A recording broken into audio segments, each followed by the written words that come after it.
Surprised, the villagers didn't expect a beast like Daniel to say such things. Even Taoist Thornton found it strange, feeling he mustn't let this kid speak further, or the villagers might side with him.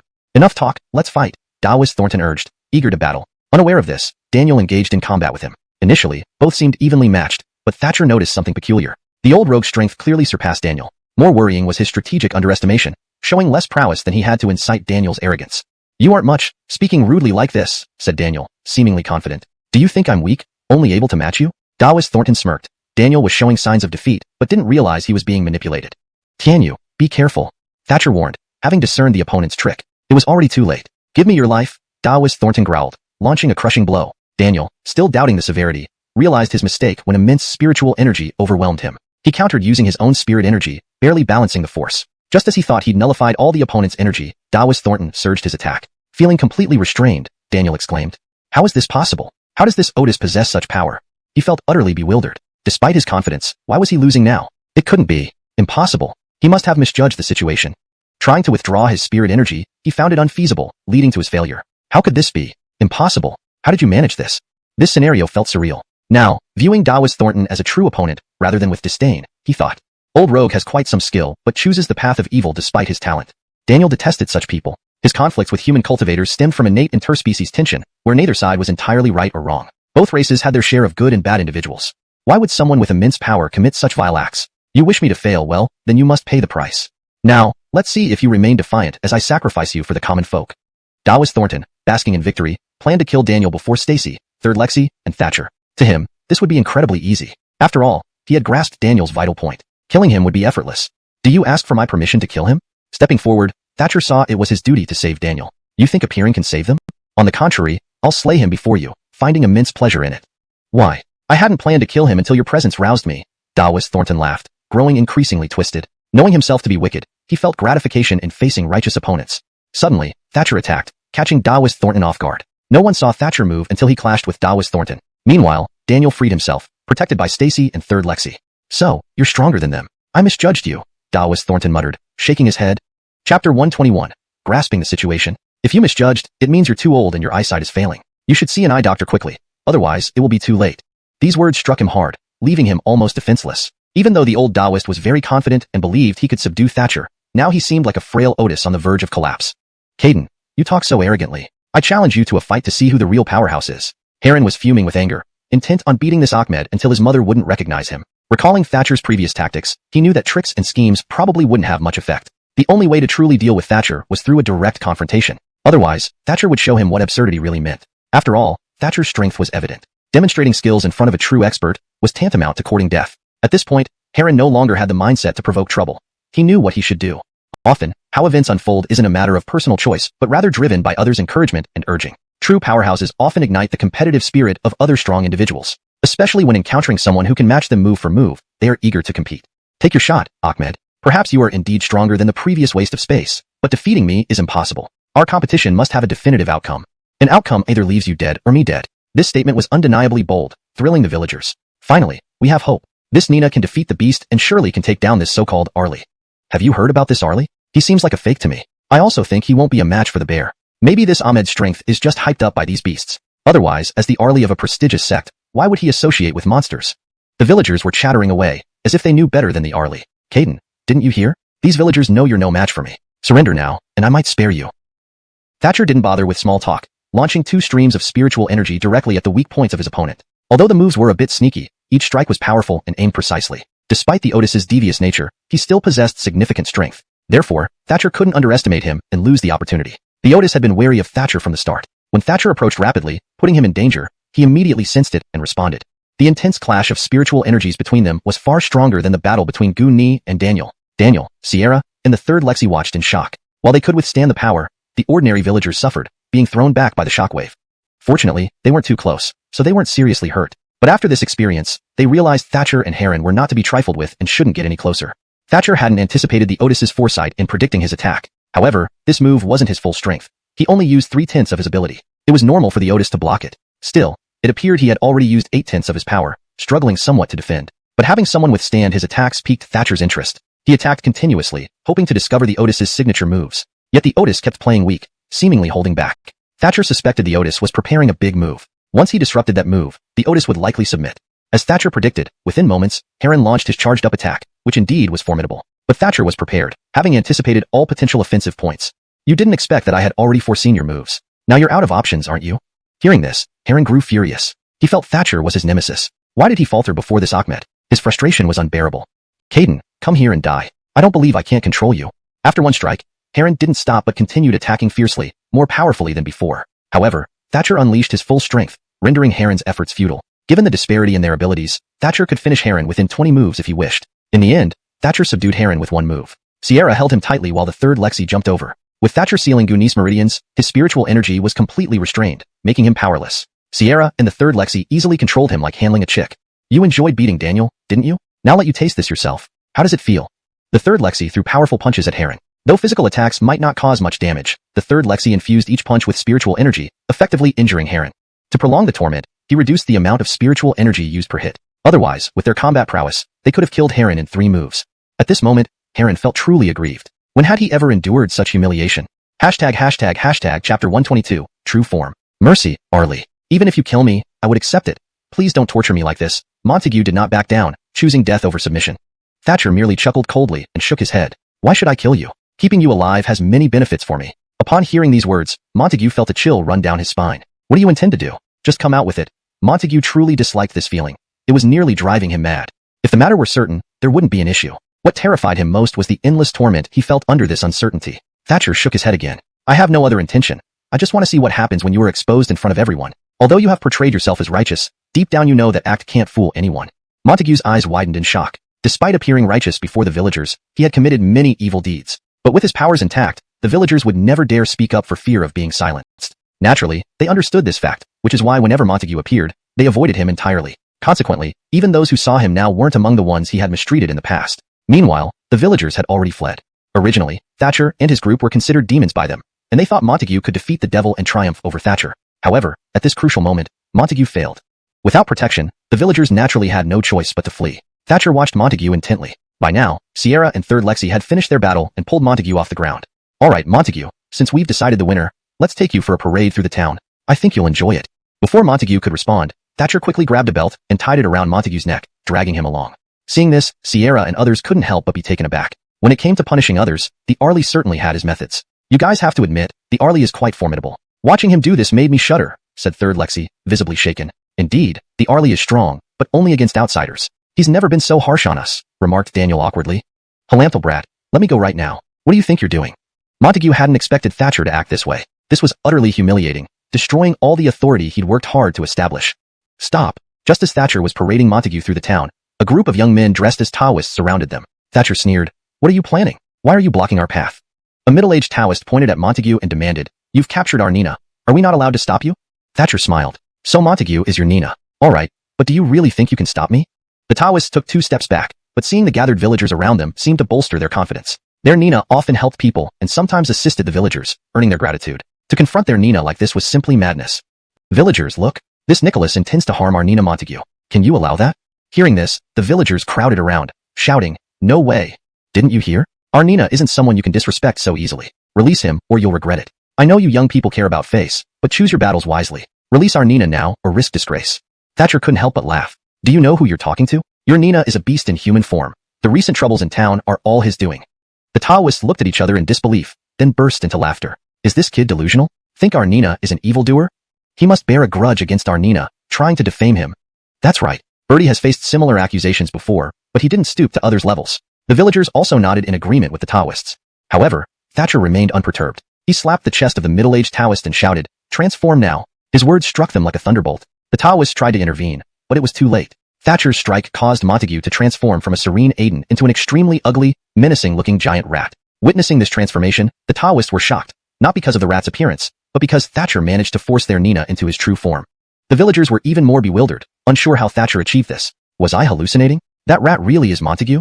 Impossible. Montague has always been upright. How can he be a rat? Some villagers still defended Montague, but soon others began to accuse them. What nonsense are you spouting? Do you really not know who Montague is? This guy is a wolf in sheep's clothing, a giant rat who stole grain and killed its owner when caught. Translation notes. I've maintained the original tone and style while ensuring the translation reads naturally in English. The paragraph structure and line breaks have been kept as close to the original as possible. Names such as Thatcher, Gunny, Sierra, Third Lexi, and Daniel are used as provided. preserving the pinyin format for consistency. Chapter 123, The Arlie. Just as the large rat was feeling smug, thinking it had escaped unscathed, someone nearby stood up and exposed him. This action was like opening a Pandora's box. Many people began to condemn him, turning him into a target of everyone's ire.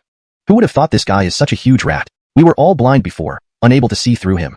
Yeah, we wasted so much effort. Who could have imagined he'd be this despicable? Daniel and the others looked speechless. The villagers were now in a state of mental collapse, unsure whom to trust, who was good and who was evil. Taoist Thornton realized he could no longer continue his act and slumped in fear. Don't kill me. Kid, I've no grudge against you. Don't harm me. He knew that Thatcher and his companions might not truly want to make enemies with him. If he could make them happy, perhaps he wouldn't die. Thatcher sneered, though we have no past grievances, we still must destroy you. Good and evil cannot coexist. There's no room for negotiation between us. With all your misdeeds, how could we possibly let you live? Thatcher sneered again, surprised by the man's naivety. It was too late for this question. Why hadn't he been careful earlier? Sensing Thatcher's potential to strike, the rat was already trembling in fear. No, kid, please don't kill me. I was following orders. I'm not the Nina mind. Clearly frightened by everyone's condemnation, the rat was trying desperately to escape blame. The villagers were still outraged. Who ordered you? Are you just covering up your own foul deeds? Let me tell you, there are ways to catch even the most cunning. Heaven's net is vast but has no loopholes. 2 members of my family are dead because of you. Give back their lives. A villager covered his face and sobbed loudly. Losing loved ones was a pain that could never be undone. Were their lives any less valuable? The rat could only huddle and hide, too scared to speak a word to the villagers. He knew that they could kill him even if he remained silent. Any resistance might lead to a brutal end.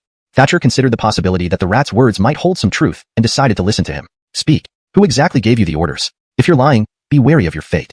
Thatcher's voice sounded like a heavenly deity, terrifying the rat. But to save his life, he boldly replied, "Why don't I take you there? If I just say a name, I'm afraid I'll be killed if I can't find the person. Someone might ambush me from somewhere."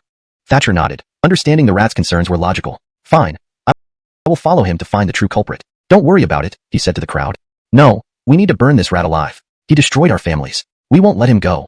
Some villagers hated the rat immensely, unwilling to let him off lightly, fearing it would be like releasing a tiger back into the wild. Seeing the villagers' agitation, Thatcher frowned, knowing this situation was tricky and could backfire if mishandled. I swear on my life to bring this villain to justice or face consequences myself. Does that sound fair? Using his own life as collateral, Thatcher quieted the villagers. A Heavenly Dao Sect Emil's life was far more valuable than theirs, and they acknowledged this fact. After dispersing the villagers, Thatcher finally breathed a sigh of relief and turned to the 3 demons. We're going after this fellow to find the real perpetrator. This being is surely dangerous, so be prepared.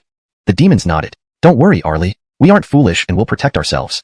Do you really want to come with me? Thatcher was surprised by their determination despite his attempts to dissuade them. Of course, Arlie. How else do we grow stronger without following you? I feel like my knowledge has improved by staying close to you. Thatcher chuckled bitterly. Is that so? Fine then, let's go. He bound the rat with a demon binding rope, making the creature walk ahead while they followed closely behind. Any sign of slowing down earned a shock from the rope to remind the rat of its place. Spare me, Arlie. I won't slow down again. Please, no more shocks. The rat was genuinely terrified by the shocks. Thatcher delivered another jolt, causing the rat to cry out in pain. I was wrong. Spare me. I didn't mean to offend you before. Treat me like a fart and release me. Thatcher coldly replied. Enough talk. Keep walking. You have 1 hour. Fail to find anything, and you'll regret it. Hearing this, the rat hastened its pace, sniffing and jumping around until it found a direction to follow. What's happening? Did you find something? Thatcher perked up, heart pounding as he watched the rat's behavior. The rat nodded excitedly. Yes, Arlie. I found it. We're heading to a cave where the big boss should be.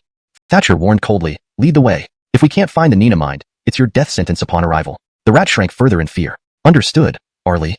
An hour later, they reached a mountain with a cave. Thatcher slowed the rat down, sensing the environment carefully. That's odd. Where's the enemy you mentioned? I sense nothing.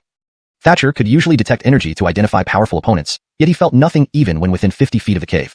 Hashtag chapter 124, Bertie Thornton. No, Arlie, he must be here, said Taoist Thornton with a look of surprise. At this moment, he followed whatever Thatcher instructed without question. Thatcher's every word was met with an immediate response from him. He now appeared very gentle and obedient, daring not to go against Thatcher in any way. After all, his life was in Thatcher's hands. The more docile and honest this man became, the more Thatcher grew suspicious. Could it be that this guy has something up his sleeve? Is he planning something? Thatcher shook his head, thinking it best to resolve this situation quickly. However, he wasn't sure about the condition inside the cave. If this Otis planned to deceive them, wouldn't they all be in danger? Thatcher pointed at the Otis and said, You go in first and check the situation. If everything is fine, we will follow. Upon hearing this, Taoist Thornton started trembling like a sieve. Arlie, no. If I go in alone and the opponent sees that my strength is practically useless, they will surely kill me. At this moment, Taoist Thornton looked extremely humble, truly acting like Thatcher's subordinate. What if they kill you? If you don't go in, I'll kill you right now. Daniel, at this point, was incredibly angry with Taoist Thornton and would have gladly killed him then and there. I'll go, all right?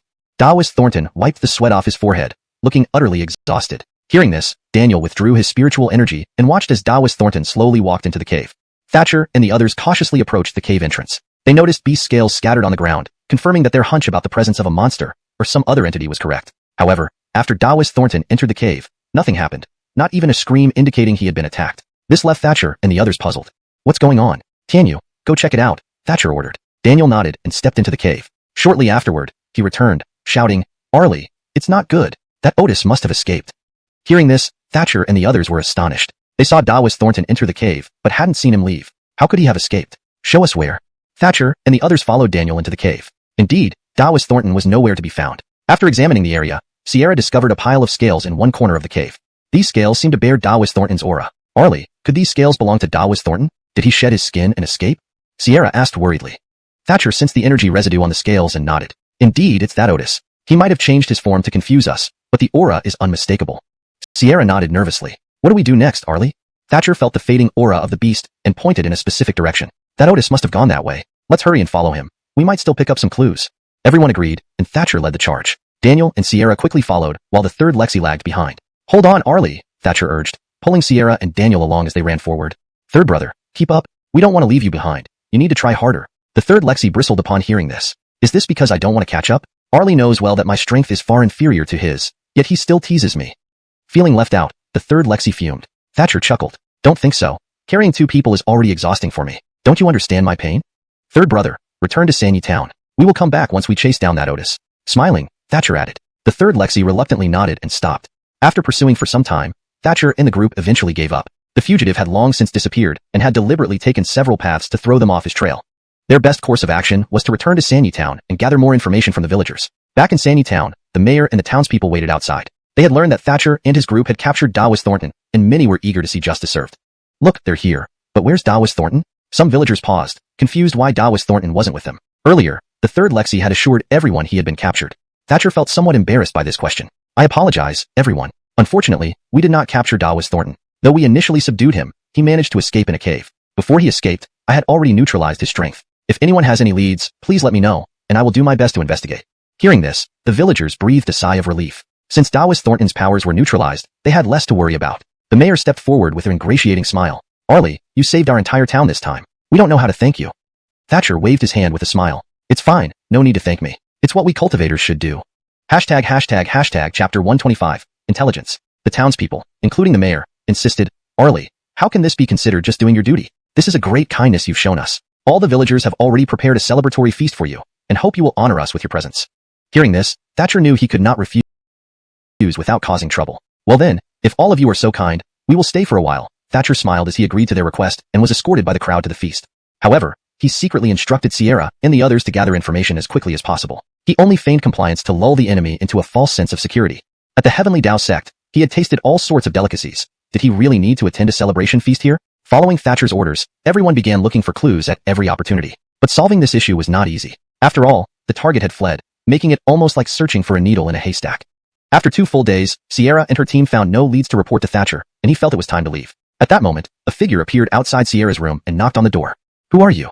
Sierra felt somewhat familiar with the person but couldn't recall who it was. I'm Layla. I was rescued from being sacrificed earlier. Have you forgotten? Layla brushed her hair, speaking shyly. Sierra nodded, surprised. Why have you come? Do you have any news? Wait, do you have a clue about the beast? Tell me quickly. Sierra suddenly remembered something and became tense and excited. Layla shook her head shyly. There is indeed a slight clue I wish to share, but this isn't the right place to talk. Can we go somewhere else? Taken aback, Sierra still followed her to the back gate, where fewer people passed through. Layla pointed in a certain direction, saying, I saw the beast heading that way. Hurry after it. You should catch up. Sierra looked in the direction indicated and felt something was off. Isn't that direction toward the major sect's territories? How would a beast casually go there? How many went? Sierra doubted that a common beast would venture into such dangerous territory, risking annihilation. Layla blushed slightly. I don't know. It was just one. Maybe he felt confident enough. Sierra nodded, finding it reasonable. If she were in his shoes, relying on her strength, she might do the same. All right, I understand. I'll report what you told me immediately. Thank you for your effort. Layla thanked her. Actually, I should thank you all. This is purely out of gratitude. I won't delay your investigation and will return now. Sierra nodded as Layla left, sensing something odd but couldn't pinpoint what. She intended to tell Thatcher, but remembered something vague and wanted to ask more. However, she didn't know Layla's address, so she asked around. By now, Sierra and her team were very popular in town, and most households knew them. People responded warmly to their inquiries. Upon learning they sought Layla, the locals provided her address promptly, knowing the situation regarding the beast. Sierra thanked them and set off to find Layla. Upon arriving, seeing Layla working, Sierra approached to ask her questions. Confused by Sierra's purpose, Layla responded blankly, "Excuse me, I don't think I mentioned any clues about the beast to you. Are you sure you haven't mistaken me for someone else?" Shocked, Sierra realized the truth. The previous Layla lacked the strange vibe, confirming she was the rescued one. Was the other Layla not real? It dawned on Sierra. The other one must be the beast itself, whose mysterious aura made her uneasy. Understanding now, she thought the creature was trying to deceive her. "Got it. Thank you for your cooperation," Sierra said to Layla. "Sorry for the disturbance." Layla smiled. "No problem. Was the beast deceiving you? Don't lose heart. Catching it is important to prevent more fear in our village." Sierra nodded. "Please don't tell anyone about this to avoid panic." Layla agreed. Sierra hurried back to Thatcher to report. "It seems the beast is concerned about something. He directed us there, so we shouldn't go." "Now, can you sense where he is?" Sierra nodded, closing her eyes to feel, indeed sensing a faint but fading trail. "Follow this trail. We must resolve this swiftly. Now that we've detected him, let's trace him down."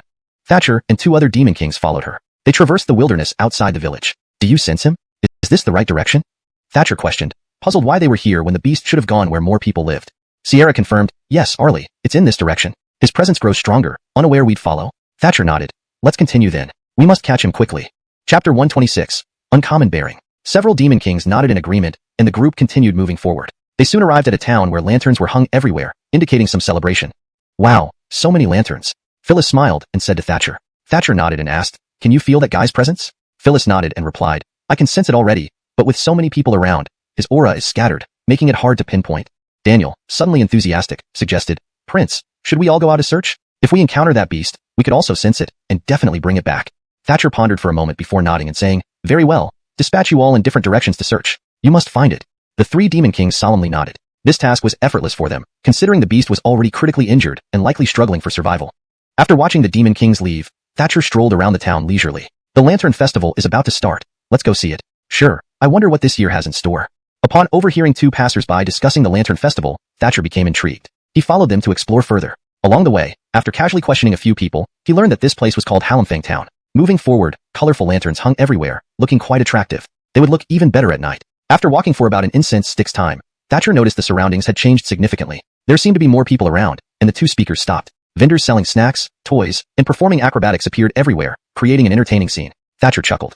Since he had come this far, he might as well enjoy it for a bit. The trio should return after capturing the beast, or within a day. At that moment, Thatcher suddenly spotted a furtive beast not far ahead. It acted normally when noticed but seemed suspicious otherwise. Normal people wouldn't notice anything odd, but Thatcher clearly identified it as a beast. Despite its lesser power compared to Thornton, it possessed considerable hiding skills. Had Thatcher not closely observed it, detecting it would have been nearly impossible. Though catching this beast was easy, Thatcher didn't act. What was the point of chasing down just any passing beast? Thatcher continued exploring interesting things, eventually turning a corner. There, a crowd surrounded a tall yet slender Evan facing several burly men. "The kid dares meddle in our Gao family's affairs. Even if I kill you, no one will care," a black-clothed thug taunted, smacking the Evan's face arrogantly. "Get your filthy hands off me. What makes you think you can lay a finger on me?" Even though surrounded, the Evan remained defiant. "Even if you can't kill me, you'll regret it." These words struck a nerve, visibly unsettling the bully. What a stubborn brat. "Let's see how tough you are. Brothers, beat him up. 1 slap gets you 1 silver tael. 2 silver taels per kick. Our young Nina is rich. Follow orders." Realizing the injustice, Thatcher stepped in. "Stop. Everyone, stop." Startled, the thugs looked at Thatcher. Evan mockingly asked, "Who are you?" "I said stop, or you'll regret it." Laughter erupted among the thugs. Young Nina, another one sympathetic to him? Halank brother and fellow sufferer. Deal with this meddler first. Right, young Nina. Brothers, attack? As they prepared to assault Thatcher, the Phil gestured to hold off. Approaching Thatcher, he examined him carefully, sensing an uncommon bearing, possibly from a distinguished family. "Where are you from? Name yourself. We might have connections, wouldn't want family feuds." Thatcher smiled, shaking his head. "My family isn't notable. I saw you bullying this Evan and couldn't stand by. I hope you show respect." The lead thug sneered. "Respect? Why should we care for your opinion?" The Evan silenced the thug, then glanced at Thatcher coldly. "Since you won't reveal your background, we must act. Your clan's grievances won't blame us." Stepping back, the Evan signaled his henchmen to encircle Thatcher. "We're sorry, kid, but this is on you for interfering." Suddenly, fists and kicks flew toward Thatcher. With 2 quick bangs, one thug crumbled to the ground. His speed left the others bewildered, staring in shock as their companion lay defeated. "What happened? Were you overexerted last night?" The unexpected defeat left everyone stunned, emphasizing Thatcher's superior abilities. ##### Chapter 127. Knowing when to retreat. The thugs had no idea what kind of opponent they were about to face. They all acted as if nothing was wrong. "I tell you, Ahmed, you've got some guts to hit our Gao family people, but that's where it ends for you." The Nicholas sneered coldly. If he didn't act now, it would bring great shame to the Gao family. Teach this arrogant brat a lesson. Upon hearing their Nina's words, the thugs charged toward Thatcher one by one. Thatcher remained calm and collected, but the thugs didn't even see how he struck. In an instant, Thatcher had knocked them all to the ground. To deal with these ordinary people, Thatcher didn't need to use any magic or martial arts. His brute physical strength alone was enough to thoroughly defeat them.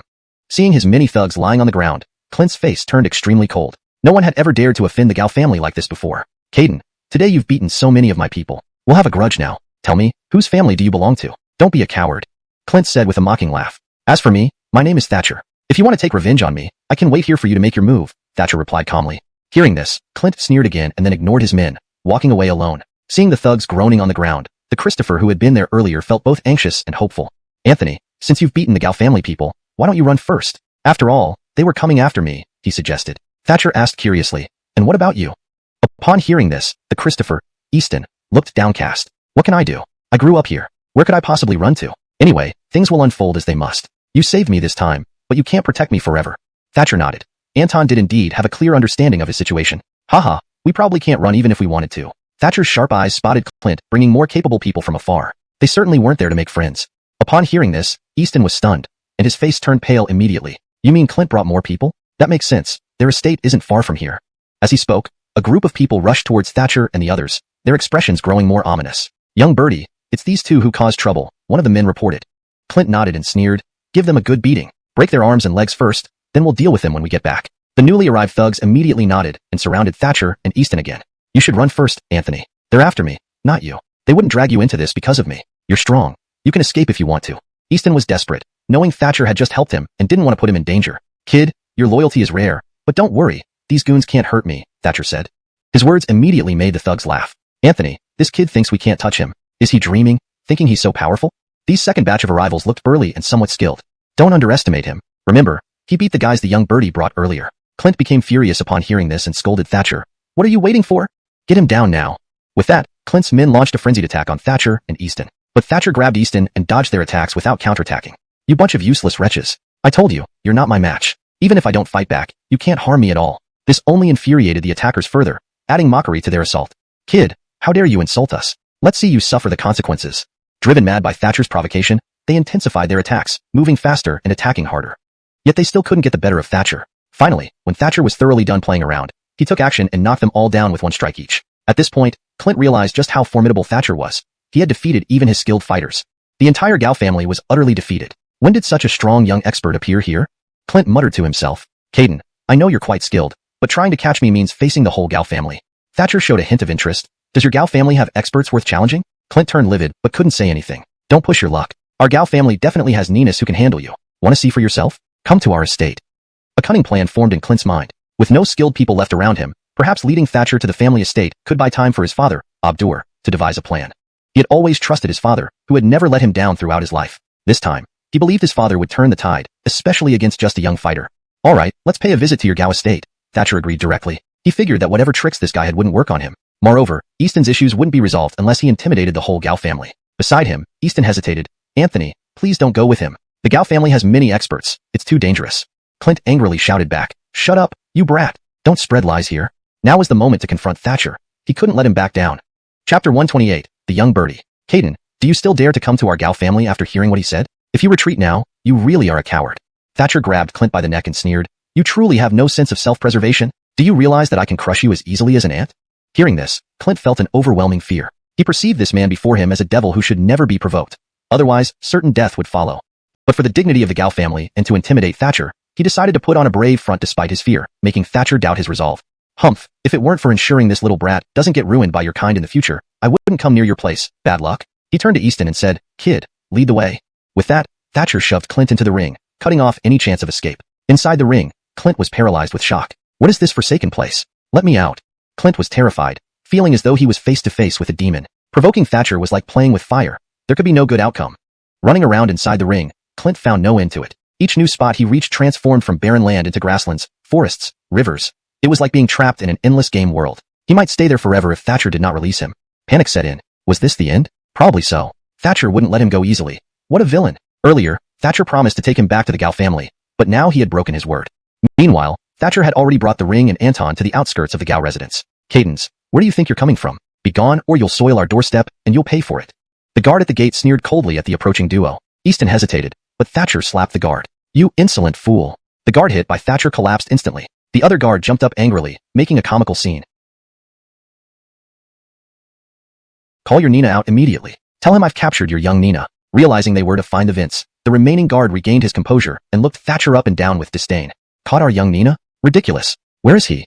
Thatcher scoffed and released Clint from the ring. Is this Ahmed not your young Nina? The guard was momentarily stunned seeing Clint. Upon closer inspection, he realized it was indeed their young Nina. Oh my, young Nina, what happened? Why were you captured by this Ahmed? The guard hurriedly helped Clint to his feet, then pointed at Thatcher. Regaining his bravado, Caden, how dare you provoke our young Nina? Have you lost all respect for the many experts in our Gao family?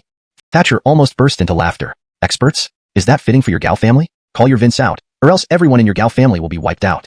The guard clearly didn't believe it, snarling. Our Vince isn't someone you can see just because you want to. Thatcher kicked Clint's bottom. What about now? The guard bolted into the courtyard like a scared rabbit. Another kick might be worse than just a bottom kick. Jeffrey appeared swiftly from the inner courtyard. He was livid, not having been so angry in 50 years. Jeffrey took immense pride in his role in advancing the Gao family over these decades, building a towering confidence over the years. He never expected today's provocation. Caden, let my son go. Seeing his son mistreated by Thatcher, Jeffrey was beside himself with grief. Thatcher noted the resemblance between Clint and Jeffrey and understood instantly. So you're this Otis's son? Thatcher asked, kicking Clint again with a cold smile. Jeffrey yelled, Caden, I can't hold back anymore. Prepare to die. Jeffrey lunged at Thatcher, who quickly withdrew Clint and engaged in battle. Caden, today one of us dies, Jeffrey declared as if he were the ruler of the universe. Thatcher shook his head. Do you even have that ability? I bet you can't last 3 moves. Why don't you surrender? While talking, Thatcher periodically released Clint in front of Jeffrey, blocking his path. Jeffrey hastily withdrew his spiritual energy, cursing Thatcher, then continued attacking. But within 3 moves, Jeffrey was indeed defeated, proving Thatcher right. Wilson, what do you say now? Releasing Jeffrey, Thatcher anticipated groveling, a familiar occurrence. However, Jeffrey took a different path. What more can be said? You merely got lucky. You'll soon regret this. Without delay, Jeffrey attacked again. Thatcher simply smirked, trapping Jeffrey in the ring. Now father and son reunited in a new prison. The guard watched in shock and hurriedly returned to the mansion, too frightened to speak. Heaven! Birdie has been captured. The Gao family is doomed. The guard rushed to report to Vonda, startling her with urgent news. Really? Chapter 129. Gratitude for immortal Jeremiah's mercy. Madam, it's true, 100% certain. How could I dare to deceive you on this matter? It's over. That old fool is truly useless. How could he do such a foolish thing? He offended someone, and now they've been taken in. She hesitated for a moment, but finally decided she had to save the Nina first. Not only was the Nina taken in, but young Nina was also taken in. The guard added, making Layla nearly faint. Quickly, take me to see that person. Don't let anything happen to the Nina or the young Nina, or else all of you will join them in death. Layla said coldly. Supported by the others, she left the room and went outside. Seeing a Nicholas standing outside, Layla paused, not expecting the person who took her husband and son to be so young. Hello, did you take in our Birdie Gao and young Birdie? Layla wanted to confirm, so as not to embarrass herself by asking the wrong person. Thatcher glanced at her, sensing the intricate ties between this person and Clint and Jeffrey. He instantly realized she must be Clint's mother. Yes, I took them in. What can you do to me? Go ahead and try. I'm waiting for you. Hearing this, Layla was startled. She immediately knelt before Thatcher. Esteemed immortal, if our family has offended you in any way, please forgive us. It was never our intention. We hope you can show mercy. Thatcher was somewhat surprised. He thought the Gaos were very proud people, but this so-called madam prostrated herself without hesitation. I say, your Nina was quite stubborn before. He wouldn't surrender even if it meant death. Thatcher sneered. Ha, esteemed immortal, my Nina was just joking. Even if he said such things, it wasn't his true intention. Where have you put him? Perhaps you should let him out so he can speak to you personally. Layla kept a low profile, leaving Thatcher speechless. He's in my ring right now. If you don't believe me, I can show you. Hearing Thatcher's words, Layla and all the guards were stunned. Though they weren't sure if it was true, Thatcher sounded confident. Esteemed immortal, perhaps my Otis misunderstood your good intentions, but he certainly had no ill will toward you. If you release him, that would be great. I'm sure he realizes his mistake by now, don't you think? Thatcher shook his head with a smile. Whether he knows his mistake depends on him. Let me bring him out to talk with you. Thatcher showed his ring, placing it before her. Layla was taken aback, not seeing her husband's figure at first. But when Thatcher lightly touched the ring, she immediately saw her husband and son. Birdie, son. Clint and Jeffrey had been in a state of confusion within the ring, unsure of their current situation. But when Thatcher displayed them to Layla, they instantly realized they were imprisoned. Though invisible, the barrier they felt now was suffocating and oppressive. Are you all right, madam? That Nicholas didn't harm you, did he? Jeffrey asked. Layla shook her head. I'm fine, Birdie. Don't worry about me. I'm more concerned about your condition. Just humble yourself to this young Nina. Maybe he'll release you. Hearing this, Jeffrey sighed. Madam, I want to submit, but I can't even see where he is. Layla looked at Thatcher, astonished. Isn't he right here? Immortal, you heard that. Our Nina is willing to submit. Forgive him. Maybe you can still use him. I'm sure he will serve you well.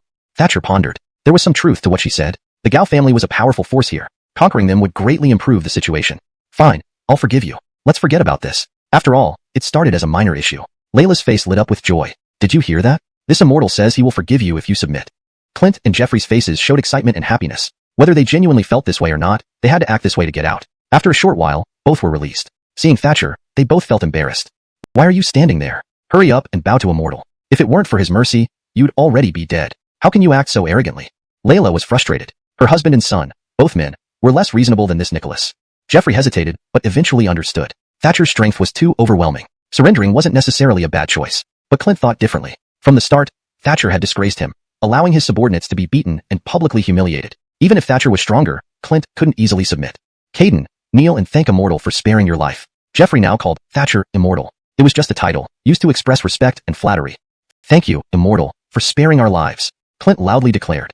Chapter 130 Retaliation. Thatcher felt invigorated upon hearing Anton's words. Before, this Ahmed had been particularly antagonistic towards him, but now he actually spoke in such a deferential tone. Truly, it could be said that karma comes around, and even the heavens spare no one. Do you finally know to submit, Ahmed? You recognize who's the boss now, don't you? Thatcher sneered. Though there was no need for Thatcher to quarrel with someone like this ordinary young Nina of a family, he felt it necessary to teach him a lesson to protect Destined. Exalted Immortal, I understand, Clint responded very humbly. If one didn't know better, they might think he was Thatcher's servant. Thatcher nodded. Good that you understand. I think Destined is a good kid. You shouldn't play any tricks on him. Otherwise, I might make you lose control. If that doesn't satisfy me, I'll kill you, solving all problems at once. Thatcher's words stabbed deep into Clint's heart, though while greatly intimidating him, they also planted seeds of hatred within. However, clearly, these emotions held no sway against absolute power. Thatcher did not care. After overcoming his inner resentment, Clint became increasingly obedient before Thatcher. Exalted Immortal, we still do not know where you cultivate. Are you a member of a sect? Thatcher laughed and nodded. You guessed right. I am the Arli of Heavenly Dao Sect. I came here this time to track down some beast traces, coincidentally witnessing this Ahmed bullying people, so I decided to intervene. Upon hearing this, Jeffrey froze. So you are an Exalted Immortal from Heavenly Dao Sect? My apologies, my sincere apologies. If we had known earlier, we wouldn't have dared offend you. Thatcher smiled and shook his head. I didn't plan on meeting you either. It was purely coincidental. I have important tasks ahead, so I'm sorry, I can't stay long. I must go. Hearing this, Jeffrey looked startled. Exalted Immortal, if you have anything that needs doing, we will certainly do our best to help without any complaints. Beside him, Clint suddenly seemed to change character. Yes, Exalted Immortal, please stay, and let us entertain you properly. We will do whatever it takes. This response made Thatcher feel somewhat better. He knew their offer wasn't mere flattery. If they truly wanted to ingratiate themselves, they would do so while he was present, not when he was about to leave. Thatcher thought for a moment. All right then, my 3 subordinates are also searching for enemies. Let me rest here for a bit until they arrive. If the beasts aren't found by then, I'll leave afterward. If you have enough people, send them out to search for the beasts. Even though the chances are slim, more hands are always better. Jeffrey and Clint both smiled at Thatcher's decision to stay, though their smiles were obviously different. Exalted Immortal, I will immediately send people to find those beasts' whereabouts, Jeffrey promised, patting his chest. Thatcher shook his head. I don't really believe you. After all, even my 3 generals haven't found them. Jeffrey laughed. Rest assured, Exalted Immortal. I will send as many people as possible. He then turned to Clint, who was standing there grinning foolishly. Caden, what are you still doing here? Go back quickly and prepare the best leeks for Exalted Immortal. If he isn't satisfied, I'll make sure to test you. Hearing this, Clint snapped back to reality. Don't worry, father. Satisfied, Jeffrey left, and Clint respectfully invited Thatcher inside. Exalted Immortal, shall we go inside? Would you like to see the inner scenery of our residence? Thatcher smiled and nodded. Sure, since I'm idle anyway, let's take a look. They entered the Gao family compound and settled Thatcher in a pavilion. Clint then said, Exalted Immortal, I'll prepare some wine and dishes. Let's drink together soon. Thatcher nodded. Go ahead, I'll wait here. Once done speaking, Thatcher stopped paying attention to Clint and wandered around the vicinity. Moments later, Clint arrived at the kitchen, instructed the chefs carefully, and then headed to the family doctor's room, asking for 2 large packets of laxatives. Bertie, why so many laxatives? They're not a good medicine and should not be taken excessively, the doctor warned. Clint waved it off, smiling. Doctor, bring them over. Rest assured, you won't lack your reward. The doctor sighed in relief. Fine, if Bertie insists, I won't object. With the laxatives in hand, Clint couldn't hide his malicious smile. Caden, after beating me so badly, now it's your turn to taste being tricked. Even now, Clint was not entirely intimidated by Thatcher. His thirst for revenge was strong. After being so thoroughly humiliated by Thatcher, how could he not seek retribution? Caden, see if you dare target me again. As he reached the kitchen and saw the servants ready to serve the meal, Clint instructed everyone to leave. Once alone, he tainted the food with laxatives. Heh, Ahmed, let's see how you react when you eat this. He contaminated all the dishes, ensuring Thatcher would fall victim no matter which dish he tried. Then he planned to watch Thatcher embarrass himself. Just thinking about it made him shiver with excitement. Hashtag chapter 131. On the brink of collapse. After sorting everything out, he immediately acted as if nothing had happened and allowed everyone to enter, then went to find Thatcher. Supreme Son, we'll be serving the meal shortly. Our family's head chef has quite a reputation, so please enjoy the food. Thatcher didn't know what tricks the other party was playing, but on the surface, he maintained his composure and nodded silently. Sure, let's go. I'd like to see it. Clint clapped his hands, and servants soon brought in the dishes. Immortal Anthony, please try our local cuisine. Clint respectfully placed 2 dishes in front of Thatcher and personally poured him a cup of wine. Seeing this, Thatcher couldn't help but smile inwardly. This guy sure knows how to play games. Anyone else would have caved under such pressure. However, Thatcher didn't say much. He took the cup and smiled, saying, "Come, raise your glass too, let's drink together." A hint of awkwardness appeared on Clint's face. He picked up the cup but dared not drink it, knowing full well that if he did, he'd have to make a move right there. But Thatcher had invited him to drink along, and he dared not disobey. If Thatcher noticed anything strange about his actions and stopped drinking, it would all be for nothing. Just as his mind was preoccupied, he saw Thatcher finish the wine in front of him in no time. He rubbed his eyes, feeling something wasn't right. Had he seen wrong? Immortal Anthony, you've finished your drink. Clint was stunned, finding it hard to believe. Thatcher nodded indifferently. Of course. Why would I pour it back? Clint nodded, realizing it was indeed unlikely. He glanced at the cup in his hand and felt a wave of joy inside. So you think you're tough, huh? Wait until it kicks in. We'll see how tough you are then. He laughed maniacally in his heart, waiting for the effects to take hold. Yet after waiting for some time, he saw no change in Thatcher's demeanor. Not only that, but Thatcher continued to eat with great appetite, as if famished. Clint cursed inwardly, damn scammer. It must be that con man who sold me fake medicine. To dare swindle the young Nina of the Gao family. This is truly unprecedented.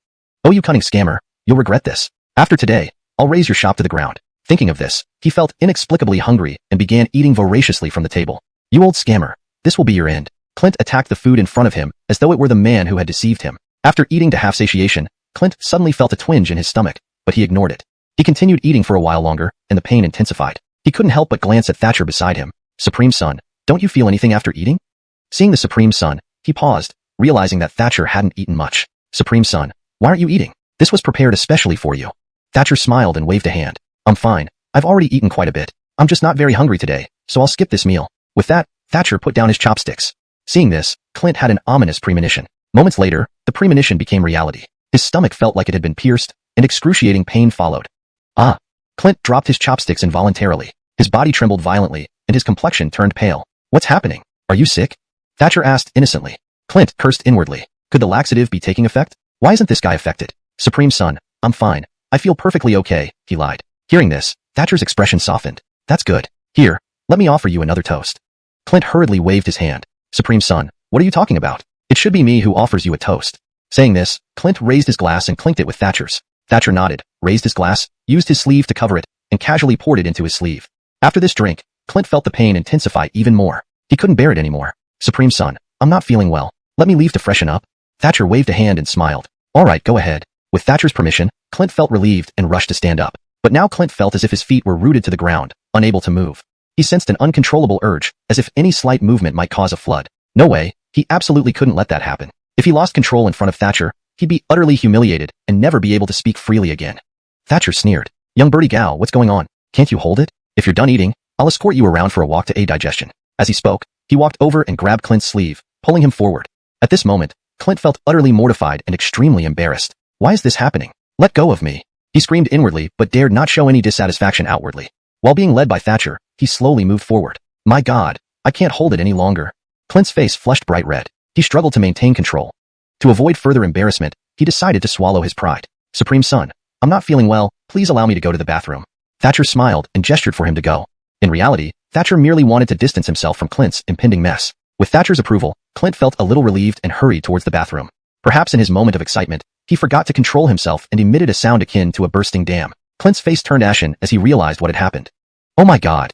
Clint despaired. The constant gurgling sounds made him shudder. My heavens, young birdie gal, what's wrong with you? Did you lose control of your bladder or bowels? Come, everyone. Young birdie gal needs assistance changing his clothes. The nearby servants rushed over upon hearing this.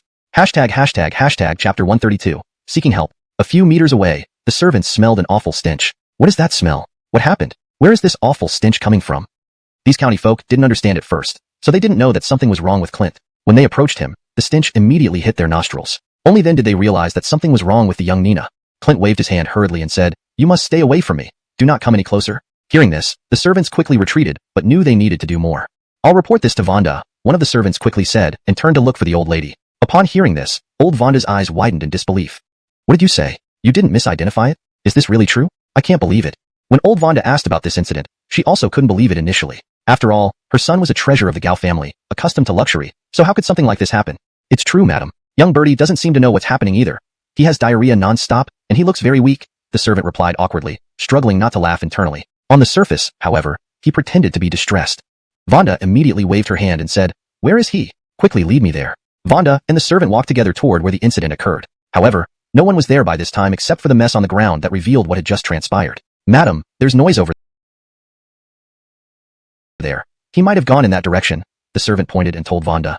Vonda looked over and realized that the direction was towards the toilet, making her pause in shock. Could it really be that my son is in trouble? She shook her head in disbelief and ran over there.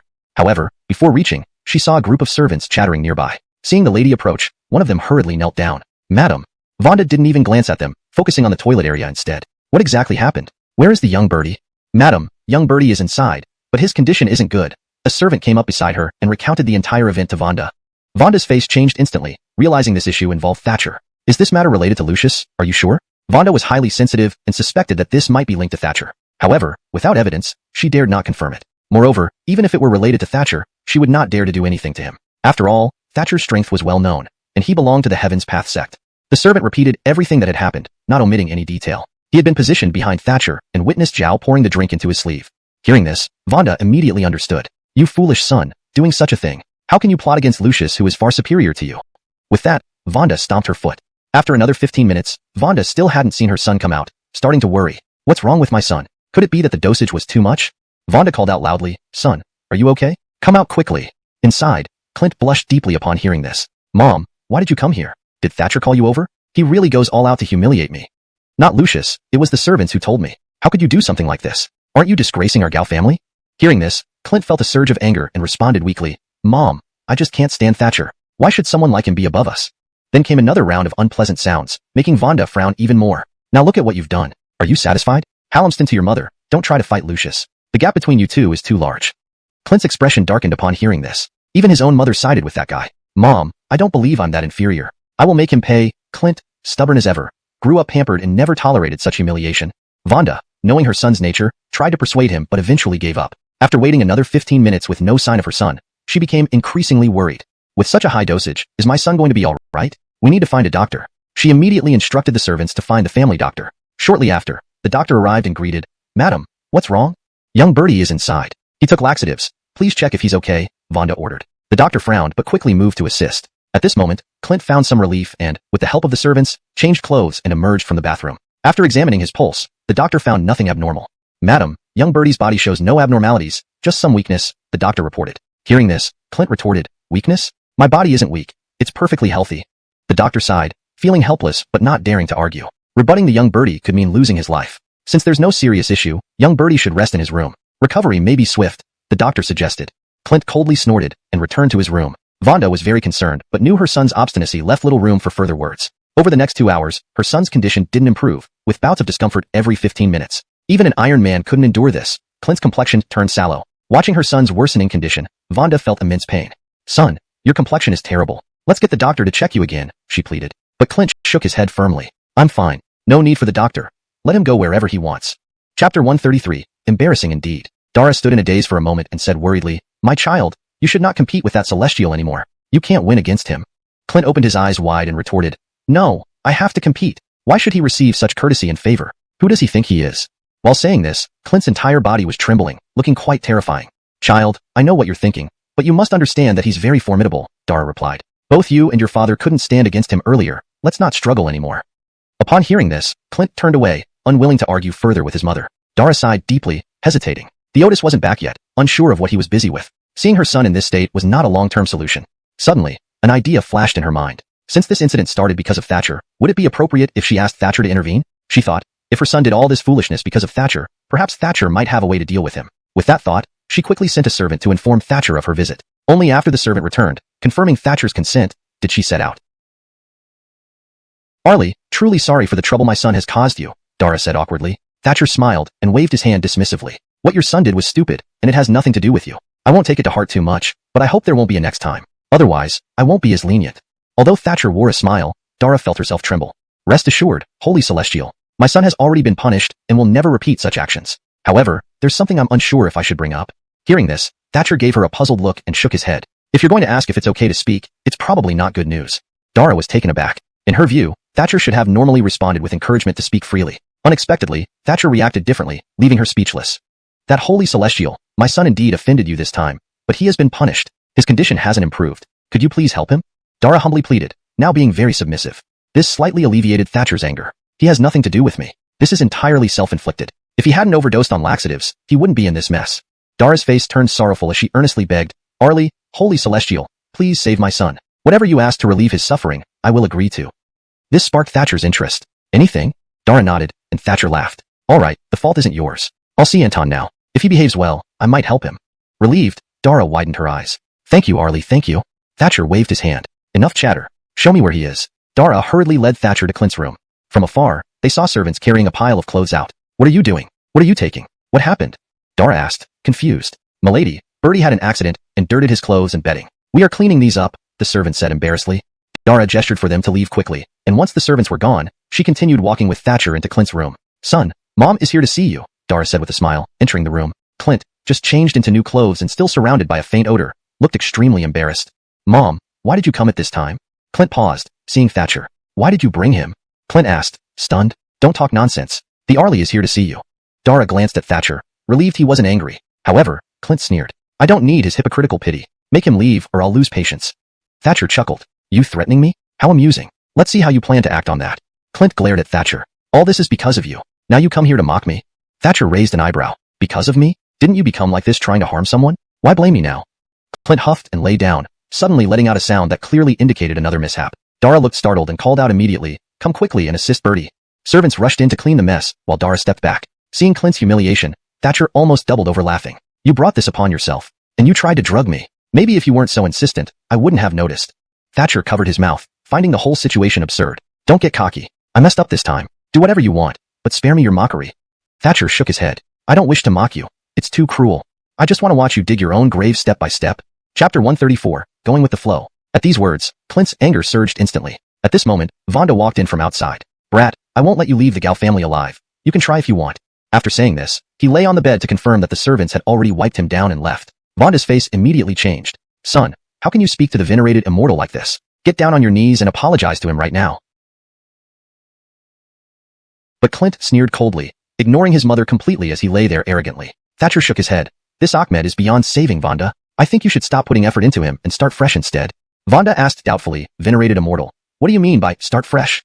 Thatcher glanced at Clint and said, starting fresh means when an account gets ruined and can no longer be used, you open a new one. Applied to humans, it means if the bear's son is of no use, you should have another. Upon hearing this, Vonda was stunned speechless, while Clint started cursing. Brat, I see you're courting death, daring to mock our entire Gao family. At this moment, Vonda became even more agitated. She came to Clint's bedside, pleading earnestly, Child, don't be so obstinate. The venerated immortal could destroy us all with just a flick of his finger. You were wrong to begin with, why make others bear your mistakes? If you sincerely apologize and repent, the venerated immortal will definitely help you find redemption. Clint froze upon hearing this, then burst out laughing. Mom, did I hear that right? You want me to apologize and repent sincerely to him? Are you really my mom? Clint gave Vonda a scornful look before angrily lying back on the bed, unwilling to acknowledge her any further. Son, listen to me. Mom wouldn't harm you. You must listen to me about this matter. But Clint shook his head. Mom, you don't need to say anything more. I'm irreconcilable with this guy. Upon hearing this, Thatcher nodded coldly with a smirk. I was planning to give the old madam and bear gentleman a face-saving way out and spare you this time, but you are so stubborn and refuse to even apologize. It seems I'll have to punish you properly. Vonda turned pale with fright upon hearing this, looking as if she were sick. Son, please listen to me. Never oppose the venerated immortal. It will only lead to bad consequences. Hearing this, Clint turned to Thatcher and said, I will never listen to him. Right now, I wish he would die. Saying this, he closed his eyes, not intending to discuss this matter with his mother any further. Thatcher said with a cold laugh, You'd better think twice. If you don't beg for mercy, I'll make your life worse than death, living eternally in agony. Hearing this, Clint showed no reaction, but Vonda was terrified. She hadn't practiced much cultivation, barely different from an ordinary person, with extremely low endurance. Sovereign son, venerated immortal, can you overlook him for my sake? I know he has done many wrong things, but we, the Gao family, have always been loyal to you. Suddenly, Clint stood up from the bed and lunged towards Thatcher. Caden, come here.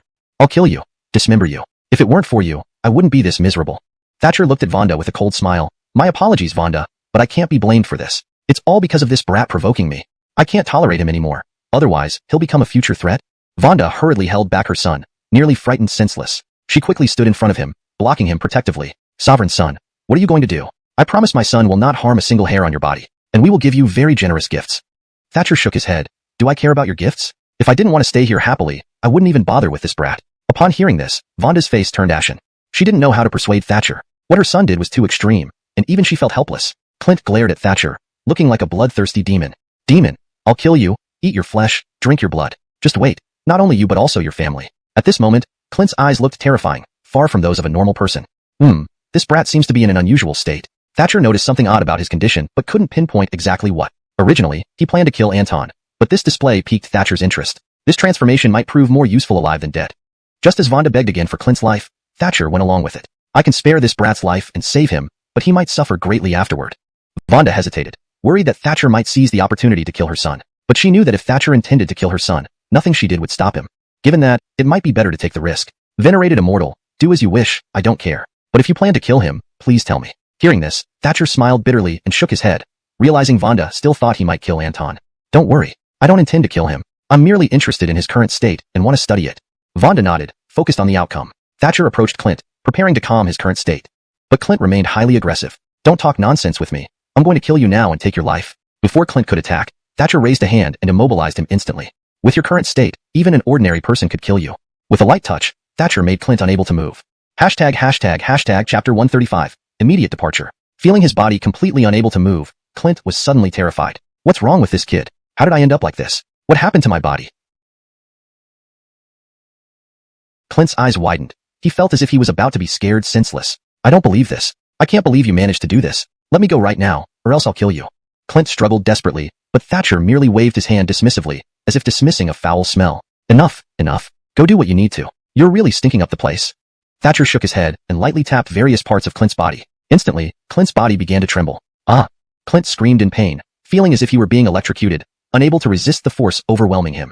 What kind of trick did you use on me? Why can't I control my body? Did you resort to some dark methods? Clint glared at Thatcher with hatred, hoping to hear the answer he wanted. It's because you've done too many evil deeds, so you suspect others of wrongdoing. While Thatcher's actions indeed caused Clint pain, his purpose was genuinely to save him. The pain was just an unintended consequence. You've committed so many wicked acts. Do you expect me to let you off easily? This is already quite merciful. Hearing this, Clint froze for a moment before a mocking smile spread across his face. If you want to deal with me, just say it. Don't put on such a righteous front. You have already done those evil deeds, so why shouldn't I talk about it? Hearing this, Clint's expression turned cold, and he fell silent. He knew that no matter what he said, Thatcher would still respond this way. Kid, don't think highly of yourself. Wait until I tear you apart alive, then you'll know what real suffering feels like. The short sentence was filled with icy menace, startling Thatcher. Ah! Clint emitted a sound 10 times more painful than before, shocking the heavens and the earth. This pain far exceeded his tolerance limit. How did Thatcher manage this? He wanted to make him taste this pain too. Towards the end, even making a sound became extremely difficult for him. Pain flashed through every corner of his body.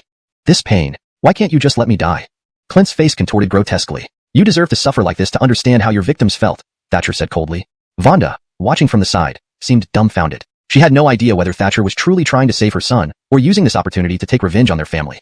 After a while, Clint's struggles gradually ceased, but he had become utterly exhausted and fainted. Thatcher released Clint, and Vonda hurried over. Arlie, how is my son now?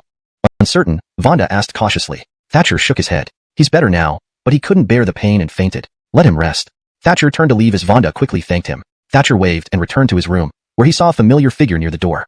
Perhaps hearing the commotion, the person turned around, causing Thatcher to pause. It's you. What are you doing here? How dare you come to the Gao family estate? Aren't you afraid they might eat you?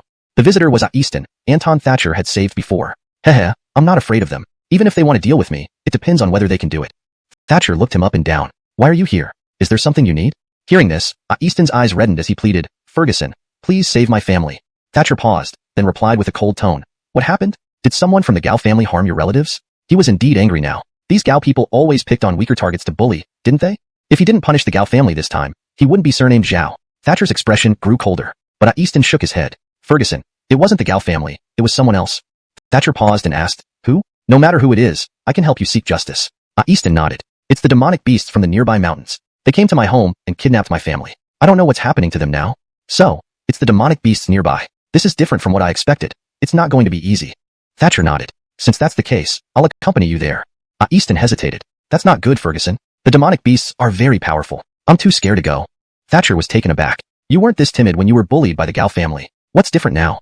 Easton scratched his head. That's different, Ferguson. Gao family members are at least human, but demonic beasts are entirely different creatures. They can't be compared. Thatcher laughed and nodded. All right, get ready, and we'll leave immediately. Easton shook his head. Ferguson, I don't need to prepare. We can leave anytime. Within minutes, the two left the Gao family estate, informing a servant to tell Lord and Vonda of his temporary absence. Leaving the Gao family compound, they headed south, encountering some townsfolk along the way. Easton, where are you going? To find the demonic beasts. Easton's eyes gleamed with excitement. To find the demonic beasts? Absolutely not. That's too dangerous. You must go back. You can't just confront them. These demonic beasts will eat humans without spitting out the bones. If you go, you'll lose your life. And barely woman warned. Easton firmly insisted, no, even if I am eaten by the demonic beasts, I must find my family. Chapter 136, Seeking Death. The person opposite was in Gabriel, who, hearing his words, immediately scolded. Have you lost your mind? Even if you find your family, what good will it do? Your relatives might really be dead. What if they have already met with misfortune? You would just be walking into a trap. Don't be foolish. No matter what, you can't go now. The Gabriel's attitude was very firm. Thatcher asked Easton, somewhat puzzled, who is this to you? Upon hearing this, Easton scratched his head in embarrassment. She's one of my neighbors. Only then did Thatcher nod and smiled at Easton's neighbor. Ma'am, rest assured, nothing will happen to Easton. I'll protect him and not let a single hair on his body be harmed. Don't worry. Hearing this, the Bearly lady became even more concerned. What? He can't go alone, so he must drag you along too? I certainly won't let you go. 2 lives would be at risk if you went. That's out of the question. That can't be right. We're going to save people. You don't have the authority to stop us. At this point, Thatcher still wanted to convince her, but she wouldn't give him any chance.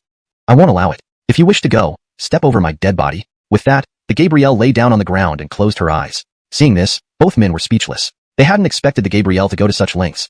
Since you've done this, I'm sorry. Thatcher looked helpless. Honestly, he had no intention of resorting to extreme measures, but he had no choice. It wasn't as if he could really step over her. Thatcher glanced at Easton, pulled on his sleeve, and then darted around the Gabrielle. The Gabrielle felt dizzy as they vanished from her sight, only to see Thatcher and Easton running 100 paces away when she turned her head. She got up immediately and stamped her feet as she watched them run off. Heaven forbid. How could you do this? You are risking your lives. Sighing, the Gabrielle knew she could only do so much. Unable to physically stop them, she said no more. But I hope you return safely. Such a waste. 2 fine young men, acting so rashly. Shaking her head, she turned and hurried back. Easton and Thatcher had walked several hundred steps before stopping. The people in your village are quite enthusiastic and caring, huh? Thatcher nodded, though Easton seemed a bit annoyed. They're always nagging, Easton grumbled. Hearing this, Thatcher grew curious. Tell me more. It seems like there's something bothering you. Easton snorted. They treat me like my parents, always bossing me around, which drives me nuts. Haha, it's because they care about you. Scratching Easton's head, Thatcher continued leading him deeper. Soon, they arrived at the edge of the Demon Beast Mountains. If we go further, we enter the mountains proper. Be careful. Thatcher nodded, maintaining his guard by constantly circulating spiritual energy to avoid sudden attacks. The spiritual energy here feels uneasy, probably due to the long-term influence of those demon beasts. Feeling the area, Thatcher found it increasingly eerie. Whatever it is, if it can confuse or disorient someone, it's enough to say it's malevolent. Easton sighed, coldly agreeing. Thatcher was surprised. Who told you that? It sounds like a cultivator. Ordinary people couldn't speak so philosophically, especially about things they couldn't sense. Easton nodded. Yes, a powerful cultivator told me, but we parted ways and never saw each other again. Nodding, Thatcher sensed some malevolent energies among the ambient spiritual energy, affecting one's mindset. He needed to be extra cautious, for these energies could potentially alter a cultivator's strength, though it was just speculation. Ferguson, I feel a bit uncomfortable. Maybe we've walked too far. Looking Easton over, Thatcher realized Easton emitted a strange demonic aura, not obvious but very abnormal. This type of aura shouldn't naturally occur. Have you ever practiced cultivation? Not at all. Have you considered taking me as a Ephraim? At this, Easton lit up. Thatcher chuckled. What are you thinking? I'm just curious. Disappointed, Easton said. Okay, Ferguson, I thought I had a chance. Suddenly, Easton froze, feeling heat surge in his head, fogging his thoughts. When he looked at Thatcher again, he was stunned. You're a demon beast, the same one that rampaged through my home. Easton lunged at Thatcher, fists flying. Of course, Thatcher easily avoided him but was visibly upset. Are you mad? Attacking me? Thatcher had helped Easton once and was invited here to help again. Now, Easton attacked him like a madman. Was he truly insane? Thatcher shook his head. Easton didn't seem deranged. Chapter 137, Surge in Strength. Although Anton was attacking him, his offensive methods were clear and rational. Every punch and kick landed solidly. This immediately puzzled him. In his brief moments of respite, he observed the surroundings. Could it be not because of Easton himself, but due to this mountain range? Since this place is called Beast Mountain, it must have its unique characteristics. There might be dangers lurking everywhere here. Everyone who comes here would be affected to some extent. Suddenly, Thatcher sensed a very subtle energy, so subtle that he almost couldn't detect it, trying to invade his body. This small amount of energy astonished him greatly. Although the energy was very subtle, if it managed to intrude, the impact would be significant. Initially, only a tiny bit would enter, but gradually, the quantity would increase. Later on, even if he wanted to counterattack and expel these energies, it would be almost impossible because by then, these energies would be deeply rooted. Especially those energies that entered undetected would combine deeply with their hosts. To ultimately cleanse these energies would require 10 times, or even 100 times more effort.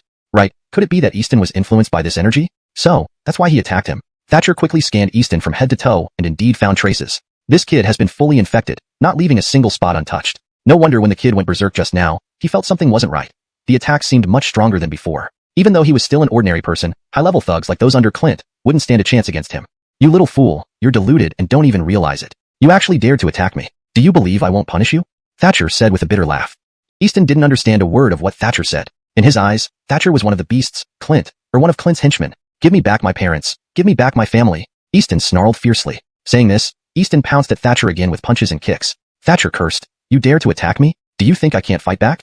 With that, he slapped Easton hard across the face. But instead of retreating, Easton became even more ferocious. Good. You want to hit me? Haven't you hit me enough before? I'll take you down. Speaking, Easton bit into Thatcher's arm, looking utterly insane. At this moment, Thatcher ceased his attack and continuously dodged. He pondered how to handle the situation. After much thought, he decided it was best to knock Anton out directly. This way, it would be simpler, avoiding unexpected strikes from the crazed Evan. With that in mind, Thatcher lightly tapped Easton's forehead, sending a thread of spiritual energy inside. Instantly, Easton was knocked unconscious, unable to resist any longer. Looking at Easton lying on the ground, Thatcher let out a sigh of relief. Finally, some peace, he thought. He wondered how to restore Easton to normal when suddenly a figure appeared nearby, catching Thatcher's attention. In the Beast Mountain, there weren't many sane people left. Who are you? Thatcher asked hastily. The figure didn't respond but charged straight towards him. Thatcher tensed up as he sensed the man's considerable strength. His aura was peculiar, similar to Easton's. Could this guy also be influenced by that energy? When the figure approached Thatcher, it stopped abruptly, sparing him a slight relief. Quick, get away from here. Others aren't allowed near, the man commanded. Upon closer inspection, Thatcher saw it was a Callum whose aura was ambiguous, neither purely evil nor righteous.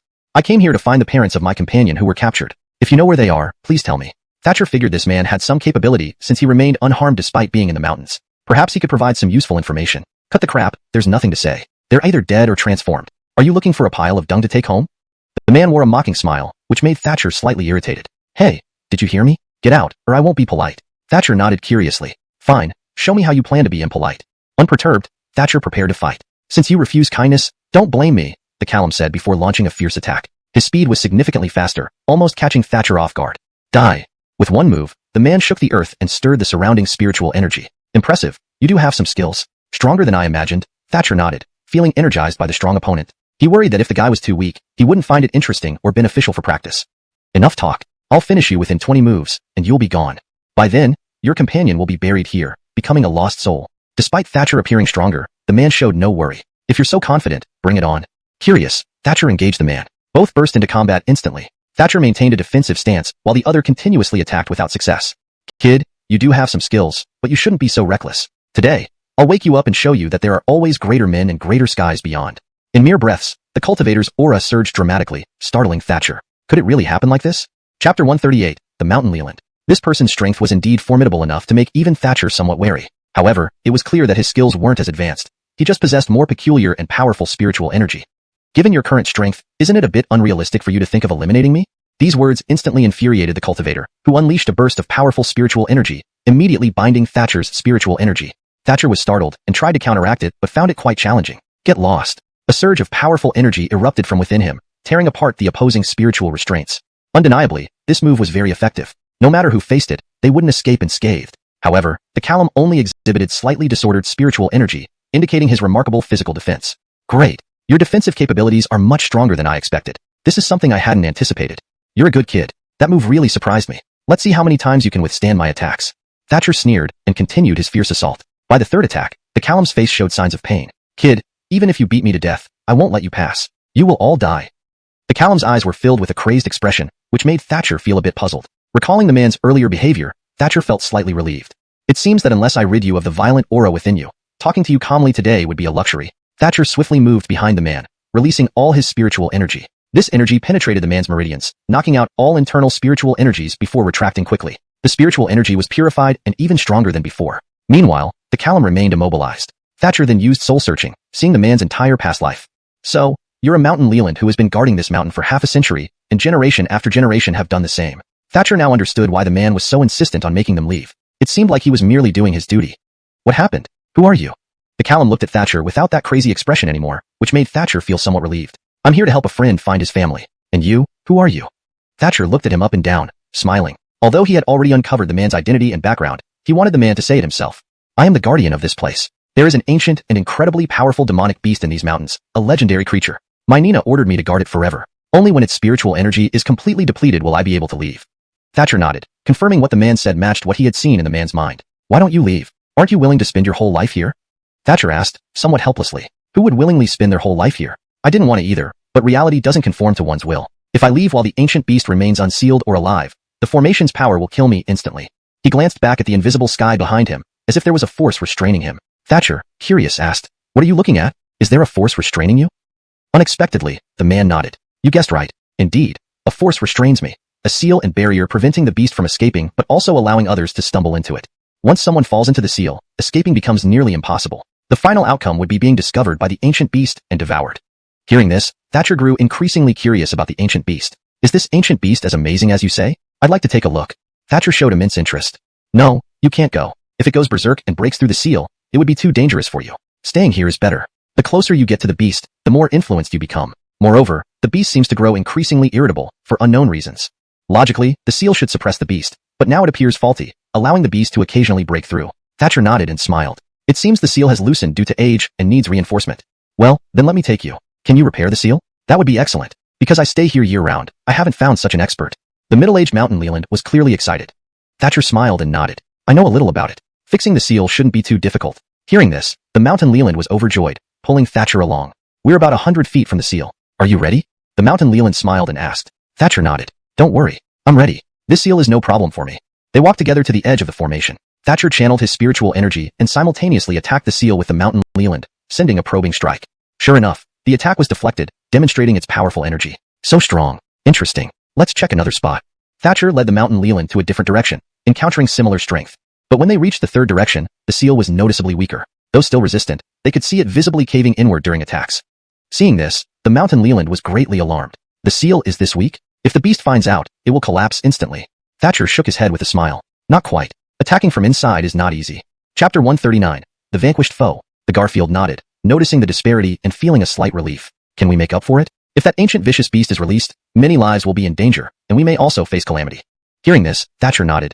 "It's hard to say if we can make up for it now. We still have much to do. Let's take one step at a time." The Garfield watched Thatcher expend his own spirit energy just to strengthen the seal here, and couldn't help but feel touched. "Why are you willing to drain yourself to save everyone? What benefit does it bring you?"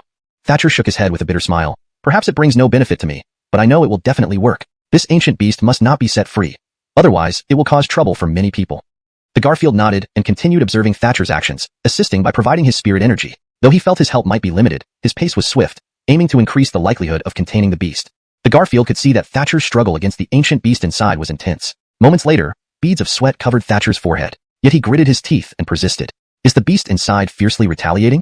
the Garfield asked nervously and worriedly. Thatcher nodded. "This guy, though suppressed by the formation, is far from obedient. It's truly troubling." Admittedly, subduing this beast was strenuous, but Thatcher was determined to give his all.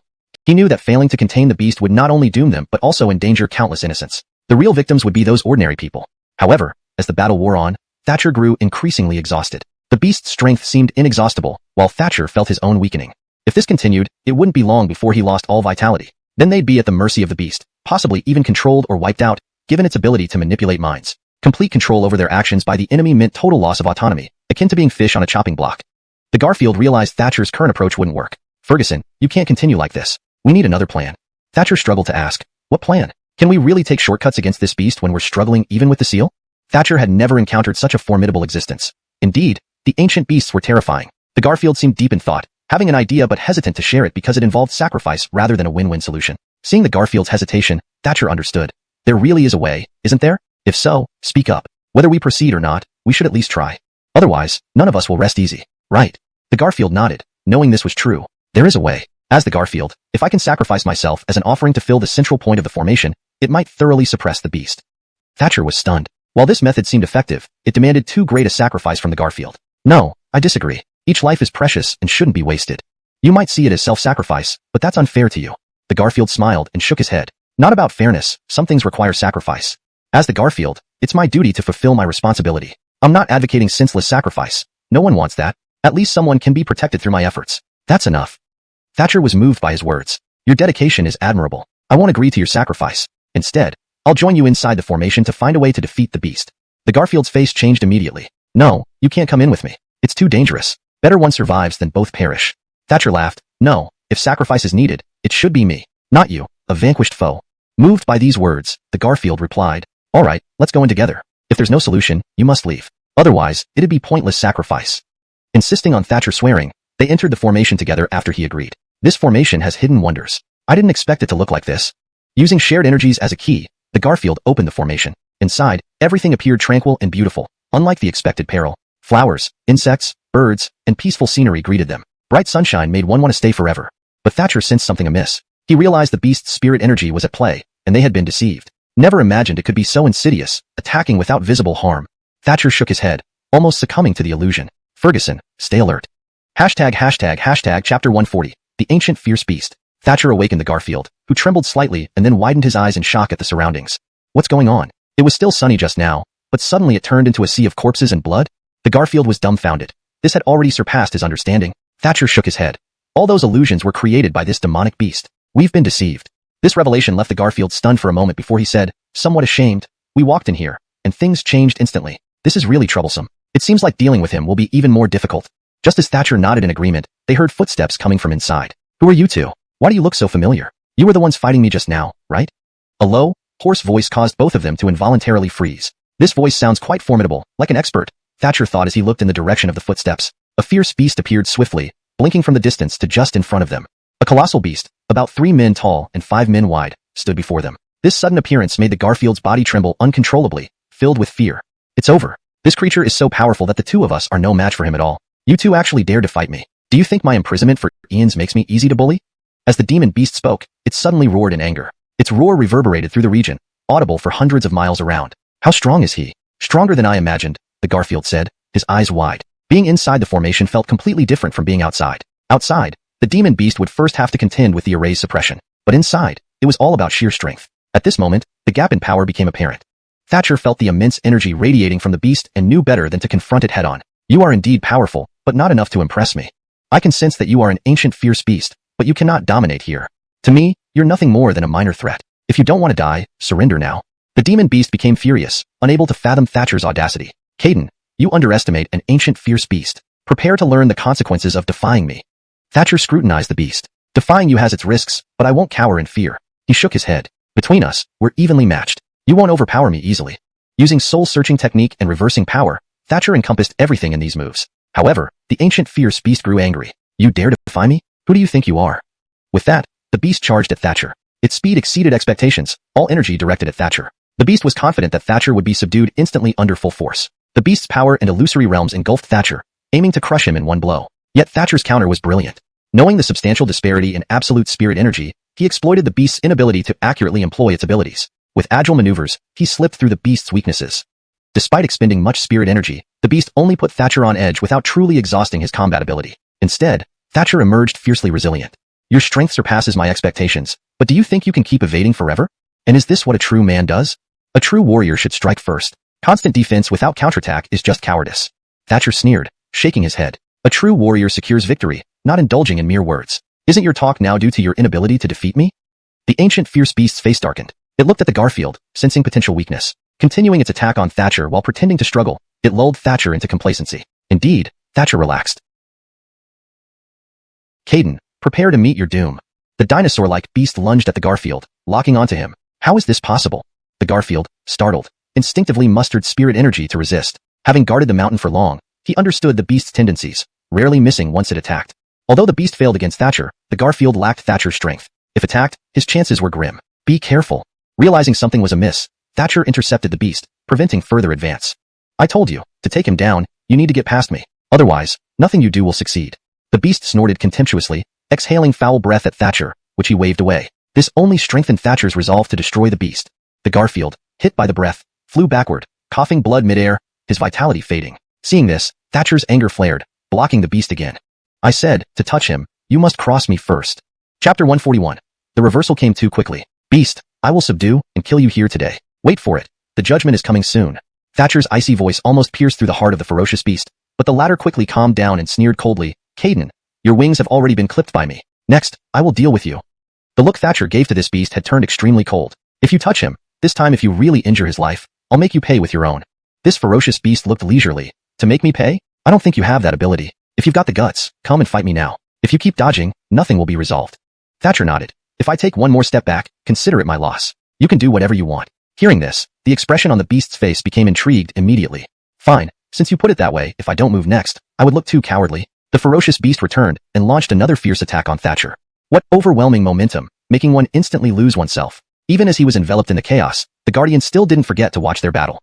He was very clear in his mind that Thatcher might not be a match for this beast. His own life wasn't crucial this time, but he couldn't let Thatcher suffer because of him. Unfortunately, no one could change why this beast was successful today. He felt somewhat aggrieved. As the guardian of these mountains, he absolutely couldn't let the opponent escape. The battle between Thatcher and the beast was so intense it could move heaven and earth, bringing ghosts to tears. Their powerful spiritual energy collided, almost shattering the seal completely. However, the ancient seal created by an immensely powerful figure of antiquity remained resilient even after billions of years. Even though the shockwaves from their battles were immense, destroying this seal was no easy feat. Seeing this scene, the Guardian was indeed terrified. These guys are truly stunning and alarming. How could they fight so fiercely? Despite having attacked and defended hundreds of thousands of times, in reality, it had only been about 15 minutes. Both sides had used every trick in the book. The beast's eyes glinted more excitedly at Thatcher. Never thought you'd be so powerful. No, wait, your body is quite formidable. At this moment, the beast's gaze became increasingly intriguing. Upon hearing this, Thatcher sneered. What do you mean? Do you want my body? Stop dreaming. My body isn't for you. The beast shook its head. Your body isn't under your control. If I want it, I can take it. As it spoke, the beast continued its aggressive attacks, but Thatcher's previous layout began to show its effectiveness. It was now time to tighten the net. Do you think you can escape from me? Halmston up. Since you came here, you stay here. Thatcher's strong spiritual energy combined with the soul-searching technique left the beast struggling. Didn't expect your earlier actions to just be a ruse. This final move is the real deal. Now everything is laid bare. The beast's expression changed, realizing Thatcher was different from the clumsy cultivators who mistakenly entered the formation and fell within 2 moves.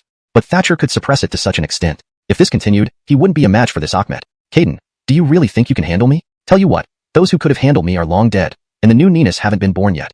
Thatcher dismissed it. No matter what you say, I'll crush you here today to teach you the consequences of provoking me. Upon hearing this, the beast looked shocked. It knew this Ahmed was definitely not an easy target. However, it didn't expect Thatcher to be so fierce. Suddenly it saw the Guardian nearby and had an idea. That Ahmed has been heavily injured for so long. Do you think he can be saved? The longer you delay with me, the harder it will be for you to save him. This statement enraged Thatcher immediately, but upon reflection, it seemed true. This guy is really something, playing such tricks on me. Thatcher's expression darkened. He knew this was true, but letting the beast go like this was hard to swallow. Because Thatcher was concerned about the Guardian, his moves were interrupted, allowing the beast to break free and flee. The beast fled about 100 steps before turning to look at Thatcher. Caden, falling for such a trick, you really overestimated yourself. Saying this, it quickly turned and disappeared without a trace. Arden urged anxiously, Ferguson, chase after it. Don't let it leave the mountain and harm others, or there will be endless trouble. Thatcher nodded then shook his head. Don't worry, I will catch this guy, but not now. Arden was puzzled and Thatcher smiled. Right now, the most important thing is to save you. Arden patted his chest and said, what's there to save? I'm perfectly fine. Arden looked very confident, but the reversal came too quickly. Suddenly, he coughed violently and spat out a mouthful of blood, reminding Thatcher of the scene when the beast hurled him into the air, leaving a trail of blood. How did this happen? You're really something. Thatcher laughed bitterly, shaking his head. The man was beaten this badly yet acted so tough. Now the Guardian felt embarrassed, scratching his head, not knowing what to say. All right, don't argue. Just listen to me and focus on recovering. Arden nodded, having no better idea. Already weakened, he could only follow Thatcher's advice. Thatcher smirked, urging his spiritual energy to flow into the Guardian's body, hoping to help him recover quickly. Chapter 142 The Mausoleum. However, the spiritual energy within the Leland's body was somewhat inferior to that of Thatcher. The idea that he could easily revive him was a bit too optimistic. Richard, I suddenly realize you're actually a prodigy. It's just that your latent abilities opened up rather late, so your power hasn't skyrocketed immediately. I'll now stimulate your body to nurture itself. Who knows, this might help you recover faster. Upon hearing this, the Leland was visibly stunned. He had guarded this place for countless years and had never heard anyone say he possessed talent. Thatcher activated his spiritual energy, breaking through some of the Leland's barriers. Instantly, the flow of spiritual energy within the Leland became unimpeded. Anthony, I feel my spiritual energy circulating much faster than before. This is all thanks to you. Feeling the surging energy within him, the Leland grew more invigorated. This isn't solely due to me. It's mainly because you possess such talent, Thatcher replied modestly. The Leland scratched his head with a smile, slightly embarrassed. Thatcher pretended to be annoyed. This talent is inherently yours. How can you belittle yourself? Don't always think you're incapable. Got it? Otherwise, I'll get angry. Hearing this, the Leland reluctantly nodded. Suddenly, the Leland's expression changed as if he heard something unusual. Thatcher, noticing the change, asked worriedly, what's wrong? Are you feeling uncomfortable? Could it be your injuries haven't fully healed?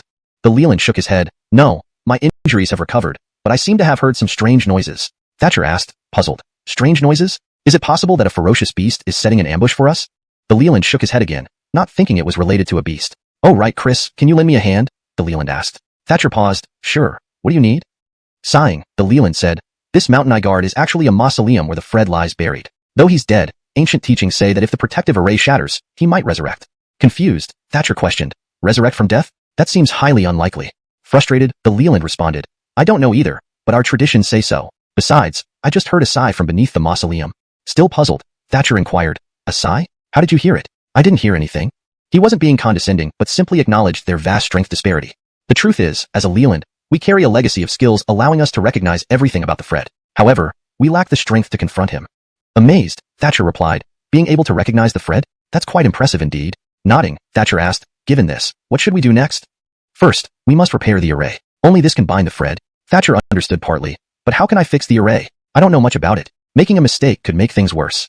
Don't worry. We just need to find the core of the array and infuse it with spiritual energy or other forms of energy. If we enhance its power, the Fred won't be able to resurrect. Agreeing, Thatcher suggested, let's go then. If we wait too long, the Fred might really come back, and we won't be prepared. He knew of the legendary Fred, whose immense power is say ahead even the demon kings. Given such tales, Thatcher imagined his strength must be formidable, even though the stories were old. As they took a few steps, a loud thud echoed around them, making the air vibrate. Thatcher asked, perplexed, what just happened? The Leland's face turned grim. Chris, the array may have been damaged. Unfortunately, we don't know the extent yet. Thatcher wondered aloud, can damage be incomplete? The Leland nodded, yes. Despite its power, the array has decayed over billions of years. Many powerful ancestors have reinforced it over thousands of years. If their reinforcements were damaged, it's less concerning. But if the original array is destroyed, it's beyond hope. Shocked, Thatcher exclaimed, that's serious. We should check it out immediately. Where can we enter the mausoleum? Stunned, the Leland responded, enter the mausoleum? Why risk it? It's likely very dangerous inside. We'd be walking into a trap. Thatcher insisted, to solve this, we must start from the source, the Fred inside the mausoleum. There might be answers there. After some thought, the Leland agreed, all right, Chris, I know a way in. Follow me. Guiding the way, they both ventured into the mausoleum. Chris, you might not know, but the mausoleum houses many treasures. Various sects covet it and often send people to explore the perimeter, hoping to enter and find treasures. With the array unstable, someone might try to breach the mausoleum, so we need to be cautious, the Leland warned. Thatcher smiled. Really? Though he heard about these ambitions, Thatcher wasn't worried. The Fred's supposed power was nothing much to him, let alone the minor sect Ephraims. Not a problem. Let's see if these Ephraims want to challenge us for the treasures. Understood, Chris. Just thought I'd warn you in case we encounter any trouble. Continuing deeper into the mausoleum, Thatcher suddenly tensed his gaze upon entering. Chapter 143, Knowing When to Bend. Thatcher clearly sensed a powerful aura flying towards him from the side. The speed was so fast that he could barely detect its movement. He was slightly surprised. There were actually people lying in ambush here? In an instant, the attacker was already in front of Thatcher. Of course, he wasn't about to be caught off guard so easily. Taking a deep breath, Thatcher dodged the surprise attack by stepping to the side, eliciting a surprised from his opponent. Not bad for a kid. You managed to dodge my fully prepared strike. But dodging one move doesn't mean you can keep doing it. Caden, I don't want to waste my energy. Let's finish this fight within 10 moves. All the treasures in this Fred's tomb will belong to me. Upon hearing these words, Thatcher nodded. So, this guy was after the treasures inside the alleged Fred's tomb. Initially, Thatcher didn't think there was anything particularly valuable inside, but the other party's efforts made him reconsider. He decided he would thoroughly search the tomb upon entry. Perhaps he could find something useful. Money and wealth weren't as important to him anymore. What he needed were magical artifacts that could enhance his combat power or potential. With great strength, those external possessions would naturally come easily. However, it was clear that the Evan in front of him hadn't quite grasped these concepts. The cultivator felt quite pleased upon hearing Thatcher's words. To him, Thatcher merely appeared mysterious and intimidating. Defeating him would be easy. He attributed Thatcher's previous dodge to sheer luck, but soon, he realized something odd about Thatcher. No matter how he attacked, the Nicholas always managed to defend effortlessly and evade calmly. Don't just dodge, Ahmed. What good is dodging? Show some real skill and fight back. The cultivator believed that if Thatcher stopped dodging, he could defeat him easily. Hearing this, Thatcher chuckled. All right, I won't dodge. Let's see what you can do to subdue me. Losing patience with this prolonged sparring, Thatcher still needed to check if the Fred had truly revived inside the tomb. After all, many treasures awaited, and he needed to verify the Evans' claims. Seeing Thatcher stand motionless, the young cultivator breathed a slight sigh of relief. Good. You can't move, understand? That's the agreement. Suddenly, the cultivator launched a full-force attack. He had been preparing this move for 3 breaths and was confident it would quickly bring Thatcher down. However, the powerful energy transmitted through their hands startled him. How is this possible? You have such means? The cultivator's eyes widened, as if he had encountered something inconceivable. Despite being roughly the same age, Thatcher's strength seemed at least twice as formidable. The thought that this Nicholas could surpass even his own Nina was unimaginable to him. Harmon shook his head. He couldn't believe this Nicholas could defeat him. I am Harmon, the eldest Ephraim of Moonshadow Sect. Who are you? Declare your name. I do not kill unnamed foes. Thatcher sneered. If you can defeat me, maybe I'll tell you my name. Otherwise, better luck next time. Hearing this, the cultivator became furious. You insolent brat. How dare you humiliate me? I'll tear you limb from limb. Harmon launched a frenzied assault on Thatcher, unleashing a brutal attack filled with murderous intent. However, Thatcher simply snapped his finger, neutralizing all of Harmon's attacks. Harmon was completely stunned. How is this possible? How can you be my match? Harmon was dumbstruck. He couldn't fathom where he had gone wrong, but Thatcher was proving to be extraordinarily difficult to handle. Even his Nina had never been so overpowering. Why is it that we're almost the same age, yet you seem at least 10 times stronger than me? This discrepancy felt like an insult to Harmon. From birth until now, he had always been the pride of the sect, having never faced any setback. Although his Nina often warned him not to be arrogant and to remember there were always people stronger out there, Harmon relied on his superior talent and strength, disregarding everyone else. Now Thatcher had defeated him so effortlessly. He could sense that Thatcher hadn't even used a third of his true abilities. Realizing this, Harmon knew he had met his match. Thatcher coldly shook his head. Since you couldn't defeat me, I won't reveal my name. You'll die with this secret. As these words sank in, Harmon felt a powerful spirit aura enveloping him, sensing a palpable killing intent from Thatcher. Thatcher truly intended to kill him. Sweat poured down Harmon's body. He couldn't die. He had responsibilities to his sect. If he died now, it would be a disaster for the Moonshadow sect. He was indispensable. Facing such a formidable enemy, survival meant bending. Please, Ferguson, I don't want to die. Can you spare my life? I came here for the benefit of my sect. I didn't know how formidable you were. Please give me another chance. Thatcher had been about to kill him with a single blow but was taken aback by Harmon's plea for mercy. Reflecting on it, aside from the initial sneak attack, they had no deep-seated grudges. This guy was just after the treasures in the tomb. Thatcher hadn't even figured out what treasures were inside, so sparing him might provide useful information. Thinking this over, Thatcher nodded. Well done, Ahmed. You know when to bend. Chapter 144, Loss of Mind. Hearing these words, Willis was a little stunned. He had only intended to give it a try, never expecting that Thatcher would agree so easily. I also need a guide to show me the way in here. Since you're here, come along with me. Hearing this, Willis nodded somewhat uncertainly and followed him inside. At this point, he was already thoroughly impressed by Thatcher.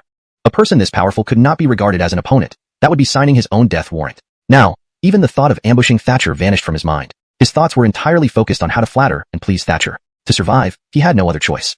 The two entered the tomb through the mechanism's entrance. Willis had long been familiar with what was inside, but had never personally ventured in. Now, he felt excited. Immortal Anthony, the treasures inside are unparalleled, all from ancient times. As long as we get even a small part of them, they will benefit us endlessly. Thatcher smiled and nodded. Well said, but our biggest concern should still be that Fred. Thatcher glanced at Willis, saying coldly. Hearing this, Willis couldn't help feeling puzzled. Immortal Anthony, what Fred do you speak of? Thatcher pointed around coldly and said, the owner of this tomb. Willis trembled and his expression changed. But soon, he regained his composure and shook his head with a bitter smile. Immortal Anthony, you sure like joking around. The owner of this tomb, coming back to life? That's a laughable idea. Thatcher nodded seriously. Indeed, this guy may have resurrected and might already possess someone. Otherwise, why do you think I'm here? Hearing this, Willis widened his eyes, feeling as if he heard something unbelievable. Hey, do you really mean it? Is the Fred truly going to resurrect here? He had heard such stories before, but always treated them as jokes. He didn't expect someone as powerful as Thatcher to confirm it, which made him take it seriously. Of course it's true. I'm here to suppress him. Otherwise, why would I bother coming here? Willis was at a loss for words. The Fred was a figure of immense prestige, even after death. Willis had come here to obtain the treasures left behind by this legendary figure. But now Thatcher told him the Fred might resurrect. Instantly, Willis felt utterly hopeless. So, Immortal Anthony, can we escape? This conversation left Willis feeling completely disoriented. Now he hasn't resurrected yet, so why worry? Thatcher shook his head, finding him rather disappointing. But Willis wasn't laughing. His body trembled uncontrollably. Ferguson, I'm serious. If that Fred really comes back to life, how can we possibly escape? Thatcher patted his shoulder gently. If you really want to run, you can always escape. Suddenly, the surroundings began to shake violently, and Willis's expression grew more terrified. Not possible. We've just talked about him. He can't be resurrecting already? Thatcher shook his head, ignoring Willis, and carefully sensing the changes in the surrounding spiritual energy. If the Fred truly awakened, the surrounding spirit energy would inevitably fluctuate, leading to a significant battle. Thatcher became excited. He hadn't encountered such a formidable opponent before. Even the ancient beasts seemed insignificant compared to this. Ancient beasts, despite sounding powerful, had lost their glory over time. Dealing with them required only 40% of his strength.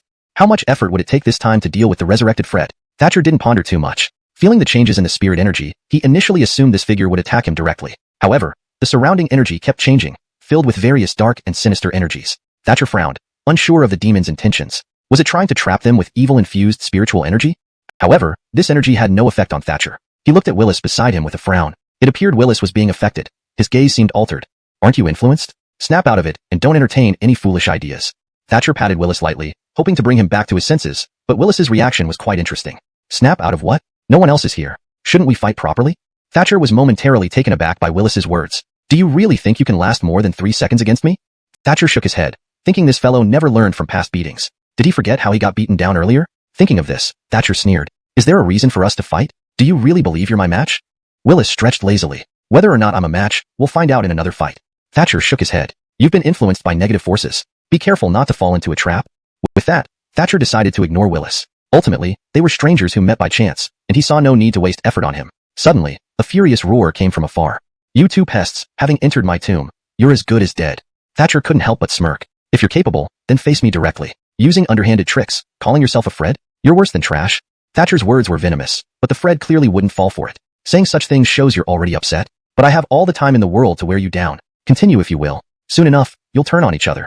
Why should I trouble myself to deal with you two when I can clean up after your demise and devour both of you? How perfect. Chapter 145, Strike First. After saying this, the Hyman burst into laughter, as if he had lost his mind. No matter how powerful you are now, I want to see if you'll still be so impressive once your spirit energy is completely corroded by me. Having said that, the revived Hyman vanished without a trace. Thatcher gave a cold snort and prepared to walk around to find an exit. However, before he took 2 steps, he felt a gust of wind from behind. Without turning, he blocked it with a single move and used powerful spirit energy to send it back along its original path. Ah! A pained cry echoed from behind. It was Willis's voice. Only then did Thatcher look at him, sneering. I already told you before that you're no match for me. Why do you keep provoking me? Did you forget when you bowed to beg for mercy? Upon hearing this, Willis's eyes turned wild. That incident was a disgrace for him. Though he knew he couldn't match Thatcher, some inexplicable urge made him want to kill Thatcher to erase all past grievances. Caden, that's my dark history, and I won't allow you to mention it. As long as I kill you, no one will know about those things, right? With that, he attacked Thatcher, using moves he had previously held back. These methods would cause self-harm, which he wouldn't normally use, but now, under such crucial circumstances, they were necessary. You're shameless and have no bottom line. Thatcher shook his head, knowing he could no longer tolerate Willis. He swiftly defeated Willis again, bound him, and planned to deal with him after dealing with the Hyman. Seeing Thatcher easily handle Willis, the hidden Hyman could not stay idle any longer. I didn't expect you to defeat him so quickly. The Hyman appeared and looked Thatcher up and down, excitement filling his face. Your physical body is truly remarkable. If I can make use of it, it will surely bring out its full potential. The Hyman was in no better shape, yet spoke with arrogance. You played a part in my revival. Rest assured, I'll make good use of your body. Then, the Demon King approached Thatcher leisurely, but he seemed to be there in an instant, exuding an aura of supremacy and determination. Thatcher quickly evaded, a mocking smile on his face. You think you deserve my body? Do you really think you're worthy? The Hyman's expression turned grim. Why don't I deserve it? What's your reason? Thatcher sized him up and replied, looking as hideous as you. Shouldn't you check yourself in a mirror before claiming you're fit for my body? Hearing this, the Hyman's face turned to shock, followed by rage. Caden, I'll kill you. You'll learn the price of mocking me. Maybe you have a sharp tongue, but to survive in this cultivation world, you need formidable strength. Otherwise, you're nothing. Thatcher nodded in rare agreement. You're right, but your strength is lacking. I can beat you in no more than 30 moves. While speaking, Thatcher had already used Soul Search to review every detail of the Hyman's past and present. This let him understand the extent of the Hyman's power and current abilities. Had he not known these details, Thatcher might have been wary of the Hyman, just like the ancient beast whose attributes nullified Soul Search. But the Hyman belonged to this era and wasn't immune to Soul Search, making it effective against him. Therefore, Thatcher had a clear understanding of the Hyman's inferiority.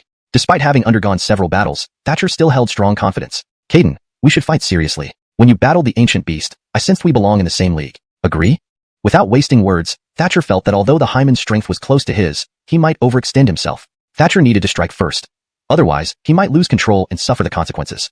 If the Hyman reappeared, chaos would ensue. A scenario Thatcher wanted to prevent. As a saint son of the Heavenly Dao Sect, he had to consider the greater good. The Hyman also lunged at Thatcher with immense spirit energy, which Thatcher dared not block directly. Instead, he created an energy binding field. No matter how powerful the Hyman's spirit energy, once trapped, it could only circulate within the field. Thus, Thatcher could use his own spirit energy to subdue the Hyman.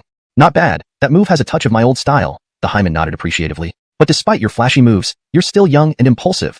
The Hyman pushed more than double his spirit energy, breaking the binding field instantly. How is this possible? Such powerful spirit energy, broken so easily. The Garfield nearby stared in disbelief. Chapter 146, signing the contract? At this moment, the Guardian of the Mountain was starting to harbor suspicions about Thatcher. Big Ferguson wouldn't have lost to this Hyman, would he? If that's true, then it's really impossible to restore the formation. And once this Hyman leaves here, there will definitely be a bloodbath. Thinking about this made the Guardian resolve firmly. If it really comes to that, I must personally enter the array core and reactivate the formation.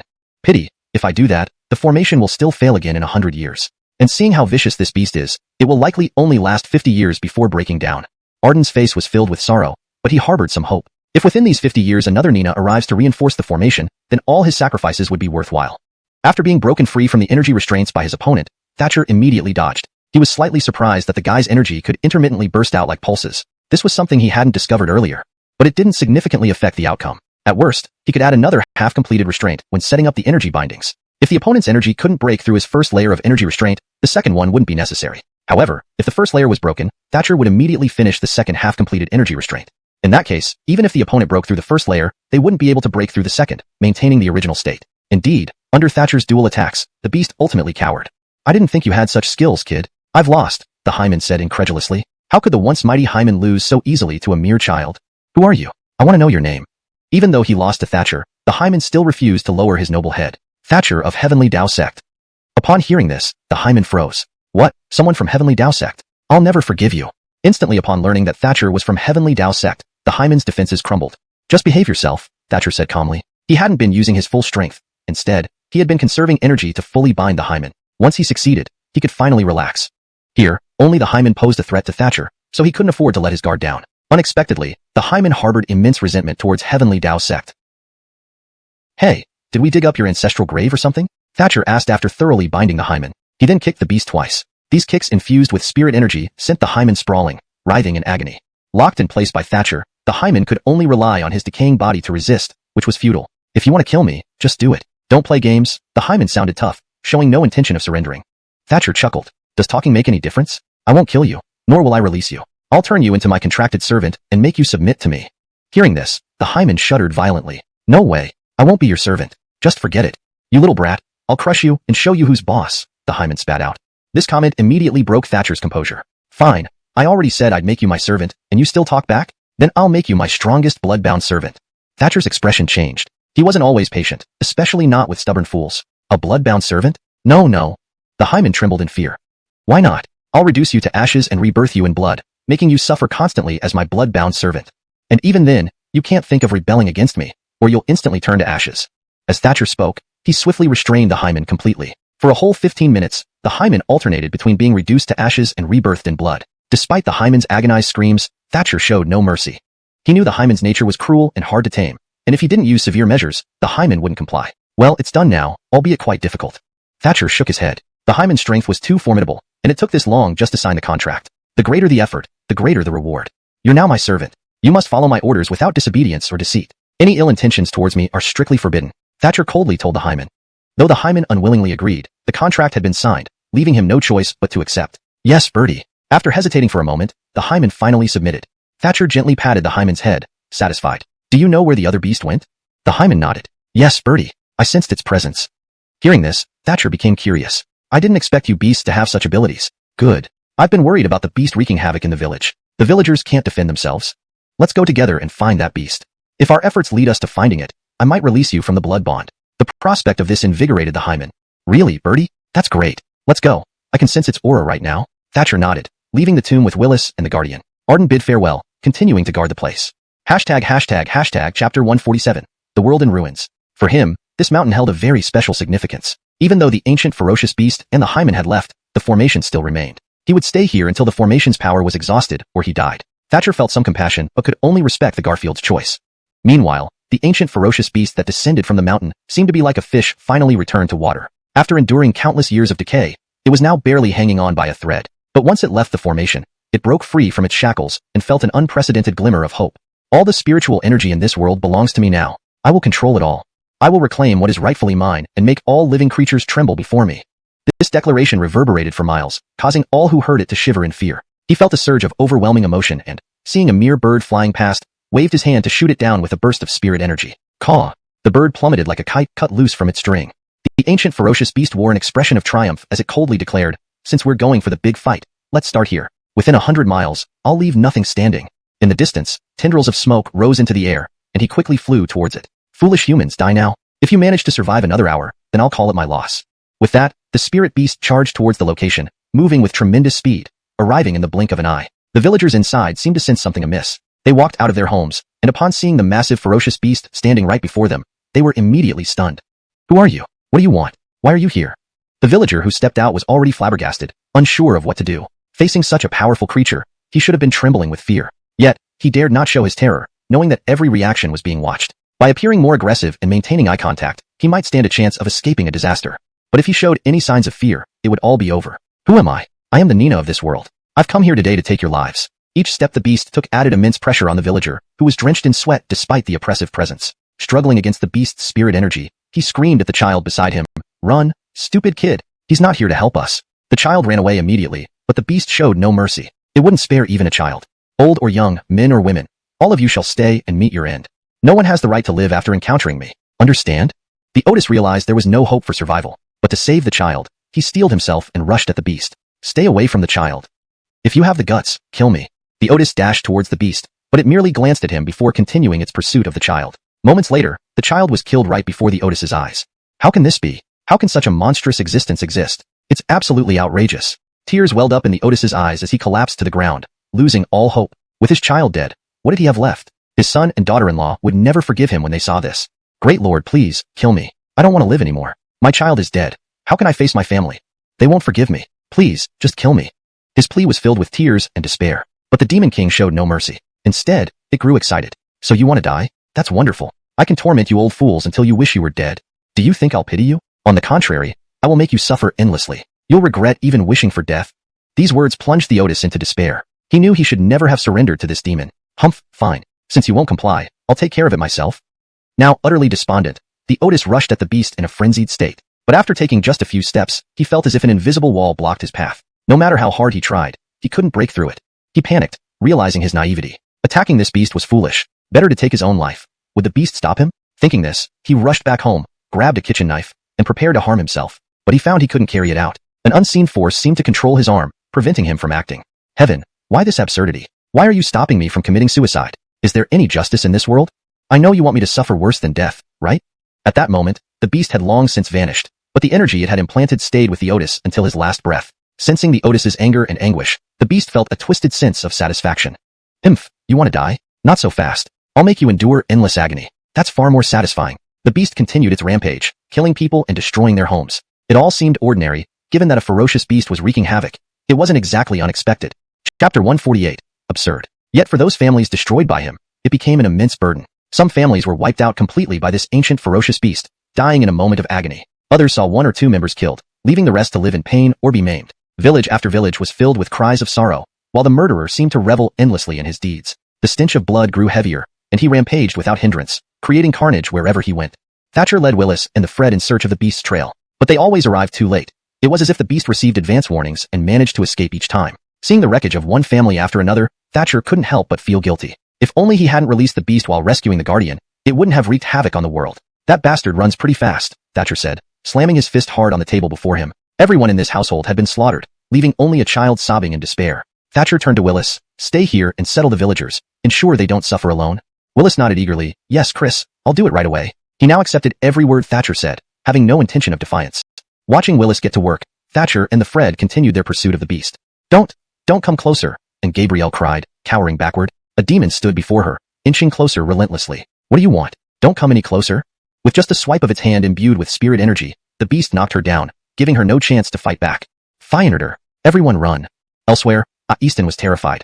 Why would such a monster appear in the village, and where did it come from? If only Ferguson Zhao were here. Sadly, Ferguson Zhao had left for something far more important. Maybe he never regarded me as more than a nobody. After all, I'm just an ordinary person, while he is a true prodigy. Sigh, I had hoped to become his Ephraim, but that seems like a mere fantasy now.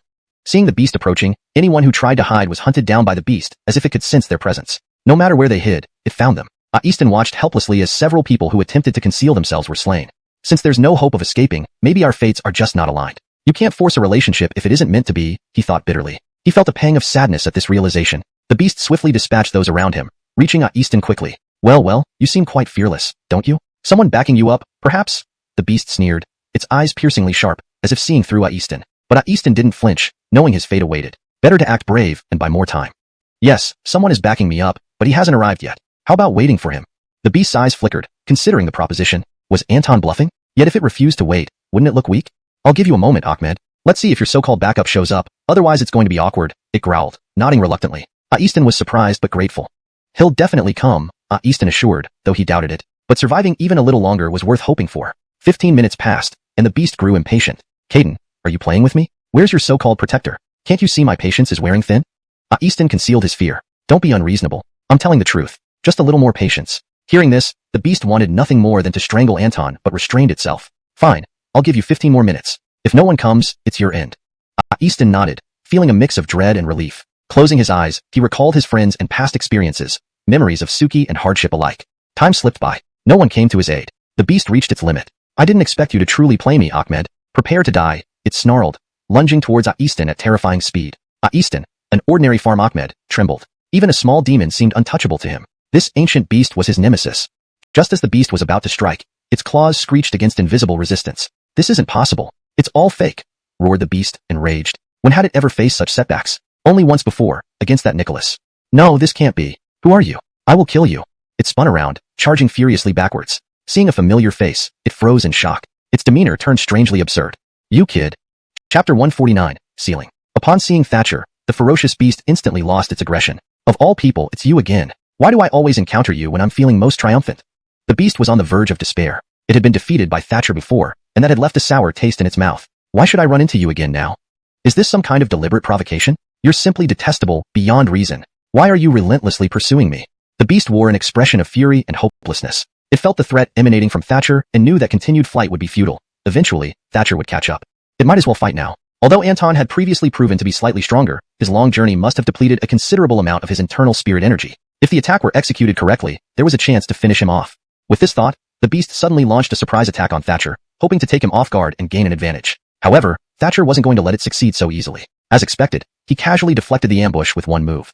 While this engagement hadn't cost the beast much, it revealed its weakened state. Realizing this, it decided to throw caution to the wind. Gathering all its remaining spirit energy, the beast prepared to find an opening while Thatcher blocked every possible escape route. Thatcher knew this beast could attempt unpredictable maneuvers at any moment, and he needed to be fully prepared. Otherwise, things could quickly turn for the worse. This beast had already killed many people and carried an overwhelming aura of bloodlust. It couldn't be allowed to escape so easily, or it would only grow more arrogant and cause further chaos. Thatcher's relentless pursuit made the beast realize it was cornered, but it refused to accept defeat. How could an ancient beast like itself fall so easily to Thatcher? I will never lose to you, brat. I'll kill you. The beast fled madly to the left but didn't succeed. Instead, it rushed directly towards where Thatcher had been moments ago, where Fitzroy stood watching the battle nervously, completely unprepared for what happened next. The beast lunged at him. Reacting too late, Thatcher regretted forgetting about this weak point. Fitzroy, having no martial prowess, would be helpless against the beast's attacks.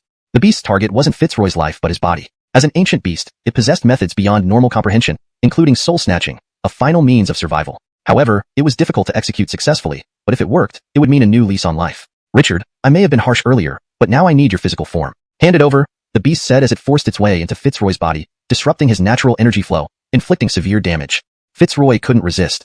He was entirely at the mercy of the beast. Thatcher initially thought the beast intended to kill Fitzroy, but soon realized it had merged with him. This created a dilemma. Any move to expel the beast would harm Fitzroy, yet inaction would allow the beast to cause more destruction. Fitzroy occasionally regained consciousness, only to plunge back into darkness shortly after. How do you feel, kid? Thatcher asked urgently when Fitzroy seemed lucid. Fitzroy firmly shook his head. Ferguson Zhao, please kill me. This thing is causing me unbearable pain. I don't want to live. I just beg you to destroy it. Sharing the same body, the beast raged upon hearing this. Once it took full control, it cursed, "You dare speak such words? Trying to kill me? I'll kill you. When I completely possess this body, your doom will be complete, and you will be utterly erased." The beast laughed arrogantly, showing no respect for either Fitzroy or Thatcher. Desperate, Thatcher suddenly recalled a technique. "You may have merged with his body, but I have a way to force you out." The beast was startled. "You're lying. No ordinary person can expel me. That's divine power." Knowing certain techniques existed to expel a soul snatcher and restore health, Thatcher coldly replied, "If you think I can't do it, then let's see." He activated Soul Search combined with Soul Suppressing technique, enhancing their effects on Fitzroy. Despite the beast nearly controlling Fitzroy's body, it was still shaken. Nevertheless, the beast remained defiant. If Thatcher wanted to eliminate it, it would ensure both Fitzroy and itself perish together. After about half an hour, Thatcher abandoned the method, realizing the beast had become wary. Proper handling was necessary. Otherwise, it wouldn't emerge willingly. ##### Chapter 150, Method. Do you think I have no way to subdue you, that you can rest easy in his body without a care? Is that it? Thatcher's icy gaze fixed on Easton, his entire demeanor becoming more formidable. Yes, that's exactly what I think. You can't get me out of here. What are you going to do about it? He spoke with defiance and an insolent expression that seemed to invite punishment. If this wasn't Easton's body, Thatcher would have already struck out directly. I have one more method. If I can't subdue you, I'll let you go. Hearing this, the fierce beast immediately widened its eyes in wild delight. What? You're going to let me go? Really? You're not lying? With your strength, you should be very honorable, right? The fierce beast knew all too well that hiding in Easton's body wasn't a long-term solution. The best plan was to escape quickly and slip away like a cicada shedding its shell. Thus, any opportunity to leave wouldn't be overlooked. Of course I mean it, but I don't think you'll enjoy such treatment. Thatcher's words filled the beast with disdain. You overestimate yourself. With just these skills, you can't really drive me out. His body is mine for good. The beast was clearly confident in its own abilities. Perhaps now you think you can control his body, but if I seal you inside him, what methods do you think you will still have? With this statement, the beast's eyes widened. It instantly sensed something was wrong. It had thought Thatcher would be concerned about it staying in Easton's body, which made the beast feel safe. Now, this Ahmed wanted to bind it inside Easton's body, turning it into Easton's captive puppet, unable to control its own energy or abilities. This would make it merely serve Easton, dressing him up in its power. Realizing this, the beast tried desperately to leave Easton's body but found itself encountering obstacles everywhere. How could this be possible? Your energy here. Did you prepare this in advance? The beast was furious, feeling tricked by Thatcher. Yes, I did prepare it in advance. I just didn't realize until now that I could use it like this. Before, my thinking was too narrow. I never considered restraining you inside his body. Now it seems I overthought everything. Practicality is all that matters. You can stay inside his body and help him grow stronger. As for using those powers, Easton can handle that perfectly. This statement instilled great fear in the beast. Caden, you cannot treat me like this. Stop it immediately. Thatcher only felt more encouraged. He believed sealing this creature inside Easton was the right thing to do. The beast's efforts to break free grew more intense, but ultimately failed.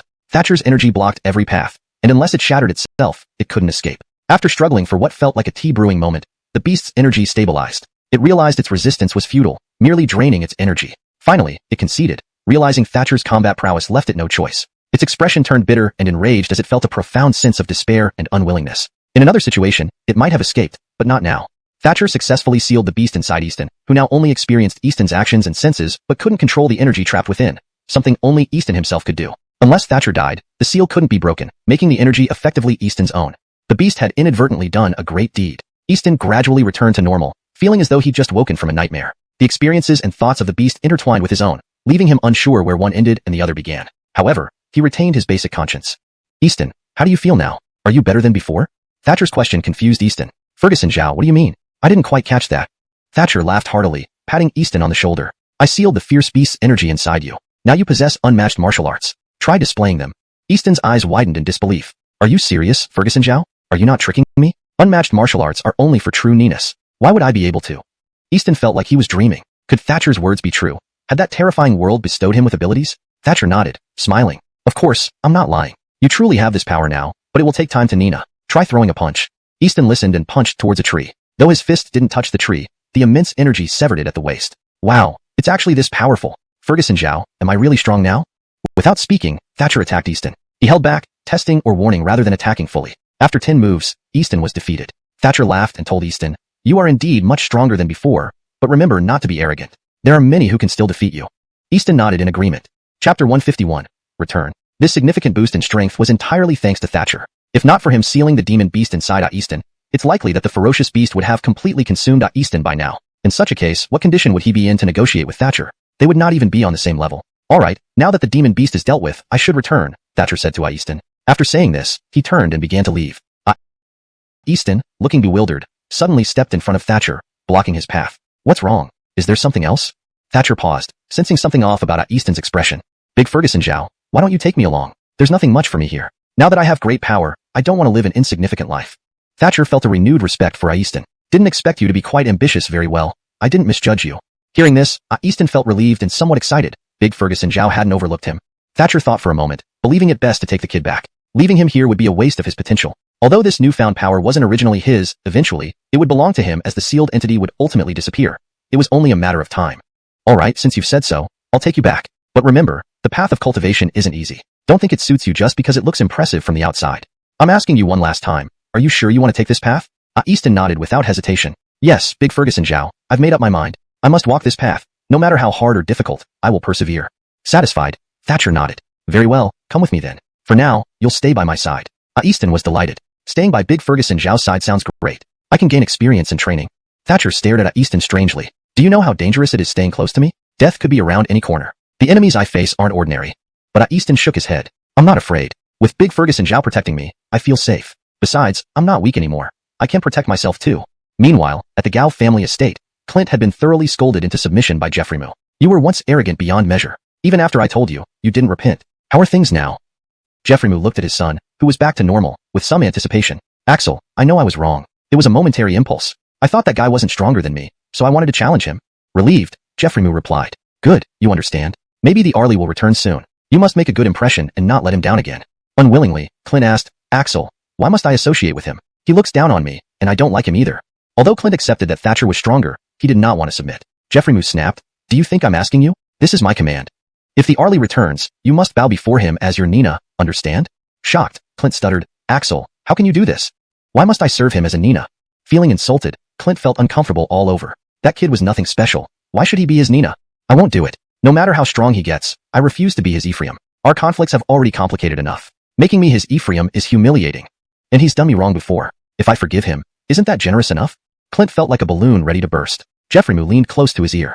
You dare mention that incident? Wasn't it because you tried to harm others and got what you deserved? Alright, listen to me. If you cannot become the Arley's Ephraim, I will disown you. Stunned, Clint exclaimed, Axel, how can you say such harsh words? Jeffrey stared silently until Clint finally gave in. Fine, Axel, I will follow your orders. Are you satisfied now? Jeffrey nodded. That's better. Oh, and how is the investigation on the demon beast going? Excited, Clint answered, Axel, we've located them. They are gathered in one place, and our people are watching them closely. Satisfied, Jeffrey breathed a sigh of relief. Good. Thatcher brought Easton and the transformed Fred back to the Gao family estate. Now appearing as an ordinary man, the Fred caused no panic among the crowd. Clint and Jeffrey welcomed Thatcher respectfully.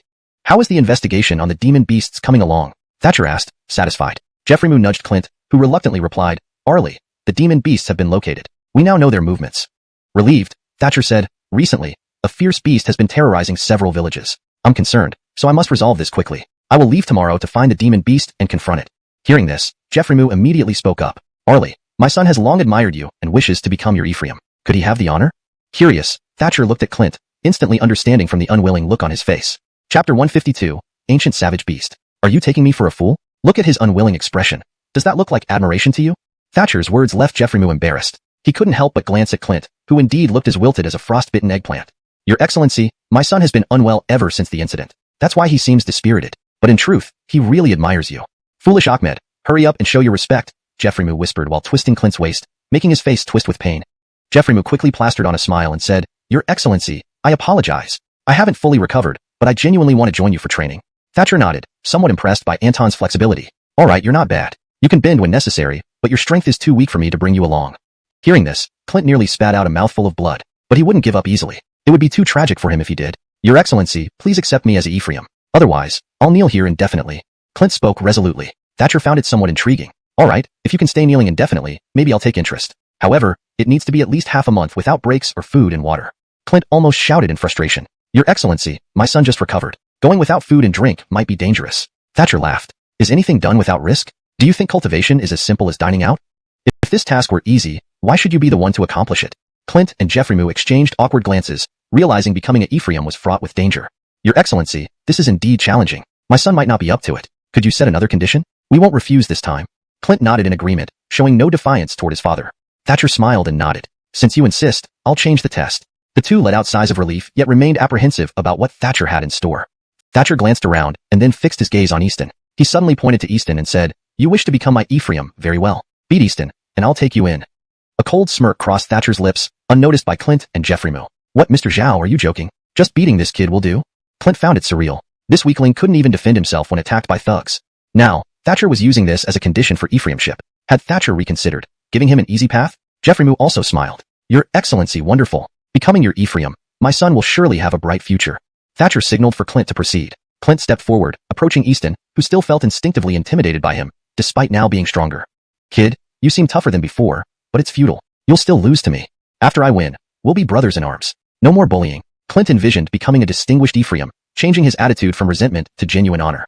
Easton nodded. He bore no deep-seated hatred towards Clint, knowing his past status. No matter who bullied him, it wasn't reason enough to complain. The best way was to grow stronger, like now, where his strength deterred others. Seeing Easton's timid demeanor, Thatcher became slightly exasperated. Stand up straight. Don't cower as you used to. You're now an expert. Act like one. Thatcher's words awakened Easton. Right, he's now an expert. No need to wallow in self-pity. Clint might not even be his match anymore. Though Clint enjoyed all the family resources, Easton wielded the power of an ancient savage beast, formidable even at its reduced strength. Gao young birdie, pardon me, but I need to fight for my strength and dignity. I might have been weak before, but no more. Henceforth, we should live in peace. What do you say?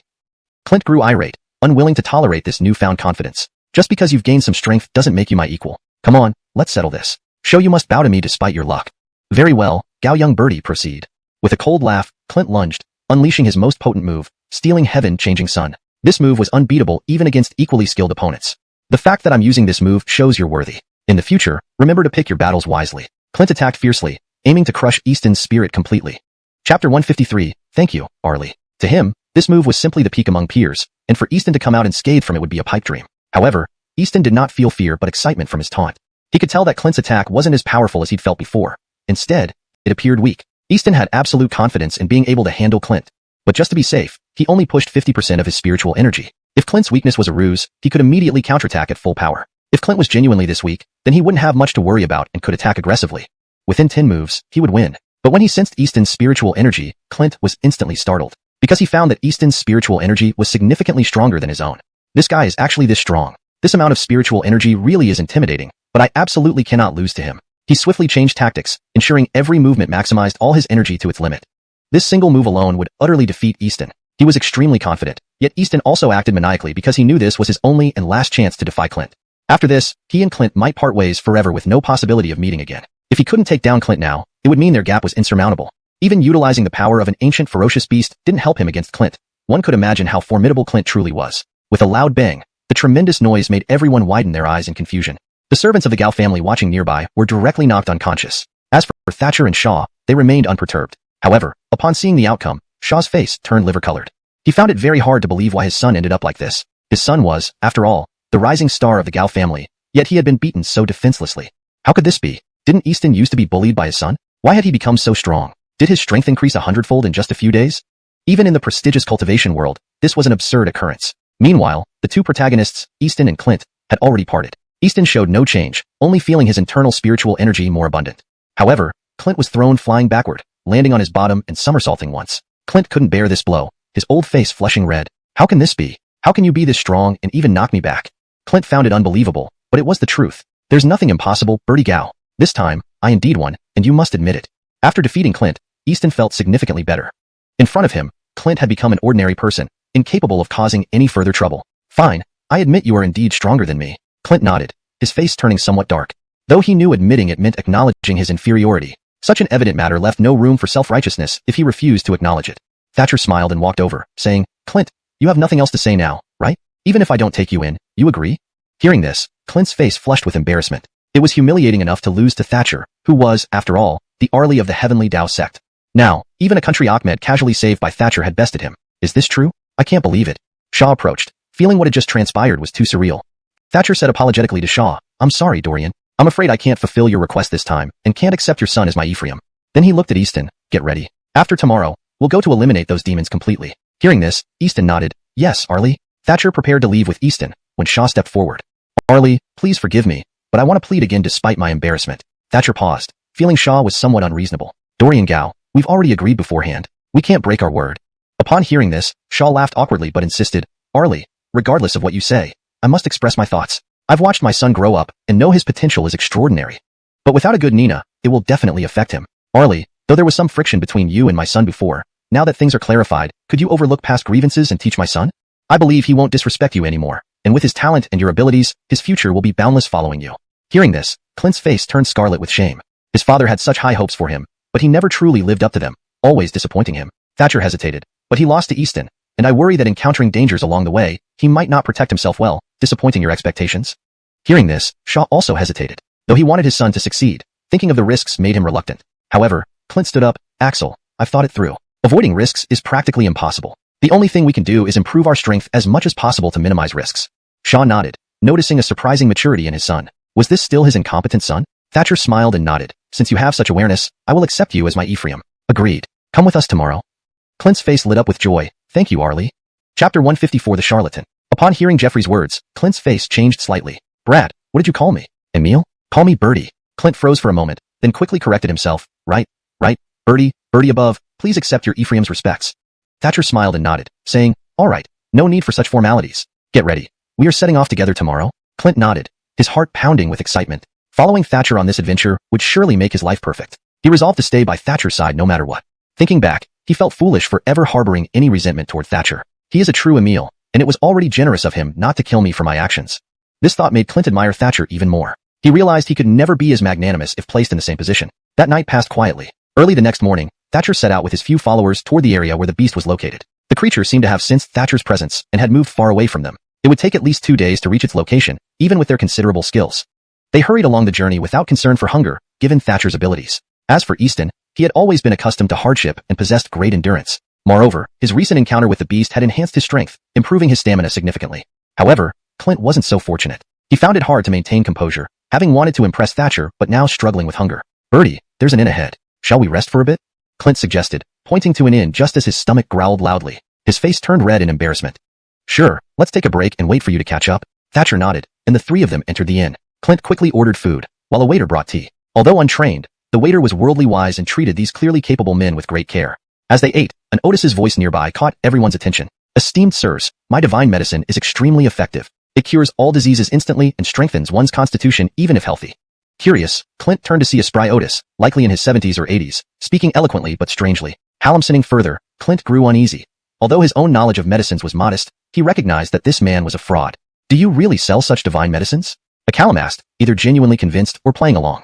These miraculous drugs can't be bought, but I happen to have some. If you wish, I can give you a portion, but supplies are limited, only for those with destiny, the Otis replied grandly. The Callum agreed eagerly, Birdie speaks wisely. Surely we are destined. Isn't that so? The Barely man chuckled. Fate or no, it must be judged by fairness, not mere words. Glancing around, the Callum said, I have a quality vitality pill which boosts a cultivator's mental strength. If you like, take it. With that, he pulled out a small blue box, revealing a dazzling bead inside. Wow, a real vitality pill, a precious rarity. Another Callum exclaimed, his eyes gleaming greedily. The Otis smiled, nodding approvingly. Excellent, it seems fate has linked you to my Azure Clarity pill. Here, take it. Opening a palm, he revealed a bright green pill, seemingly impressive. But Clint immediately recognized it as common. Unable to stand by any longer, Clint stood up. Friend, trading a vitality pill for this common Azure Clarity pill isn't worth it. His words caused a stir among the group. The Otis grew angry. You dare question the value of my Azure Clarity pill? Think you can defame me without knowing who I am? Another man sneered at Clint. You're just an ignorant fool meddling in matters beyond your understanding. A bookworm probably thinks he knows everything after reading a couple of alchemy texts. Ignore him, someone else added. Frustrated by their mockery, Clint snapped, don't listen to this old charlatan. That Azure Clarity pill is nothing special. My family can produce hundreds easily. The middle-aged men didn't believe him. Don't talk nonsense. I can barely produce one pill a month, let alone this quality. Your claims insult my skill. You're mocking my abilities? The Otis accused, pointing angrily at Clint. Thatcher watched curiously, impressed by Clint's boldness. He knew the pill was subpar, but chose not to interfere. Fraudsters thrived on deception, and it wasn't their place to intervene. Indeed, I look down on you, Clint declared boldly, glaring defiantly at the Otis. Hashtag chapter 155, a great outbreak. Hearing this, the cultivator immediately flew into a rage. Brat, how dare you mock and ridicule me? I want to see how you die. The Otis strode toward Clint with imposing strides, and a spiritual snake surged from his body, charging directly at Clint. Thatcher noticed that although this spiritual snake looked formidable, it was not enough to take down Clint. Do you think you can defeat me with just this? Clint pounced forward and blocked all the spiritual energy with one move, simultaneously ensnaring the Otis with the remaining energy. As a result, the Otis completely lost his combat ability. Even if he wasn't seriously injured, his spiritual energy was entirely restrained, making it impossible for him to deal with Clint. Weren't you so powerful just now? Your refined elixir was quite impressive, but it didn't make you stronger, did it? You're at least twice my age, yet your combat strength is this poor. With victory in hand, Clint became cocky, but the opponent was left speechless by Clint's taunt. After all, among cultivators, only victory or defeat mattered. Everything else was irrelevant. If you won, what you said was right and considered truth. Otherwise, it was all nonsense. Though these words weren't entirely comprehensive, they were fundamentally correct. Thatcher frowned and said, Xiao Long, don't waste time with them. We still have matters to attend to. Let's hurry along without causing trouble. Clint quickly responded respectfully, Yes, Birdie, rest assured, this kid will be easily dealt with, and it won't delay our plans. Upon hearing this, the Otis's expression turned ugly. Caden, you're too arrogant. Do you know who I am? I'm from the Chin family. If you've got the guts, stay here and don't leave. Clint glanced at the untouched meal before Thatcher and Easton, then sneered, Stay here? Don't be afraid of you. If you have the guts, come on. What's the Chin family to me? Never heard of it. The Otis's face lit up with a smug look. He feared that Clint wouldn't stay, which would mean he had been beaten in vain. Caden, you've got some guts. I'll give you a good beating and show you what it means. With that, he quickly left, as the Chun residence wasn't far away, allowing him to return swiftly. Although Clint promised not to leave, the Otis still worried about unexpected developments over time, so the sooner he returned, the better. Watching the Otis's retreating figure, Thatcher sighed wryly. You've gotten us into trouble again. Clint laughed and said, Birdie, this old liar was deceiving people here. If we didn't teach him a lesson, wouldn't it show our weakness? Don't worry. Once we chase them off, we can leave, okay? Clint confidently promised, slapping his chest. Thatcher nodded. All right, let's do it as you say. They ate for another quarter of an hour when a large group approached from afar, moving quickly. Clint looked in the direction of the noise and saw a crowd heading their way. Birdie, they've arrived. I'll deal with them. With that, Clint stood up and moved to an open area, waiting for the Otis's reinforcements. You guys really like to assume you're powerful. Think a bunch of you coming out will scare me? No matter how many you bring, it comes down to strength. I'm Clint, heir of the Gao family. Those who aren't afraid of death, step up, and I'll disassemble you piece by piece. The Otis turned to a Nicholas beside him and said, Young Birdie, this is Anton who beat me earlier. Please help me get justice. The Evan smiled and reassured the Otis. Uncle, rest easy. This is on me. The Otis's face lit up with joy. If young Birdie promised something, it was almost certain to happen. He deeply trusted his nephew. Though the Evan was a generation younger, he was much more powerful than the Otis. With his help, the Otis could practically count on victory. Go test them first, gauge their strength, and don't disgrace us. Upon this order, several strong individuals stepped forward, surrounding Clint. Caden, daring to provoke someone from the Chin family. Looks like you're asking for trouble, a bald man sneered, revealing a shiny gold tooth that caught Clint's attention. Clint replied with disdain, "Kid, that big gold tooth in your mouth looks nice. After I finish you, I'll take it for my dog." Hearing this, the man with the gold tooth lost it and charged straight at Clint. "I'll change my name if I don't beat you to a pulp." Others joined in, attacking Clint simultaneously. In an instant, Clint engaged in battle with incredible speed. Bang! With one strike, Clint knocked one of them down. The others swarmed him, forcing Clint to dodge while fighting back. These few were genuinely strong, and their simultaneous attacks made him feel a bit overwhelmed. "Wilson, didn't expect you'd call so many, but rest assured, I can take them all down within 15 minutes. Clint exuded confidence, reclaiming the frustration he felt from Thatcher and Easton. Indeed, within 15 minutes, he effortlessly defeated them all. Now, besides the Otis, only the Nicholas remained standing. Clint, triumphant, mocked the enraged Otis. "Old fool, any tricks left? Are you relying on this kid? Better gather more people next time." This infuriated the Otis even more, but he was held back by the Nicholas. "Uncle, take a break. I'll handle this brat properly." The Otis's face improved slightly. "Good. Young birdie, be careful. He talks trash, but he's got some skills." The Evan nodded, nonchalantly saying, "Brat, I'll give you 3 moves. If you can't beat me within 3, you'll never have another chance." Clint, already feeling overconfident, flared up. "Brat, let's fight and see. Why boast now? Who asked for your mercy?" Chapter 156, Suppression. Thatcher furrowed his brow. He detected a trace of cunning in the other party's eyes. This Nicholas, though appearing to be around Clint's age, had a meticulous mind. Despite all subordinates being defeated by Clint, he acted calmly, showing his confidence in defeating Clint. However, Clint was unaware and still considered himself a match for him. "Be careful, Clint. You might not be a match for this kid." Clint was taken aback by Thatcher's words, not expecting such high regard for that youngster. But a rebellious thought emerged within him. The more Thatcher believed in the other side, the more determined he was to show his strength. The Nicholas named Brevin sighed with relief as Clint didn't agree to let him take the first move. He never intended to really make the first move, but merely wanted to probe Clint. "Since you don't need me to go first, I'll attack then." Before initiating an attack, Brevin identified Clint's weaknesses during previous battles. Although their power may have been evenly matched initially, Clint was now put on the defensive. Clint gritted his teeth, his face turning grim. "You've been probing my weaknesses all along. How devious." Brevin sneered. "What's so devious? War is full of deceit. Haven't you heard that deception is part of war?" Ignoring him, Clint launched a fiercer attack, seeking Brevin's vulnerabilities while denying any opportunity for exploitation. Despite knowing this approach would involve trial and error, it would help him hold up for some time. However, prolonged battle had revealed too many of Clint's flaws. Each blow to these flaws left significant impacts, gradually turning the tide against him. Within a quarter hour, Brevin had knocked Clint down, causing him to spit blood. Clint stared blankly, astonished at his defeat. Though Brevin had made him seem weak at first, he realized it was more than just tactics affecting the result. "I lost. I truly am inferior to you," Clint admitted. Hearing this, Brevin laughed out loud. "You arrogant brat, what happened to your bravado? Why are you submitting now? To tell you, even if you beg now, I won't forgive you. You injured so many of my men. I must teach you a lesson about challenging the Chin family." Hearing this, Clint sneered back. "Can't challenge? Who do you think you are? You're not much. Bring it on if you dare." Brevin prepared to attack without further discussion. Beside them, Thatcher could no longer sit idly. Although Clint was weaker and previously disrespectful, he was now his subordinate. If anything happened to him, who else would genuinely follow him? Seeing Brevin prepare to deliver a fatal blow to Clint, Thatcher gestured for Easton to intervene. This was a perfect opportunity for Easton's training, mutual support in times of trouble. Besides, Brevin and Easton were of similar caliber, like Clint. If Easton didn't step in, what purpose did they serve? Easton followed Thatcher's order, engaging Brevin in battle. The fight was more intense than Clint's previous bout, due to Easton's superior strength. Brevin, already exhausted from battling Clint, faced certain defeat against Easton. Thatcher observed contentedly. Though Easton hadn't yet kneaded his demonic beast's power, he was learning to control it. When fully unleashed, it remained to be seen who would gain the upper hand. Before lifting the seal on Easton's power, Thatcher needed assurance Easton could protect himself. Otherwise, it'd be like planting a time bomb within him, detonating before he was ready. "Brat, not so cocky now?" Thatcher jeered. Brevin shook his head. "I merely lost to Easton today. If not for the previous battle, I wouldn't have lost." Excited, Clint added, "Lose gracefully. No need for excuses. I didn't argue after losing to you." Brevin turned angry. "Don't think you've achieved much by beating us. Just luck. Come to the Chin household if you dare. We have many experts there." Thatcher nodded mockingly. "Sure, I can go to the Chin household, but no one might dare fight me." Scoffing, Brevin dismissed Thatcher's bravado. "You're just a punk. Does everyone fear you?" This provoked Clint and Easton. "Dare say that again. See if we don't tear you apart." Brevin rolled his eyes, ignoring them. "Enough. Let's follow him back to the Chen household. Let him die enlightened." They held back, staring sharply at Brevin like daggers scanning over him. Reaching the Chen household, injured subordinates had already reported to the Germain, leading a squad of bears and haul Ninus out to greet them. "Who are you, Nicholas? Why did you harm my son?"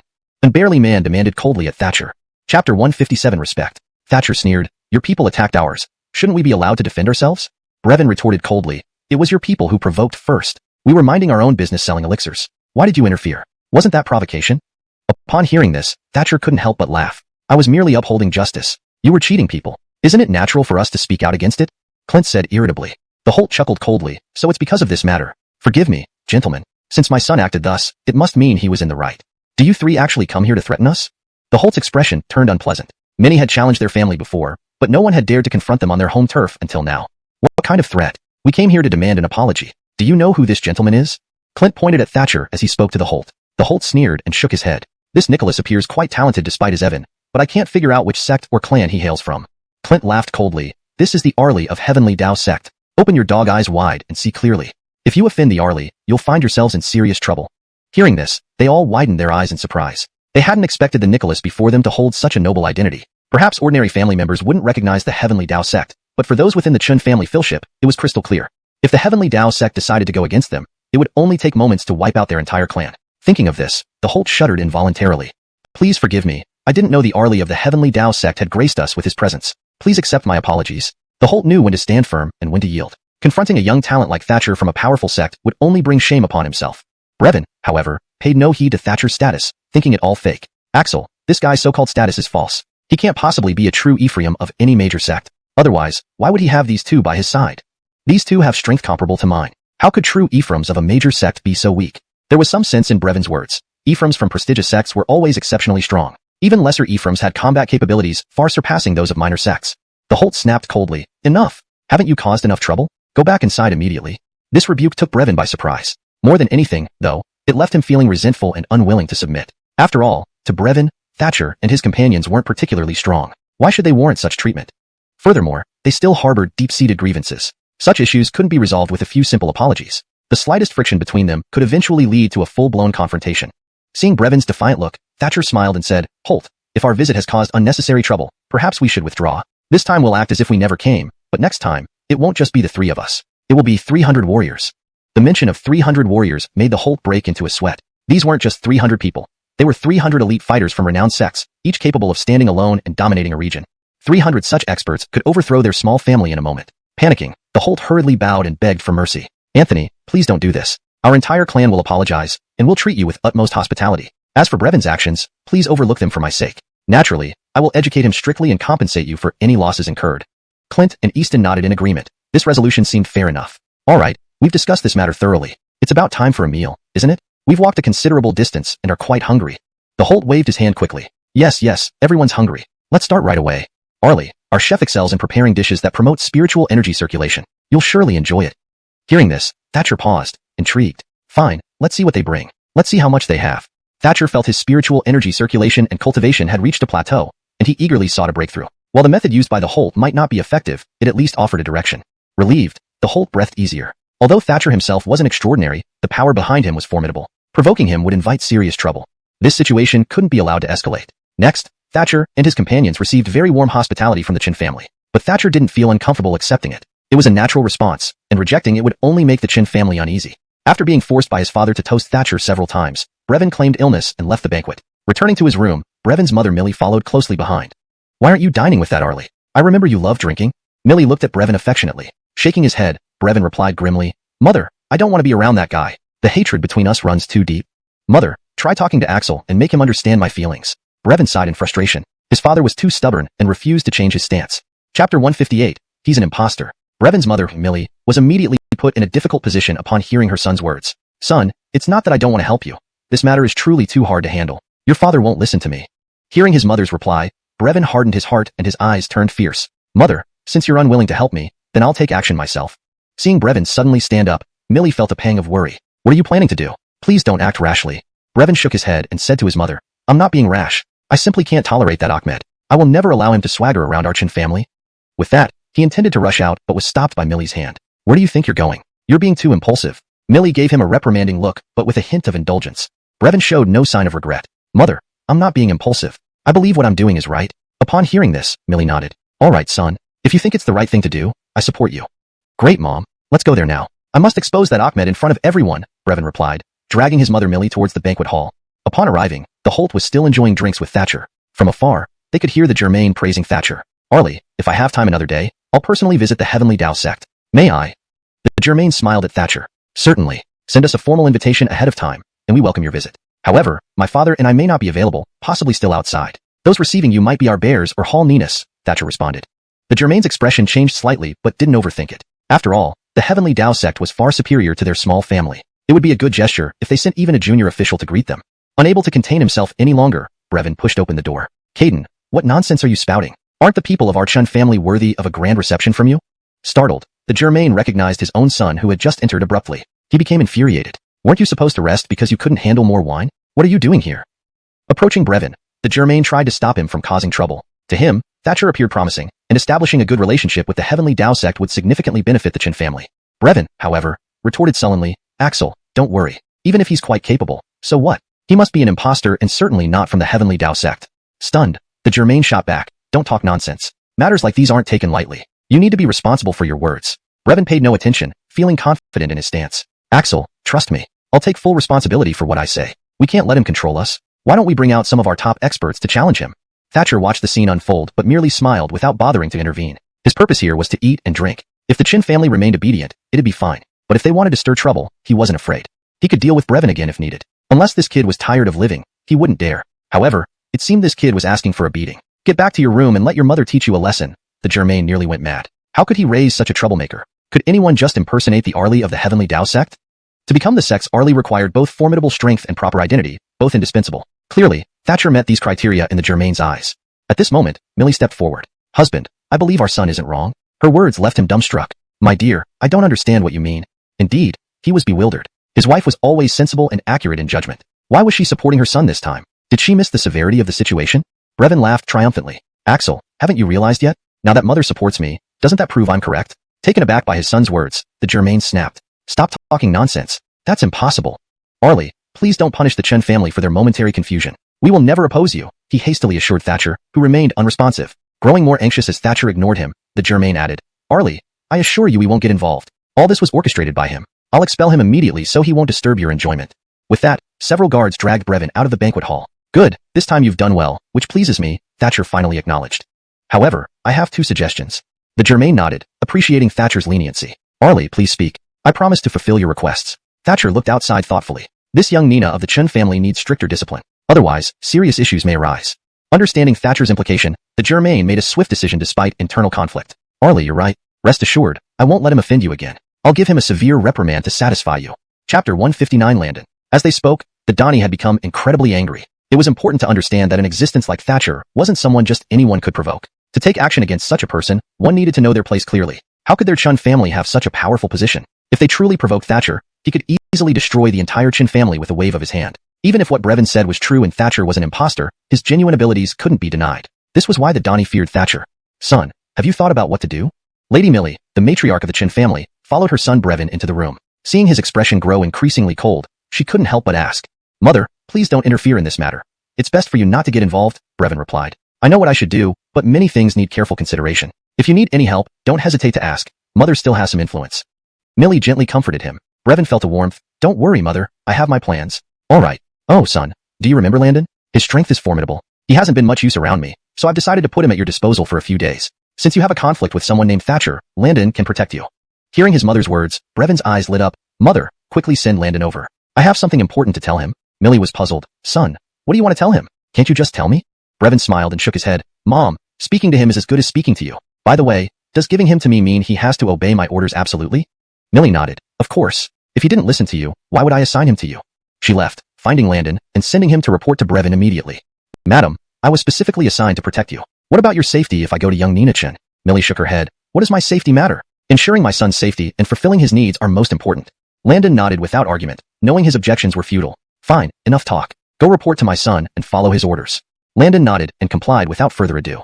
Brevin was pondering how to deal with Thatcher when he heard Landon was reporting in. He hurriedly invited him in. Anthony, you're a great talent. Having your assistance is a blessing. With you here, I won't have to worry about that kid anymore. Hearing this, Landon showed a hint of confusion. Young Birdie Chun, who are you talking about? Has someone offended you? Just tell me, and I will handle it. Brevin felt a rush of excitement, but knew he shouldn't rush things. He still wasn't sure about Landon's true intentions. What did my mother tell you? Landon smiled. Young Birdie, she said I should listen to all your commands. Brevin nodded approvingly. Good. In that case, let's go together. There's someone I want to teach a lesson. If you can defeat this fellow, I'll confirm your prowess. Though uncomfortable inside, Landon agreed to win the trust of Brevin and his mother. Okay, young Birdie, I will give it my all. These words greatly satisfied Brevin. Great. Let's go. My father and that kid are waiting in the banquet hall. We should hurry before it's too late. They arrived outside the banquet hall, where Millie was waiting. Landon stepped forward briskly. Madam, it's a coincidence. Young Birdie wants me to deal with someone in this hall. Millie glanced at Brevin and smiled. Landon, don't worry. This issue is simple. That kid isn't very strong and can hardly stand against you. Landon sighed in relief, grateful that Millie anticipated his concerns. Madam, I didn't ask out of any other intention but wanted to inform you beforehand in case there's trouble, and you wouldn't be able to react timely. Millie waved dismissively. Mr. Xuanhuan, don't worry. There's nothing complicated about this. Proceed with confidence.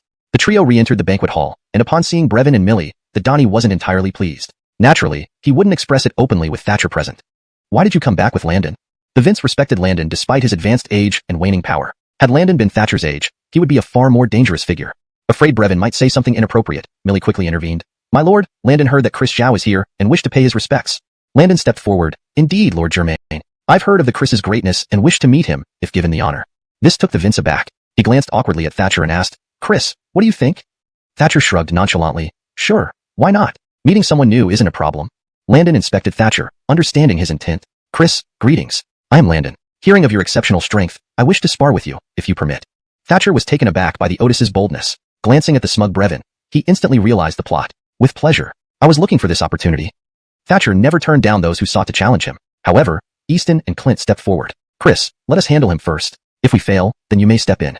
Chapter 160. Take action themselves. Upon hearing these words, Thatcher hesitated for a moment. He could tell that this Otis had some confidence. Even if they both attacked this Otis separately or together, it would be very challenging. However, fighting together might resolve the tension between them and enhance their teamwork. Even if they lost, it wouldn't be too bad. Considering this, Thatcher nodded but put forward a condition. You two must fight with him together and assist each other instead of undermining each other, understand? Hearing Thatcher's words, Clint and Easton felt somewhat helpless, but ultimately agreed. Don't worry, Arlie. We will do as you said. Clint and Easton naturally accepted Thatcher's instruction without any conditions. Seeing this scene, the barely Xuanju felt somewhat insulted. Esteemed Arlie, what do you mean by your words? Having them two fight me? Isn't that a bit insulting? He thought, at his age, how could he possibly engage with such lowly young men? His willingness to spar with Thatcher was only due to the latter's so-called status. If not for his special status and the fact that he was a key focus of care from the Shay, he would not even consider sparring with Thatcher. After all, with one glance, he could see through Thatcher's strength. Engaging in combat with him would merely soil his hands. You're quite amusing, Hurley. Who do you think you are? Wanting two house servants to challenge our Landon? Without considering whether they are worthy. These words instantly enraged Clint and Easton. Nonsense. Even if you seem strong, it doesn't mean you can handle us. For two of us to fight against one of you is already a disadvantage on reputation. Picky much? It's ridiculous. Their words immediately infuriated Landon. Alright, since you two feel disadvantaged, let's give it a try. I want to see what you two have got, and whether you can really give me a good fight. I'll give you 200 moves, within which I won't use my full strength, just 80% at most. If you can defeat me under these conditions, then you win. If not, well, it's unfortunate, and I blame only your lack of effort. Hearing this, Clint and Easton burst into anger. They were certainly unhappy being mocked like this. We don't need your handicap. We can beat you ourselves, just wait for your demise. Clint and Easton were very confident. Individually, they were formidable enough to make this Otis break a sweat. Moreover, if they fought him simultaneously, they would leave him no room to retreat. A group of people headed outside to the training grounds. Everyone had strong abilities, and their impending battle naturally drew numerous spectators. Members of the Chen family, along with others less powerful than these three, flocked here. Are these guys about to fight? Whose skills do you think are stronger? One Chen family member asked his companion. Do you even have to ask? It's definitely the old guy. I know this person. He originally protected the lady head of the family. Now he's here. Could it be related to the lady head of the family? It's uncertain. Look, both the lady head of the family and the Emmanuel are here. Could there be external enemies provoking us? As he spoke, he looked at Thatcher and company, noticing that they were unfamiliar faces. Look, those people look unfamiliar. We've never seen them before. People turned their gazes towards Thatcher et al., nodding in agreement. Yeah, we've never seen these people before. Why are they here? I heard that a Heavenly Dao Sect's Arlie came here, nearly clashed with the Emmanuel, but in the end, the Emmanuel treated him with great courtesy. Is he the one? All eyes fell back on Thatcher, and they subconsciously nodded. He looks like someone from a prestigious sect. Those two, are they his subordinates? Their strength seems impressive, possibly even stronger than ours. They're definitely stronger than us, being from the Heavenly Dao Sect. But compared to the Bear Gentleman, it's uncertain. I think the Bear Gentleman will win in the end. What do you think? I also think the Bear Gentleman has a higher chance of winning. Should we place a bet? Is there anyone who thinks the Bear Gentleman might lose? Otherwise, there's no point betting. I'll bet the Bear Gentleman loses, not this round but eventually because I think that Heavenly Dao Sect's Arlie might intervene. A short-haired Evan said, smiling. His gaze towards Thatcher held a hint of admiration. The Ephraims hesitated upon hearing this. After all, a Heavenly Dao Sect's Arlie wasn't an ordinary person. Although the bear indeed possessed considerable strength, no one knew the depth of the match when pitted against a Heavenly Dao Sect's Arlie. Betting on the Bear Gentleman losing anyway, since no one else bets against him. One Ephraim chuckled coldly. As this person placed their bet, others followed suit. The Ephraim who bet on the Bear Gentleman losing was sweating profusely. He had risked almost all his silver and spirit stones. If he lost, it would mean bankruptcy. Even if he won, he'd need weeks to recover financially. At this moment, the three were already engaged in fierce combat. In just a few breaths, they had already exchanged over 10 moves. Each move involved build-up, progression, and resolution, creating changes that everyone struggled to withstand. Look, the bear gentleman seems to get stronger with every move. Did you notice? A Ephraim who bet on Landon winning exclaimed excitedly. Yeah, I noticed too. The bear gentleman will surely win, and we will earn a fortune. Another Ephraim who bet on Landon winning shared the same excitement. Only the Ephraim who bet on Landon losing looked pale. After all, he risked everything. If he lost, he'd have nothing left but hope for a rich woman's mercy. I can't believe this. Why am I losing? This is absurd. Stop, don't win. He seemed almost deranged. This translation maintains the original tone and style while ensuring fluency and coherence in English. The paragraph structure and line breaks have been preserved as closely as possible to the original text. Chapter 161. Rise and Fall. Just because development has been achieved, it doesn't necessarily mean things will go as he planned. Before long, under the intense attacks of the two experts, the barely Gifford was successfully defeated. Wow, really won? This time I lost badly. The cultivator's demeanor drooped visibly. He appeared utterly dejected. Chavi and Jace together couldn't match Dorian Gifford's prowess, highlighting just how formidable their opponent was. They looked at Thatcher, their faces flushed with shame. Your Holiness, we truly apologize for disappointing you. Chavi and Jace apologized to Thatcher simultaneously. Thatcher shook his head. You don't need to apologize. You were always at a disadvantage against him. It's normal that you lost. Though they knew Thatcher spoke truth, they still felt ashamed. Having only just joined him, they already ended up like this. It felt embarrassing. Thatcher entrusted them with something so important, but they messed it up. Seeing their guilt, Thatcher laughed. Caden, have you gone mad? Your subordinates lost, yet you laugh. How amusing, Dorian Gifford mocked, thinking Thatcher was pretending to be strong. Thatcher glanced at him, ignoring the jibe, instead addressing Chavi and Jace. Don't blame yourselves. I never expected you to defeat him. Holding your ground was enough. Reflecting on their fight, they hadn't been overly embarrassed but were constantly pressured. Had the opponent wanted to severely wound them, he too would have risked injury. Thinking of this, Leonardo felt comforted. They had cooperated well. Initially, despite their combined efforts, they lacked cohesion and were disadvantaged even when their opponent didn't exert full strength. Later, facing immense pressure, they dropped their reservations and collaborated effectively. Their unity allowed them to fail with dignity. The opponent didn't gain much advantage either. Chavi and Jace exchanged glances, saying simultaneously, Your Holiness, we lost thoroughly. No need to excuse us. Shaking his head, Thatcher replied, You're overthinking. That bear is a renowned expert, a secret weapon. If he loses to you, that's absurd. Dorian Gifford sneered, Caden, you finally recognize my power. Surrender now, and perhaps I'll spare you. Looking at him like a fool, Thatcher said, Do you think I'm conceding? On the contrary. We are about to battle. I'll use you as my stepping stone. Soon you'll understand our gap. You and I are not on the same level. I know you're strong, but within 50 moves, I'll defeat you. Hearing this, Dorian Gifford seemed incredulous, feeling this Ahmed was too arrogant. Are you crazy? Think you can beat me? 50 moves indeed. Let me tell you, I can give you 10 free moves before I start seriously. Smirking with mischief in his eyes, Thatcher asked, You sure about those 10 moves? Thatcher had a trump card, Tim. Though now a servant, Thatcher hadn't yet employed him. Initially, Chavi and Jace seemed sufficient, but now, even parity wasn't reached.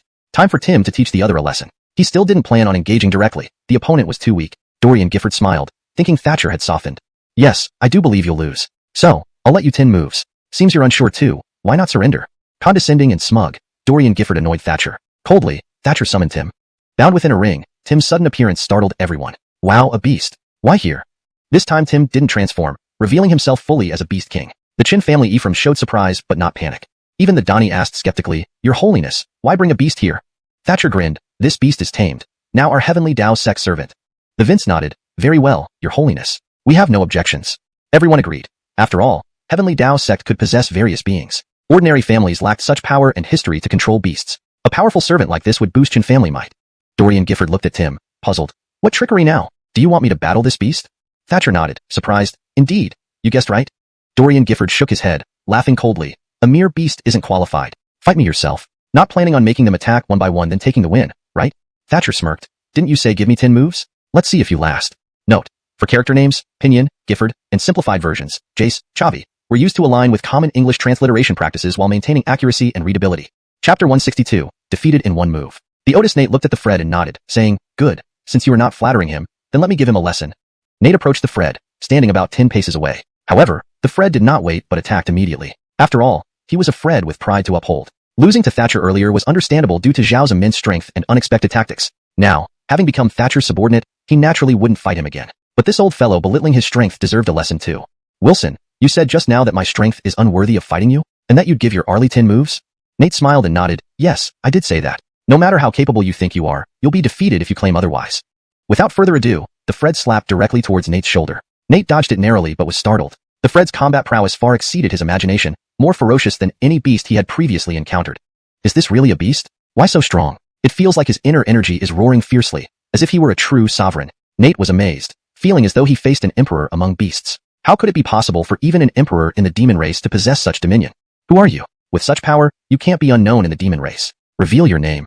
Nate sensed capturing this one would greatly boost his reputation and the entire Qin family's influence. However, the Fred only sneered, ignoring him. He couldn't remember who he was anymore. He didn't belong to this era, making further dialogue pointless. An ancient figure, long gone. Back then, entering the tomb was for rebirth, necessary to rise again. If he hadn't done so, he might have been truly finished. Yet, worth it. This reincarnation not only preserved but elevated his age and cultivation level. But before stabilizing his powers, he became Thatcher's subordinate, a bitter irony indeed. Seeing this fellow ignoring him, Nate grew furious. You dare not answer me? Then taste my wrath. Within moments, Nate counterattacked. Meanwhile, Thatcher jeered. You said you'd endure 10 moves from me, but after just 3, you're already retaliating. Does your word mean nothing? This almost made Nate choke with rage, but he kept calm, knowing what mattered most. To defeat this beast was crucial, even at the cost of losing face, avoiding potential losses against Thatcher. Caden, we'll settle our duel later. Now I'm going to take care of this. I did promise 10 moves, but never to this beast. All cultivators must go all out against beasts to ensure their destruction, understood? Though lofty, Thatcher saw through it if they weren't mortal enemies. After about 20 moves, Nate's expression turned grave. The beast seemed not to exert full effort yet still pressured him. What kind of monster is this? Even worse, it's under Thatcher's command. Could Zhao be even stronger? If so, whom has he provoked this time? Is he courting death? His thoughts drove him nearly mad. Lady head of household, why harm me like this? You knew this guy is powerful yet still ordered me to fight him. Just his beast servant is overwhelming me. Now you're satisfied. Aaron, caught off guard by Thatcher's power, responded. Old Nate, don't talk like that. You haven't lost yet. You still have a chance. Cheer up. I believe in you. She encouraged Nate, sensing his discouragement, confident he would recover given time. Nate grew more anxious when suddenly the Fred kicked him down. His left leg felt broken, bone-piercing flesh. Heaven, this leg is ruined. Sweat covered his face, fury surging within. Old Nate, are you okay? Need a healer? Aaron feigned concern. Enough lies. Playing nice now, after pushing me to battle? Get lost. Leg pain overwhelmed him, thinking how ill-fated to ally with this White Lotus woman. Realizing self-inflicted misery, when he first befriended Aaron, her name suggested treachery, which he ignored, drawn closer despite warnings, harboring secret intentions, unwillingly acknowledged. You mother and son have ruined me. Hashtag chapter 163. The good-natured old man, Brevin, standing nearby, could no longer bear the sight and pointed at Landon, scolding him. We asked you to help, and when you didn't have the strength, we wouldn't blame you for losing. But instead, you dare to insult us? Are you asking for a beating, or don't want to live anymore? If you want to die, just say so. Upon hearing this, Landon instantly spat out a large mouthful of blood, almost driven mad with anger. Fine, it was my mistake for helping you and your son. How foolish of me. Truly laughable. Thatcher, watching from the side, couldn't help but feel some sympathy for Landon. Though they were adversaries earlier, this conflict was initiated by Brevin and his mother. Strictly speaking, it had nothing to do with Landon. However, the situation had deteriorated to the point where only Landon was left to suffer while the Chun family distanced themselves. Landon sighed deeply, a smile spreading across his face as he seemed to come to terms with the situation. Indeed, why did I think someone like you would understand righteousness? As he spoke, a thought struck him. Having been on hostile terms with Thatcher and attempting to defeat him, what would happen now that he had severed ties with the Qin family? Would Thatcher try to eliminate him? Though he hadn't considered it before, the possibility suddenly made him uneasy. Thatcher indeed might act on it.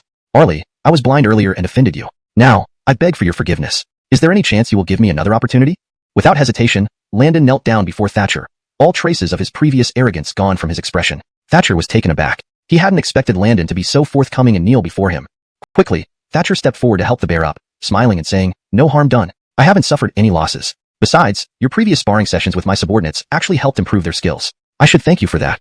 This statement took Landon by surprise, his face filled with astonishment. Arlie, you're not blaming me? We were rivals. Thatcher waved it off with a smile. Rivals? That was just sparring. It's no big deal. Landon nodded, his face filled with sorrow. Unfortunately, from now on, we can no longer spar. I'm already a cripple. Hearing this, Brevin and Millie, who stood nearby, wore looks of derision and disdain.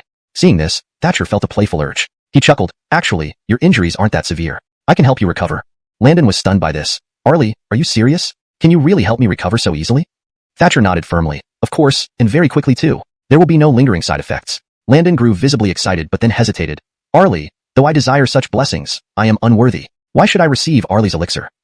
Thatcher patted him on the shoulder, smiling. There's no question of being worthy or not. If I think you deserve it, you do. Landon became intensely moved, his body trembling with excitement.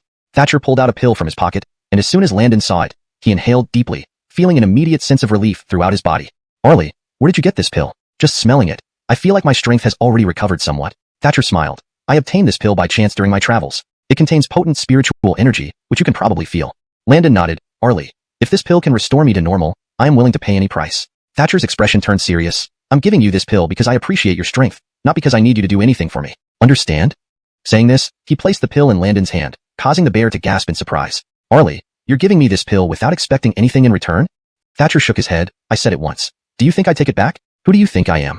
Landon, visibly moved, replied, Not that, Arlie. Please don't misunderstand. All right, I'll take the pill now. He swallowed the pill and began absorbing its medicinal effects. The pill was indeed potent, causing an overwhelming surge within him. Can this Otis really regain his strength? Millie asked Brevin, worried. Brevin shook his head. Mother, don't worry. It won't be that easy. This kid is just trying to torment us. However, the Holt frowned. It's not that simple. What if it's true? We should prepare ourselves. This Otis may now consider us enemies.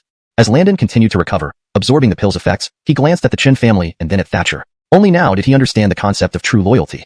The Chen family never treated him as one of their own, merely using him whenever needed. They feigned closeness only to manipulate him. Even Brevin and Millie, acting on impulse, had ignored him. And when it mattered most, the Holt also remained silent, revealing much about their intentions.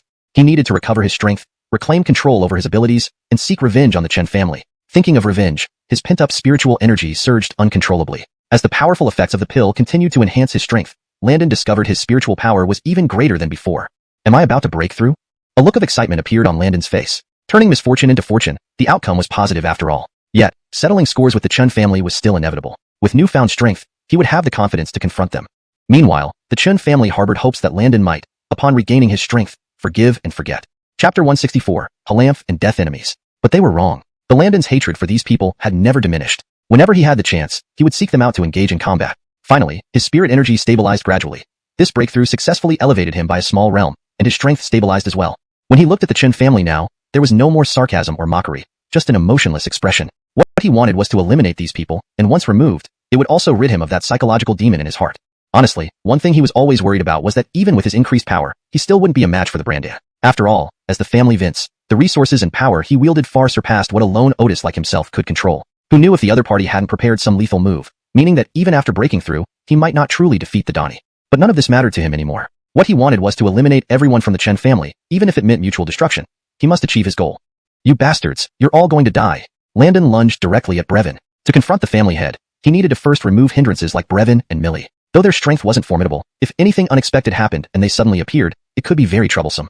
Brevin was startled inside. He never expected that this Otis would charge towards him. They did have some grudges earlier, but not so severe. But now, this Otis clearly saw him as a mortal enemy. Old bastard, even if you want to fight to the death, I'll accompany you. At this moment, Brevin showed remarkable backbone, making Landon slightly hesitant. However, he quickly recovered. No matter how tough this kid acted, what could he do? Could he really hope to turn the tables?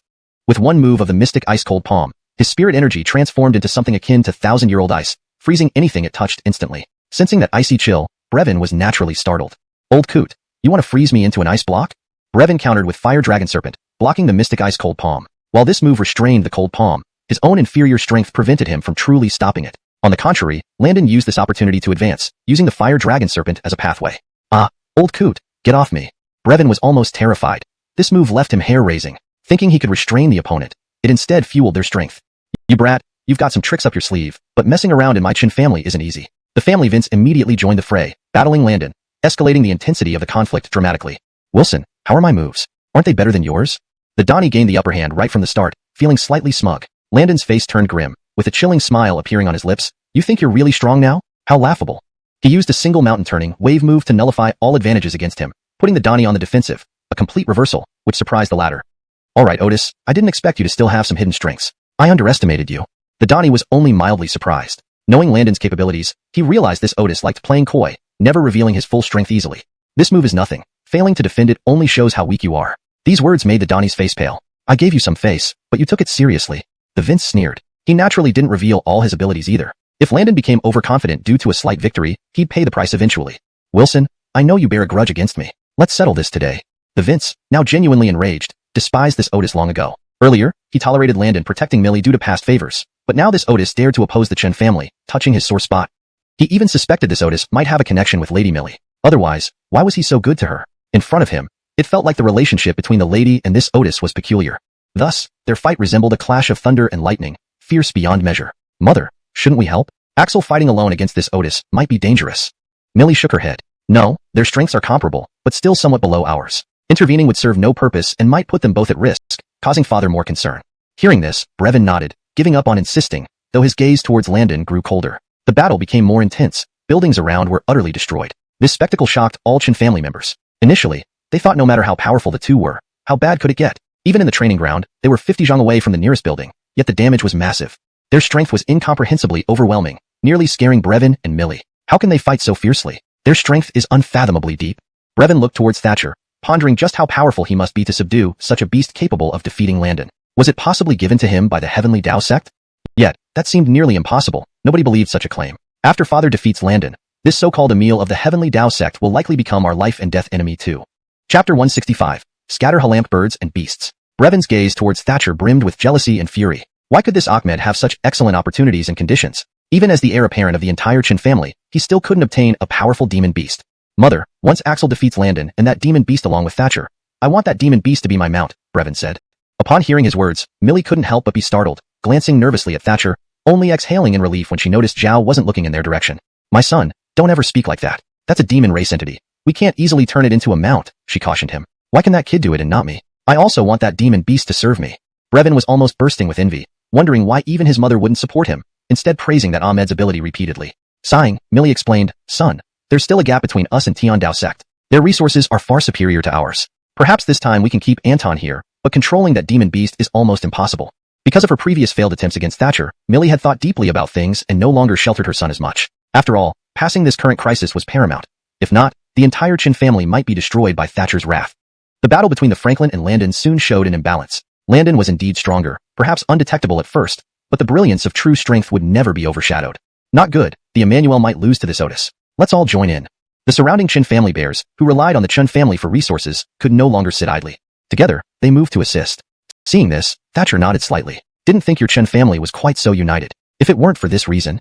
Landon chuckled coldly, striking more fiercely, seeing the united Chen family as nothing but a nuisance. These bears didn't hold back, fighting passionately. While individually weaker than the Emmanuel, collectively they posed a significant force. However, Landon dismissed them verbally while paying attention to them in practice. You're nothing. You dare interfere in my fight? With just a finger snap, I can cripple you utterly. This remark infuriated the bears, but they chose not to argue. They believed that once Landon was defeated, he'd recognize their true power. Unexpectedly, after they joined the fray, Landon grew even stronger, fighting ferociously. Despite the combined might of the bears, they were no match for Landon, occasionally getting critically injured by him. After an hour, 2 bears had already been killed by Landon. Still, he continued, suppressing the rest. Emmanuel, let's go. Though our strengths might not make a huge difference, every little bit counts. The fills of the branches couldn't stand by anymore. The Emmanuel and the bears were being overpowered, and if they remained passive, the Chun family would fall. The Emmanuel agreed, knowing how formidable their opponent was. Any available strength must be used. All of you join in. Even if our entire family fails, we must face it standing tall, not cowering.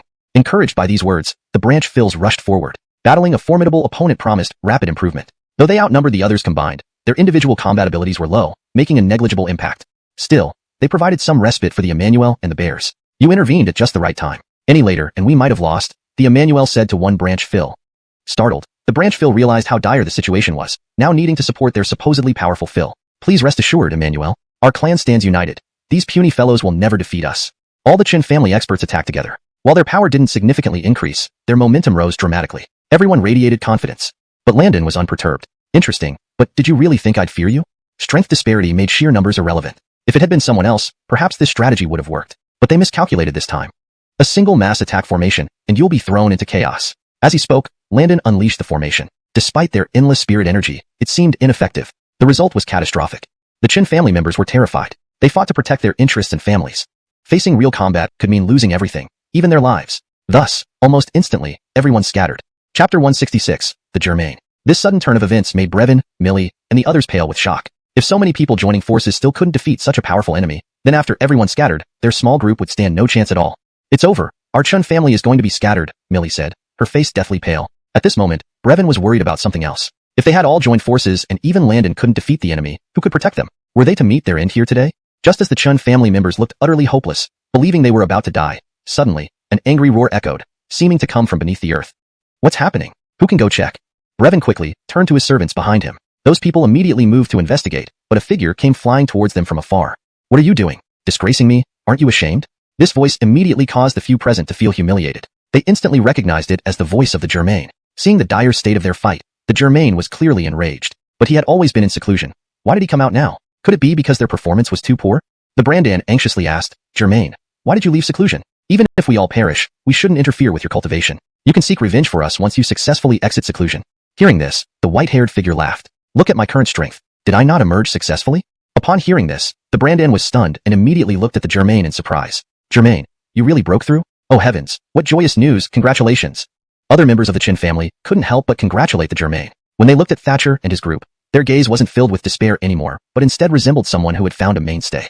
At this moment, the Germain's powerful aura oppressed most of the people present to the point that they couldn't even catch their breath. Germain, please withdraw your power. This strength is too much for us to bear.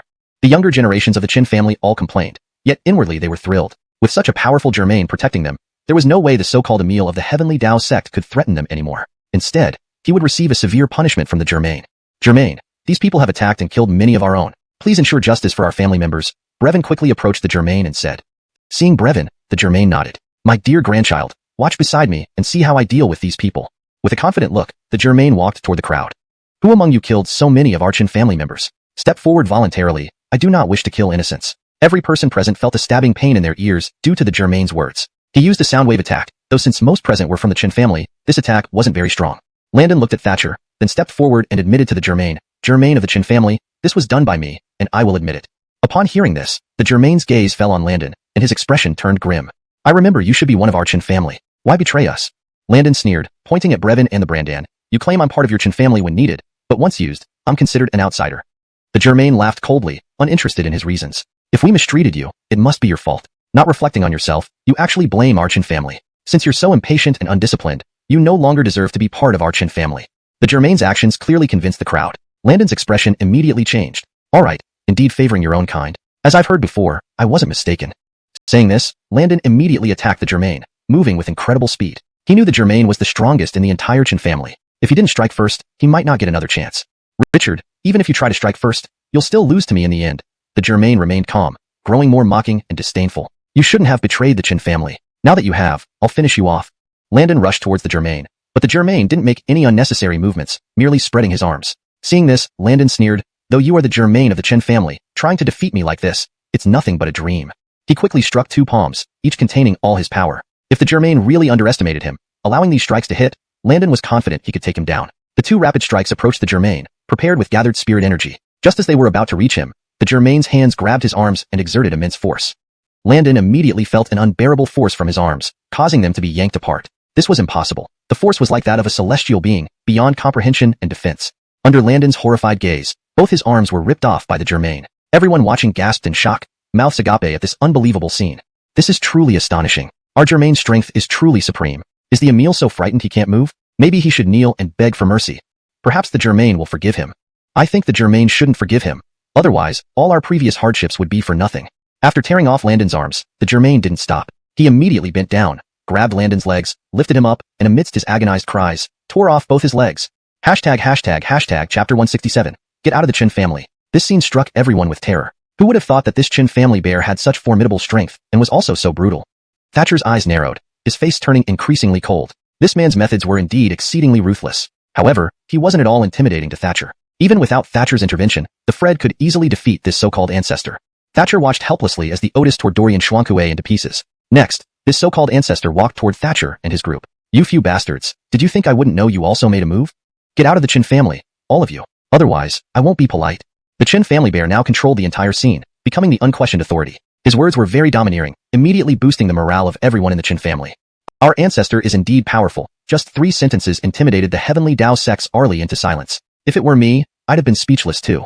I wonder what the arrogant Arlie will do. Will he leave humiliated? I don't think so. I want to see if our ancestor can defeat the Arlie of the Heavenly Dao Sect and who will win. Some members of the Qin family were already looking forward to the final battle. The previous tense atmosphere seemed to vanish instantly. Upon hearing the bear's words, Easton and Clint's faces flushed with anger. Arlie, we shouldn't show mercy to these Qin family members. They have no sense of honor or shame. You should act now. Letting him speak more blasphemous words will damage your reputation. Clint spoke with an icy expression. He had just become Thatcher's subordinate and couldn't tolerate anyone speaking ill of him. It was like slapping his face. With so many witnesses present, news of the Heavenly Dao Sect's Arlie being verbally abused and not retaliating would make the whole sect appear weaker than the Qin family. Thatcher's face darkened. With a cold smile, he stepped forward and said, You are the Qin family bear, aren't you? Old and useless. Why are you still stirring up trouble? Isn't a peaceful retirement better? These words pushed even the normally composed Qin family bear over the edge after years of self-cultivation. Caden, I intended to drive you away without making a move, but since you dare to insult me, killing you becomes unavoidable. The bear's aura became even stronger, increasing by at least 30%. Everyone was stunned, realizing the bear hadn't used his full power earlier, hiding his true strength. The Qin family Ephraims and members felt reassured. With such a powerful ancestor, what did they have to fear? Even the Heavenly Dao Sect's Arlie would only receive criticism and punishment from their ancestor. Proving the bear's strength repeatedly enhanced piqued Thatcher's interest. Thatcher had no intention of acting himself. After all, he had the Fred under his control. This Fred's power had been fully restored under Thatcher's help and deserved a chance to fight. Otherwise, giving him so many benefits and elixirs while receiving nothing in return wouldn't be fair. Seeing Thatcher remain silent, the bear laughed and said, "Halamthal thing, are you afraid? How about I show you a clear path? Kneel and beg for mercy now, and I might spare you." Thatcher sneered, "I am the Heavenly Dao Sect's Arlie. Even if I knelt, you wouldn't be able to bear it and would be struck dead by the heavens. Forget it." The bear's face turned grim as he pointed at Thatcher and scolded, "Caden, what do you mean? Since you refuse to kneel, let's start fighting." Thatcher nodded, summoning the Fred and ordering, "Attack with all your strength. Show no mercy to this old guy. Killing him won't be your fault." The Fred's aura surged, invigorated by the order. "Really? That's great, Arlie. I'll finish him off now and show him your might." These words stirred anger among the entire Qin family. "Where did you come from, beast? Go away. Why do you care about the feud between our family and the Heavenly Dao Sect?" Hearing this, the Fred grinned sardonically. "That's right, from today on, I'll manage your Qin family affairs. Old fool, daring to oppose the Heavenly Dao Sect's Arlie means you're asking for death." Although the Fred hadn't made significant moves before, his presence changed the atmosphere around them. He sensed that this so-called bear was indeed powerful and couldn't delay any further. A quick resolution was necessary, or victory might become uncertain. The Qin family bear also knew the Fred wasn't an easy opponent. "Halamthal thing, I know you have something planned, but any trickery is futile against overwhelming strength." His words sounded righteous, yet the Qin family used many devious means against Thatcher and his companions, shifting from flattering to confrontation seamlessly. The Fred didn't intend to argue, attacking directly. Both were peak existences within their respective clans, making their battle far more spectacular than ordinary duels. Normal cultivators couldn't approach the intense spiritual energy surrounding them, as they couldn't withstand the aftershocks of the combat. Either no confrontation happened, or when it did, it was a matter of life and death with no middle ground. "Caden, I didn't expect your strength to be much greater than imagined. Who are you? There shouldn't be a beast as strong as you now." The bear was inwardly shocked. ####Chapter 168, a standoff. "Who I am doesn't matter. What matters is that I can overthrow you and make the entire Qin family a laughingstock." The Lexi did not respond to his opponent's provocation. Instead, powerful spiritual energy surged within him, ready for an attack at any moment. Even though he was relatively stronger than the Holt, he remained cautious. After all, he had been dormant for countless years, and some of his skills were rusty. Now, as the battles continued, he was gradually regaining his edge. His opponent, the Holt, however, remained composed. Their contest was far from over, and as the fight went on, the Lexi gradually found his rhythm again. The Holt also realized that defeating this Lexi wouldn't be easy with ordinary methods. Moreover, the more he fought, the more familiar the Lexi's techniques seemed. Perhaps he hadn't battled this guy before, but he had certainly witnessed his abilities. That was over 100 years ago, when he was still young. He had seen this Lexi fight other human Grand Ninas. Back then, the Lexi was slightly weaker compared to those human Grand Ninas and was defeated. Perhaps because of that defeat, this so-called Lexi was sealed away, supposedly never to appear again. Yet why did he show up here now, as if he had never been vanquished? Could it be that his supposed demise was just an illusion, staged to convince others he was truly gone? If that were true, it was indeed quite impressive. "Monster, I understand now. You're the Lexi who once commanded this continent, aren't you?" Upon hearing these words, the Lexi immediately halted his attack, his smile growing more arrogant. "Does my identity really matter? History is written by the victors. If you want to defeat me, do it honorably. Otherwise, I will look down on you. Do you understand?" This statement instantly made the Holt's face turn red. "Nonsense, who says I won't fight honorably? I just want to expose your true nature. As a Lexi defeated by our human Grand Ninas, why are you causing trouble in our territory? Get lost." Clearly, the Holt felt his combat ability was on par with the Lexi's, but compared to Thatcher, the Lexi was indeed stronger. If he could drive the Lexi away quickly, he might have a real chance. "What are you thinking? Am I scared? Are you trying to separate me from the Lucius to divide and conquer? If that's what you think, then you're delusional.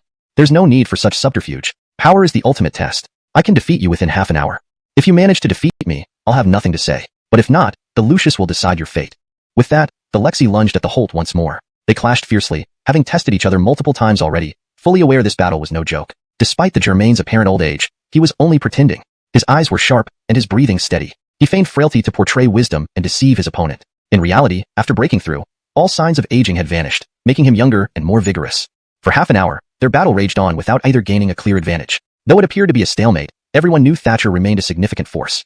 Thus, the Holt was very concerned. He had hoped to swiftly deal with the Lexi and focus on Thatcher. However, the Lexi's strength matched his own, forcing him into a protracted struggle. Now, the best course of action seemed to be a fake surrender. Besides Thatcher's followers, only the Chun family members were present, and they wouldn't expose their family's weakness. Thinking this, the Holt forced the Lexi back with a sudden move, then stopped his advance. "Enough, I don't want to fight anymore. Even if we continue for another 2 hours, it won't change anything. Hearing this, the Lexi sneered mockingly. Admitting defeat? Why beat around the bush? Chun family Ephraim's looked angry, ready to defend their Germain, but he waved them off.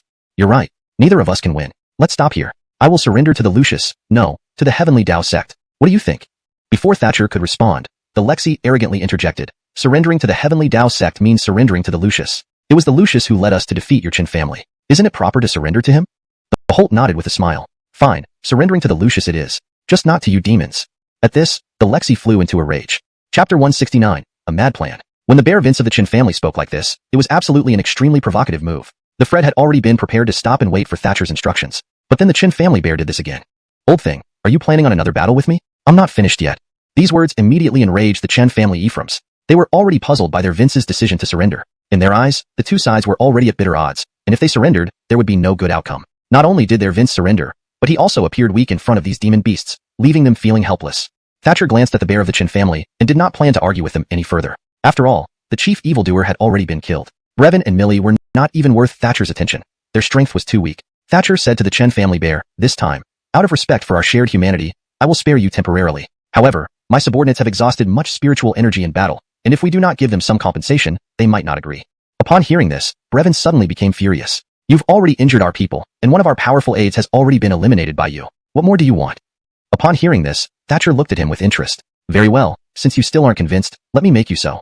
Speaking thus, Thatcher suddenly made a move. No one saw how he attacked, but his right hand quickly gripped Brevin's neck. The Chin family bear had anticipated that Thatcher might act again and had preemptively blocked between them. However, he did not expect Thatcher to act so swiftly and was a step too late.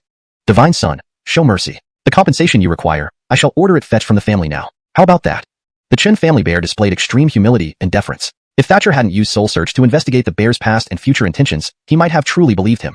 Go ahead. Give them a quarter of an hour. Provide a satisfactory compensation, the most precious things you own. If I later hear that your Chin family still has valuable items hidden away, I'll send someone back for them. When that happens, it won't be as easy to escape unscathed as today. Upon hearing this, everyone in the Chin family took a deep breath. His demands were massive, virtually leaving no room for their survival. Brevin struggled fiercely, but to no avail. Thatcher held him down while Clint and others pummeled him. The Chin family bear hurriedly instructed his subordinates to fetch the best treasures from the family. He even retrieved some very rare items known only to him from his personal quarters. There was no choice. Thatcher's group posed too great a threat. They didn't dare take any risks. If any valuables were withheld, provoking Thatcher to return could lead to dire consequences. Although a grand plan was forming in his mind, if this plan succeeded, Divine Sons, Heavenly Path sects, they would all be finished. The so-called treasures would then be reclaimed and become part of the Chen family's wealth. With this thought, the grievous wounds on his obedient grandson didn't seem so severe. Grandfather, all our best items have been brought here. The Chen family Ephraims moved quickly, transporting the treasures to where Thatcher and company were waiting. Naturally, only the best items were presented. Clint, Easton, and the others went forward to examine the treasures. The Fred naturally joined in the looting. Thatcher watched them select their favorite items and put the remaining ones into his ring. Seeing Thatcher's ring, the bear Chun clearly showed envy. Noticing this, Thatcher chuckled. Do you wish to possess my ring? Thatcher's words left the bear stunned. Then he hastily shook his head.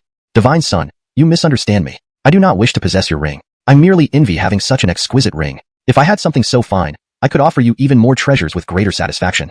Thatcher considered, but did not delve further into this topic. After Thatcher and company left, the Chin family bear ordered everyone to close the doors and mobilize the entire family. All personnel were restricted from entering or exiting freely. Middle-tier Ephraims were tasked to guard the walls. Completing these orders, the bear convened all high-ranking members of the clan, including Brevin. Do you doubt or oppose my earlier decision? The bear Chun gazed at everyone present with a gentle smile, but everyone knew the bear's temperament. Not long ago, this bear had torn apart Dorian Xuanhuan. Bloodstains were still visible. This man could hardly be truly gentle. Grandfather, I don't understand why you acted that way. Even if we're not as strong as them, we could still fight to the death. Brevin, sitting up after struggling, continued.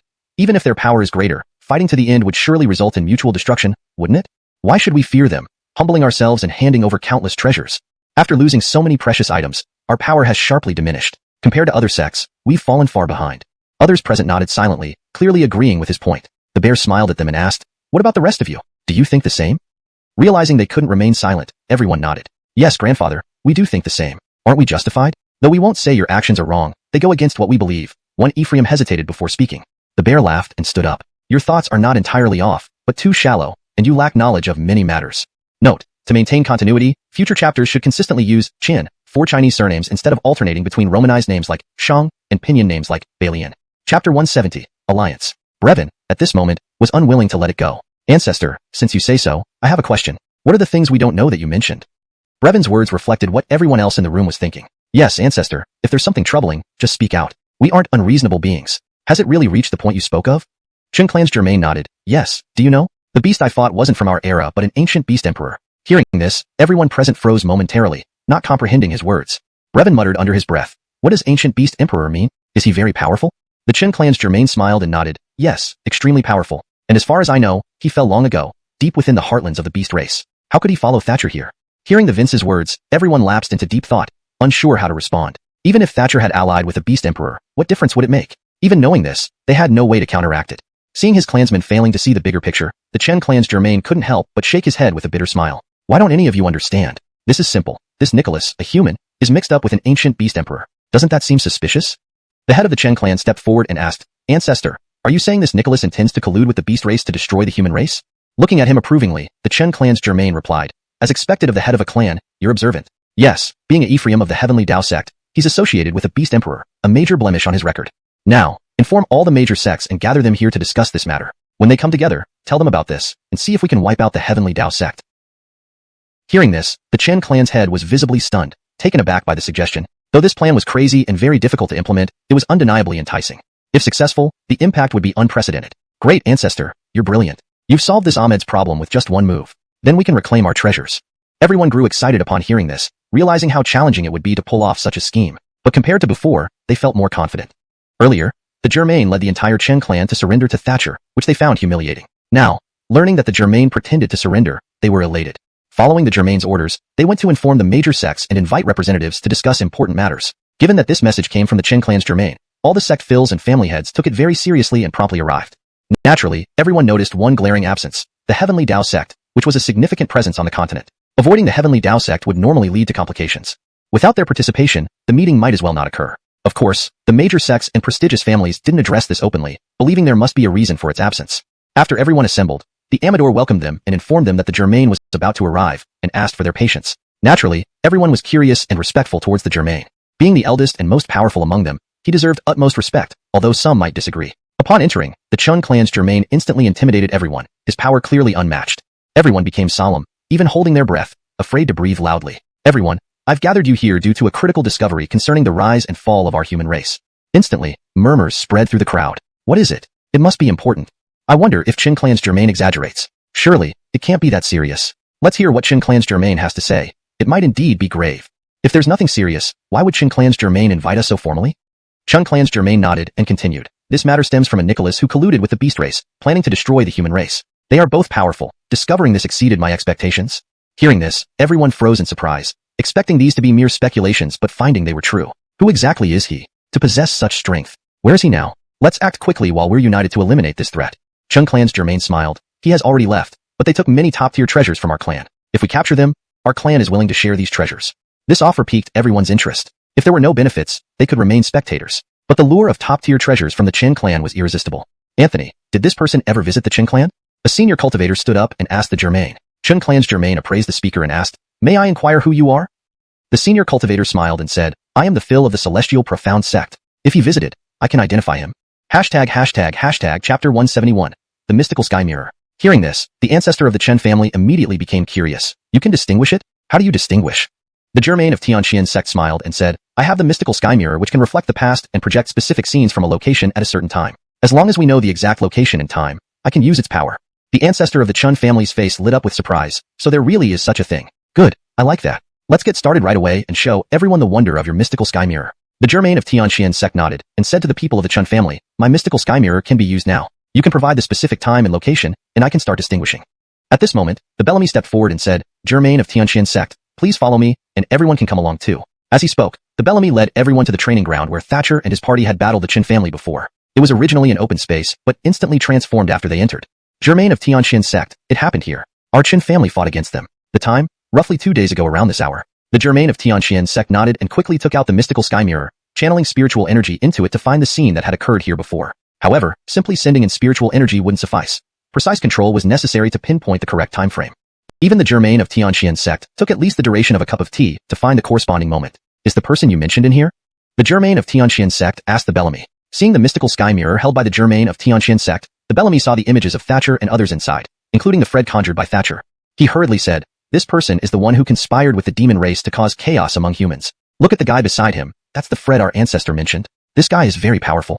Upon hearing this, the Germain of Tianqian sect looked puzzled, putting away the mystical sky mirror first. Bellamy, do you know who this person is? He is the Arli of Tian Dao Sect. How could he possibly cause chaos among humans?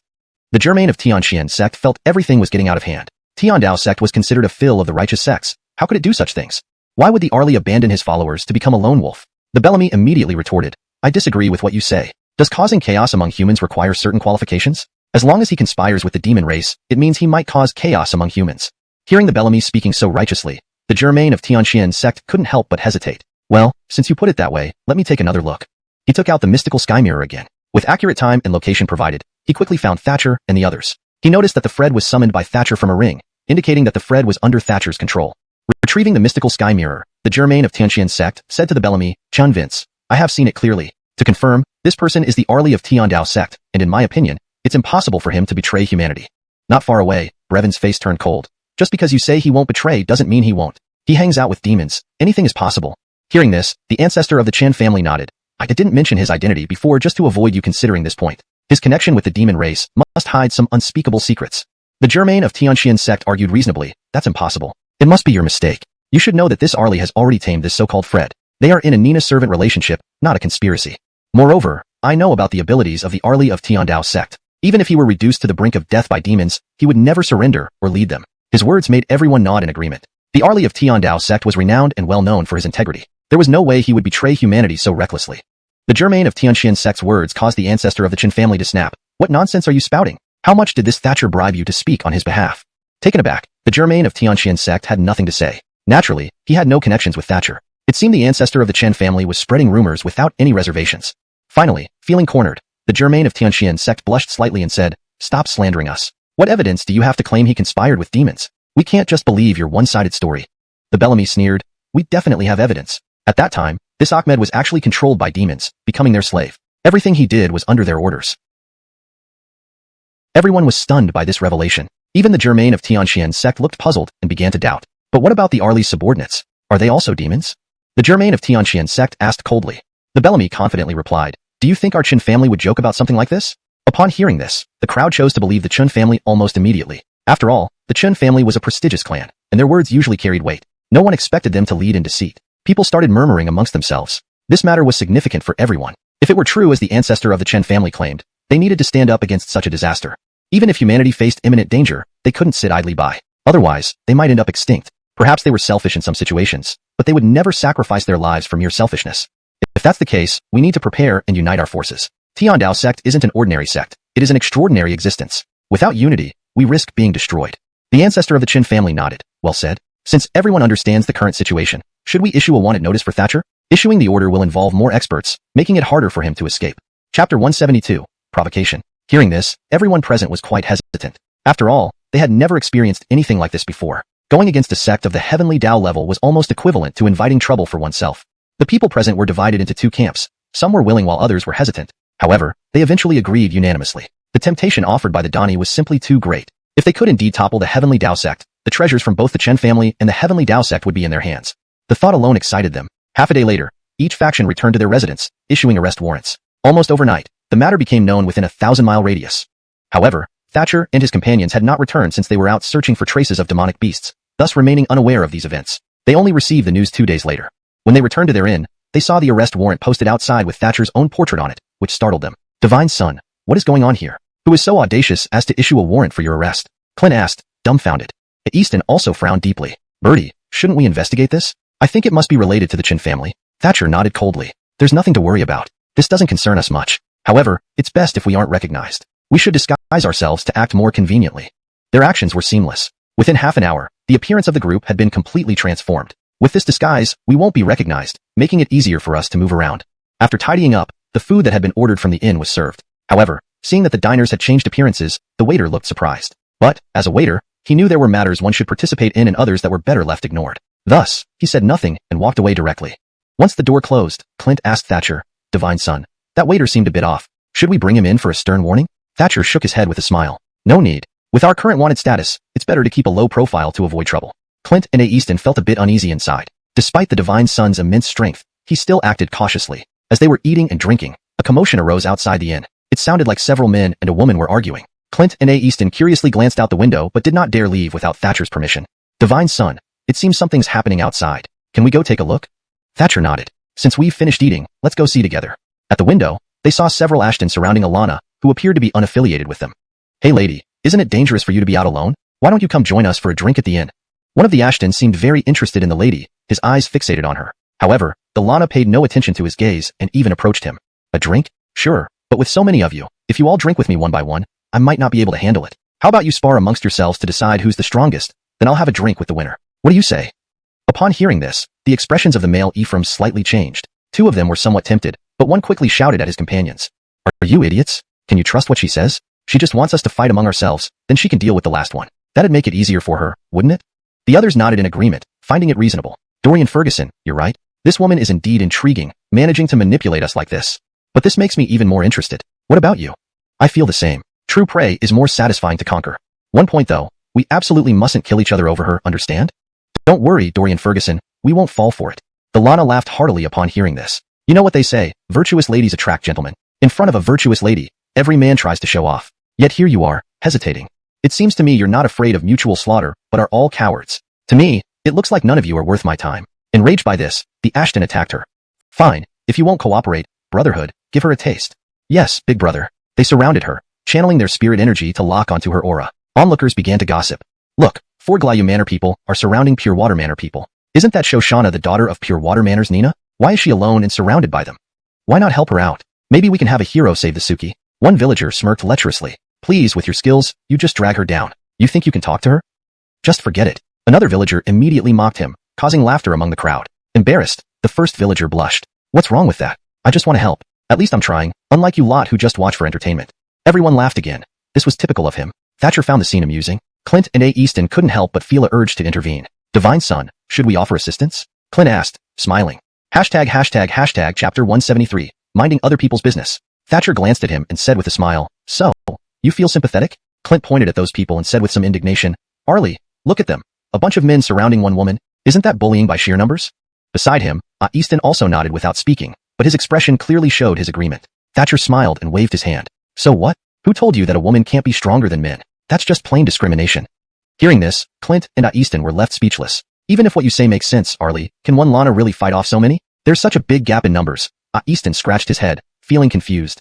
Thatcher pointed at the crowd below with a smile. Do you see her panicking? Has she asked anyone for help? Upon hearing this, both Easton and Clint froze in confusion. The Lana did indeed appear to be in danger, but she hadn't asked for help. Could it be that she was confident in herself? As they debated, the battle had already begun. Just as Thatcher predicted, the Lana displayed remarkable strength and dominance. Even from inside the inn, Thatcher could sense how overwhelming her attacks felt to the others. At least half of their anger seemed to stem from her provocative actions. However, after only 15 minutes, the battle reached its climax. It was clear that despite her tendency to provoke others, her strength wasn't keeping up, and she soon found herself at a disadvantage when the opponents unleashed their fury. You backward bumpkins, getting all riled up because someone hit a nerve. How very undignified of you. To surround one person like this, how shameful are you? The male Ephraims paid no heed to her taunts and continued their attack. Seeing that the female Ephraim would soon collapse under pressure, Thatcher stepped forward. Arlie, if we don't save her now, she might not hold on much longer, Easton said through gritted teeth. Thatcher nodded and immediately unleashed a surge of powerful spirit energy, blocking their attacks. The weapons wielded by those attackers struck the spirit energy shield to no avail. How is this possible? Who ruined our fun? Step forward and own up to it. Maybe we'll forgive you.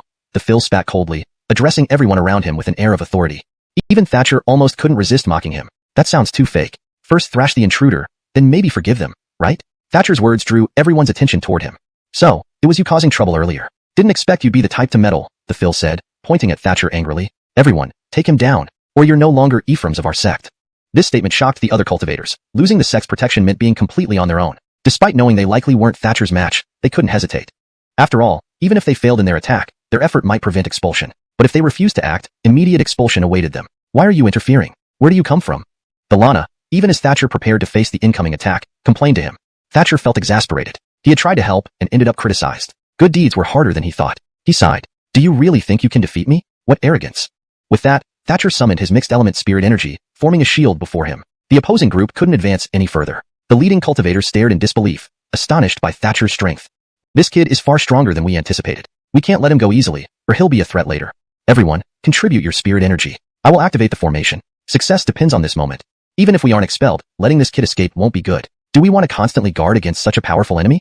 The subordinates nodded and pooled their spirit energy into their fill. Thatcher immediately sensed the spirit energy controlled by the fill quadrupling. Facing such concentrated power, Thatcher had to take it seriously. While individual spirits' energies were manageable, their collective force was formidable. The leading cultivator wasted no time, unleashing his accumulated spirit energy towards Thatcher. Clearly aware of the newfound power, the fill felt invigorated. Caden, this time meddling in our affairs won't go unpunished. Blame yourself for sticking your nose where it doesn't belong. Keep your eyes wide next time, or leave us alone. A massive wave of spirit energy surged like a fireball towards Thatcher's defensive wall. Thatcher reinforced his shield to prevent it from being breached. Though the opponent's strength had increased dramatically, it wasn't one unified spirit energy, making it difficult to harness fully. Despite this, Thatcher felt the pressure. After battling a powerful beast, returning hastily, and expending considerable spirit energy along the way, his reserves were low. Facing these adversaries while still recovering proved challenging. Under normal circumstances, he wouldn't have worried, but now.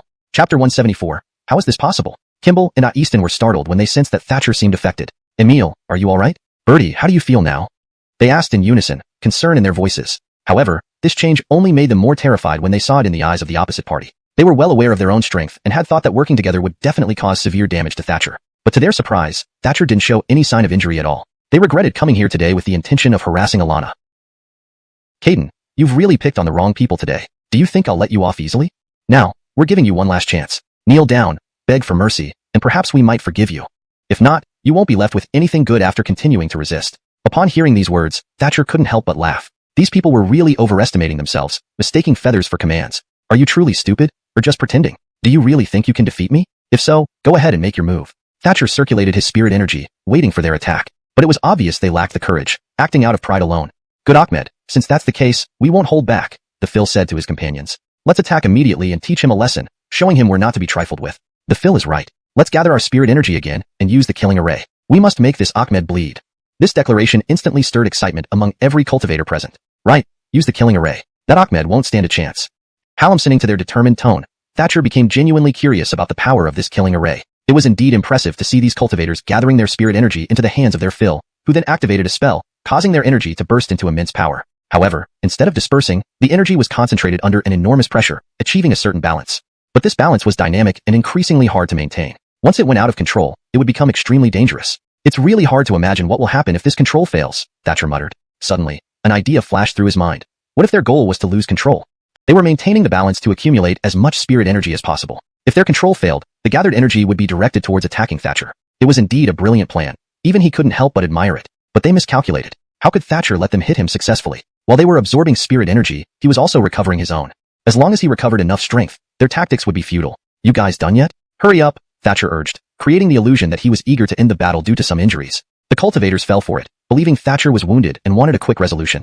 Ferguson's, this Ahmed is likely injured. Let's delay him so he can't recover quickly. This might deal him a severe blow, the Phil smirked, knowing that if Thatcher were hurt, the tide would turn.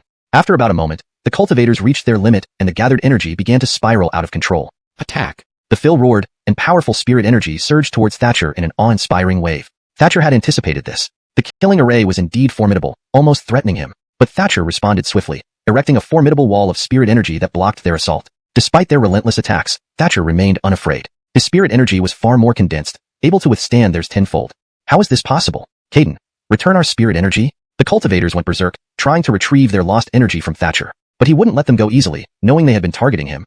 You want your spirit energy back? Only if you're reduced to dust. Otherwise, it's impossible. Hearing this, their faces turned pale, but they refused to give up, thinking Thatcher was bluffing. Ferguson's, gather energy and don't give up. If there's even a slim chance, we can break free. Quickly, send energy to that weak spot. That's where we have a gap in our array, and it's the direction we need to escape. The Phil quickly commanded his followers, who obeyed without hesitation. Given their superior understanding of cultivation and combat, they trusted their Phil implicitly. Everyone focused their spirit energy in one direction, no longer controlled solely by the Phil. How is this possible? You managed to break free? Chapter 175, Invitation. Thatcher was actually somewhat surprised by the tactics of these people. Although their martial arts skills might not be very strong, he had to admit they had some tricks up their sleeves. Suddenly, their spiritual energy burst free and surged in the same direction. Neither side had anticipated this, so the burst of energy accidentally injured a bystander nearby. The bystander was clearly not someone to be trifled with. After being knocked over by the spiritual energy, he immediately got back on his feet. You guys can fight among yourselves, but why knock me over? And you've also damaged some property at our inn. Pay me tenfold in compensation. These words shocked all the cultivators present. However, seeing that there was only one person confronting them, they instantly became less wary. So what if we damaged your things? Consider it an honor. Got any guts? Come after us directly. Are we afraid of you? Hearing this, the person who was hit became furious. Fine, You guys not only assaulted me but didn't even apologize, acting so righteous about it. Looks like I have no choice but to teach you a lesson. With that, he immediately drew a long sword and slashed towards them. I'll kill you right now, and see what you can do about it. As he charged forward, Thatcher was taken aback by the sudden turn of events. He couldn't believe that the person who was just standing beside him could become so fierce. Are you alright, Arlie? Clint came to Thatcher's side, examining him up and down with concern. Don't worry, of course I'm fine. How could they possibly hurt me?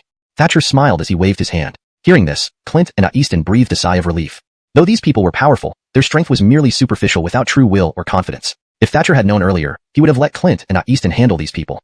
The situation was too urgent at the time, and he feared that Clint and the others might not act fast enough, resulting in real injury to the Lana. The conflict between those people and the innkeeper turned out to be rather comical. The innkeeper didn't look very formidable, but his abilities were indeed higher than theirs. Despite exhausting all efforts, those people could only hold their own against the innkeeper. At this moment, the Shoshana whom Thatcher had rescued stepped forward and approached him. Anthony, thank you for your assistance just now. I really appreciate it. Thatcher looked at her, surprised by her politeness, which was far better than he had expected. Not at all. Helping others is part of being a cultivator. Though he said it humbly, Thatcher felt quite pleased inside. At least this time his efforts weren't wasted. Still, despite that, thank you very much. By the way, may I ask where you cultivate? Your face seems unfamiliar. The Shoshana scrutinized Thatcher, finding him strange, as if she had never seen him before. I am from the Heavenly Dao Sect, which is quite far from here. It's normal you don't recognize me.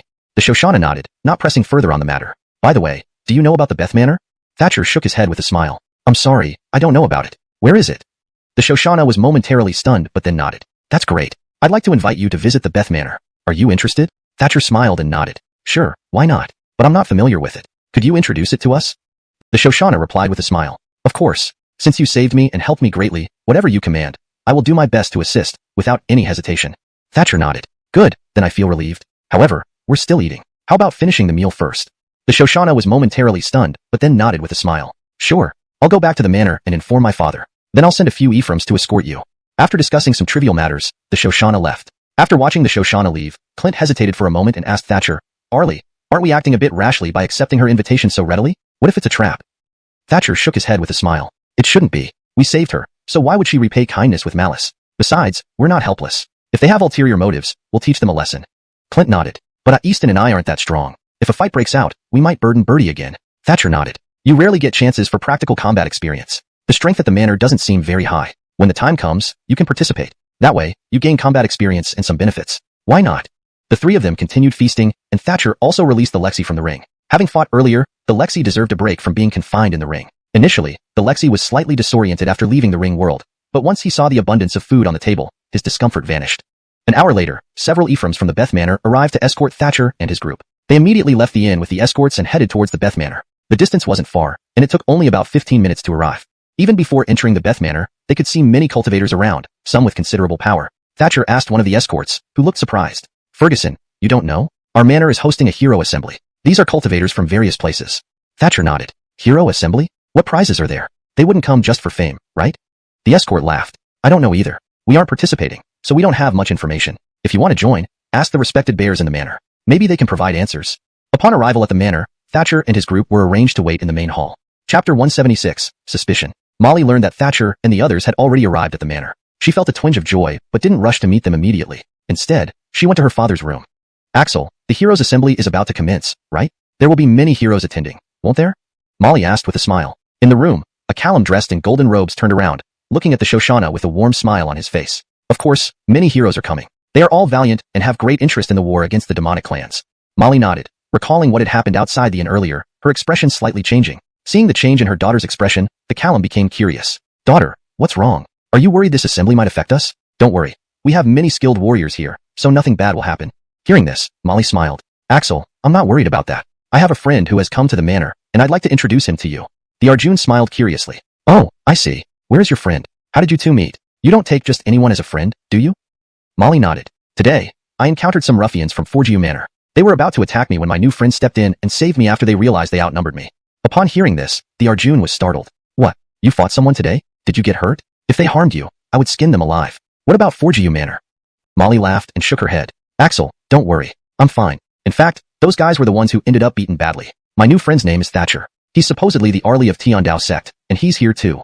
Hearing this, her father's face lit up. If that's the case, why haven't you brought him over yet? I want to meet him and thank him for saving you. Molly nodded happily. All right, Axel. I'll bring him over now. Molly skipped outside and asked a maid to find Thatcher and the others, guiding them over.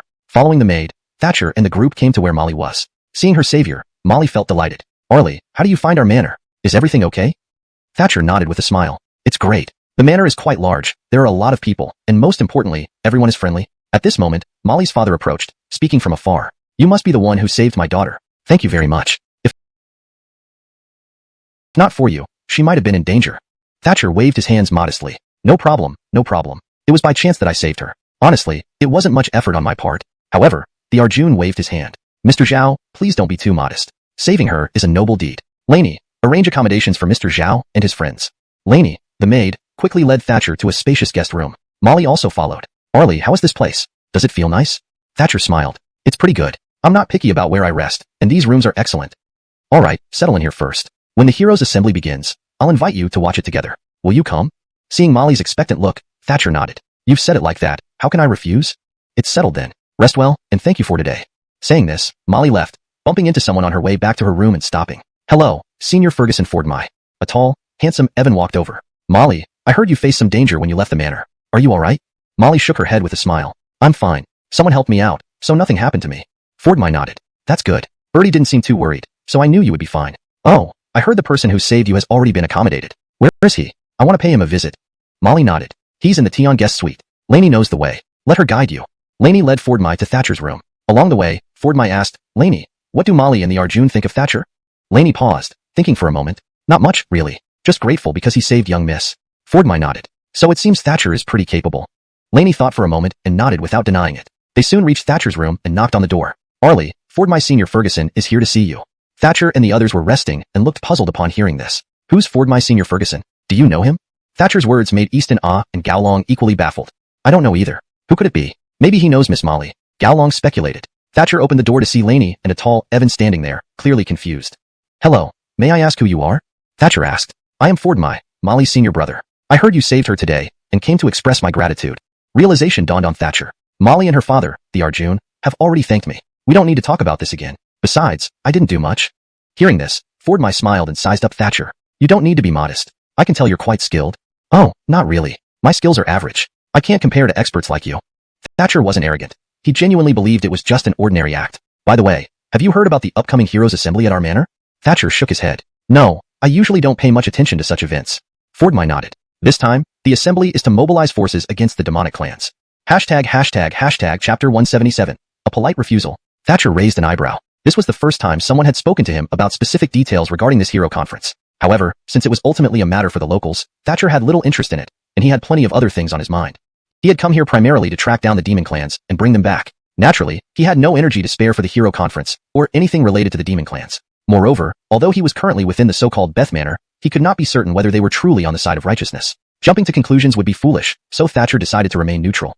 Seeing that Thatcher did not respond, Fordmy felt he might have been too subtle. He smiled, cleared his throat, and said, Actually, we believe the more people who participate, the better. If someone like you were to join us, naturally, we would be very welcoming. Hearing this, Thatcher was taken aback, not expecting the invitation. Actually, I don't really understand much about this matter. Strictly speaking, I'm just passing by. For Thatcher, he didn't want to get involved. After all, the opposing side was the so-called Demon Clan, a group entirely separate from humans and demons. Relations between humans and demons were already complicated enough. If the Demon Clan got involved, it would only complicate matters further. Of course, there was another reason why Thatcher rejected the invitation so readily. He found these people's behavior ridiculous. They seemed to have nothing else to do but rush headlong into conflict with the Demon Clan, even proclaiming their intention to capture the Lexi alive. Did they think the Lexis were harmless? Were they so arrogant that they believed capturing one would be easy? Either those Lexis were mad enough to offer themselves up as sacrifices, or these people were delusional. Fordmy was somewhat surprised by Thatcher's response but didn't push. Alright then, if Mr. Zhao doesn't wish to participate, that's fine. Consider my question unanswered. I have other matters to attend to, so I'll take my leave now. We'll talk again soon, Mr. Zhao. After seeing off Fordmy, Beth soon returned to Thatcher's room. Divine Son, I heard you don't want to participate in the hero conference. Why? Your strength is more than enough to qualify as one of the heroes participating. Almost no one can surpass you. Thatcher couldn't help but smile bitterly and shake his head. Miss, please don't say that. Although I am the Divine Son, I also know that there are always higher mountains and better people out there. My decision not to participate is simply because I don't wish to get entangled with the Demon Clan. Beth nodded, pondered for a moment, and suddenly widened her eyes. Right, Divine Son. Even if you don't plan to join the hero conference, you can still observe, right? Just as a spectator. Thatcher hesitated. Honestly, observing wouldn't hurt. But could it really be that simple? Seeing Thatcher's hesitation, Beth resorted to her trump card, gently shaking Thatcher's wrist. Divine Son, please do this for me. It won't hurt. Just stay close to me. I'll just go through the motions anyway. Thatcher finally nodded. All right, since you've asked so nicely, how can I refuse? An hour later, numerous experts gathered at the open-air training grounds, which stretched out over endless plains. Although Beth Manor was located on a mountain, the vast space on the mountain made little difference. Many cultivators recognized each other, chatting casually. Look, isn't that the kid who saved Miss Beth? He's supposed to be quite powerful. He is indeed powerful, but not as strong as me. If you're so sure, why don't you challenge him? Otherwise, no one here will acknowledge your strength over his. I don't have time for that. I need to save my strength for catching the Lexi. As if you'd even catch the Lexi. You should be glad if you don't end up being caught yourself. This comment incensed the cultivator, who was about to attack when a thunderous voice rang out from the center of the training ground, silencing everyone. The speaker was none other than the Nina of Beth Manor. The discussions revolved around strategies against the demon clan, making Thatcher feel dizzy and disoriented. If not for Beth's explanations beside him, Thatcher might have fainted. The conversation was winding down when Thatcher suddenly sensed an eerie energy emanating from the crowd below. This energy was distinctly different from others, suggesting a unique quality. Intrigued, Thatcher followed the energy trail and spotted an ordinary Ephraim of Beth Manor. What's going on? Could that guy be a spy for the demon clan? Thatcher frowned, not yet understanding the full picture. This was Beth Manor's affair, and he couldn't intervene rashly. Choosing silence, Thatcher decided to follow the Nicholas after the conference concluded. Initially, Thatcher noticed nothing unusual about the man, finding him merely odd. But as he continued watching, he detected a powerful demon clan aura emanating from the individual, albeit concealed. If not for Thatcher's focused observation and keen eyesight, he would never have noticed the difference. As everyone dispersed, Thatcher informed Beth and pursued the young Ephraim. They reached a secluded area where Thatcher tapped the Ephraim's shoulder. With a single touch, Thatcher used Soul Search to delve into the Ephraim's past and future. To his surprise, he discovered a heavy demonic aura, and inside the man was an expert at the essence infancy stage, though barely. Thatcher was left bewildered. The man appeared completely ordinary. True, one should never judge a book by its cover. Chapter 178. Playing the innocent to catch a tiger. Is this guy possessed, or is he originally from the demon clan? Thatcher's mind was in a whirl now. Previously, he hadn't taken the battle between these villa inhabitants, the arriving heroes, and the demon clan seriously. But it appeared that things were more serious now. The demon clan had actually infiltrated the villa. However, what he saw might only be one side of the story, and he hadn't grasped the entire picture yet. He walked forward and patted the other person on the shoulder, stopping them. The young Ephraim turned around and saw Thatcher. A fleeting look of avoidance crossed his eyes but quickly vanished. Immediately after, this young Ephraim put on an ingratiating smile and said, "It's you, Arlie. What can I do for you?" Thatcher was slightly stunned. Surprised, "You know me? I don't think we've met before." The young Ephraim laughed and said, "We haven't met before indeed. But Arlie, you're quite famous now. Which cultivator in the villa doesn't know about your existence?" Scratching his head, Thatcher didn't expect such a situation to happen. He had arrived at the villa no more than 3 hours ago, yet he had already become renowned throughout the compound. Even the heroes who came from outside knew about him. "What's your name?" Thatcher rubbed his nose, feigning nonchalance. Reporting to Arlie, "My name is Churchill," replied the Ephraim. Thatcher nodded. "Churchill, that's a nice name. How's your strength? Do you rank within the villa?" Hearing this, a hint of humble smile flashed across the face of the Ephraim named Churchill. To Arlie, how could I have any ranking? I'm just a low-rank Ephraim in the villa, having been cultivating for a short time. With mediocre talent, Churchill answered, revealing a trace of shame as if acknowledging his own incompetence. "Due to this, I often get bullied by some Ephraims of similar strength within the villa," Churchill continued, shaking his head, feeling that life was truly surreal. Though Churchill seemed well disguised, Thatcher wouldn't fall for his act. "I say, little brother, you're really good at pretending, but I won't believe a word you say," Thatcher said, realizing right after he spoke that he might have slipped up. "Arlie, what did you say?" Churchill asked, puzzled. Thatcher shook his head and laughed. "Nothing, I was just thinking of something else." Churchill nodded, not pursuing further, and politely said, "Arlie, if there's nothing else, I'll take my leave." Thatcher nodded, allowing him to leave, watching the Ephraim's back with a meaningful smile. This guy is pretty adept at hiding himself. Despite being strong, he pretends to be weak. I wonder why he does this, Thatcher thought. Everyone has their reasons. Thatcher wasn't going to meddle. Back at his guest room, Clint and Easton were sparring outside when they noticed Thatcher returning. They immediately stopped and approached to ask, "How was it, Arlie? Any news from the heroes gathering?" Easton asked curiously. Thatcher shook his head. "Not much news, just saw someone acting a bit strangely." Clint looked at Easton and asked, "Arlie, what's strange?" Thatcher described the encounter and summarized, "I feel like this Ephraim named Churchill is playing the innocent to catch a tiger. His strength is at least at the core formation stage, but I don't know why he hasn't shown his true power." Upon hearing this, both Clint and Easton exchanged glances, surprised. Core formation stage? That's already top-notch expertise. Why would such an expert pretend to be an ordinary cultivator? Thatcher smiled and shook his head. "We shouldn't interfere. Just remember, tonight we should all get some rest early. Stay alert during the night. Something might happen." Both Clint and Easton nodded. They too felt that entering the villa had made everything seem less ordinary. That night, before bed, Easton and Clint sparred again, with the gap in skill between them narrowing somewhat. As Thatcher had taken Clint as an Ephraim, whenever he noticed shortcomings, he pointed them out. While others were still having dinner, Thatcher, Clint, and Easton had already retired to bed. Ford Shui came to Thatcher's door wanting to chat but found the room unlit. After waiting for half an hour without seeing Thatcher return, she left. At midnight, Thatcher was awakened by a commotion. Instantly alert, he sat up and sensed fighting outside. He rushed to the window, and soon Clint and Easton joined him. "Bertie, what's happening outside?" Could it be a nighttime raid on the villa? Easton asked in surprise. Thatcher shook his head, explaining it didn't feel like a raid but more like some people sparring. Disappointment showed on the faces of Easton and Clint. Thatcher thought for a moment and said, let's go check it out. You two stick together, and I'll handle things separately. If there's nothing amiss, we'll return without provoking unnecessary trouble. Clint and Easton agreed, and they set off. Due to their weaker abilities, Clint and Easton kept their distance, while Thatcher found a closer yet hidden spot to observe. Get out of my way, you pack of guard dogs. Think I can't take you all down? Then kill your villain Nina next, shouted a black-cloaked figure, brandishing a saber. The saber carried powerful spiritual energy, indicating this person's formidable strength. A villa Ephraim couldn't withstand the attack, but a middle-aged Ephraim quickly intervened, preventing serious injury. Thatcher observed that the fighting involved two groups. One group was weaker but larger, clearly villa guards. The other group was smaller but far stronger, wearing masks and black clothes, clearly troublemakers intent on causing chaos. Chapter 179. Watching the show, Thatcher saw that the guards of the villa seemed to be at a disadvantage. He thought of Ford Shui and her father, the villa's owner, who had been quite kind to him. Therefore, he planned to lend a hand. However, before he could act, Thatcher noticed a figure lurking in the shadows, observing the two groups. It wasn't Clint or Easton, but Churchill, whom he had noticed earlier. How is this possible? This guy is actually here. What does he intend to do? Though Thatcher was puzzled, he did not alert anyone but kept his eyes on Churchill.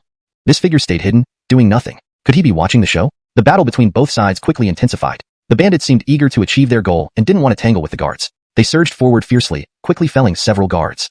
However, more people from within the villa were gathering. Despite the guards being knocked down continuously, their numbers increased. Hold them back quickly. They are trying to attack the villa. Those initially guarding the place told the newcomers urgently. Startled by the sudden influx of people, one asked, what's happening? Why are there so many people here? Which faction are they from? They aren't clear yet, but they are definitely bandits and have killed quite a few of our people. Quickly report this to the Birdie and Senior Ferguson Fordmy. Someone replied hastily and went off, leaving others to continue resisting. Seeing this, Churchill seemed restless. He pulled out a sharp object shimmering with a cold light from his robe. After hesitating for a moment, he hurled it. Two bandits fell immediately. Thatcher was surprised. If Churchill was possibly from the Demon Clan, why would he help the villa fend off the bandits? Despite his doubts, Thatcher didn't interrupt immediately. Churchill's intervention caused considerable losses among the bandits entering the villa. His skills were formidable even against these bandits. Managers couldn't ignore such events. Fordmy led a group of subordinates rushing to the scene. Upon learning of the disturbance, Fordmy remained unperturbed. Having gathered so many outside experts in the villa, incidents like this were expected. How many came? What are our casualties versus theirs? Fordmy casually questioned the reporting Ephraim. Birdie Ferguson, we suffered more losses. Their strength surpasses our guards, but it isn't enough to qualify for an attack on our villa. Who knows what they're thinking, running here to die? Fordmy nodded and sped towards the site. From afar, he saw the villa's guards battling a group of black-clothed figures. Bold bandits dare to invade Ford Shui Villa, seeking death. Disciples, charge at them. With Fordmy and his Ephraims arriving, the situation drastically changed. Their strength far exceeded the guards. Joining the battle, the bandits felt outnumbered, soon collapsing one after another, showing final desperations. Some powerful cultivators tried escaping despite Fordmy's best efforts. Many still got away. After Fordmy's arrival, Churchill naturally ceased his interference to avoid detection. Birdie Ferguson, those have all been driven away. Our brethren are on high alert, ensuring no further danger. Fordmy nodded, looking at fellow Ephraims with some helplessness. Well, throw these bandits out, collect our brothers, and choose a day to bury them. Disciples quickly responded, and Fordmy left with part of the group.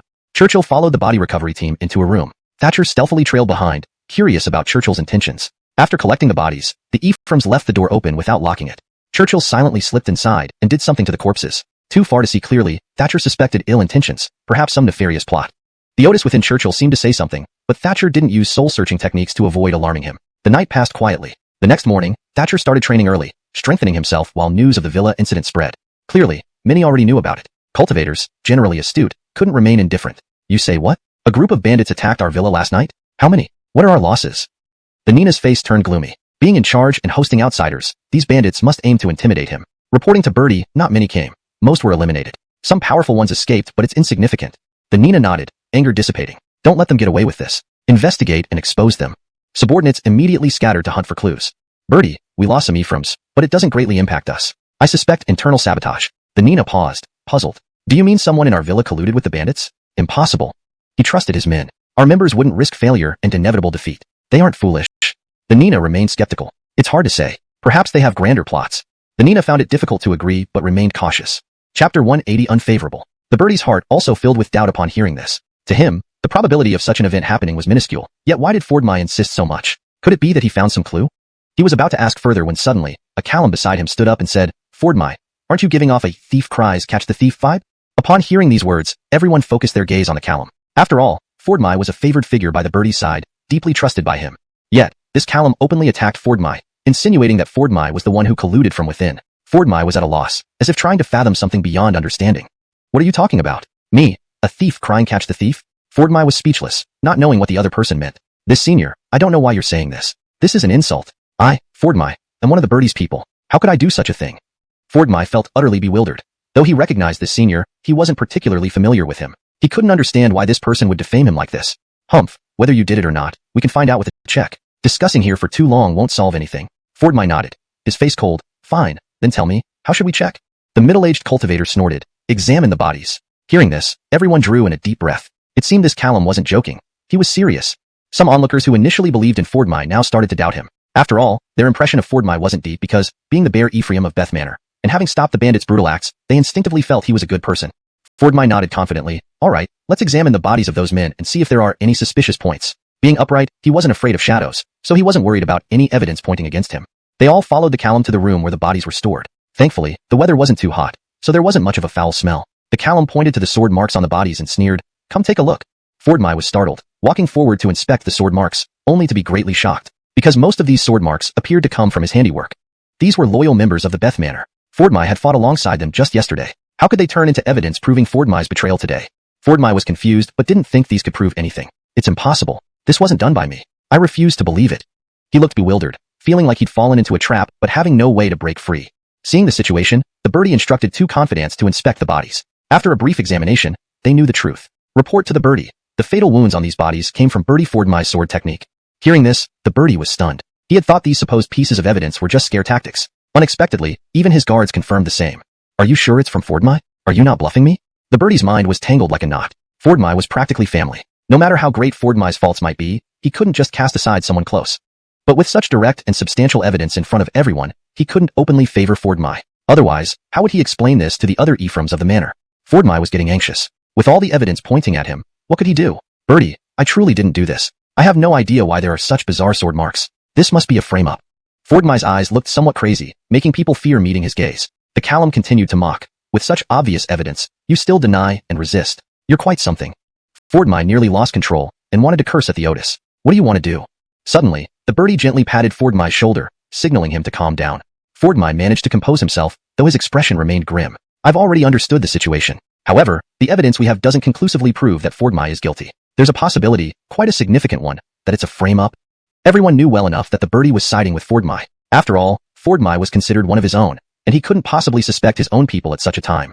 Thatcher wasn't surprised by the outcome. He never believed Fordmy was responsible. The Callum's evidence wasn't convincing. Moreover, considering what Churchill had previously done, Thatcher suspected him the most. After all, Churchill tampered with the corpses right under Thatcher's nose.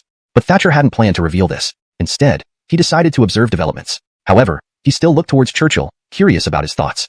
Suddenly, he sensed something strange about Churchill's aura. Focusing on Churchill, Thatcher overheard the conversation between the barely man inside Churchill's body and Churchill himself. You did pretty neatly with this. Your mimicry of Fordmy earlier was convincing enough to fool the birdie's subordinates. The Dorian remarked approvingly. Nothing much, it's all thanks to your teaching. And we haven't accomplished our goals yet. That Ahmed is still protected by the birdie. The Dorian suddenly sensed something and sent powerful energy toward Thatcher. Didn't expect this Ahmed to have such abilities. The Dorian sounded surprised. What do you mean? Churchill was momentarily baffled. The Dorian scoffed. That so-called Chris who interacted with you earlier. I strongly suspect he approached you with a hidden agenda. Hearing this, Churchill tensed up. What should we do? This Ahmed isn't weak. If he targets me, the situation will be very unfavorable. The Dorian, looking speechless, replied, You're a formidable powerhouse yourself. Hashtag chapter 181. Resignation. Churchill was taken aback by the remark, but calmed down after a moment, finally heaving a sigh of relief. Well, what should I do now? This kid is a bit strange. Honestly, I really don't want to confront him. Recalling his previous encounters with Thatcher, Churchill always felt this guy was up to something unusual. The barely man in the nascent soul stage, however, looked defiant. So what? We absolutely cannot let this Ahmed spread any suspicions about you so easily. What then? We can't just kill him, can we? I think this guy does have some abilities. He's quite well known in the Beth Manor now. It won't be easy to take action against him. The nascent soul bear shook his head. No, we must eliminate him. Otherwise, he'll become a menace. Regardless of who he is, if there's an opportunity, we must get rid of him. Even if he's famous here in the Beth Manor, he's still an outsider. Churchill nodded, feeling the bear made a good point. They thought their conversation was completely secret and would not be overheard by anyone, least of all by Thatcher. Ironically, Thatcher did indeed overhear them. The rest of their discussion held little importance to him. He furrowed his brow. Churchill now had murderous intentions towards him, whether directly or through the influence of the nascent soul bear. Thatcher didn't want to get involved. It was time to leave before things got messy. Once the exchange concluded, Thatcher specifically caught up with the Gabriel for a detailed talk. The Gabriel was still feeling uncomfortable from the events of last night, but seeing it was Thatcher, he did not blame him. Divine Son, what do you need? Have our servants been attending to you properly? The Gabriel forced a smile, trying not to show any lingering discomfort from the previous night.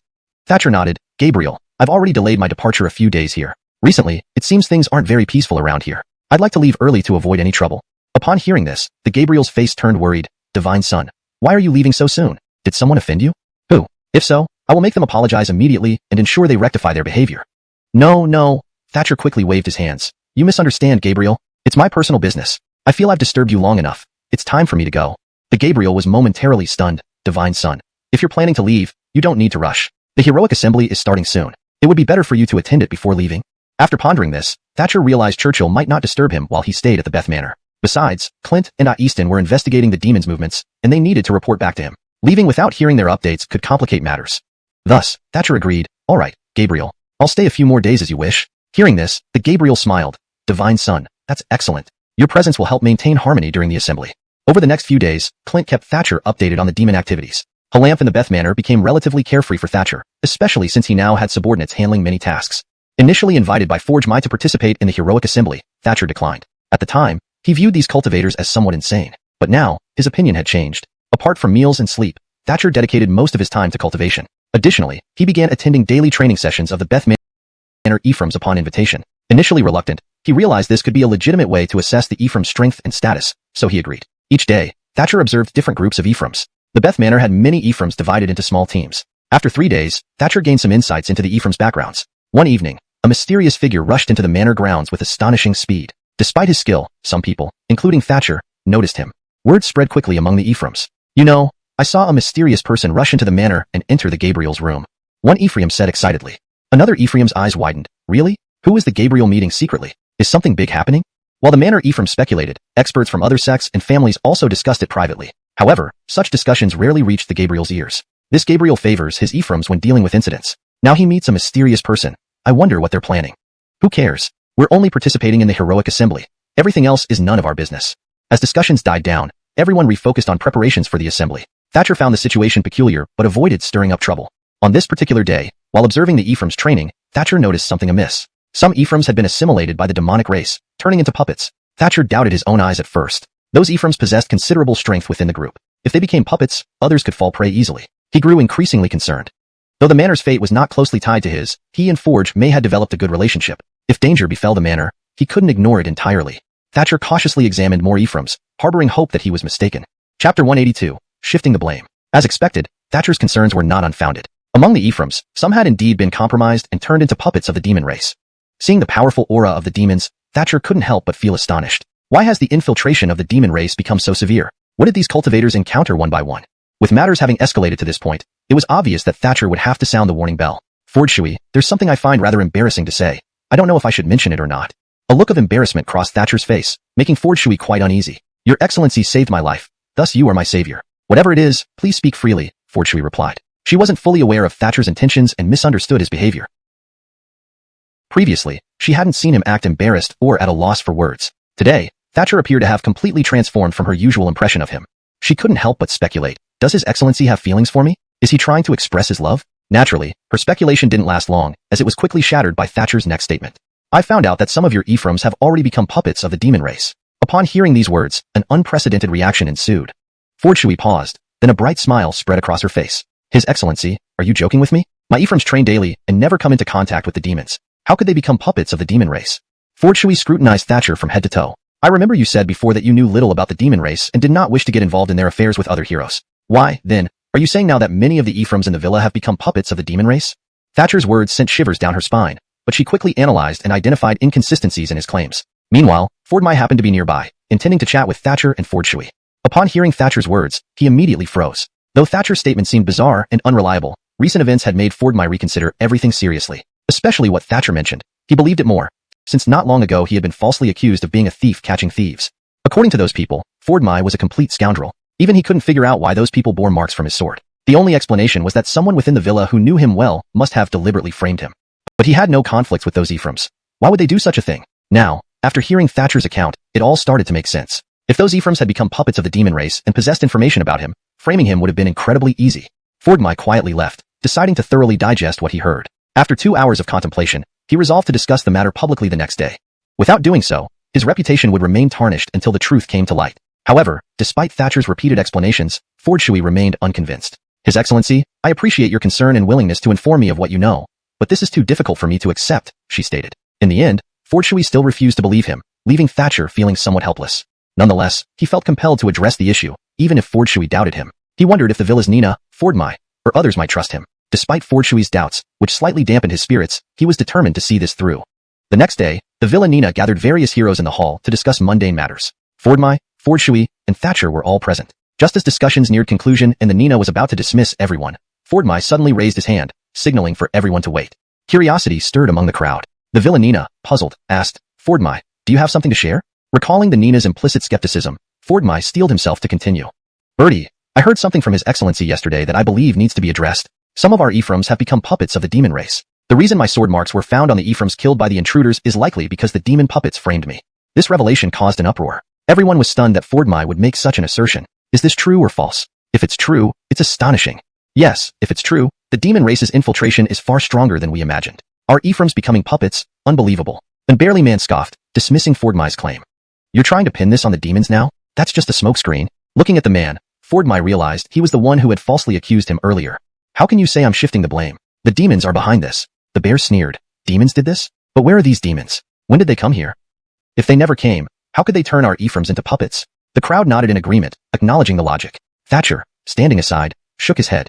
While Ford Mai believed him, he was unaware of Xuanhuan's involvement. Though Thatcher hadn't witnessed it firsthand, he suspected Xuanhuan was responsible for turning the Ephraims into demon puppets. At that moment, Xuanhuan's eyes flickered toward Thatcher, filled with malice. This Nicholas saw through the puppet situation. It's time to eliminate him. Hashtag chapter 183, subjugation. At the same time, Thatcher, sensing something, also glanced at Churchill. Their gazes met, and both quickly averted their eyes. In their hearts, they both understood that they had detected each other, but chose not to reveal it. This kid has already noticed we're watching him. It looks like we must make our move tonight, said the cultivator at the nascent soul stage immediately. All right, let's do it at midnight tonight, Churchill swiftly responded. Thatcher silently took note of their conversation, without showing any emotion. The gathering of cultivators could be described as a tiger's head and a dog's tail.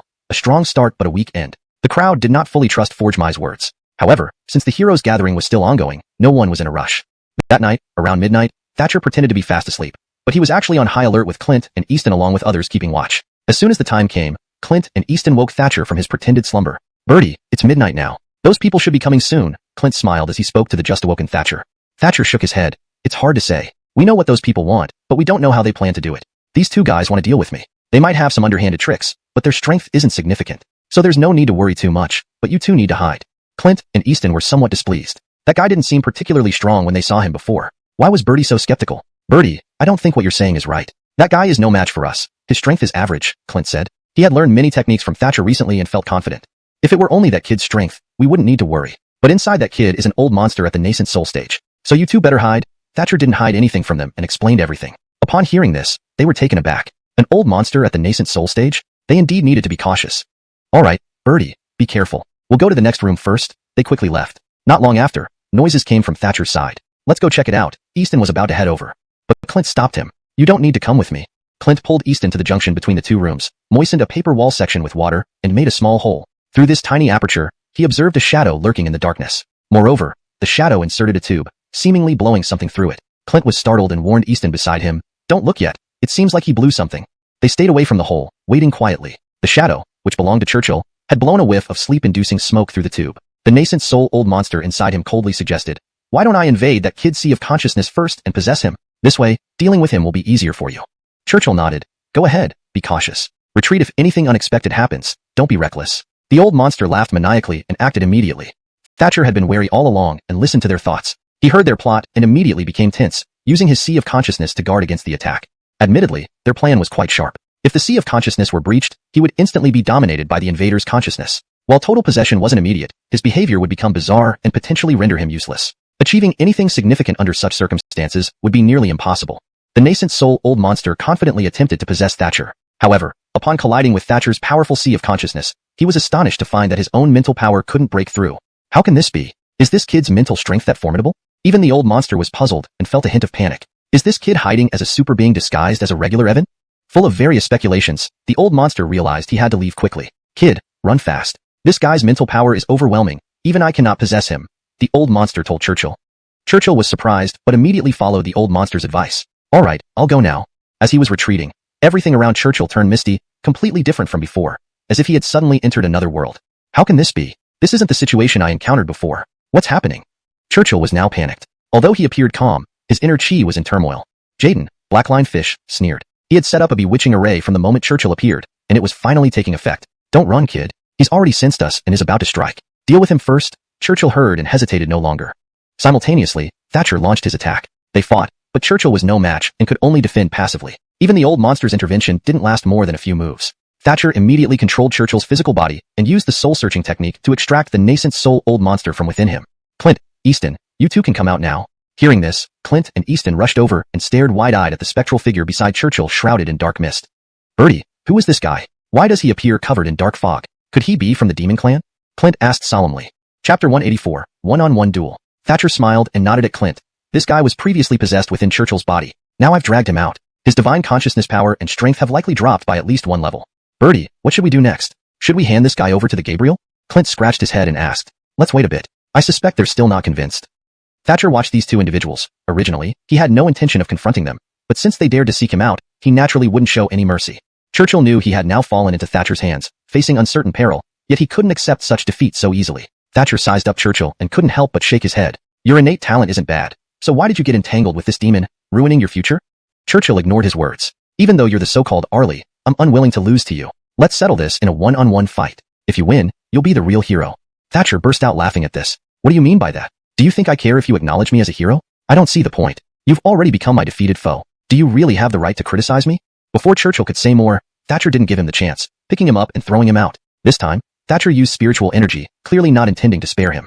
However, what interested Thatcher even more was the magic power of this yuanmi. Absorbing this magic could enhance Thatcher's own power. In an instant, Thatcher threw Churchill hard enough to make him unconscious. Clint and Easton watched over Churchill while Thatcher focused on absorbing Yuanmi's soul force. After Thatcher's strong attack dispersed Yuanmi's soul, it became quite easy to absorb. For a whole quarter of an hour, Thatcher absorbed this magic, feeling a significant increase in his spiritual power. Of course, this boost was temporary and wouldn't last long. Additionally, he would need a considerable amount of time to fully assimilate this power. After absorbing all of the old monster's magic, Thatcher approached Clint and Easton, pointing at Churchill. Did this kid cause any trouble? When Thatcher was absorbing magic, he hadn't paid attention to Anton, so he needed to ask. Clint shook his head. Bertie, this kid has been unconscious, with very scattered spiritual energy, and hasn't done anything out of line. Thatcher nodded. All right, we should leave the manor. But before that, I'll search this kid's mind thoroughly. He hadn't done a thorough soul search earlier to avoid alerting Anton. Under Thatcher's spiritual force, Churchill immediately revealed his true self. Surprisingly, Churchill turned out to be the son of Forgeau Manor's lord, though not the eldest. Typically, the eldest son gets most of the father's resources. Other children might get some benefits if they perform well, but average performance means nothing like Churchill. Though Churchill was the youngest son of Forgeau Manor's lord, he conspired with demons. If successful, they would wipe out everyone in Forgeau Manor and those participating in the heroic gathering. These guys have such sinister plans. Inside Churchill's soul, there was a scene where demons were waiting for them. Ordinary villagers had been massacred, and all territory was occupied by demons. Thatcher had to resolve this, requiring a trip there. With demonic power in his body, the demons would likely believe him to be one of their own. These guys are strong, but I can handle them, Thatcher said to Clint and Easton. I'm taking you both to a village where demons exist. I will store you an emperor demon in the ring. Naturally, Clint and Easton had no objections. Thatcher set off immediately. The village wasn't far away, but it still took about 15 minutes using speed-enhancing techniques. Before reaching the village, he sensed a powerful killing aura, instantly alarming him. Such intense killing aura suggested either the presence of a super-strong entity or mass slaughter. Fortunately, he brought Clint and Easton with him safely, avoiding potential dangers. Despite his own formidable power, caring for them simultaneously posed risks. Entering the village, Thatcher smelled the pungent blood. Walking into a house where everyone seemed killed, with dried blood. Continuing deeper, he found nearly all villagers slaughtered. A few small courtyards had no occupants, hinting at possible deaths. Just as Thatcher was about to search further, he sensed strong demonic auras from all directions. Kill that Ahmed, he's a runaway. From nearby, a voice echoed, and Thatcher was surrounded by demons. These demons were enveloped in faint black, spiritual energy. Thatcher anticipated demons here, thus felt no surprise. Caden, you walked right into our trap, didn't you? A demon said smugly. Why does this Ahmed seem strange? He carries the aura of our demons, another demon remarked.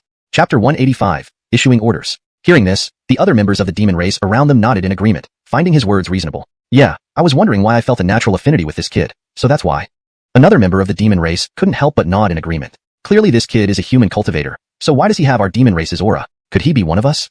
A member of the demon race asked, his face full of confusion. What's there to be confused about? Can't we just ask? Perhaps this kid really has ties with our demon race. Another person immediately sneered. Kid, are you one of our demon race? As he spoke, the demon race member waved his hand, signaling the two who were restraining Thatcher to release him. Thatcher had already planned for this and therefore did not resist when the demon race members tried to restrain him earlier. Humph, recognized by you kids. Don't tell me you've forgotten Faulkner? Thatcher intended to pretend to be Faulkner. In this way, he would gain greater prestige and command authority among the demon race. Upon hearing this, the demon race members immediately believed him. They had heard that Dorian Faulkner had subverted a cultivator within Forgeau Manor before, and their current activities in this village were coordinated with Dorian Faulkner. So it's Dorian Faulkner. You possess this kid's body? Dorian, how could you play such jokes on us? When we tried to capture you, you didn't even fight back. The expressions of these demon race members changed instantly, as they were all frightened. They nearly captured an bear of the demon race. If word got out, their demon race's reputation would be utterly ruined. Most importantly, this Dorian Faulkner was a formidable monster at the xuanhuan stage. If they truly angered Dorian Faulkner, they would surely suffer dire consequences. Thatcher felt elated inside. These fools actually believed him so easily. Fortunately, he absorbed the demon power of that guy earlier and hadn't fully assimilated it yet. This made them believe he was an bear of the demon race. What began as mere chance now played a pivotal role. Dorian, do you have any tasks you need us to undertake? We will immediately fulfill your wishes. These demon race members now hastened to pledge their loyalty, fearing Thatcher's rebuke. There is indeed something for you to do, though I'm not sure if you can manage it. A cold gleam appeared on Thatcher's face, as if he thought of something infuriating. Seeing this, the demon race members present were terrified. If Dorian Faulkner were truly angry, they couldn't take it lightly. Clearly, this matter was crucial to Dorian Faulkner and must succeed. Dorian, whatever you say, no matter how difficult, we will definitely accomplish it for you. Dorian, rest assured, we will do everything possible to satisfy you. These words almost made Thatcher feel embarrassed. Enough with pledging loyalty. I want results, Thatcher interrupted. Yes, Dorian, please instruct. Many demon race members carefully served Thatcher, fearing his anger, which would mean the end for all of them. Thatcher nodded. The time is right. Attack Forgeau Manor. Hearing this, many demon race members immediately trusted what he said. To them, gathering here was for this very moment, to plunge Forgeau Manor into chaos. All right, Dorian, we will set off now. Is that okay with you? Thatcher waved his hand. Not today. Let's rest in this village first and set off after you're prepared. Upon hearing this, many demon race members quickly prepared, while Thatcher strolled aimlessly through the village. He could sense a lifeless and nearly dead atmosphere within the village. Although desolate, there was still a hint of vitality. But isn't this village supposed to have everyone killed? If that's true, how could there still be any sign of life? Thatcher pondered. It seemed unlikely that anyone survived after the demons operated here for a while. To verify his suspicion, Thatcher decided to investigate. Even if he found nothing, it wouldn't hurt. Finding something would be a bonus. Ordinary villagers were innocent and should not bear such suffering. When Thatcher inspected, some demons wanted to follow, but he refused them all. If he discovered anything significant and let the demon members know, it might be disadvantageous, leading to doubts about his identity and jeopardizing his plan. Walking through each small courtyard, Thatcher soon noticed sounds coming from one particular yard. He approached quietly without making a sound. The demons weren't patrolling the village but gathered together, per his request. Apart from other sect cultivators and beast clans, only villagers could be present here. Inside a cellar, a group of people hid, too frightened to speak. But as time passed, besides needing food, they couldn't resist coming out. They needed to select someone to check, but none volunteered, fearing the risk. I think we shouldn't argue anymore. Just pick someone silently, or we'll suffer if there are demon beasts outside. One villager remained relatively calm and thoughtful. At this point, there can't be any demon beasts. Those people seem to have fled, another villager said dismissively. After enduring for so long, they somewhat understood the demons' patterns. Just then, Thatcher pushed open the gate and walked in. The villagers were startled, quickly shutting up. Thatcher smirked slightly. Hashtag chapter 186, falling into crisis. The moment he entered, he immediately sensed the presence of these individuals, but chose to remain silent. He could feel that these villagers were trying their best not to make a sound. Thatcher walked above where the villagers were hiding in the cellar, pacing back and forth. He could see several holes on the surface of the cellar, which seemed to be used for breathing. Thatcher stomped near one of the holes and said, "What are you all doing? Come out already. I've known you were here from the start." Upon hearing this, the people inside were shocked. The situation was terrifyingly unexpected. Discovered. This is over. Are we going to die now? Some began trembling uncontrollably. They didn't dare to face the demons, as they were unarmed and without any cultivation. We should go out. If we don't, we might not survive either. I'm sick of staying here. That smell of excrement. I can't bear it anymore. With that, a Dalen opened the entrance to the cellar and walked out boldly. You've seen us today, demon. Have the guts to kill us then. Clearly, this man had no intention of leaving alive, and thought it better to provoke Thatcher. At this point, other villagers also came out of the cellar, startled by his words. He said it. Don't drag us into this. We don't want to die. Another villager, an barely woman with a frail figure, spoke with a fearful look in her eyes. However, a little Shoshana tugged at the Gabriel's hand. Zelda, what's there to fear? It's just death. Why should we fear him? She glared at Thatcher. Demon, have the guts to kill us? Are we really afraid of you? Her words left Thatcher slightly surprised. He had assumed that these people would be cowardly after hiding for so long, never expecting them to confront him like this. You make a valid point. If I killed you, wouldn't your grandmother be heartbroken? Hearing this, the barely woman was terrified and stepped forward. Lord Immortal, please, take my life but spare my granddaughter. Do whatever you want with me as long as you save her. The Gabrielle, who had previously been fearful for her own life, now acted recklessly for her granddaughter's sake. Alright, everything before was just a joke. I'm not really a monster. Why would I kill you? Thatcher's words left the villagers puzzled, unsure of his true intentions. Are you really not going to kill us? The little Shoshana asked suspiciously, thinking he was deceiving them. Don't worry, I won't kill you. But you need to hide quickly. I lied to the demons, and they will soon leave. Then you'll be safe. Relieved, the group breathed a sigh of relief, feeling as though they had narrowly escaped death. Okay, let's hide again. Shall we return to the cellar? Thatcher smiled and waved his hand. No need. Go to the neighboring cellar. When they leave, I'll make sure the demons shout. Then you can come out. Following Thatcher's instructions, the villagers hurriedly hid in the neighboring cellar. Seeing everyone safely hidden, Thatcher left the area swiftly. Despite being a senior of Westleague, he preferred not to expose himself to the demons until necessary. Thatcher did not join the demons attacking Forgiu Manor. Instead, he ordered some demon minions to guard the area while most attacked the manor. Though Forgiu Manor wasn't prepared, its defenses had improved due to previous night raids. The demons' midnight attack didn't succeed fully, leading to a bitter struggle. The demons, however, were elite and aggressive, placing Forgiu Manor at a disadvantage. Upon receiving reports, the Arjun immediately mobilized to combat the demons, joined by his Ephraims. Despite their strength, the sudden appearance of demons caught them off guard, putting them at a disadvantage. Soon, the demons overwhelmed the Forgiu Manor defenders, reducing their numbers rapidly. What's happening? Why are they attacking so fiercely all of a sudden? The Arjun grew increasingly grim, frustrated beyond measure. Disciples, keep up your spirits. 689. What's wrong with you? Why aren't you helping? He noticed some Ephraims only spectating rather than fighting. Suddenly, intense pain shot through his back, followed by a blade emerging from his chest. Shocked, he turned around to see his trusted Ephraim standing there, his eyes covered in darkness. Why are you doing this to me? The Arjun struggled to speak, but his Ephraim ignored him, pulling the blade out and striking again. The Lord fell lifelessly to the ground. Part of the manor's Ephraims had become puppets controlled by the demons, turning against their comrades and causing more deaths. However, reinforcements from other sects and clans joined the fight, making the situation tense. Fergusons, kill all these demonic bastards. Don't let any escape. The cultivators fought fervently, aiming to exterminate the demons. Even with the demons' elite forces, they suffered significant losses. Seeing this, Churchill grew anxious. After contemplation, his resolve strengthened. No, I must be resolute. Otherwise, we may not win. Hashtag chapter 187, Blood Array. Churchill had many tricks up his sleeve, but now that there were no more powerful Yuaning stage monsters around, he could not use them. After much consideration, he concluded that the only option was to use his own blood to set up an array and lure all the elite forces over. Only the elites could cleanse this villa.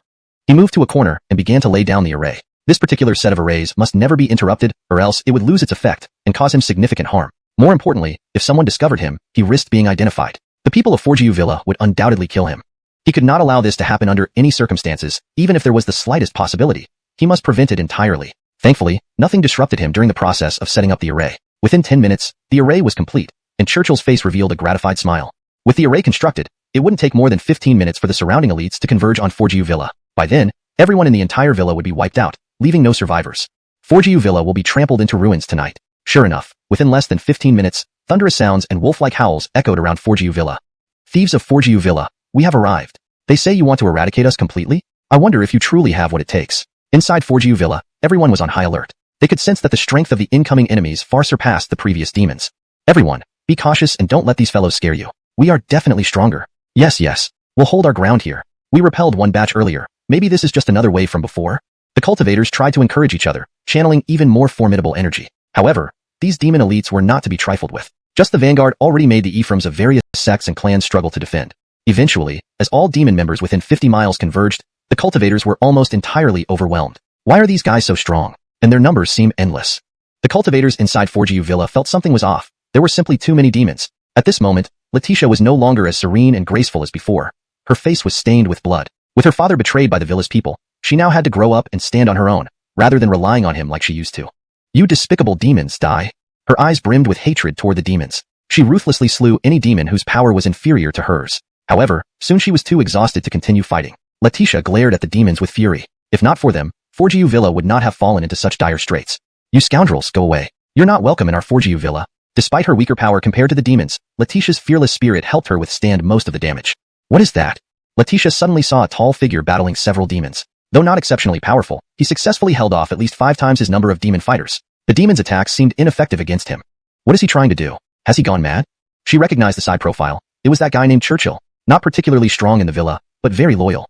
Hold your hands, you idiots. Letitia couldn't watch idly as the villa's pillars fell victim. Loyalty mattered more than power. Nearby, Churchill heard her shouts and was startled. He had hoped to remain unnoticed without revealing himself. As long as he wasn't too conspicuous, he believed he could fly under the radar. Unexpectedly, he drew attention. He started to consider eliminating the Shoshana to avoid future risks. He could not risk exposure until Forgiu Villa was utterly destroyed. Suddenly, more villa experts joined the fray, including some renowned ones. Confronting Letitia or killing her might raise suspicions. After some thought, Churchill discreetly communicated with a few demon members and decided to act. Pretending to fight fiercely, he and the demons ended up equally wounded. The demons fled, while Churchill feigned unconsciousness from injury. Seeing this, Letitia rushed over. Churchill, wake up. Are you alright? She pulled him up, slapping his face to revive him. But Churchill was pretending. Waking up now would spoil his plan. However, he was inwardly annoyed by her slaps. Deep down, he vowed retribution once the time was right. Now it's burning. The demons have set fire. The villa can't be saved. Reinforcements are coming. Everyone run. Amidst the chaos, the Ephraims cried out in alarm. Hearing this, Letitia was shocked. Why were the demons sending reinforcements again? Was today the day they intended to level Forgiu Villa? Suspecting something amiss, she didn't have time to think further and hastily carried Churchill away. ####Chapter 188, Drawing Closer. At this moment, a group of Ephraims from Forgiu Mountain fought off a group of demonic Ephraims who had been blocking their path and rushed over. Bertie's younger Ferguson. The enemy is overwhelming. Shall we leave now? One of them urged. Upon hearing these words, Fordshui was truly reluctant to abandon the manor so easily. Seeing that Fordshui was still hesitating, the Ephraims pleaded earnestly. Bertie's younger Ferguson. The manor has already been destroyed, and the demonic forces continue to grow. We cannot carry on like this, or we will be annihilated. The many Ephraims present knew well that they could no longer remain at Forgiu Manor. Yet, Fordshui seemed to hold on to some lingering hopes for restoration. We have so many skilled experts in our manor, plus those who came for the hero conference. Surely, we can withstand them? Hearing this, the Ephraims anxiously replied, Bertie's younger Ferguson, it's not just about numbers. Our combat strength simply isn't a match for theirs.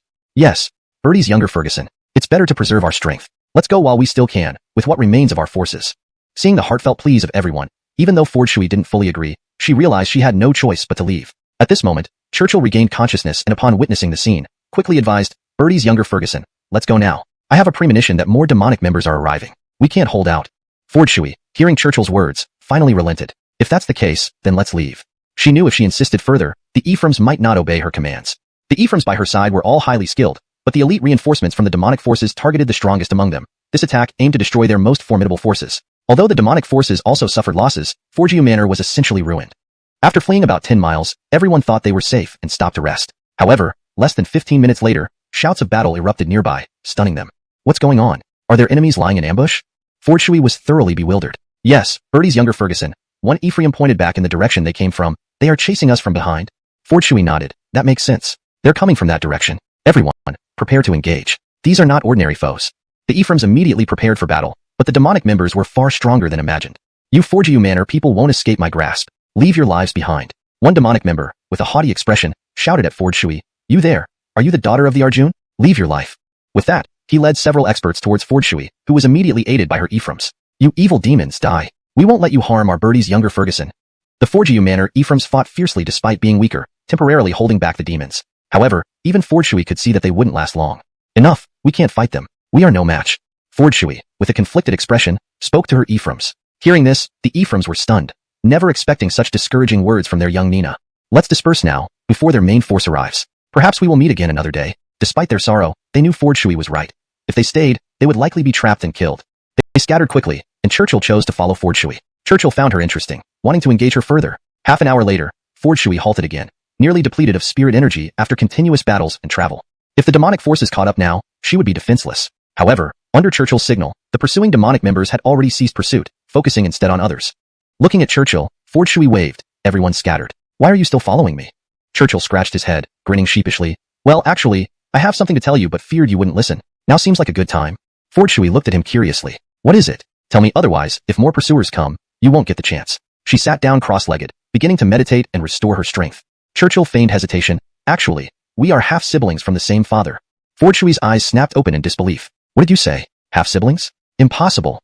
Churchill, having committed himself, nodded. Axel knows this. How could I lie? Because my mother was common-born, Axel never treated her well and refused to acknowledge our existence.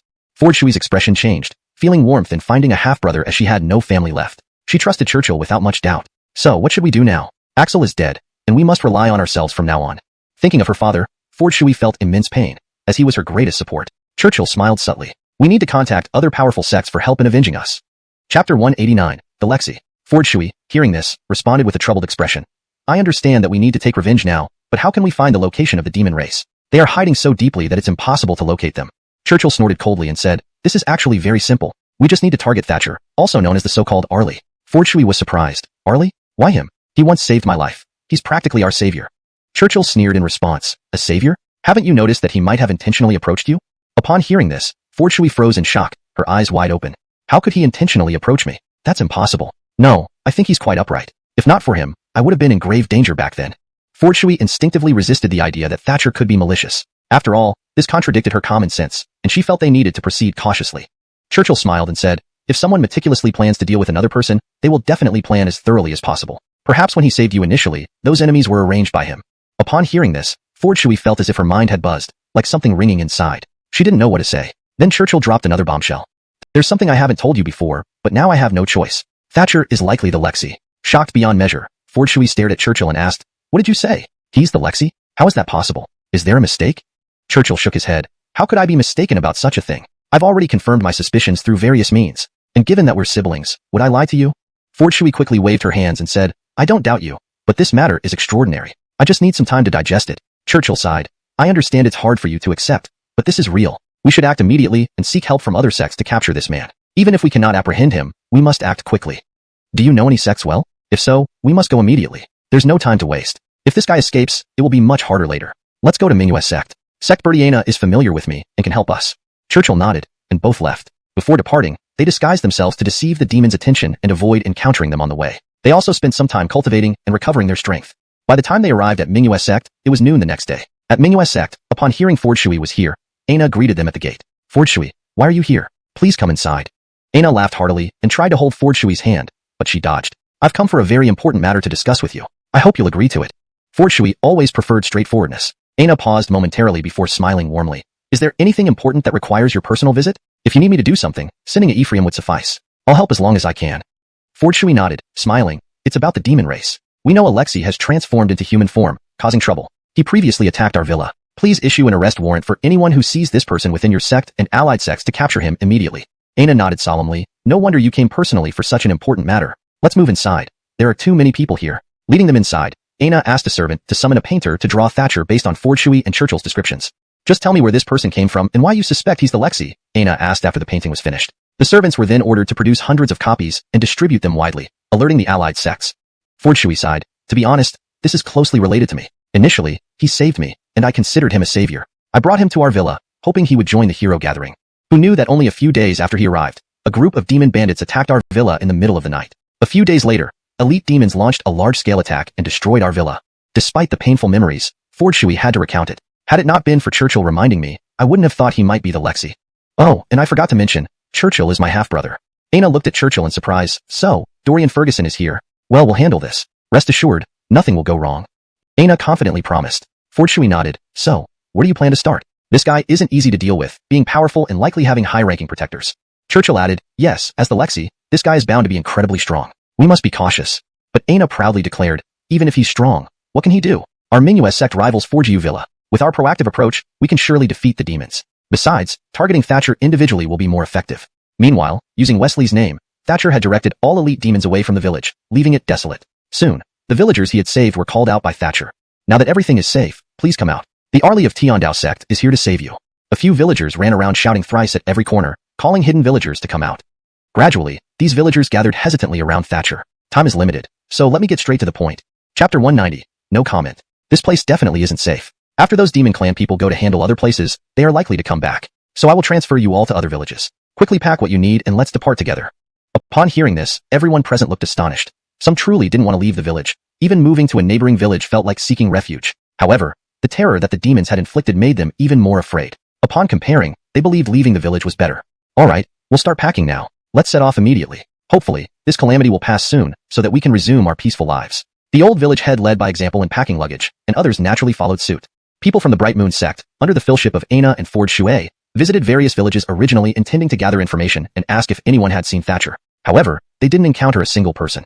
Where could this Nicholas named Thatcher have gone? Despite searching tirelessly, they gathered no information, which somewhat discouraged Aina. Beside him, Ford Shui patted his shoulder lightly and said, Don't worry. Although this matter is urgent, there's no immediate requirement for you to catch him right away. Don't pressure yourself too much. Her reassurance did little good. Instead, Aina felt she was mocking his incapability. No, I must capture this guy within 2 days and eliminate him on the spot. Otherwise, allowing Alexei to roam free would harm countless innocent lives.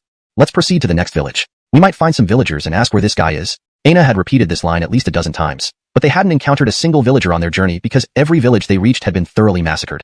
They arrived at another ordinary village. As Aina and Ford Shui entered, they found it had also been completely devastated. Soon, however, they noticed smoke rising from one of the houses. There's smoke over there. Let's check it out. With keen eyesight, Aina spotted the chimney smoke first and directed everyone towards it. Is anyone inside? Please come out and speak. Aina called out loudly. He was concerned. What if it was Thatcher inside? Rumors were that this guy was quite strong. Losing to someone like him would be like a ship capsizing in a calm harbor. The door opened quickly, and a plain-looking villager emerged. Seeing Aina, he sighed with relief. You scared me half to death. I thought those monsters had returned. Who are you? A nearby villager? You don't look like one. You seem like a celestial being. Churchill and Ford Shui, along with some Ephraims of Aina, approached. The villagers seemed intimidated by their presence. I am from a righteous sect. By the way, I have a portrait here. Please take a look and tell me if you recognize this person. If you do, inform us where he is, and we'll give you rich rewards, enough that you won't need to farm again. Hearing this, the villager's face lit up with joy. Really? You're offering a reward? Great. Where's the portrait? Let me see. The villager's eyes gleamed greedily, as if already imagining Aina's promised rewards. Aina gestured for Ephraim to hand over the portrait. The villager glanced at it and exclaimed, Do you recognize this person? Quickly tell us where he is. Seeing potential, Aina pressed further. I do know him, but why are you looking for him? Aina's heart raced upon hearing this. You know where he is? Let us there, and I promise you rich rewards. You haven't told me why you're looking for him yet. At this, Aina paused. To obtain accurate information about Thatcher, he patiently explained, to capture and kill him. This guy is Alexei, the worst demon, and has killed many villagers. I intend to arrest and execute him. Upon hearing this, the villager threw the portrait back to Aina's Ephraim, shocked. Impossible. You're lying. He's not Alexei. You must be mistaken. This Nicholas saved many villagers. He's a good person, not the Alexei you describe. Being just an ordinary villager, he trusted what he saw. Despite Aina's confident assertions, Thatcher's actions in front of them proved otherwise. Aina exchanged incredulous glances with his companions. What? You actually say this guy is good? I won't argue with you. Tell me where he is, and I'll give you ample rewards without holding your delay against you. Aina became impatient. Ordinary villagers were usually beneath his notice. Had it not been for needing Thatcher's whereabouts, he wouldn't bother talking to this peasant. I won't tell you. He saved us. We can't repay kindness with enmity. That would be despicable. If you kill me, it would be normal since both sides are in conflict. One side saves lives while the other takes them. It's only natural. This villager seemed to have put life and death aside. Having faced death once before, he cared less about it now. Aina grew embarrassed, especially in front of Ford Shui. Failing to get information from a mere villager would tarnish his reputation. Suddenly, he noticed several figures observing from afar. They appeared to be ordinary villagers. Aina waved his hand. Bring those people over. A few Ephraims promptly brought them forward. With a cold expression, Aina asked, Tell me where this person in the portrait is. Speak truthfully, and I'll give you generous rewards. The villagers initially looked excited, but the earlier villager shouted, Don't fall for it. They want to kill that young Nina. Hearing this, the other villagers' expressions turned grave and unanimously replied, Sorry, we don't know where he is. Chapter 191, Tracking. Upon hearing this, Aina's face immediately darkened. How dare he speak like that? It was as if treating him like a fool. They had just happily come to inform him about Thatcher's whereabouts, but with one word from that guy, they turned their backs on him. This couldn't be tolerated in front of Ford Shui. You few very well. If you have the courage, then kill them. With a single word from Aina, several villagers were immediately killed on the spot, blood filling the air of the village. The wanted notice issued by Mingyue sect and several major sects spread widely, and many people knew about Thatcher being wanted, including Brevin's father, the Holt. When the Holt went out to relax one day, he happened to see a portrait by the roadside, which instantly stunned him due to its familiarity. Isn't this Thatcher? Why is he wanted? Since the last time Lady instructed Landon to deal with Thatcher, resulting in Landon being torn apart, the Holt had nothing but admiration and longing for Thatcher, wishing he could become such a person too. Later on, he regretted not stopping his wife and son when they were dealing with Thatcher, leading to the tragic death of Landon. However, now he felt there was still something he could do. He immediately instructed family affairs, and then embarked on a journey to find clues, arriving at a village. Suddenly, he saw several villagers not far ahead and approached to ask questions, only to discover after 2 more steps that they had been decapitated. Only then did he notice the figures beside those villagers were sect members. Why would they kill ordinary villagers? After committing the murders, those people immediately left. After some thought, the Holt decided to follow them. Following these fellows might lead him to Thatcher's whereabouts. At this moment, Churchill followed Aina and Ford Shui, appearing rather preoccupied. Aina and Ford Shui wandered aimlessly every day without much intention of capturing Thatcher. Instead, they circled around Ford Shui. This wouldn't do. What should he do? Churchill frowned deeply. Suddenly an idea came to him. Seeing Aina and Ford Shui in a leisurely mood, Churchill stepped forward. Xuanhuan, there's something that's been on my mind. I'm not sure if I should mention it. Hearing this, Aina waved his hand. Speak your mind. You're Ford Shui's sibling. What affects you affects me. Churchill's face showed gratitude. All right, Xuanhuan. Although my father has never publicly acknowledged me, he treats me quite well, even once giving me a high-level spirit beast. Unfortunately, it was taken by Thatcher. Upon hearing this, Aina's face showed excitement. A high-level spirit beast. It would make any cultivator extremely excited. Owning one could enhance one's strength by at least 1 or 2 levels. Envy mixed with jealousy filled his heart. This average fellow, what qualifications does he have to possess a high-level spirit beast? That beast should belong to him. However, he couldn't show his true feelings outwardly. Otherwise, this kid might become suspicious and obstruct him, possibly costing him more effort in obtaining the beast. So, you want me to help you get back that high-level spirit beast? Hearing this, Churchill's face lit up with excitement. Yes, if I and Xuan can help me retrieve the spirit beast, our Forgiu Manor will be eternally grateful. Aina smiled and nodded, considering Forge Shui. I'll agree. Let's go find this so-called Arlie and reclaim the spirit beast before someone else does. Empowered by this news, Aina worked harder to find Thatcher. A mocking smile crept onto Churchill's lips. Meanwhile, after settling the villagers, Thatcher left again to search for the demon's whereabouts. Most nearby demons had already left for Forgiu Manor and hadn't returned. Along the way, he didn't encounter any demon members. Thatcher prepared to visit Forgiu Manor. If the demons were there, he would eliminate them all. This time, saving the villagers cost Forgiu Manor. He needed to address this matter. Just as he was about to leave, he noticed a forest not far off, dark and overshadowing the sky. Additionally, he sensed a powerful demonic aura from within. He wondered if demons might be hiding here. Without hesitation, he moved toward the forest. From afar, it seemed manageable, but upon entering, it was larger than expected. This place is peculiar, stranger than I imagined. Thatcher stepped into the forest, seeing nothing but darkness. How is this possible? Returning to where he entered, he realized something was off. This isn't right. Why is it like this? Outside the forest, though dim, visibility was better than inside. Determined to uncover the mystery, Thatcher re-entered. As the Arlie of Destined Sect, encountering issues demanded action. Unbeknownst to him, above the forest, a giant spider watched hungrily. It didn't plan to attack immediately, but waited until he grew afraid inside the forest. In such darkness, even slight disturbances terrified ordinary people. Inside, Thatcher wandered, gradually able to see faint shapes. He retrieved a night pearl from his ring, but it provided minimal light. Surprisingly, even the night pearl failed significantly here. Chapter 192, Falling into a Pit. Thatcher felt his way toward other areas, and as expected, this place seemed peculiar in every corner. Ahead, there was an area that appeared noticeably darker. He walked over to check if any of the demons were there. Having encountered more demons recently, these beings always exuded a black aura around them, causing Thatcher to develop a conditioned reflex. Seeing blackness immediately reminded him of demons. Suddenly, Thatcher felt his foot slip into empty air. The dark patch he had just been walking on turned out to be a large pit. Startled, he hurriedly tried to steady himself, but ended up falling directly into the large pit. Inside the pit, it was even darker than outside, seemingly boundless. It wasn't that the pit was exceptionally large. It was primarily because one could not see their hand in front of their face. The night pearl Thatcher carried only provided light like a firefly, doing little to illuminate the surroundings. He quickly picked up the night pearl and took several more from his ring, stacking them together, which made them slightly brighter. Holding the night pearls, Thatcher moved forward, inspecting the interior of the pit. Just after 2 steps, he let out a surprised cry. What's going on? He saw human bones scattered all over the area ahead in the pit. What happened here? How could there be so many skeletons? Was there once a battle or some kind of mass murder? Thatcher considered various possibilities and involuntarily shuddered. After walking around nearby, he found no clues or signs of life. Thinking about it, Thatcher decided there was no need to stay any longer and prepared to jump out of the pit and leave. He gathered strength to jump, simultaneously activating his spirit energy, but found it impossible to harness properly. How is this possible? My spirit energy isn't working. Thatcher jumped a short distance and then fell back into the pit like an ordinary person. He tried several times, finding that his spirit energy was indeed restricted, making it impossible to climb out. However, Thatcher would never give up easily without trying everything possible. He came to the edge of the pit and attempted to climb out, but failed. The pit's edge was wider at the bottom and narrower at the top, making it extremely difficult to climb, even for someone skilled like a monkey. Finally, Thatcher gave up on climbing and decided to start a fire and eat here. If anyone else were in this situation, they might starve to death. Perhaps those skeletons remained here due to such reasons. But Thatcher had no need to worry about such things. He took out some dry food from his ring and ate a few bites, then retrieved some firewood and lit it with flint. The flames dispersed some of the darkness, but didn't completely banish it. Though trapped here, being able to warm himself by the fire and eat was not so bad. However, he couldn't stay here forever. He needed to find a way out. After eating some bread and beef, Thatcher burped, warming himself by the fire and thinking about what to do next. If he could use his spirit energy, things would be much simpler, but it was obviously impractical. No matter what, he couldn't waste time here. There were many things left undone. The demons must be eliminated soon, and he wondered about the safety of the villagers, despite having relocated them to a safer village.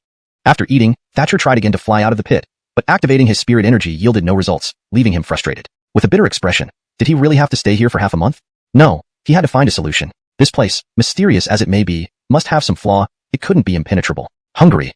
A faint voice caught Thatcher's attention. It was not an illusion. Who's there? Who is speaking? His words received no reply, making Thatcher tense. Is there a restless soul here?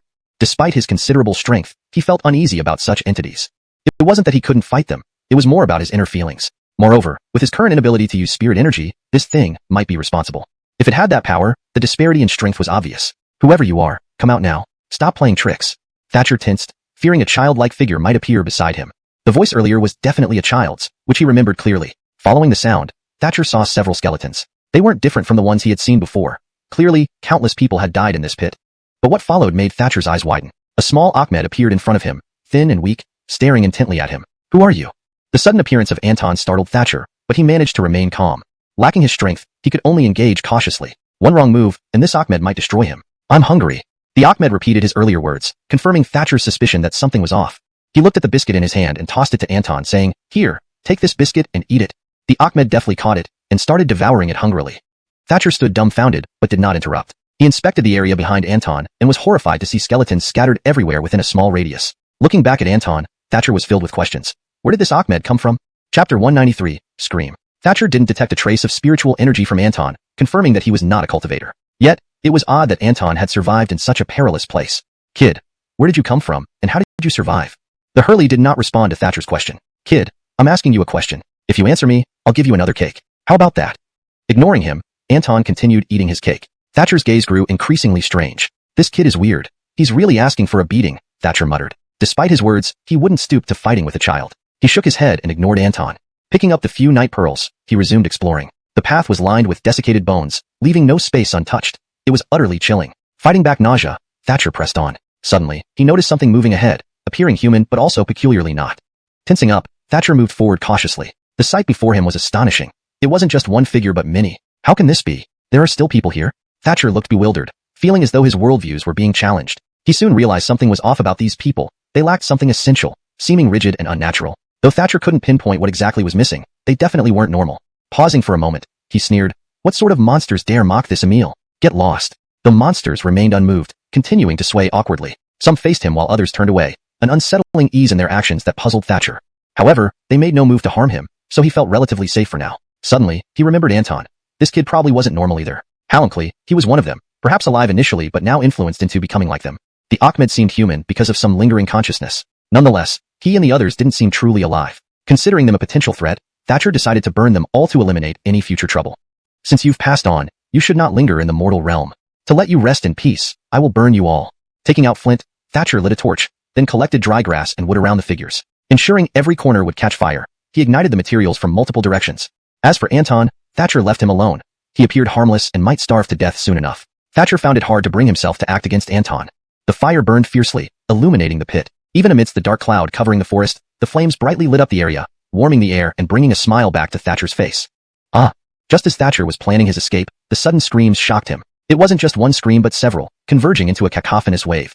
Startled, Thatcher wondered if the undead had come to life due to his fire. Weak as he currently was, getting trapped by them would be disastrous. Drawing a deep breath, he felt his spiritual energy returning slightly. Looking at the cave's slanted entrance, he gained confidence.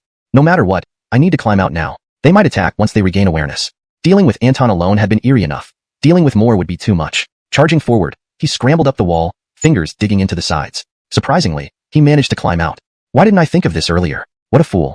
Though his spiritual energy was suppressed, his physical strength was formidable, allowing him to handle this ordinary survival challenge. Climbing out, Thatcher sensed something amiss. He felt as if eyes were watching him, a sensation making him extremely uncomfortable. He scanned his surroundings warily. The pit hadn't contained anything unusual when he fell in, but that could have changed. The screams from the undead below might have attracted something strange. Recalling his night pearls, he tried infusing them with spiritual energy. Despite the suppression, some energy flowed into them, causing them to glow brighter. Holy hell, what kind of enormous spider is that? A gigantic spider, several times Thatcher's size, emerged before him, menacingly advancing. No way, this spider is venomous, I need to run. Thatcher activated the 5-toxin technique, converting his spiritual energy into poison and spraying it at the spider. In an instant, the spider collapsed, leaving Thatcher stunned. Hashtag Chapter 194, The Ghost Clan. Thatcher did not dwell on the spider demon any longer. Since it had already fallen, there was no need to concern himself further. He hurriedly ran towards the distance. With a giant spider here, who knew what other creatures could be lurking in other parts of this forest? He had to leave as soon as possible. Undoubtedly, this forest was the most bizarre place Thatcher had ever encountered. At least in other places, his strength never diminished without reason. His inner energy long exceeded his original expectations. After Thatcher ran away, the giant spider that he had poisoned started moving again, gradually regaining consciousness. Where did that human Ahmed go? He sure ran fast. He actually used poison on me, truly a major flaw in my life. The spider demon looked around, trying to sniff out Thatcher's direction, but its sense of smell wasn't fully restored after just neutralizing the poison. Although Thatcher's poison attack was very powerful, the amount of spiritual energy left in the spider demon was far less than its peak state, so the effect wasn't as strong, allowing it to wake up directly and detoxify itself. The spider demon chose a direction and was about to pounce when something unexpected happened. La la la. From an opening ahead, it seemed to hear human voices, possibly laughing. This giant spider couldn't help but feel puzzled. It clearly smelled Thatcher in the direction to the left front. Why were there sounds coming from below? Could there be more of that Ahmed's companions down there? At this thought, it became excited. The Ahmed must have climbed up from down there. There must be humans below. Unable to resist, it grabbed at the entrance with its claws and cautiously crawled down. Meanwhile, deep in the pit below the entrance, a group of Walking Dead were frantically putting out fires. What is going on? Can you explain this to me? One of the Walking Dead pointed at the group in front of him, cursing profusely. His facial expressions were quite lively. If Thatcher were here, he would find the scene very amusing. It's nothing, boss. That was just an accident. We didn't expect that Ahmed to set a fire. The others all nodded in agreement, feeling somewhat surprised by Thatcher's actions earlier, but more so angry. Just hurry up and put out the fire. When we find that kid, I'll peel his skin off. We, the Ghost Clan, have never suffered such a loss before. These so-called Walking Dead weren't real zombies but members of the mischievous Ghost Clan who had come to explore this area, hoping to find some treasures. They hadn't expected to encounter Thatcher, who not only wasn't frightened but also gave them a rough time. Danny, look at that thing. A clan member suddenly pointed at something not far ahead, startling the mischievous Ghost Clan Phil. What could it be? We've already searched this place thoroughly. The Phil shook his head indifferently but glanced in the direction indicated by the clan member, immediately widening his eyes in shock. Impossible. What is that? Before his eyes stood a massive spider emitting a highly dangerous aura. Even he felt deeply unsettled. You bastards, I'll flay your skins for daring to poison me. The spider demon charged at the mischievous Ghost Clan members, attacking with brutal force. Caught off guard, these members of the mischievous Ghost Clan started fighting the spider demon in confusion. Hey, where did you come from, monster? Get lost. Don't think we're afraid of you. That's right, monster. Get lost. Though we mischievous ghosts are quirky, our combat power won't lose to your kind. This comment greatly offended the spider demon. You're the monsters, all of you. Die now. The spider demon had an extremely short temper, attacking this group ferociously. For him, the word monster was an untouchable sore spot.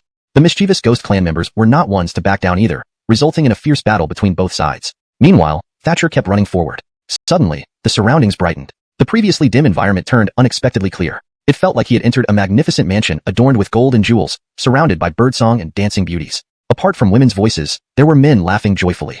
Thatcher couldn't help but stop and look around. Even as a Arlie of the Celestial Dao Sect, he was awed by the opulence. Is this real or imagined? I didn't notice such splendid buildings in the forest earlier. It looks like a palace. Thatcher shook his head. Although his spiritual energy hadn't fully recovered, he could tell this was an illusionary realm. Since he was already here, he might as well explore. This illusory world must have been designed with a purpose. He followed the sound and walked in, finding a vast room filled with treasures, artificial hills, and streams. The fish in the water were unnaturally beautiful and could even speak human language. How strange. What a delightful place to linger. Too bad it isn't real. Thatcher silently criticized. The creator of this illusion had a vivid imagination. Perhaps this was their idea of paradise. Anthony, please drink. If you don't, wouldn't it be a waste? A seductive voice came from afar, almost luring Thatcher. Though it's an illusion, the sensations are real. If my willpower weren't strong, I might really fall into this trap. Thatcher steadied himself and moved towards the source of the voice. Turning around a fake hill, a stunning figure appeared before Thatcher. Even he couldn't help but feel his heart skip a beat at the sight. The figure suddenly turned to face him, though they were too far apart for her to notice him. However, her Suki stunned Thatcher. Truly, she is of Heavenly Suki. The Nina mind behind this illusion has exceptional skills. Note: in translating the chapter, I maintain the paragraph structure and line breaks similar to the original text while ensuring fluency and naturalness in English. Chapter 195, Making Mischief. He approached the group and saw each of the strong young men entranced by the beautiful women, as if they had lost their very souls. Thatcher shook his head in disbelief. You worthless bunch, they're just pretty women. How could you be so easily mesmerized? The opulent surroundings caught Thatcher off guard with their lavishness, but he immediately knew that all this was an illusion. Since you fools can't see through it, let me give you a hand. A mocking smile curled at the corner of his mouth as he crushed an exquisitely crafted bamboo stool underfoot. Next, he started wreaking havoc around the place, shattering all the enchanting Suki. Despite the continued effect of the illusion maintained by the unseen Nina mind, after Thatcher's disruption, the scene appeared obviously false. Those beautiful women soon spotted Thatcher, an outsider to their charm. Rosa walked up to him and pleaded, Anthony, what are you doing? Ignoring them completely, Thatcher continued his mayhem. More places became disordered, and the beautiful women were at a loss on how to deal with him. Thatcher wasn't really trying to antagonize these so-called beauties. He wanted to force the true culprit out of hiding. Yet despite his antics, no one came forward to stop him. He believed the Nina mind was watching but hoped he'd leave out of boredom and had no intention of appearing. Continued disruption from Thatcher meant little to them. This place was too vast. Even if Thatcher kept ruining things, servants could quickly restore everything. In fact, before the servants even acted, damaged areas had already returned to normal automatically. Seeing this, Thatcher stopped, knowing the hidden Nina mind was now involved, restoring everything back to its original state. However, he didn't abandon his mischievous plans. Although unsure of the Nina mind's intentions, based on current actions, nothing good would come of it. One Suki approached Thatcher, her scent making him more alert. Upon focusing, he realized she resembled a fairy from one of his dreams, only 100 times more beautiful. Shocked, Thatcher couldn't believe how powerful this illusion was, pulling out desires buried deep within hearts. Anthony, why not join us for drinks? We are most hospitable here. Please don't look down on us. Hearing this, Thatcher had an idea and decided to play along. Alright, let's have a drink then. Pretending to follow her into the revelry, he watched the mesmerized men, shaking his head at their reluctance to leave. Suddenly realizing that even he had been affected, he thought how much more so these others must be convinced by everything happening here. He focused on a plain-looking man and recalled seeing a missing person notice in a village recently, with this man's portrait on it. That notice was several days old. Clearly, this man hadn't returned home for days. Thatcher's expression changed. This couldn't continue. If the Nina mind didn't stop, more men would fall prey. Seeing those men gradually losing themselves to temptation, Thatcher's expression hardened. Since they adore beautiful women, what if an ugly woman suddenly appeared before them? Thatcher chuckled imagining their reactions. These lechers would likely scream in shock. But where could he find such a woman? An idea struck Thatcher. The Nina mind used illusions, so could he. Transforming himself into an extremely unattractive woman, he examined his reflection in a large brass mirror, nearly gagging. If he hadn't known it was him, he truly would have been repulsed. His face was covered in scars, eyes tiny, mouth grotesquely large like a sausage, nose abnormally wide.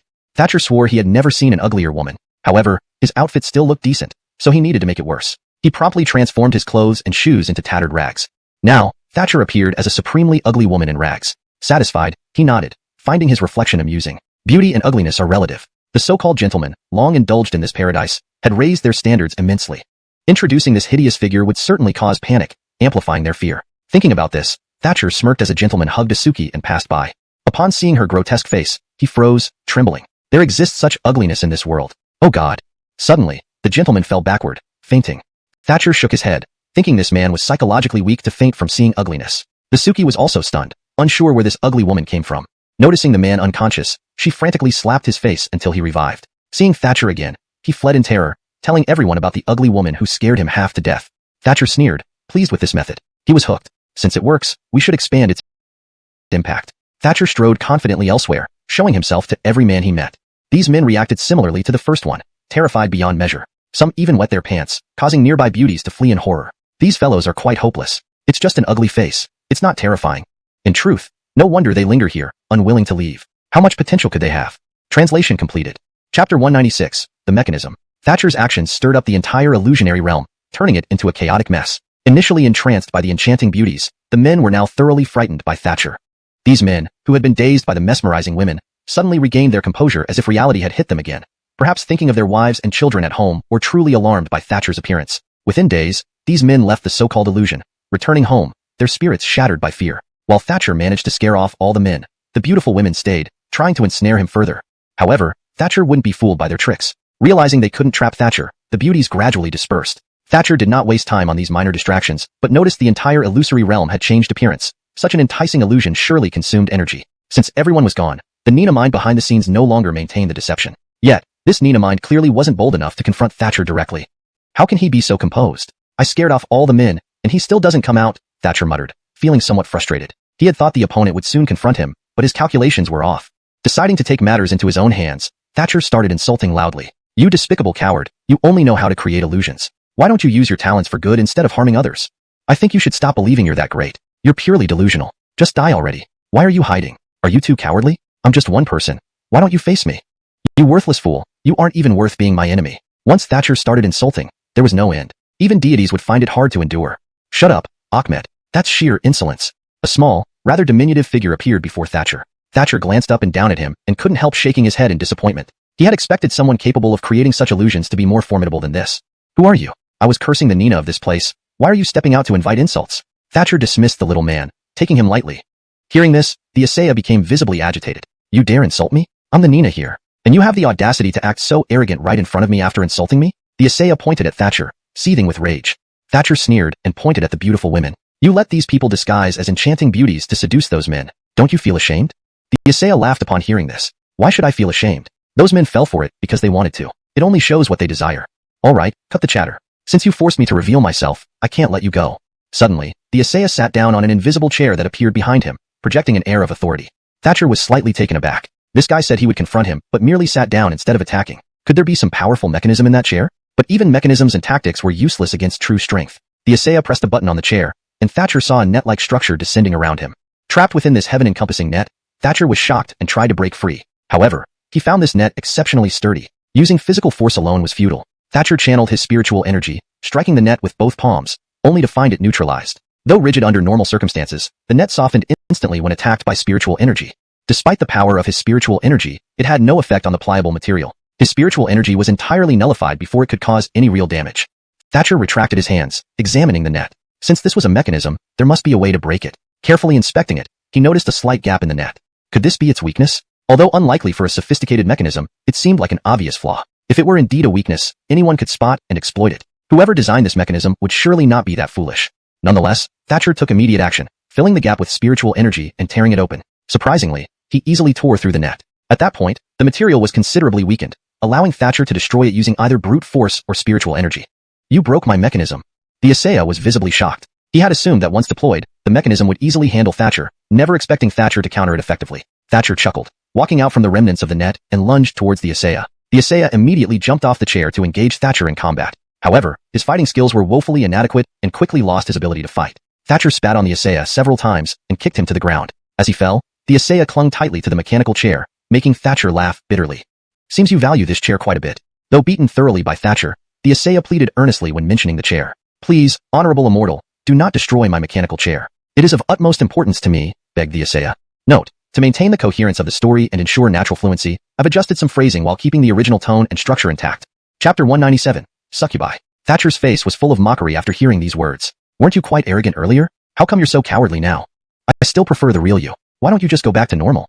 Upon hearing this, the little Asaya's expression immediately changed as he sprang up with a start. Did you actually believe it was a joke? Do you think you really defeated me?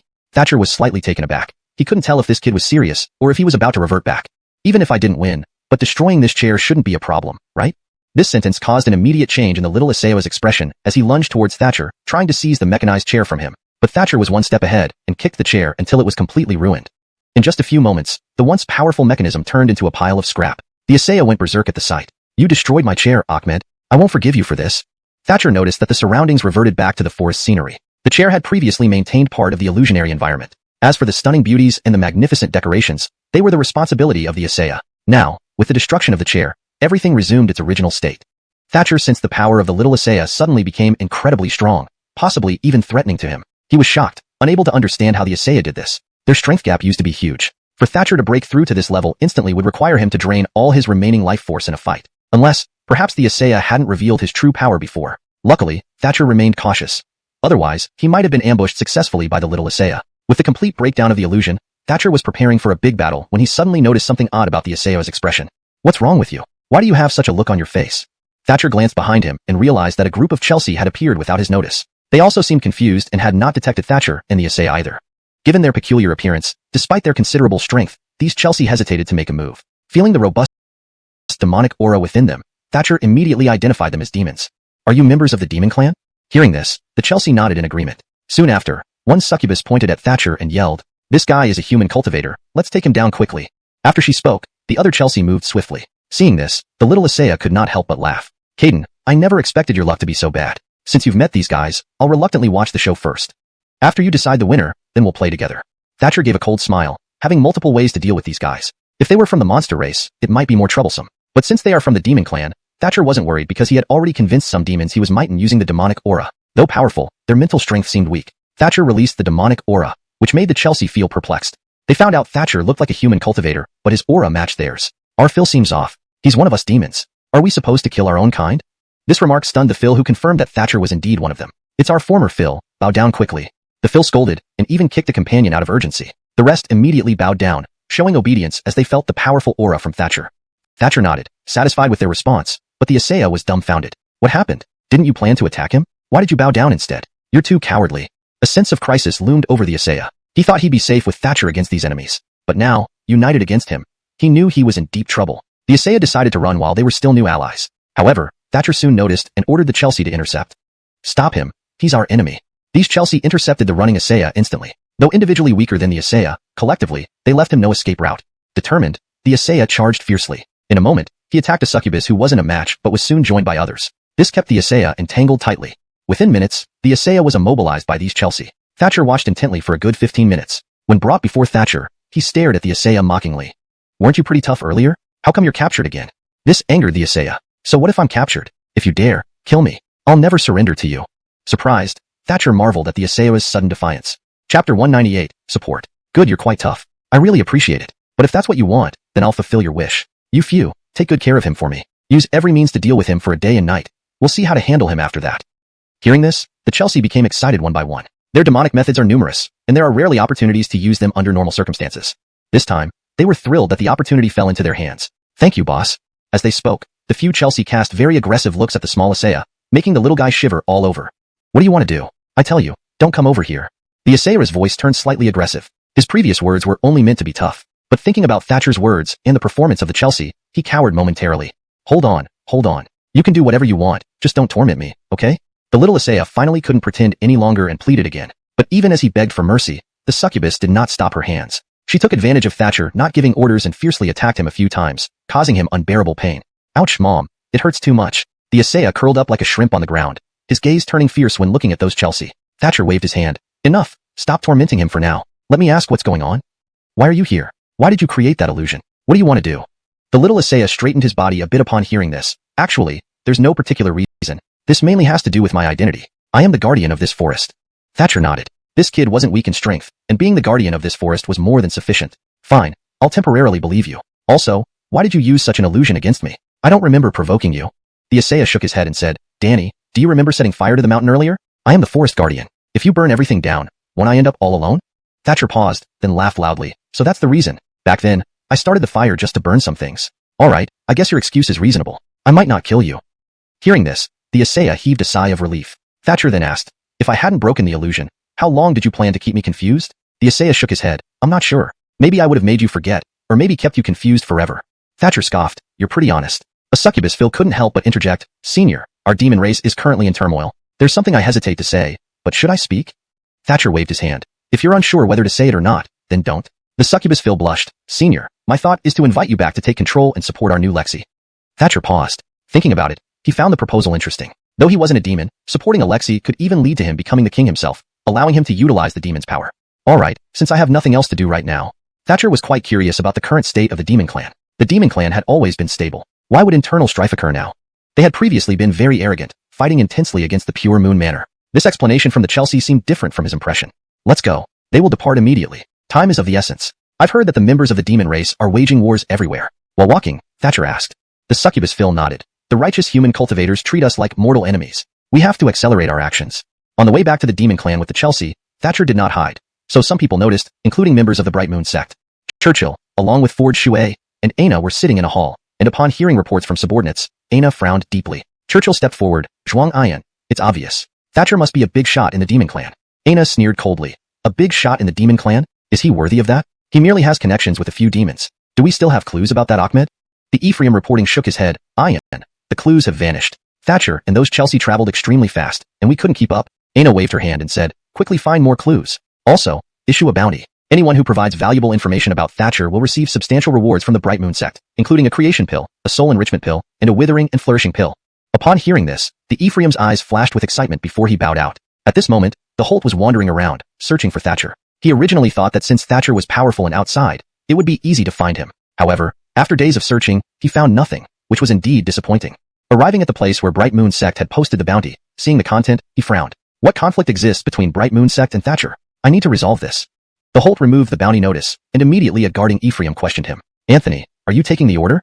The Holt nodded. I'd like to know why you posted this bounty. What happened between Thatcher and Bright Moon Sect? The Ephraim firmly replied. Of course, if not for serious reasons, how could Ian issue a bounty, rewarding such valuable pills for clues? The Holt pondered for a moment. Tell your sect Phil that the Holt is here for a meeting regarding Thatcher.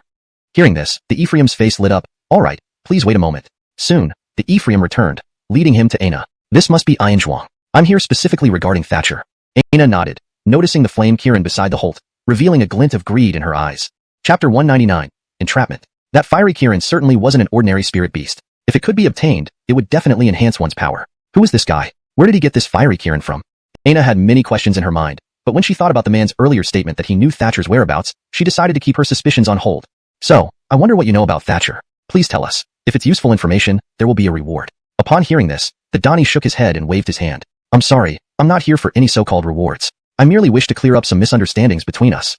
Hearing this, Aina couldn't help but feel confused, while Churchill grew anxious beside her. They were well aware of the deliberate entrapment they set up against Thatcher, knowing full well that he was blameless in this matter. Aina nodded. Though I don't know what you want to say, since you've come here specifically for this, go ahead. Willing to endure patiently to obtain the fiery Kirin, Aina listened carefully. Thatcher isn't like what your bounty order says. In fact, he's a good person. I'm just not sure why you're offering a bounty to capture him. Upon hearing this, Churchill and others like Ford Shui couldn't help but look displeased. As for Aina, she flew into a rage. What do you mean? Your words make it sound like we're the wrongdoers. Is that what you're implying?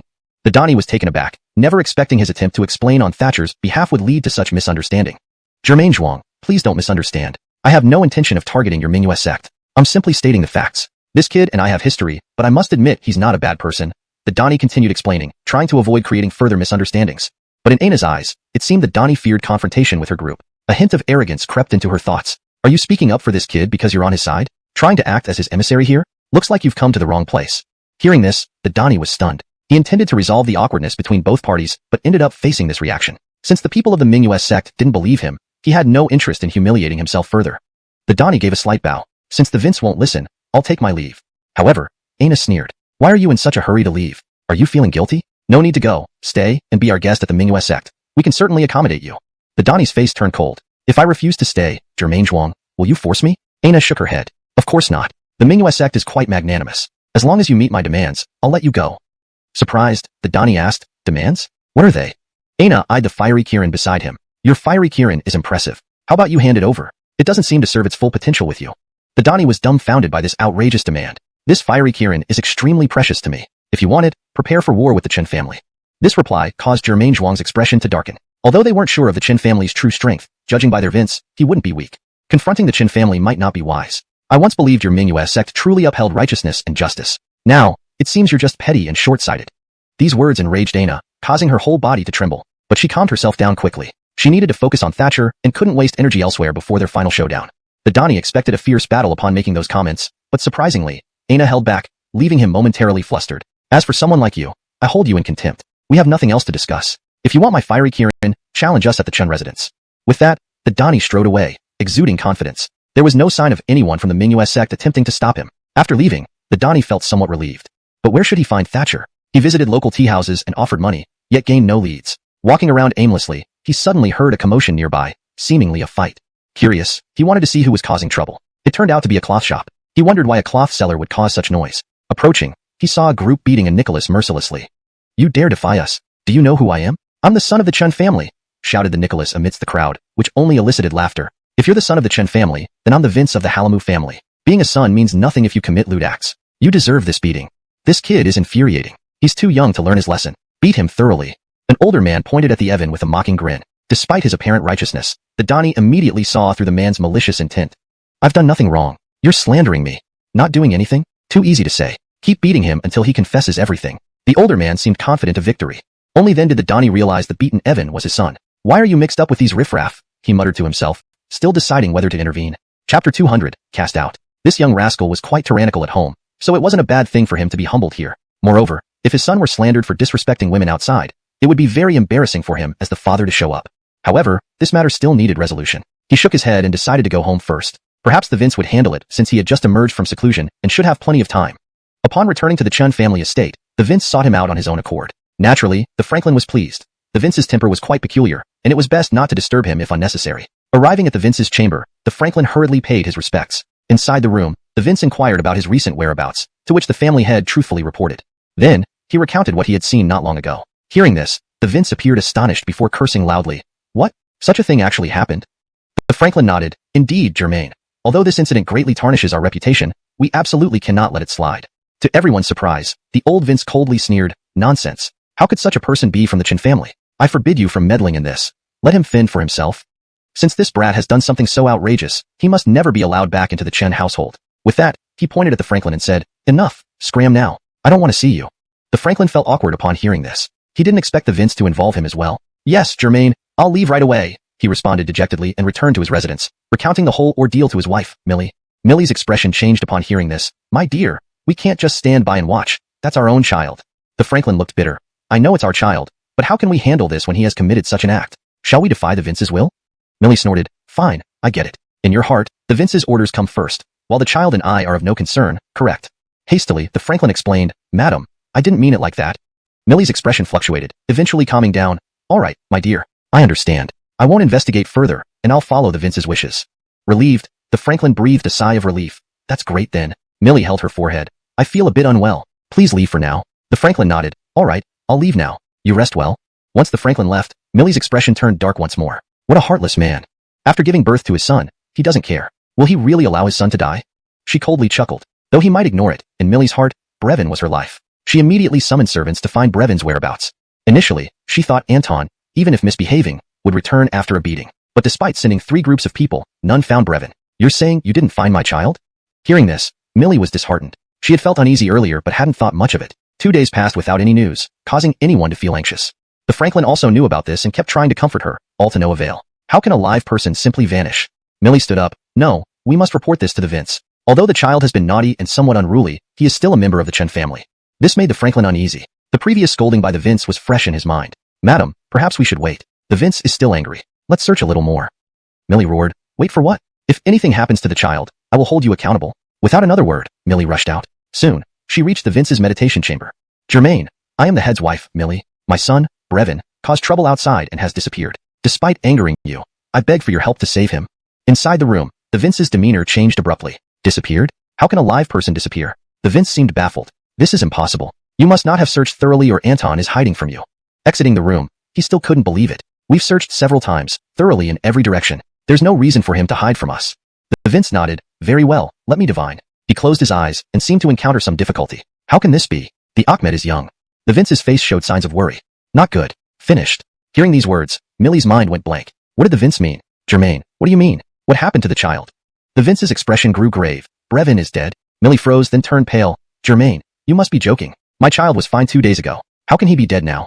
The Vince shook his head solemnly. No, I'm serious. His fate has been severed. He is now rootless. Hearing this, Millie's face paled, and she fainted. Hashtag chapter 201. Opulent and grand. Although Millie hadn't delved deeply into cultivation, she still understood what the Germaine meant. How could that be? Are you lying to me, great ancestor?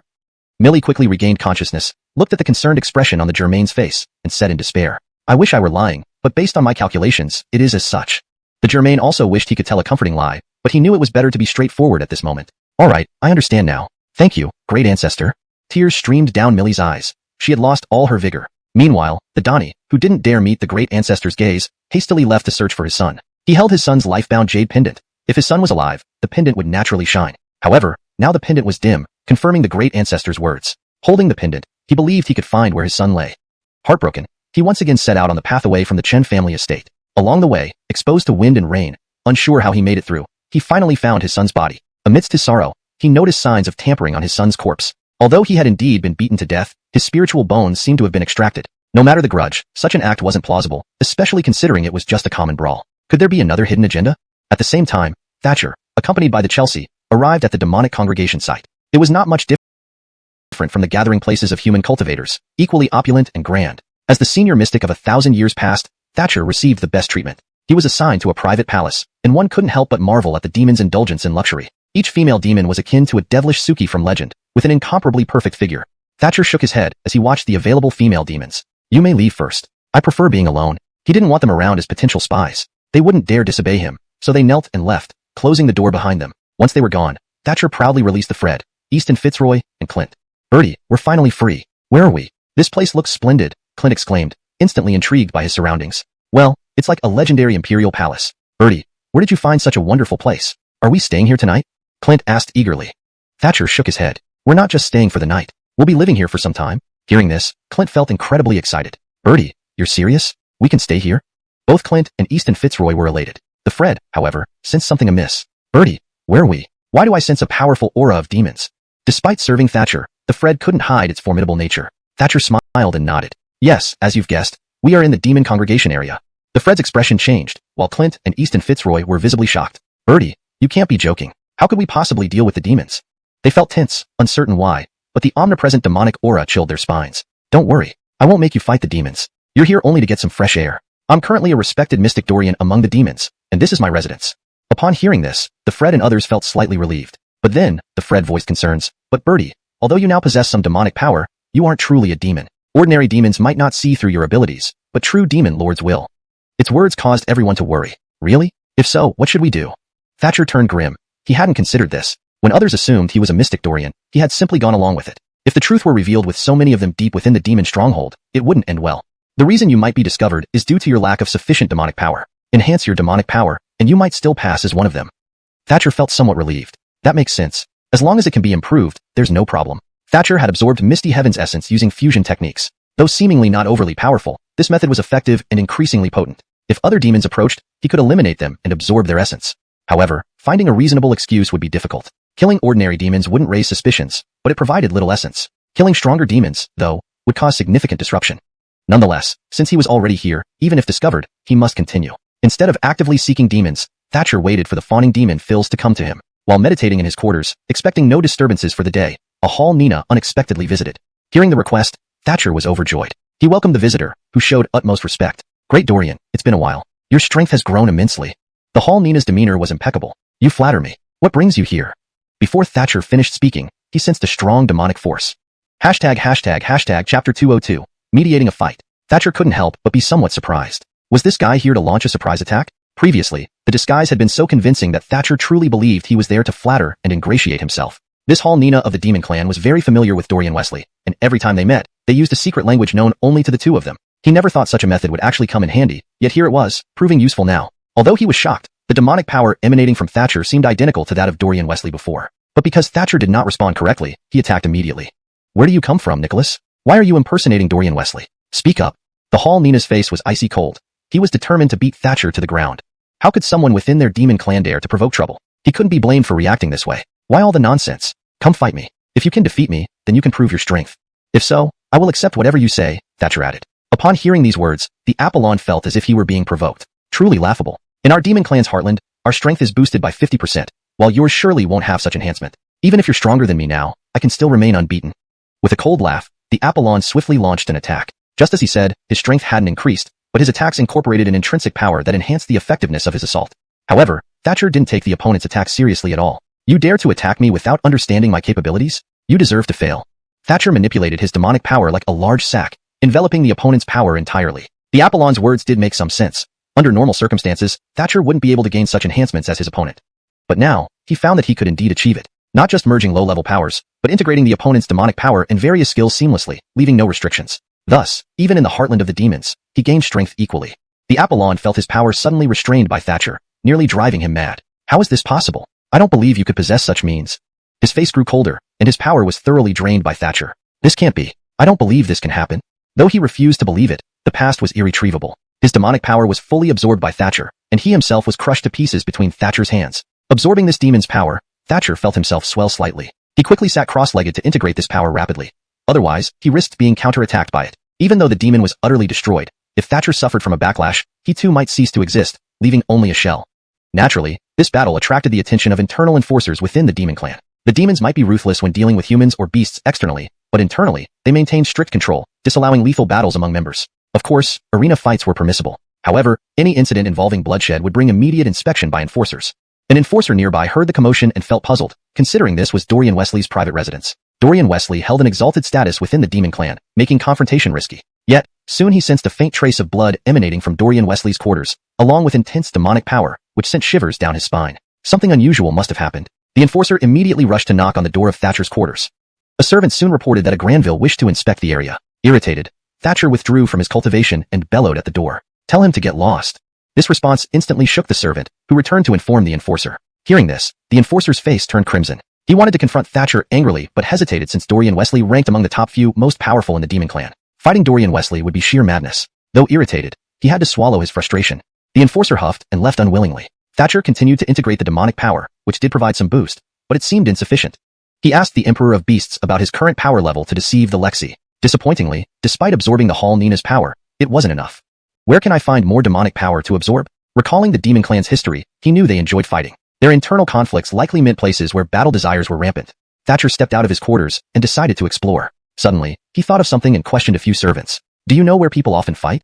They exchanged glances and responded, "It's our marketplace." Arguments quickly turned into fights there. Thatcher's eyes lit up. "Fine, then I'll go to the market and teach these aggressive fellows a lesson." Inquiring further about the market's location and finding it unclear, he brought 3 servants along. After about 15 minutes, they arrived at the market. Seeing the trembling servants, Thatcher waved them off. "All right, you lot are useless. Go back home."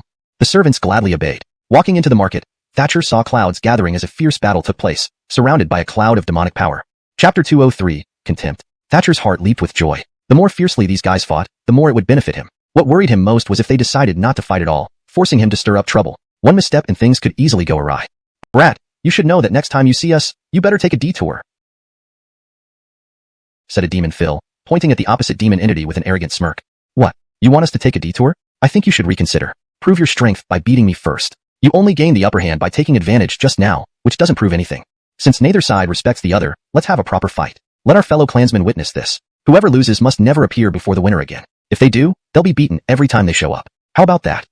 A demonic member spoke coldly with a chilling smile. Clearly, he was very confident in defeating his opponent, who seemed equally self-assured. Sure. Am I supposed to be afraid of you? Come on then if you have the guts. Alright, hurry up and start fighting. Whoever refuses to fight is a coward. Everyone be witnesses. This shouldn't be allowed to be reneged on. Right. The crowd immediately agreed, eagerly hoping for the fight to begin, thus answering affirmatively as soon as they were asked. The demon's face instantly beamed with satisfaction as he sneered, "Come on then. We've wasted enough time. Let's settle this once and for all." Tensions escalated between both sides as they prepared for combat. Thatcher stepped forward, stopping them. "Hallamston, you're all of the same clan. Why are you casually engaging in endless conflict with each other? What if a human cultivator challenged you right now? Could you defend yourselves?" This question stunned the two demons preparing to fight. They turned to look at the person speaking, a seemingly ordinary lesser demon. They had initially assumed the speaker was a skilled fighter, but realized it was only a minor demon, thus belittling him. "You're just a run-of-the-mill weakling giving advice. You have no idea what you're talking about," one of the demons retorted directly. At this moment, Thatcher concealed his aura, presenting himself as an ordinary lesser demon. Seeing this, the demons naturally didn't take him seriously and treated him with complete disdain. But Thatcher wasn't bothered. He intended to hide his true power. If he revealed his strength, the enemy wouldn't dare oppose him. So, he deliberately suppressed and hid his demonic aura, making the opponents underestimate his abilities. Thatcher laughed coldly. "I don't find you all that powerful. Do you really have 3 heads and 6 arms? Frankly, I don't think any of you can match me." Hearing this, one of the demons felt indignant and stepped forward. "Brat, you sound so boastful. Fine, let's see whose words carry weight." He rushed towards Thatcher, his powerful demonic aura almost enveloping him completely. Killer intent radiated from him. Even slight contact would result in severe damage from his aura. Thatcher was at the center of this demonic encirclement. Any slight mistake could lead to injury, a fact the demon was well aware of. Yet he paid it no mind, displaying extreme arrogance. The demon underestimated Thatcher, believing he would collapse under a simple attack. To him, Thatcher was just another insignificant lesser demon whom he could crush effortlessly. However, seeing Thatcher's calm demeanor, he felt somewhat puzzled. Was this kid truly unaware, or pretending? "Brat, I don't believe you can remain unaffected by my attack." The demon waited to beat Thatcher and kick him repeatedly. After a few moments, Thatcher showed no signs of injury, causing the demon to lose his composure. "How is this possible? How did you not get hurt at all? Did you use some trick?" Thatcher shrugged and released his formidable demonic aura. "Feel my power? Do you believe I am Dorian Wesley?" The demon's face showed surprise, but he dismissed Thatcher's words. "You say what? A mere brat like you calling yourself Dorian Wesley? Who do you think you are? Dorian Wesley is a revered existence far above our level. How could he be like you? Brat, daring to impersonate Dorian Wesley's name. I will devour you and claim credit from Dorian Wesley. I'm sure he will promote me to a higher position." Excited, the demon transformed his strength into intangible demonic aura, intending to engulf Thatcher. Though it looked powerful, this move carried inherent risks. It required consuming a genuinely weaker target. Otherwise, facing a stronger opponent would be catastrophic. Whoa, Eldest Ferguson actually plans to use Black Fog to consume that kid. That kid is doomed. Indeed, Black Fog is highly effective against us. But imagine if the kid turns out stronger. This could backfire terribly. The audience knew this was too risky to bet on, especially without knowing the opponent's strength. Thatcher noticed the Black Fog containing a swallowing energy, aiming to absorb him. Yet, he could easily resist this due to his superior demonic aura. While the opponent had some skill, he couldn't make Thatcher submit. Copying the opponent's method, Thatcher also transformed into Black Fog. However, his version differed significantly, startling even the seasoned demons. Thatcher was overwhelmingly strong, shaking their confidence. How is this possible? His demonic aura is so powerful? Chapter 204, The Rebellious Scale. Even the audacious Nicholas, who had been disrespectful to Thatcher, felt a pang of unease at this moment. After all, the gap between them was too wide. Even with the advantage of acting first, he couldn't guarantee that he could completely devour Thatcher's demonic aura. This kid is playing with fire. He releases all his demonic aura like this. Doesn't he plan to defend himself? Indeed, Thatcher had unleashed all his demonic aura as if he didn't care about an ambush. In reality, he still had his powerful spiritual energy as backup, so he didn't need to hold back much demonic aura. But the demon didn't know this and assumed Thatcher was ready to fight to the death. Hence, he planned not to hold back either. Thatcher mocked him in return. "What do you want? You were so tough earlier. Come on, devour me. You do have that ability, don't you? Or are you afraid to do it?" As he spoke, Thatcher revealed his ultimate weapon. At this point, only provocation would work. Otherwise, the other party might retreat, leaving him with no other recourse. "What? Afraid? That's ridiculous." The demon immediately grew enraged. He hated being called cowardly the most. "Let me show you what being afraid means." Seemingly driven mad by anger, the demon released the remaining 20% of his demonic aura, transforming it into black fog that surged forward. "You dare to release all your demonic aura. Of course, I can too. Let's see whose demonic aura is stronger." Saying this, he enveloped Thatcher with his demonic aura, looking determined and ruthless. Even Thatcher was a little surprised. The demon showed no mercy, indeed brave, but Thatcher's demonic aura had already set up a net to await him. When the demon's aura lunged in, seemingly invincible, Thatcher's demonic aura reacted calmly, countering by swallowing the other side. The demon was instantly dumbstruck. What's happening? How can you devour my demonic aura? This is impossible. I am a venerated member of the demon clan. How could you defeat me? Clearly, this demon expert hadn't fully grasped the situation. Once Thatcher acted, he blocked every escape route for the demon. You thought you were smart, but you're really foolish. Did you think I'd expose all my demonic aura without a plan? Hearing this, the demon's expression became indescribably ghastly. He originally intended to use his spiritual energy to engulf Thatcher. However, Thatcher's power far exceeded his imagination. He likely wouldn't be able to devour Thatcher, but might instead be devoured.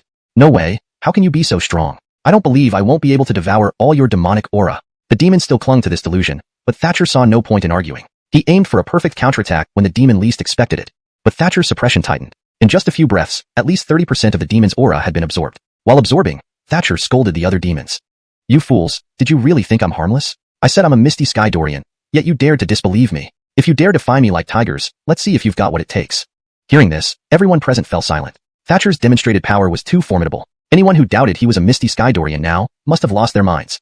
Soon, the demon was thoroughly drained of his demonic aura. Yet, just one wasn't enough for Thatcher. You, the first to be devoured by me. I spare your life this time as a lesson to discourage fighting. I won't kill you. After absorbing all his demonic aura, Thatcher spared the demon's life, offering a sort of compensation for his own pretense. If the truth came out, Thatcher would even be grateful to him. The demon, relieved to escape with his life, thanked Thatcher profusely and hastily left. Seems this is truly a misty sky Dorian, though he looks incredibly young. Yes, can a misty sky Dorian really be this young? Is there some mistake? A demon expressed doubt despite the overwhelming display of power. Thatcher was keenly alert among the remaining demons, sensing any discrepancy would prompt immediate action. This demon's challenge was a clear target. You still doubt me? Thatcher's voice echoed, sending shivers down the demon's spine.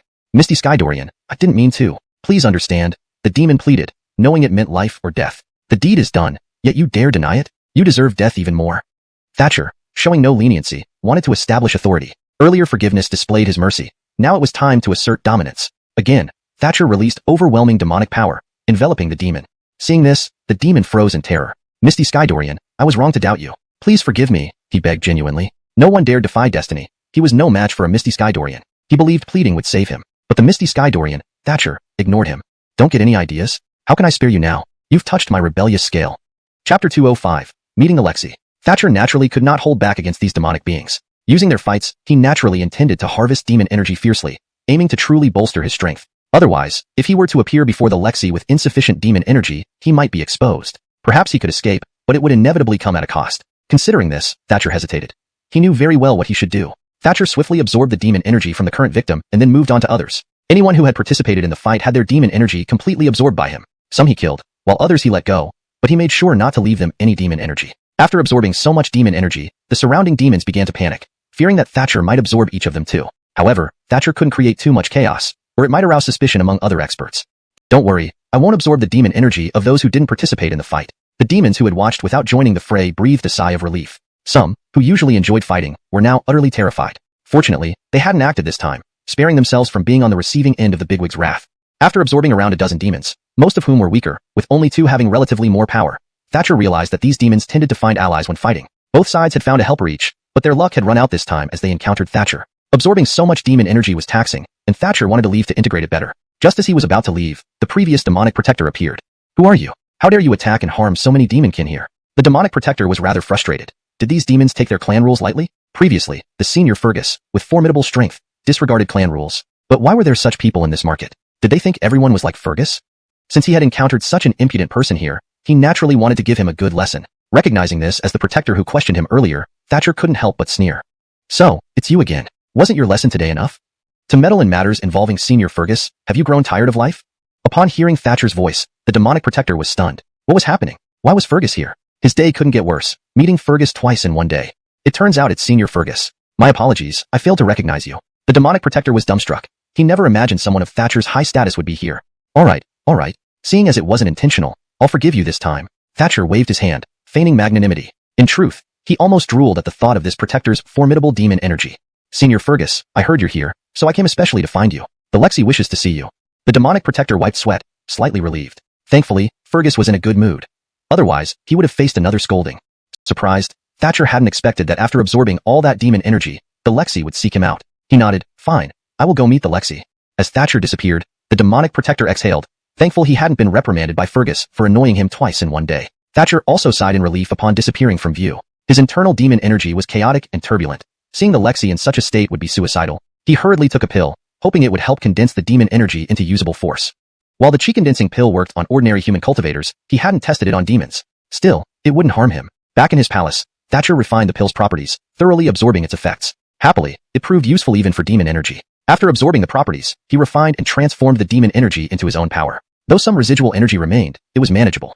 Satisfied, Thatcher left for the Lexi's place, ensuring there were no flaws. The Lexi's palace was grand and imposing, fitting the most powerful existence in the demonic race. Guards numbering 5 or 6 protected the entrance, all formidable.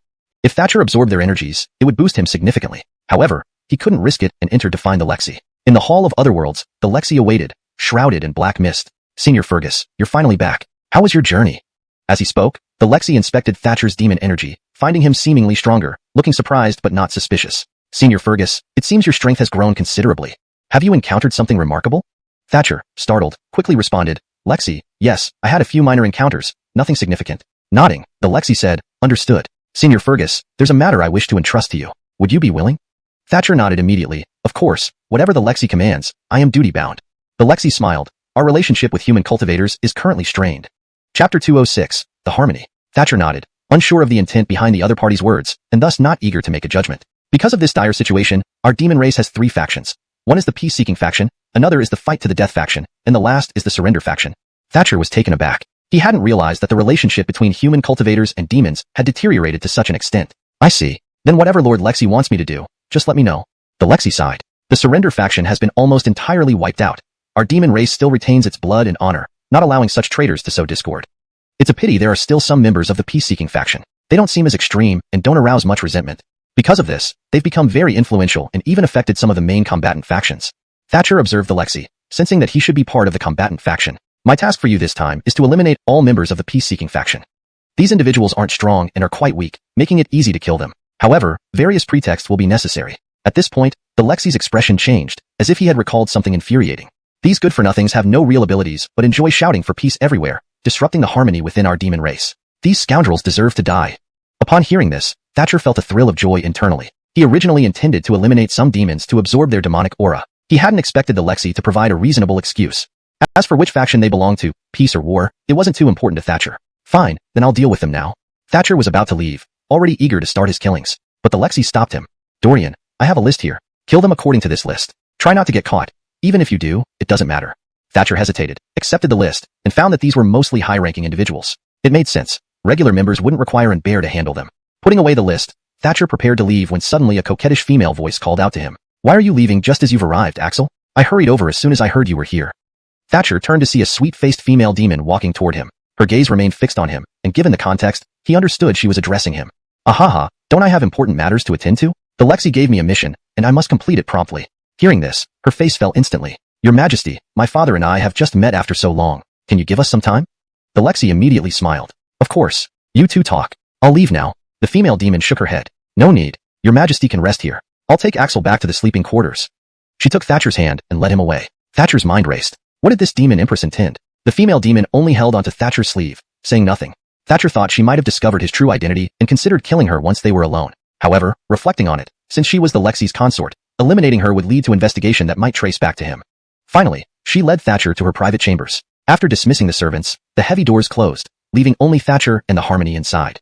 The candles burned brightly, yet Thatcher felt uneasy. What exactly did this Harmony have in mind? She stared at Thatcher for a moment before sneering. "Keep pretending, huh? You acted as if everything was fine earlier. Why stop now?" Thatcher tensed. He hadn't expected her to see through him so quickly. How had she recognized him? He sensed her demonic energy was not as strong as his own. Did she have a special connection with Dorian Wesley? Thatcher feigned innocence. "Dear daughter, what are you talking about? Is there something bothering you? Have I done anything wrong?" She stepped back, sneering. "Look at that. Now you're slipping up. My father never calls me daughter. He calls me by my pet name, Sue." Thatcher barely suppressed a burst of laughter. The name sounded amusing, but he couldn't bring himself to call her that, especially given her appearance. Maintaining a calm demeanor, he said, "Daughter, what are you saying? As your father, isn't it natural for me to call you daughter?" The Harmony shook her head. "Enough with the act. Since the Lexi isn't here, exposing you won't harm me." Thatcher frowned, unsure of her intentions. Was she going to confront him? "Since you've seen through me, speak your mind. What do you want?" The Harmony nodded coldly. "I exposed you not to wage war but to tell you that you can continue pretending. I won't reveal this to the Lexi." Thatcher asked mockingly, "Why help me? Give me a reason. I don't think you're foolish enough to assist me for no reason." The Harmony smirked. "Helping you benefits me. Since you've come here disguised as my father, you likely intend to undermine the Lexi, if not the entire demon race. Let's join forces and remove the Lexi. I imagine you'd agree. Thatcher nodded. You're right. I agree, but I want to know why. Seeing Thatcher's agreement, the Harmony was elated and spoke her heart. It's for my son. I want him to become the new Lexi. That Otis isn't my son's biological father. I no longer wish to keep him around. Chapter 207. Informing. Thatcher was taken aback by these words, never expecting such a shocking revelation about himself. The Harmony was truly audacious, actually daring to cuckold the Lexi. He had to admit that her plan was ambitious, wanting him to do her bidding. Thatcher's thoughts raced, and he quickly came up with a plan. If this female demon hadn't confided in him, he might have been at a loss on how to proceed. But now that he held leverage over her, dealing with this female demon would be certain. And to deal with the Harmony, he didn't need to act personally. He only needed to verify whether her story was true or not. As long as he confirmed that the Harmony's son wasn't the Lexi's biological child, she was doomed. After the Empress left, Thatcher summoned all the small demons from his sleeping chamber to inquire. Several demons knelt before him, trembling with fear. They had heard of Thatcher killing several clan members earlier, none of whom were weak. Though they didn't know why Thatcher was so cruel, his fearsome reputation had spread, striking terror into them. Seeing his subordinates so frightened, Thatcher was puzzled. What's wrong with you? Why are you so scared? Has someone bullied you? Since he was still acting as one of the senior bears, it was natural for him to maintain authority and protect his underlings. No, Dorian, we are just in awe of your power. Even a single glance from you makes us quiver, replied one demon. Thatcher paused, surprised that they feared him. Is that so? Am I really that terrifying? He shook his head, thinking of what he needed them to do. Clearing his throat, he said, never mind that. Let's get to the important part. What's the name of the Harmony's son, and where does he live? The demons looked confused. They knew the Empress wasn't Bear's daughter, and if the bear didn't know his own grandson's details, why ask them? Irritated by their dumbfounded expressions, Thatcher slapped one of them. What are you doing? Can't understand me? Speak. The demon came to and, holding his face, replied, his name is Jean, and he lives next door to the Empress. Nodding, Thatcher said, take me there. The demon hesitated, then stood up. Dorian, please follow. Striding forward, Thatcher soon reached Jin's residence. The guards bowed deeply at seeing the bear. Thatcher waved his hand, feigning concern. Is my dear grandson listening to music? They replied simultaneously, yes, Dorian. Prince Jean is enjoying music right now. Brightening, Thatcher said, fiancé, great. Let's listen together. The guards dared not interfere after hearing about his recent ruthlessness. Leading his subordinate, Thatcher was brought to Jin's place. No need to announce me, just go back to your duties, he instructed, dismissing the subordinate. Turning to the prince, Thatcher channeled demonic energy and used an illusionary technique to relax Jean. With the effect, Jean felt like he was floating on clouds. Suddenly, Thatcher tapped Jin's head, snatching a few strands of hair unnoticed. When Jean turned, Thatcher laughed. You're quite relaxed here, aren't you? Startled, Jean quickly stood. Oh, it's you, Dorian. Please, sit down. Thatcher discreetly hid the hair, shaking his head. I just got back and wanted to check on you. It looks like you're living it up. Jean blushed, embarrassed. Don't tease me, Axel keeps me disciplined with constant practice, so I enjoy my rare free moments. Thatcher glanced at him. Do you resent your father's strictness? Jean shook his head. No, I'm just too lazy, but Axel treats me well. Smiling, Thatcher said, all right, I understand. Are you afraid I'll tell on you? Jean hurriedly denied. No, nothing of the sort. Sighing, Thatcher stood. Fine, I won't say anything. I just came to see how you're doing. Jean saw Thatcher preparing to leave. Thinking fast, he suggested, wait, I have something to show you. Entering the inner chamber, he returned with black pills, wearing transparent gloves. Check the quality of these pills. Pretending nonchalance, Thatcher inspected them, revealing a covetous look. Upon touching the pills, he felt his demonic energy accelerate but found no effect on ordinary spiritual energy, slightly disappointing him. Jean had hoped to divert attention while allowing Thatcher a chance to take valuable items if things went awry later. Chapter 208. Unusual behavior. These pills, what do you think of them? These are specifically designed to enhance the demonic power of our race. Ordinary cultivators won't find them useful. All of these I begged my alchemist clansmen to make for almost a year, and I'm quite fortunate. These pills are of superior quality. If consumed, they can at least provide a 10% increase in demonic power. Zahir's words made Thatcher somewhat tempted. Why are you showing me these pills? Trying to show off? Hearing this, Zahir waved his hands hastily. No, you misunderstand. I want to offer you these pills so that you can elevate your strength by one level, thus strengthening the overall power of our demon race. Thatcher's heart was filled with joy. This kid is pretty smart, trying to bribe him. Very good, you've done well. I appreciate your thoughtfulness. Thatcher was genuinely interested in these pills. If he could get his hands on them, his internal demonic aura would undoubtedly be greatly enhanced, far safer than swallowing demons and risking suspicion. Once his own strength was further increased, using the swallowing method again would naturally make others less likely to question him. Alright then, if you have something urgent, go about it. I won't waste your time. Zahir sighed with relief and smiled. Thatcher nodded and hurried out of Zahir's bedroom to find the Lexi. On the way, he had already thought through what he should do.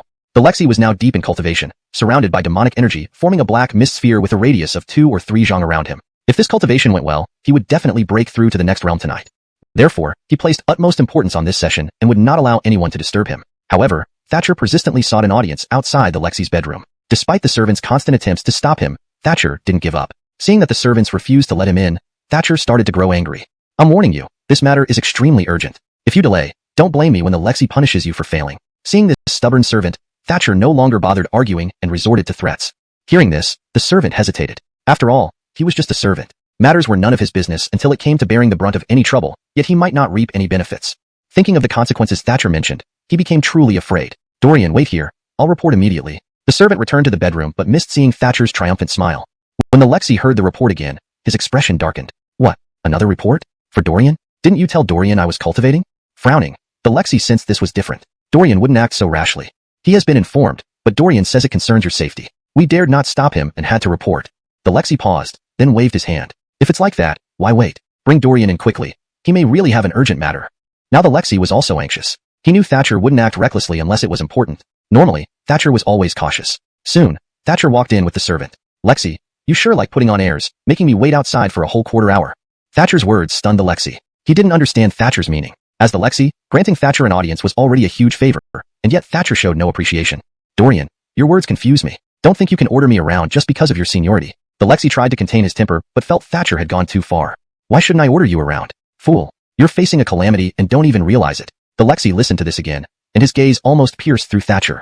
Dorian, repeat that if you dare. The Lexi gritted his teeth. Facing Thatcher, he had been tolerant, but Thatcher's continued condescension pushed him over the edge. What if I say it again? You're a complete fool. You're being toyed with without realizing it. Who else would be a fool? Enraged, the Lexi lashed out. Thatcher had not provided any basis for his accusations, only hurling insults, which no one could endure. Dorian, I've been patient, but your insolence persists. I must teach you a lesson to cool you down. Just as he said this, Thatcher escaped. This old fox is fast. But he couldn't let it go, shouting, Wilson, stand still and explain yourself. He instantly chased after Thatcher, who, although not as powerful as the Lexi, was proficient in both demonic and martial arts. With the advantage of starting first, the Lexi found it hard to catch up quickly. Yet Thatcher intentionally led the Lexi closer to him. By the time the Lexi was about to catch him, Thatcher had run far from the Selma's bedroom. Seeing Thatcher stop, the Lexi was puzzled. Why aren't you running anymore? You were quite swift just now. Let me give you a few more breaths to run. Thatcher laughed bitterly. Do you really think I'm insane, provoking you to fight and humiliate me? Glaring at him, Thatcher's face showed sarcasm. Hearing this, the Lexi hesitated, considering Thatcher's odd behavior differed from his usual self. Could there be something significant that Thatcher needed to convey? What do you mean? Hashtag chapter 209, going insane. Thatcher glanced in the direction of the Lexi's bedroom. There are informants from various factions within your bedroom. If I didn't act that way, how could I have lured you out? Upon hearing this, the Lexi nodded and became slightly calmer. You have an intention. Speak quickly. Thatcher chuckled. Did you know you've been cuckolded? The Lexi wore a puzzled expression. Cuckolded? What does that mean? Senior advisor, please speak directly. Thatcher suddenly appeared as if scolding at Ephraim, who wasn't making progress. You don't understand even this? Do you remember when Jean was born? Did you have intimate relations with the Selma at that time? These words left the Lexi somewhat dazed. Senior advisor, you're saying the Selma has been unfaithful to me? At this moment, the Lexi's expression turned calm, and his gaze toward Thatcher grew colder. Senior advisor, I do not know why you would malign your own daughter, but I trust the Selma immensely. I believe she would never do such a thing. Thatcher couldn't help but stomp his foot. Why won't you listen to sound advice? Would I slander my own daughter? She is my daughter after all. If it wasn't for the safety of the entire demon realm, how could I possibly tell you about this? Hearing this, the Lexi's face gradually showed signs of losing control. Previously, he had treated Thatcher that way merely due to his steadfastness in principle. However, what Thatcher said made perfect sense. He had no reason or motive to slander the Selma. But he still found it hard to believe. Senior advisor, if you truly believe what you're saying is true, where is your evidence? Thatcher sneered. He knew the Lexi wouldn't be convinced without proof. Before coming, he had already obtained several strands of Jin's hair. If Jean were indeed the Lexi's child, using the trace root spell on these hairs would trace back to the Lexi. These were capabilities that the Wesley Yuanlao possessed, and the Lexi was well aware of them. Thatcher smiled. If you, Lexi, don't believe me, feel free to use the trace root spell. I have several strands of Jin's hair here which can prove it. Hearing this, the Lexi stood there stunned. The fact that Wesley Yuanlao dared to let him use the trace root spell indicated his confidence. In reality, while waiting outside the Lexi's bedroom, Thatcher had already tested these strands of hair with the trace root spell. They indeed did not lead back to the Lexi, but instead ran off towards another direction. The speed at which the hairs moved surprised even Thatcher. He quickly interrupted the spell, causing the hairs to fall from midair. The Lexi's eyes flickered. Senior advisor, where are the strands of Jin's hair you mentioned? Hand them over. Thatcher nodded. He thought the Lexi might really want to verify it, not entirely trusting that the Selma would dare betray him. The Lexi took the strands of hair, put them in his pocket, and said coldly, "Thank you for informing me of this matter, senior advisor. That bastard will not be spared." With that, the Lexi vanished in front of Thatcher, shocking him slightly. He had anticipated the Lexi's power would be strong, but not this formidable. Well, he's indeed more powerful than I imagined. But isn't he a bit too intense? I need to boost my strength fast. Otherwise, I may not be his match. Now the Lexi was in a semi-deranged state. Let him go mad. Thatcher watched the direction the Lexi disappeared in. He needed to quickly reach the Selma's location. He had lured the Lexi here so that in his deranged state, he couldn't immediately find the Selma and Prince Jean. giving Thatcher some room to maneuver and time to act. Thatcher swiftly arrived at the Selma's bedroom. Since the Selma had previously planned to ally with Thatcher, she had specifically instructed her servants not to obstruct Thatcher. Moreover, openly, Thatcher was the father of the Selma, so the servants naturally did not meddle. The Selma emerged dressed properly, her face somewhat gloomy. Her gaze towards Thatcher was sharp. "What are you doing here? Are you planning to take revenge because I threatened you today?" Thatcher, looking serious, shrugged and shook his head. "I'm not that idle. I came here to tell you something important. The Lexi seems to have been driven mad by some stimulus. You and Jean are in grave danger. You must hide immediately." Hearing this, the Selma paused, her face mocking. "The Lexi going mad? Only you would believe such nonsense. Spit it out. What mischief are you up to now?" Despite their alliance, the Selma still doubted Thatcher. Though they were allies, Thatcher wasn't someone she could fully trust. "Why do you refuse to believe others? Everything I said is true. The Lexi heard some wind somewhere. When I saw him, he accused us three of being scoundrels and wanted to kill us." Hearing this, the Selma's face instantly changed. She instinctively feared the Lexi, even with her current rebellious heart. She knew his power was not to be underestimated. Initially, success seemed unlikely, and now that he had discovered the plot, victory seemed even more remote. The Selma's gaze abruptly shifted to Thatcher. "I see. You betrayed us, didn't you? You went to the Lexi with this information. You, despicable person, actually dared to inform the Lexi." Thatcher looked aggrieved. "What are you talking about? How could I report this to the Lexi? When he confronts us, whom do you think he would trust? Clearly, he would trust you more." The Selma relaxed slightly. "If not you, then who else?" Thatcher hurriedly replied, "Let's not dwell on that now. You two are in great danger. The Lexi will likely come straight here first. As soon as I heard about the leak, I lured him to the edge of our realm. His derangement should buy us some time." The Selma showed signs of panic. "All right, I'll go find the prince and hurry to the underground palace. It's the safest place to hide." Thatcher nodded. "Wherever you go, just leave first. I'll stay here to hold him off." Chapter 210 Fanning the Flames. The Harmony and Thatcher split up to act. In less than 15 minutes, the Harmony and Armando walked into the underground palace together. At this moment, the Lexi was in a frenzy, mercilessly slaughtering innocents at the fringes of the demon realm. Despite more and more powerful demons gathering, none of them could match the Lexi. Those who realized the Lexi had gone mad hurriedly urged others not to risk their lives. However, the demon race still had some true pillars of strength. They were the ones ensuring its continuous existence. They did not wish for the Lexi's madness to persist. Relentless slaughter would ultimately harm their entire race. "Lexi, what has come over you? Why have you become like this?" And Bear stepped forward to intercept the Lexi. He couldn't bear to see the once formidable Lexi reduced to his current state. Unexpectedly, the Lexi suddenly conjured a black mist as sharp as a sword, slashing directly at the bear. The bear had hoped that confronting the Lexi would bring him back to his senses, but he miscalculated. The Lexi showed no signs of clarity and immediately cleaved the bear in two. Black blood spewed from the bear's body, presenting a dangerous yet strangely magnificent sight. Now, even the younger generation of demons dared not intervene, fearing a similar fate. "The Lexi has gone mad. He just killed our bear. Everyone, stay back." Even those who initially refused to believe the Lexi capable of such actions now had to accept this grim reality. "This is terrible. The Lexi has transformed into this. We're finished." A senior bear's face darkened upon witnessing this. He had seen the Lexi grow up from childhood, showcasing brilliant talents. But now it seemed this illustrious genius was about to fall. The entire demon world fell into chaos due to the Lexi's madness. Some tried to report the situation to the Harmony and Armando, hoping they would find a solution. But to everyone's despair, both the Harmony and Armando had vanished. Their servants fled without trace, leaving an air of imminent collapse over the demon race. Meanwhile, Thatcher rushed towards the Lexi. Having secured the arrangements with the Harmony and Armando, Thatcher's next move was to incite the Lexi to perform a grand feat. However, he feared the Lexi's madness hadn't fully released the demonic aura, making it perilous for Thatcher if he intervened while the Lexi remained too powerful. Thatcher detoured back to his chamber, freeing the Fred to seek his counsel. After hearing Thatcher's recent actions, even the Fred was speechless. "Isn't this going too far? Playing with fire isn't wise. Be careful you don't get burned." Thatcher laughed confidently. "Don't worry, I know my limits." With communication cut off between sides, the Lexi believes everything I've said and is now madly killing indiscriminately. The Fred looked at Thatcher as if he were insane. "What's your next move? You'd better lay it all out so I can analyze it for you." After pondering, Thatcher smiled. "You're right. I plan to make the Lexi curse his son. I heard the cursed deities here can help absorb energy using magic, with the sun serving as the energy vessel." The Fred's eyes widened in shock. "You want the Lexi to do something so treacherous to his own son? That's despicable, even for you." Even someone as ruthless as the Fred felt a twinge of conscience. Thatcher shook his head dismissively. "How is it treacherous when they aren't father and son? They are practically strangers. I'm just intensifying their existing conflicts and bringing the eruption sooner." The Fred sighed. "You young folks play your games well. Go on, but may you not stir up trouble this time." Thatcher stored the Fred back in his ring and estimated the time. It was nearly time to find the Lexi. Although the Lexi possessed abundant demonic energy, being in a berserk state rather than ordinary combat would exhaust his energy rapidly. Even after just 15 minutes, significant depletion would occur. Leaving his chamber swiftly, Thatcher located the area with the thickest demonic and blood energies and headed there. At this moment, the Lexi was drenched in blood, resembling a blood demon. Even the most hardened demons kept their distance, staying at least 300 feet away. Yet this didn't matter much to the Lexi. If he wished to kill, even from 600 feet away, he could strike instantly. When Thatcher arrived, the Lexi was resting. Upon seeing Thatcher, his eyes lit up, and he lunged to attack fiercely. However, Thatcher was prepared. Knowing the Lexi's unstable state, only sheer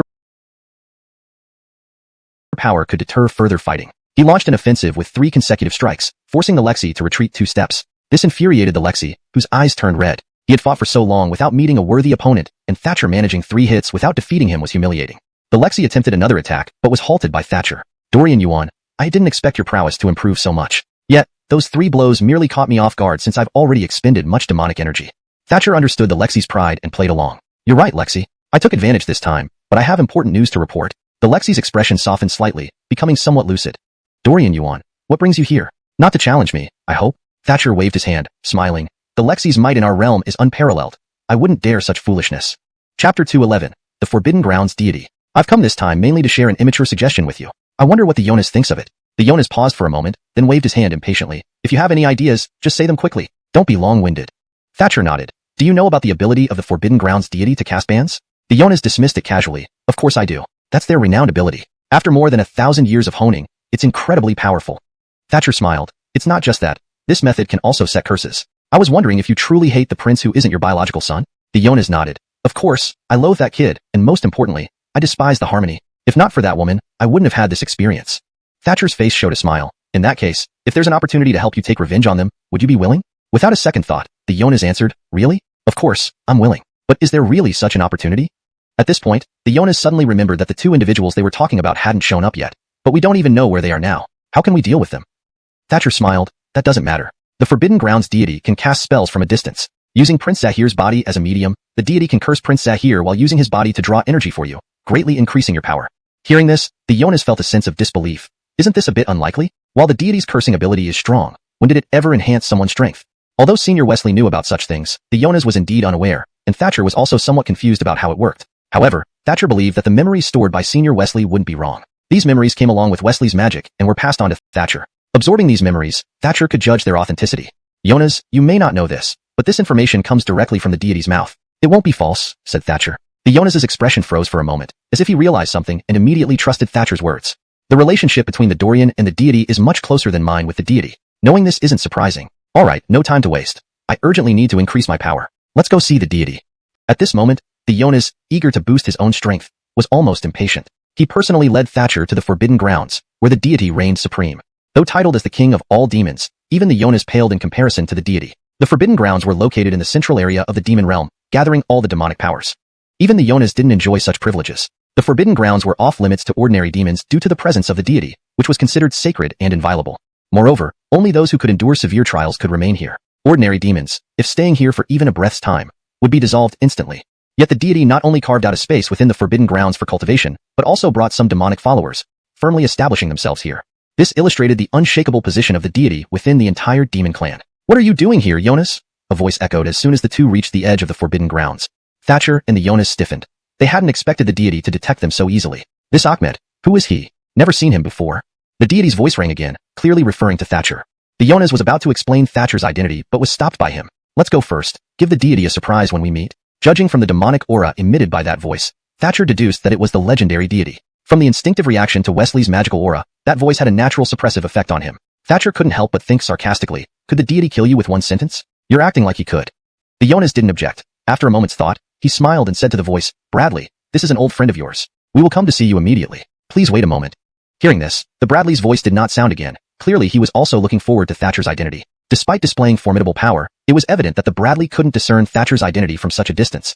The two quickly arrived at the location of the Bradley, who had been waiting for some time. Jonas, who is this Ahmed you've brought? The Bradley looked at them with a very sharp and ruthless gaze. However, when his eyes fell on Thatcher, his expression changed directly. So, it's you. The Bradley sneered, his face turning somewhat unpleasant. The Jonas, still unclear about the situation, pulled on Thatcher's sleeve as they stepped forward. Bradley, this is Dorian Wesley, who has recently returned through reincarnation. Thatcher nodded with a smile, ready with an explanation for the Bradley. Just as he was about to speak, a large black hand stretched out from the Bradley's side, striking directly at Thatcher. Even though Thatcher's strength had significantly improved against the Bradley, he was almost powerless to resist. The powerful blow sent him flying, and he spat out a mouthful of blood.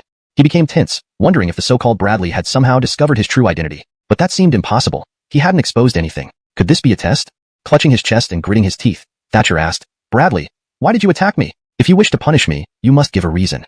His eyes shone with determination. No matter how strong the Bradley was, he wouldn't let himself be beaten or scolded without cause. The Bradley's face twisted into a mocking expression upon hearing these words. So, you want to fight me? There was no attempt to hide the disdain in the Bradley's eyes. The power gap between them was too vast. The Bradley had barely used any effort in that attack, yet it had made Thatcher spit blood. You should know why you were struck, the Bradley continued. Upon hearing this, the deity fell silent, clearly curious about Thatcher's identity. Though displaying formidable strength, the deity couldn't discern Thatcher's true nature over such a distance. They quickly arrived at the deity's location, who had been waiting for some time. Jonas, who is this Ahmed you've brought? The deity's gaze turned toward them, sharp and menacing. Upon seeing Thatcher, his expression changed immediately. So, it's you. The deity sneered, his expression turning grim. Before the Jonas could figure out what was happening, he pulled Thatcher's sleeve and stepped forward. Deity, this is Senior Wesley, who was reincarnated into this body and returned recently. Thatcher nodded with a smile, readying his explanation for the deity as he bowed. Just as he was about to speak, a large black hand emerged from the deity's side, striking Thatcher directly. Despite his significantly improved strength, Thatcher was helpless against the deity. He was knocked flying by that hand, spitting out a mouthful of blood. Tension gripped him. Did the deity somehow discover him? But that seemed impossible. He hadn't exposed anything. Was this a test? Clutching his chest, he gritted his teeth. Why did you hit me, deity? Even if you wish to punish me, you must have a reason. Thatcher's eyes shone defiantly. No matter how powerful the deity was, he wouldn't let himself be beaten around without justification. The deity, upon hearing his words, smirked scornfully. So, do you intend to challenge me? The disdain in the deity's eyes was unhidden. The power gap was too wide. Even the deity's previous move wasn't executed at full force. With a casual strike, Thatcher was already bleeding. You should know why you were struck. Chapter 212, a great increase in power. Thatcher looked bewildered and glanced at the Lexi, who also appeared to have no clue. Seeing Thatcher's reaction, the Bray was instantly enraged. Good lad, you, as my subordinate, didn't come to me first after being resurrected. What are your intentions? Are you planning to betray me? The Bray directly confronted him with his suspicions, surprising Thatcher. Lord Bray, it's a misunderstanding. After hearing this, Thatcher quickly devised a response. This Otis has quite a fiery temper. He starts beating people without provocation, but Thatcher wasn't really his subordinate, so why would he fear him? Lord Bray, didn't I come to see you immediately after returning? Before that, I was busy undermining the hero conference held by a human cultivation villa, and only now do I have some free time. Hearing this, the Bray's expression eased slightly. He nodded and said, you still have some conscience. Fine, let's drop that matter. Why are you all here? Don't tell me you came just to see me. Though my power is considerable, there's nothing particularly worth seeing. Thatcher almost laughed out loud but managed to hold it in, replying, Lord Bray, we've come this time to ask you to cast a spell on the Lexi's son that can greatly enhance the Lexi's power. The Bray's face showed astonishment. What did you say? I didn't mishear, right? He turned to the Lexi curiously. Is something wrong with your head? Why cast a spell on your own son? Do you not know the damage it could cause him? The Lexi clenched his teeth and replied, Of course I know. Lord Bray, please proceed. My mind is made up.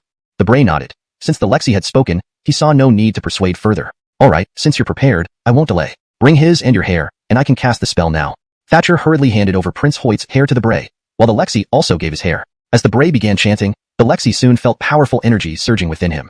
I feel it. My strength is continuously increasing. The Lexi's face lit up with joy, astonished by the rapid enhancement of his power. Keep absorbing the power. It should significantly increase. This is just the beginning. The Lexi beamed with joy, grasping the moment to absorb as much as possible. Meanwhile, several miles away, Hoyt felt intense energy fluctuations around him, causing his body to convulse. What's happening? Where's this energy coming from? Even the Selma sensed this force and tried to help her child but found herself powerless. How is this possible? What's going on? Child, do you know? Hoyt shook his head. Mother, this is too strange. Did Axel do this to me? I don't want to die. Mother, save me. Despite knowing his father was likely behind this, Hoyt desperately clung to life. Don't worry, child. I will try to ease your pain. Tears welled up in the Selma's eyes as she attempted to use her magic to alleviate Hoyt's suffering, but it was futile. Meanwhile, the Lexi continued absorbing magical energy, his power skyrocketing. This surge of energy actually drained Hoyt's future potential for cultivation and vitality. Although the Lexi's power increased short-term, their successor was now ruined. However, the Lexi was already in a mad frenzy and wouldn't spare the Selma or her child if he could find them. After 2 hours, the Lexi's power stabilized at a certain level. Lord Bray, thank you very much. Dorian Yuan, you've truly helped me a great deal. The Bray waved his hand dismissively. You're our nominal king. Helping you means helping the entire demon race. What are your thoughts on the current state of the human, demon, and beast realms? Hearing this, the Lexi's face displayed confidence. I believe the humans and beasts have weakened, presenting an excellent opportunity to strike them down. Thatcher froze, listening intently. The Lexi seemed intent on attacking humans and beasts. If he proceeds, Thatcher must spread this news. Exactly. I boosted your power significantly to seize this opportunity. You've been our king for years. Now's the time to show the humans and beasts our might. The Lexi rejoiced. Lord Bray, you think just like me. There are no outstanding human experts now, making it a perfect time to act. The beast will probably join in to take advantage. We'll catch them all in one swoop.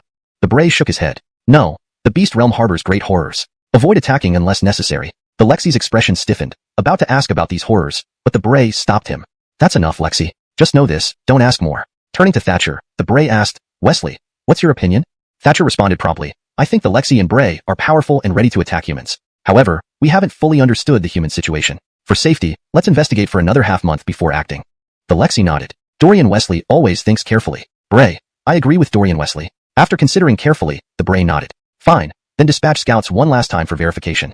Hashtag chapter 213, the undead colossal beast. I will hold my position here and provide you with a magical sword and an undead colossal beast. I wish you to display your might. Thatcher couldn't help but look at the Gustavo, surprised by the latter's emphasis on him. Lord Gustavo, I haven't contributed much. Why do you value me so highly? The Gustavo smiled and said, a precious sword suits a hero, and this punitive sword is more fitting for you. You don't have a suitable weapon right now, so even in battle, you lack deterrent power. This longsword is also a test for you. As he spoke, the Gustavo conjured a long sword and placed it before Thatcher. Black mist swirled around the sword, exuding an enigmatic aura that even Thatcher found unforgettable. This sword is a treasure many heroes seek but can never obtain. I didn't expect Lord Gustavo to so easily bestow it upon Senior Wesley. Beside them, the Lexi looked envious, even a bit jealous. The Gustavo nodded. This longsword has accompanied me for many years, but I no longer need it to enhance my strength. Both you, Senior Wesley, and Lexi still have a long way to go. Speaking thus, the Gustavo glanced at Thatcher not far away, his eyes filled with anticipation. I now send you to inspect the boundary between humans and demons, so our demon troops can stand tall. I hand over this heaven-parting magic sword to you. Any demon soldier who commits crimes can be immediately slain with this sword without prior report. Thatcher's face lit up with joy. Finally, he had permission to enforce discipline, but he knew he couldn't go too far. Don't worry, Lord Gustavo. I will make good use of this sword. Holding the magic sword, Thatcher looked at the towering undead magic beast beside him, feeling inexplicably satisfied. He put both treasures into his ring and then turned to the Gustavo with a smile. Lord Gustavo, I'll take my leave. Seeing the magic sword and the undead colossal beast suddenly vanish, even the Gustavo was surprised. I didn't think you, after resurrection, would Nina skills even I can't see through. Excellent. Our demonic race's strength will undoubtedly increase dramatically. Go quickly. Thatcher immediately left, patrolling the entire demon army with the magic sword in hand. At the edge of the human-demon boundary, Thatcher's expression was solemn as his gaze swept over the demon soldiers like a blade. The demon soldiers were uneasy, fearing Thatcher might behead them if he was displeased. Meanwhile, in the human realm, Holt wandered aimlessly. He had searched for Thatcher for days without success. He eyed the distant boundary between humans and demons, feeling anxious. Could this brat have crossed the human-demon boundary, or even the human-beast boundary? If Thatcher were on the human side, xuanhuan was confident he could find him. However, after so long, he concluded Thatcher likely left this area. Just when he was pondering, he sensed a familiar aura. His eyes lit up. This was indeed Thatcher's aura. Just when he was pondering, he sensed a familiar aura. His eyes lit up. This was indeed Thatcher's aura. What exactly is going on with this kid? Where did he go? He looked toward the human-demon boundary, from where the familiar aura originated. Could the brat really have gone to the demon world? xuanhuan frowned, realizing this was no ordinary matter. Ordinary cultivators entering the demon realm risked being seen as traitors to humanity. But he believed Thatcher wouldn't betray the human race. Still, it wasn't something he could just dismiss. With an investigative mindset, xuanhuan headed towards the human-demon boundary. Even if it were true, he must verify it himself. Meanwhile, Thatcher pretended to leave the vicinity of the human-demon boundary to ease the demon soldiers' tension. But secretly, he returned. In his presence, the demon soldiers behaved. But once he was gone, their true colors emerged. Within moments, they started settling scores. One of you attacked me when Dorian Wesley arrived just now. Time to settle that score. One soldier pointed at another, sneering. Battles erupted everywhere. While demon soldiers generally remained united, individual conflicts were constant. Thatcher watched with satisfaction. These guys fight well. The fiercer they fight, the worse they'll perform in the eventual human-demon war. He harbored no fondness for these soldiers, knowing they would eventually be used against humanity. If the human race lost, even his sect's Ephraims might suffer. Again, Thatcher appeared, his overwhelming demonic aura intimidating everyone. Drawing the black mist-enveloped magic sword, he struck each soldier with precision. Each strike spread dark mist across the battlefield, causing the demon soldiers to gape in shock, unprepared for such brutal treatment. Dorian Wesley, why do you turn back to attack us? A soldier, pierced through, looked incredulously at Thatcher, but soon lost consciousness. If I hadn't turned back, would I see you acting like this now? Thatcher's voice resonated in every demon's ears. They hung their heads, defeated. His sword held immense authority, suppressing them, leaving them unable to resist. You guard the human-demon boundary, bearing the responsibility to protect us demons. You must be vigilant at all times. Can you afford to be lax? Thatcher's words carried weight and conviction. He charged again, focusing on talented demon soldiers. Since he came here, he aimed to make a significant impact. His sword should not remain idle. Chapter 2:14 Communication. This time, as an bearer of the Meteon faction and wielding the Devil Sword, he naturally intended to make full use of his position. The Gustavo had sent him to the demon boundary, intending for him to properly supervise the demon army in battle. Thatcher, of course, wasn't about to truly follow his intentions. However, on the surface, he still needed to act accordingly. He even considered using this opportunity to kill all the promising soldiers within the demon army. This way, it would be extremely difficult for the demons to rise again. Even if they currently had numerous experts, without successors, their future strength would definitely diminish. Thatcher swung his sword, instantly bisecting at least 5 promising demon soldiers. The remaining demon soldiers were speechless. These slain soldiers were very familiar to them. Each had boundless potential and was expected to become powerful figures within the demon ranks. Some might even become mighty generals under the Lexi, respected throughout the entire demon world. But now, these strong individuals were killed by Thatcher's single strike, leaving everyone unable to bear the shock. Meteon Dorian, why are you indiscriminately killing? These are geniuses within our demon army, who could have been pillars of our force in the future. Yes, Meteon Dorian, such random killings will not earn your respect. Thatcher inwardly sneered, but maintained a righteous demeanor. No matter how talented one is, if they cannot discipline themselves and obey orders, they'll only be a greater menace in the future. You are young and inexperienced. I have been there. Moreover, this devil sword in my hand was bestowed upon me by the Gustavo himself. I don't need to report to either the Gustavo or the Lexi before slaying you. If you wish to test this devil sword, just offer your heads. Upon hearing this, the numerous demon soldiers present felt immense fear. They had long heard that Meteon Dorian was highly favored both by the Gustavo and the Lexi. They hadn't expected that the Gustavo would bestow the heavenly demon sword to him. This longsword was a legendary blade of the demon race, never seen before, and now it appeared here. Thatcher's words left the demon soldiers too terrified to move. With his imposing presence, he waved his sword and pointed toward the boundary between humans and demons. All right, continue monitoring the boundary's movements and report any abnormalities to me. Finishing, Thatcher vanished again. Though the demon soldiers didn't see where he went, they dared not act rashly. The previous brutal example of their comrades still loomed large, and they weren't fools to remain indifferent. Meanwhile, on the other side of the human-demon boundary, the Brandan was setting up an array. This array was specifically designed to summon someone they knew was practicing cultivation. The Brandan had received this array by chance and had tried it twice previously, this being the third attempt. Both previous attempts had been successful, and he was confident he could summon Thatcher this time. For a brief moment earlier, Thatcher's aura had been extraordinarily strong, and he was almost certain Thatcher was on the other side of the human-demon boundary. He had to admit, he admired this Nicholas. How did this kid manage to survive after entering the demon side? The Brandan could clearly sense Thatcher's existence. If Thatcher had been killed, that faint connection would have vanished long ago. Finally, the array was completed. He infused his spiritual energy into it to strengthen its effects and pinpoint Thatcher's location. Simultaneously, this array could communicate with Thatcher. As long as Thatcher was nearby, he would definitely be summoned. After trying for 15 minutes, the Brandan, puzzled, retracted the array. He had failed this time. Thatcher didn't appear, yet he could still feel that tenuous connection. What happened? Why didn't he come? The Brandan was astonished. Such an occurrence was indeed inexplicable. Though somewhat disheartened, he did not intend to give up just yet.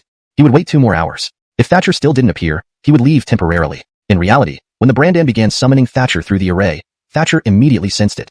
However, he used his powerful demonic energy to block the summon. Franklin? This kid actually came too. His guts aren't bad. Thatcher shook his head. Being on the demon side of the boundary, attempting to cross would draw the demon's attention.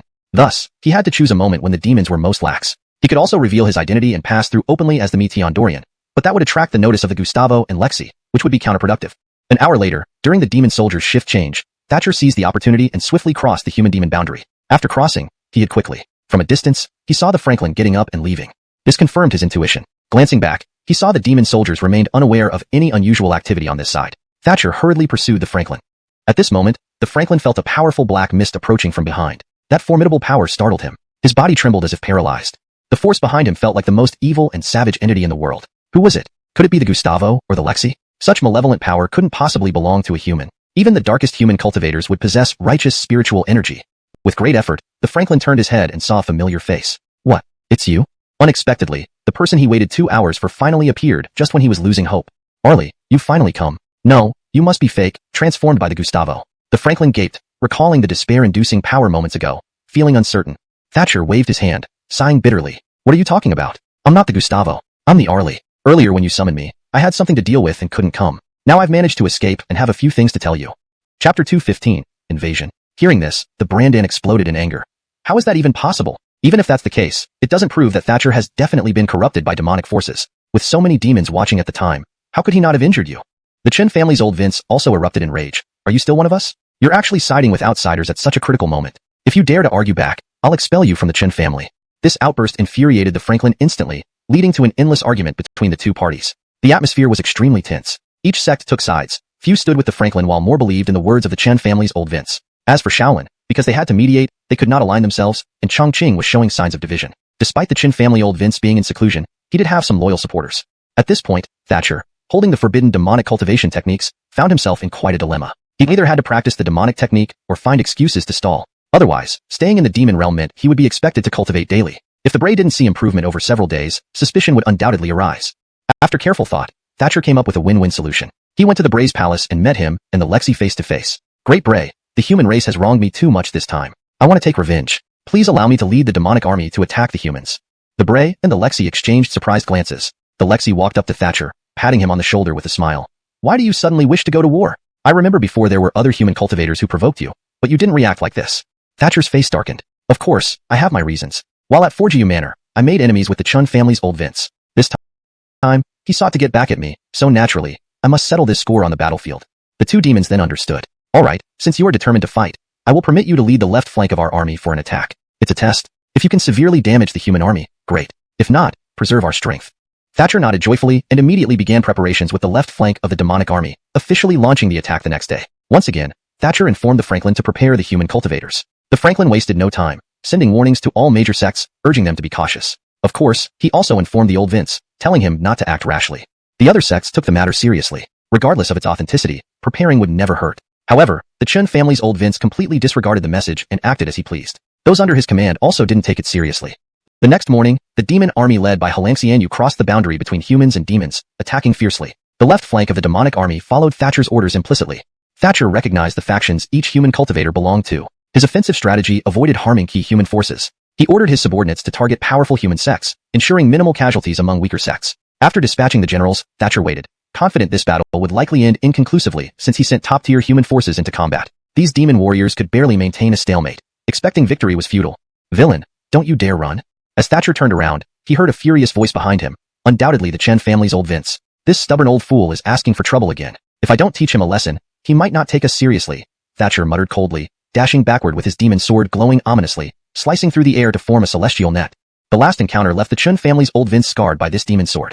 Initially rushing forward aggressively, he hesitated when confronted by the celestial net. Dodging aside, he approached Thatcher without injury but deeply humiliated. Brat, how dare you treat me like this? You're doomed. The Chun family's old Vince unleashed his century-old skills, transforming his aura into a massive heavenly python swallowing Thatcher. Thatcher sneered, your little mud skipper can't amount to much. Can it withstand my demon sword? Last time you got pricked. This time, do you want to be sliced to pieces? The Chen family's old Vince scoffed. Caden, grandfather was careless last time, letting you wound me. If you can hurt me again, I'll take your surname. His arrogant expression showed he never considered Thatcher's previous victory genuine, attributing it to a fluke. Thatcher nodded coolly. Although he harbored no malice towards the humans, the Chen family's old Vince's behavior irritated him immensely. What started as personal grudges now involved the larger conflict between humans and demons, and his actions disregarded the bigger picture. Thatcher had to teach him a lesson. Since you lack depth, it seems I must give you a profound lesson. Come at me. Infused with demonic energy, Thatcher's longsword buzzed, astonishing the surrounding demon warriors. Though seemingly simple, this move demonstrated his deep nini of demonic energy. Ordinary demon warriors struggled to make their regular swords resonate, let alone with the divine weapon granted by the Bray. Initially intending only to warn the Chen family's old Vince, Thatcher instead stirred his competitive spirit. Caden, just tricks. Winning is what truly matters. With his sword dancing in intricate patterns, infused with pure chi, the old Vince attacked Thatcher. Their intense battle caused shockwaves, golden and black light intertwining dramatically. Chapter 216, The Feast of Xiang. Although the battles between the two sides seemed intense and vigorous, they weren't as fierce as they appeared. It was just very spectacular. Both parties were merely testing each other. Although Thatcher had once defeated the Chen family's Vince, he would never assume that the Otis's strength was ordinary. If so, he would surely lose this time. Meanwhile, in the Demon Clan's royal palace, the Lexi and Bray listened to their subordinates' reports with satisfaction etched on their faces. After a moment's thought, the Bray suggested to the Lexi, why don't we go see their battle? It might be quite thrilling. I also want to see how well the Dorian has cultivated his forbidden techniques. The Lexi nodded eagerly. Sure, let's go together. I'm interested too. Both Phils of the Demon Clan headed towards the human-demon boundary. From afar, they could already sense the spiritual energy and demonic energy surging from the battle. The two sides were evenly matched, and the fight between Thatcher and the Donnie was fiercely contested. Who would have thought this kid enjoys leading the charge? Remarked the Bray nostalgically. Why hadn't he noticed this quality in Anton before? Thatcher was unaware that the Lexi and Bray were present. His focus was solely on fighting the Donnie, playing out a facade. Anyway, these demon experts accompanying him weren't particularly strong, so even if he held back, they wouldn't notice. Wilson, let's just make it look good. I told you I'm here undercover, not really joining your clan. We can't waste our strength on internal conflicts, Thatcher whispered to the Vince while ensuring no demon clansman overheard. However, the Donnie exploded with fury at hearing this. Don't pretend to be righteous in front of me. Our feud is deep. Today, either you die or I do. With that, the Vince gathered all his spiritual energy to overpower Thatcher. Seeing this, Thatcher knew it was too late to dodge. Once the Vince committed all his power, there would be no retreat. The fight would only end when one of them was incapacitated. Fine, since you chose this path, don't blame me for being ruthless, Thatcher said grimly, summoning his demonic energy to confront the Vince. The Donnie sneered, confident in his deep reserves. No matter how strong this Ahmed was, he believed he could exhaust him eventually. You fool, you're caught in my trap and haven't even realized it. You're dead meat. To the Vince, Thatcher appeared incredibly stupid. This move left no survivors. At best, one would lose both arms and half their spiritual energy. Only once had someone saved his life after such an attack. This time, He had prepared thoroughly, and no one would interfere. After more than 15 minutes, the Donnie unleashed another burst of spiritual energy, a move Thatcher did not anticipate. He thought the Vince had given everything, but apparently still had hidden reserves. The battle was now extremely tense. Even the slightest additional force could tip the balance. This equilibrium was partly because Thatcher wasn't giving his all. To defeat the Donnie didn't require his full effort. He fought on for the benefit of the demons watching him. Just as the additional burst of spiritual energy was about to strike Thatcher, he suddenly released a powerful blast of demonic energy. The clash was less violent but heavier than before. "To think you also held back," the Vince exclaimed, shocked at Thatcher's unexpected strength. Meanwhile, the Lexi and Bray watched from afar, their faces turning pale. They believed Thatcher had been disloyal by holding back during the fight. The Bray asked the Lexi, "What do you think?" The Lexi sighed, understanding his meaning. "Looks like this kid isn't completely loyal. We need to resolve this issue immediately, win or lose. Otherwise, it could become a significant problem within our ranks." The Bray nodded. "Arrange a celebration feast. Make him admit he's a spy infiltrated as a cultivator, or drink the celebratory wine I offer. Let's see if he dares." The Lexi agreed. "That's a good idea. If he's a spy, he won't dare drink." Both Phils wore sinister smiles, confident in their plan. At this point, Thatcher emerged victorious, leading several capable demon warriors to rout the Chun family forces. Despite his anger, the Donnie found himself helpless. Thatcher was just too powerful, especially after defeating him personally. Thatcher pursued for hundreds of miles, but then halted, returning with his group. The Donnie, watching the demons depart, was filled with hatred. "Damn brat, I'll tear your skin off. I'll make you pay blood for blood." Though Thatcher showed some restraint, his demon underlings showed none, brutally punishing those who supported the Vince. The Donnie examined the damage to his forces, eyes bloodshot with rage. "This kid has gone too far. We must rise again and humiliate him." Back at the Demon Palace, the Lexi and Bray sent word to invite Thatcher to the feast. Thatcher, dressed neatly, was about to leave when one of his subordinates called out, "Dorian, can I speak to you privately?" Chapter 217, Passing the Test. Thatcher glanced at the person, nodded, and followed him into a secluded room. As soon as they entered, the door was closed immediately. This was the most soundproof place in his palace, fortified with various magical restrictions to ensure no conversation within could be overheard from outside. Thatcher frowned and asked, "Speak up. What's going on? Didn't I tell you not to report unless it's something significant?" The subordinate bowed deeply, saying, "Dorian Yuan, I understand. This time, it's indeed serious. The Gustavo and Lexi invited you to their victory banquet, but it's actually a trap, a banquet of treachery." Thatcher raised an eyebrow. "A banquet of treachery? Why do you say that?" The subordinate sighed. "During your battle with the Francis, Dorian Yuan held back, which both the Lexi and Gustavo observed. They suspect you might be a human spy, intending to test you. If you refuse to drink the poison wine, it would confirm their suspicions, and they would attack you together." Thatcher laughed heartily. "They are too cautious, even doubting me. I didn't hold back. I was just playing with him. We have a deep grudge, and killing him instantly would be too easy." Inwardly he sneered. "These two actually have some brains. I was letting him off easily, yet they noticed. All right, I know. Consider today's meeting never happened. I'll give you the treasure later. Thank you for your efforts this time." The subordinate immediately bowed. "Serving Dorian Yuan is my duty." Watching the subordinate leave, Thatcher immediately set off for the Lexi's palace. In the distance, the palace was brightly lit with black-purple flames, adding an air of mystery. The grand gate was wide open, and inside, demon beauties danced. Their allure was mesmerizing, enough to stop anyone in their tracks. Thatcher kept his eyes forward, walking straight to 3 paces before the Lexi and bowed. "Lexi, Gustavo, I returned victorious from this campaign." The Lexi showed no sign of displeasure, smiling and rising to his feet. "Dorian Yuan, thank you for your efforts. I heard about your decisive victory over the Francis. You've done well. Come, join us and let's drink until we can't stand." As he spoke, servant Shoshana's poured wine. The Lexi looked at the cup before him and said with a smile, "Dorian Yuan, while you were out, I heard rumors. Would you like to hear them?" Thatcher hesitated, then respectfully replied, "I'm willing to listen." The Lexi stood and walked beside Thatcher. "There are whispers that you held back against the Francis, even suggesting you're a human spy. But I don't believe such nonsense. Please don't take it to heart. Let's put it aside. Drink this cup of wine in celebration of your success. Drinking this will prove your loyalty and silence any unfounded suspicions."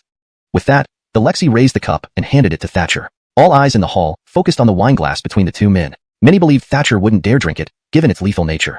"Even you, Dorian Yuan, can't withstand it. If you refuse, it will reflect poorly on your standing," one subordinate commented. Another who had fought alongside Thatcher felt respect for him and didn't wish to see him turned into an enemy.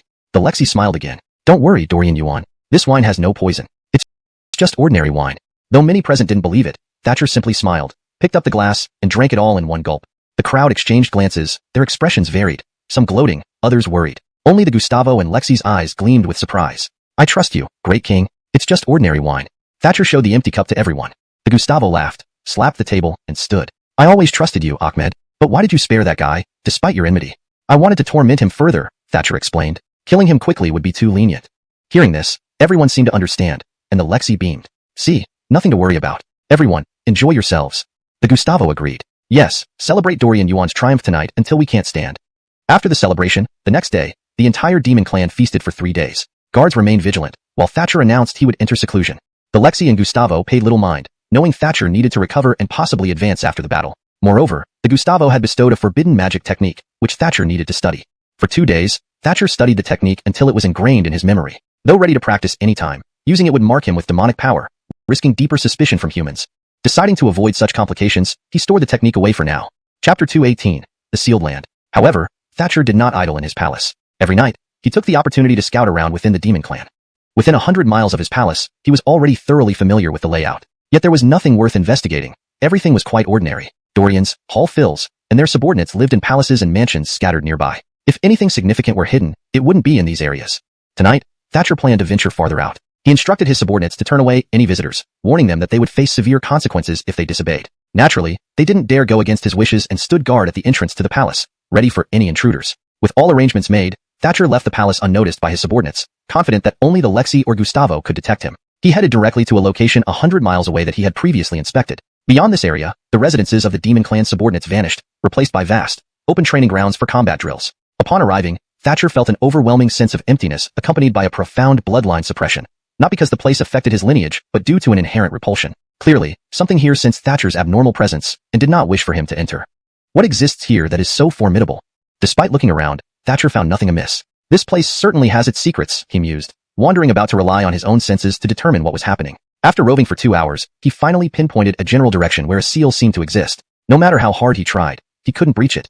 Thatcher pondered for a long time, unable to gain entry. Suddenly, he recalled something from previous conversations with the Lexi and Gustavo. A sealed entity deep within the demon clan, said to contain an ancient divine beast. Could this be it? Yet, he sensed no trace of the ancient divine beast. Perhaps the creature had exhausted its strength and perished. At this thought, Thatcher grew anxious. If the beast were still alive, rescuing it might aid him against the demon clan, or at least bolster the human forces. But I hope this inspection goes well.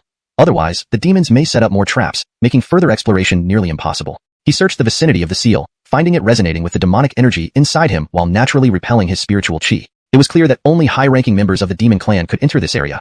Ordinary members weren't even allowed. Only beings on par with the Lexi or Gustavo could access it. Attempting to force entry would only lead to being crushed by the seal. Thatcher approached the seal, channeling his demonic power to try breaking it. A black hand slammed into the invisible barrier, causing a faint tremor followed by a piercing wail from within. His eyebrows shot up, filled with joy. Could it be that the ancient divine beast inside is still alive? Smiling, Thatcher continued assaulting the seal. Inside, the beast wailed repeatedly as the seal shook. After several attempts, however, he stopped, realizing the cries were growing weaker. Surely not. Can this ancient beast be so frail that a few minor impacts are enough to cripple it? Startled, Thatcher paused, considering other approaches to avoid killing the beast before freeing it. Remembering the connection between the seal and demonic energy, he wondered if kneeling the forbidden technique given by the Gustavo might allow him access.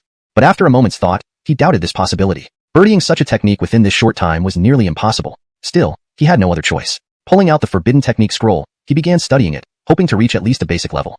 After half an hour, Thatcher comprehended the scroll completely. Closing it, he reviewed the contents in his mind. To his surprise, the technique had firmly imprinted itself in his memory, almost as if he'd known it all along. The bear's demonic energy he absorbed earlier now circulated, according to the forbidden technique's path. Startled, Thatcher wondered why the technique had activated on its own and what effects it might have. Fearing he might bear a demonic mark, even just from practicing the technique, he grew anxious. As the forbidden technique ran through his body, immense demonic power surged, causing the seal before him to weaken. Shocked, Thatcher's eyes widened. What's going on? Is this technique connected to the seal? Why does practicing it affect the seal?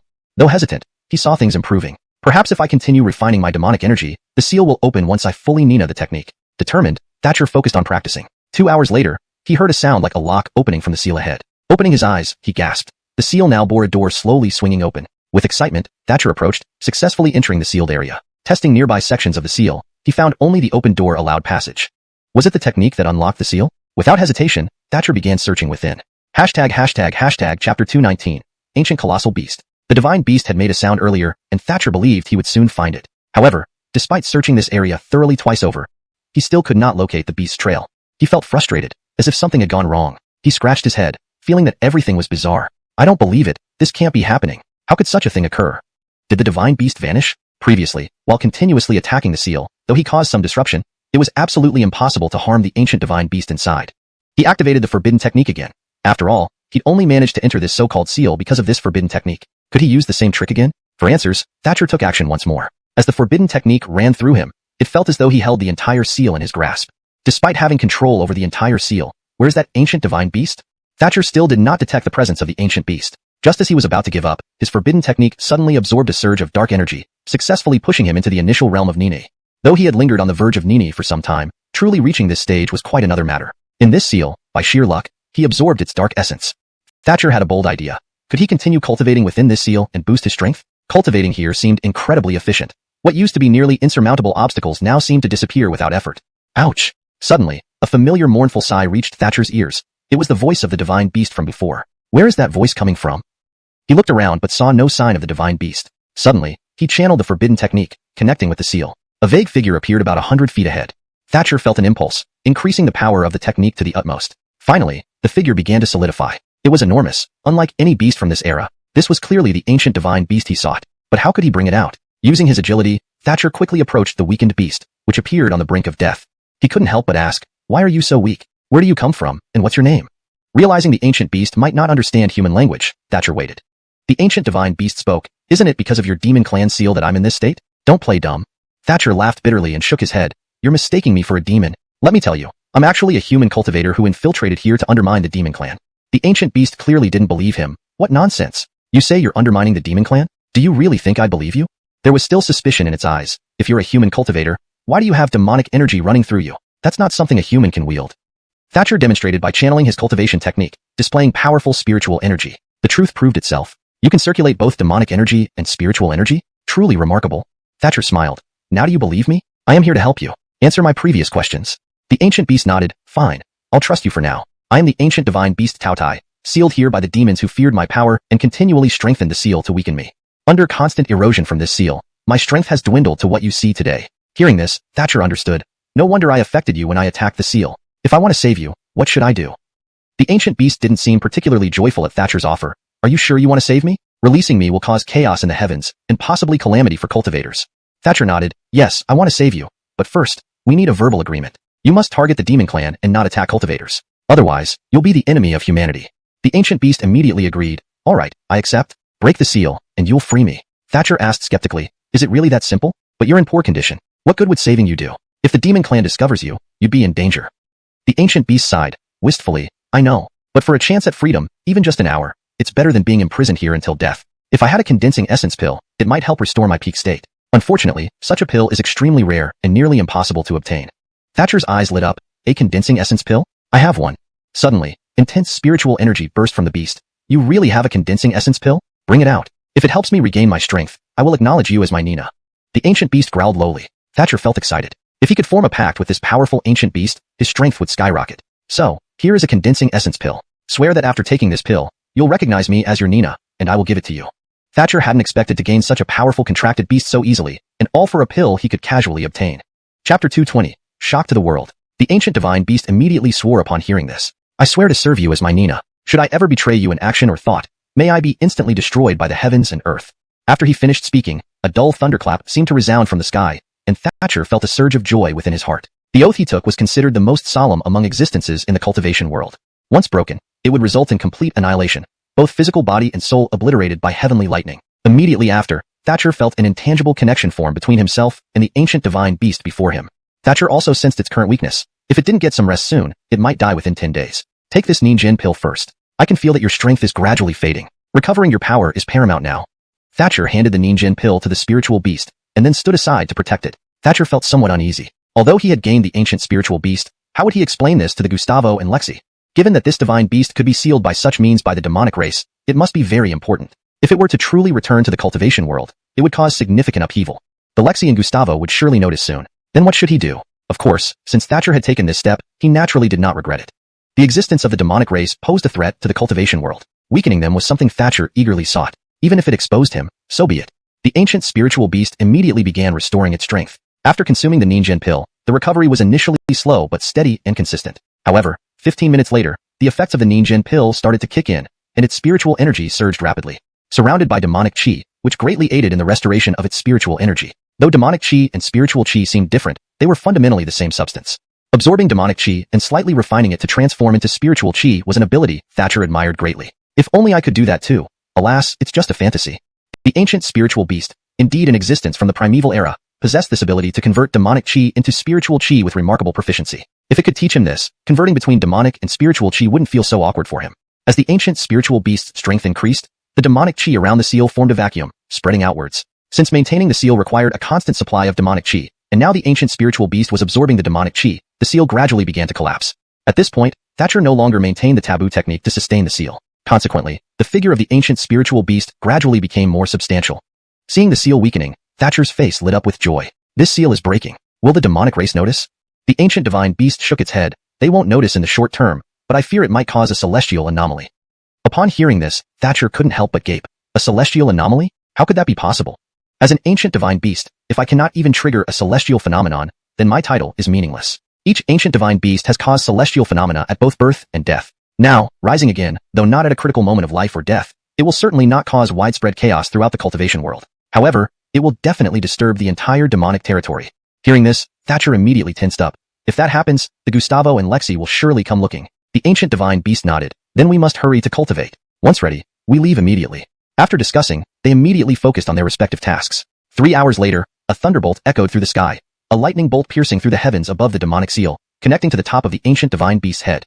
Despite Thatcher's repeated prayers, this event still occurred. Being an ancient existence, any movement by the ancient divine beast would inevitably trigger celestial phenomena. This time, we've really triggered a celestial anomaly. The Lexi and Gustavo won't take long to arrive. Watching beside, Thatcher's eyes filled with worry. He moved closer to pat the ancient divine beast's shoulder, but was suddenly stopped.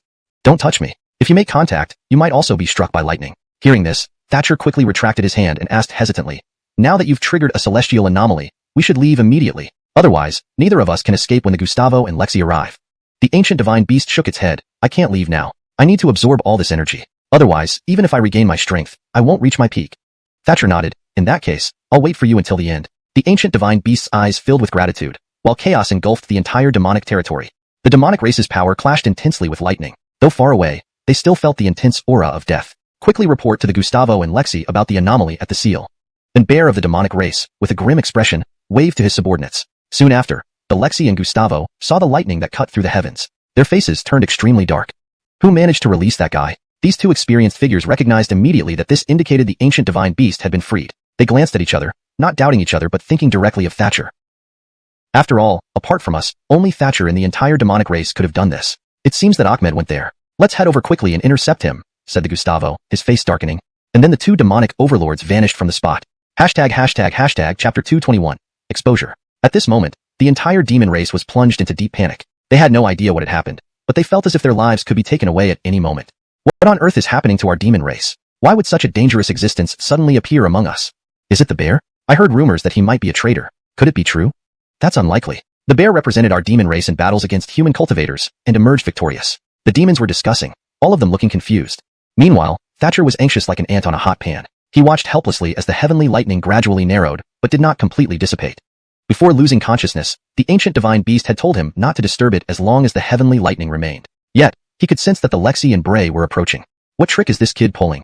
Thatcher activated his forbidden cultivation technique and kept a wary eye on the distance. Two extremely powerful demon experts were approaching. Without a doubt, they were the Lexi and Bray. Thatcher gritted his teeth. If the ancient divine beast didn't wake up soon, he would have no choice but to face these two himself. However, he knew he wasn't a match for both of them. Even just the Bray alone would put him in a difficult position. Although he could now cultivate both magic and martial arts, making him stronger than before, it still wasn't enough to challenge the entirety of the demon race. Within moments, the Bray appeared 3 yards from Thatcher, staring at him with eyes like hooks. Shortly after, the Lexi hurried over, creating a very delicate atmosphere among the three. Lexi, Bray, sir, I sensed unusual activity here, so I came first to subdue this violent divine beast, Thatcher said without mentioning the fact that the beast had acknowledged him as its Nina. He kept this information hidden to avoid increasing their suspicion. The Lexi asked coldly, subdue? From what I see, you're the one who caused this chaos. It was sealed here, why would it move? Thatcher maintained a smile. I don't know either. Maybe it was just pretending before, but now it's revealed to be very dangerous. Shall we join forces and kill it? Hearing this, the Lexi hesitated. He already doubted Thatcher and thought every word should be considered from the opposite angle. The Bray sneered and pointed at the ancient divine beast. You still want to deceive us? This creature is already under your control. Don't think I don't know. Thatcher was startled. He hadn't mentioned signing a contract with the ancient divine beast. How did the Bray know? Anthony, you must be joking. This is an ancient divine beast. How could I possibly sign a contract with it? What merit or virtue do I possess? Thatcher's words did not change the Bray's mind. I don't know how you managed it, but I can feel the life and death connection between you two. Still want to deny it? The Lexi, overhearing this, flared up in anger. Brat, I thought you drank the poison wine because of loyalty to us, but you harbored treachery. Seeing the situation unfold, Thatcher realized there was no point hiding anymore. Why waste words? Since you no longer consider me one of you, let's fight. Dying at your hands will be a worthy end. Despite Thatcher's bold stance, the Lexi and Bray were cautious. They had been deceived before and wouldn't fall for his tricks again. You brat, even with all your tricks, we won't be fooled again. Prepare to die. The Lexi attacked first. His strength was comparable to Thatcher's. Upon engaging, the Lexi realized Thatcher could match him blow for blow. Great, you hid your true abilities. If I knew you could do this, I wouldn't have let you return. Thatcher was not pleased. Instead, he was incredibly serious. Just fighting the Lexi was putting him on the defensive, and the Bray hadn't even joined yet. He needed to find a way to defeat the Lexi quickly to survive. With a fierce resolve, Thatcher decided to risk injury to defeat the Lexi. Timing his attack perfectly, he believed the Lexi wouldn't react in time. Indeed, as Thatcher's palms were about to strike the Lexi, a look of panic and fear crossed the Lexi's face. Suddenly, a powerful force struck Thatcher from the side, forcing him to redirect part of his demonic power to defend. At the same time, his concealed spiritual power became his lifeline. You brat, you're quite ruthless, wanting to defeat me in one strike? The Lexi's face was grim, surprised by Thatcher's decisiveness. Fortunately, the Bray intervened at the crucial moment. Although Thatcher's sneak attack failed, it allowed him to gauge the Bray's strength. He couldn't afford to delay any further. Initially planning to defeat the Lexi before leaving, he now realized that was impossible. Caden, you're dead today. You still pretend to be loyal? Dorian Mycian could never possess human cultivation techniques. The Lexi mocked, believing Thatcher was thoroughly exposed.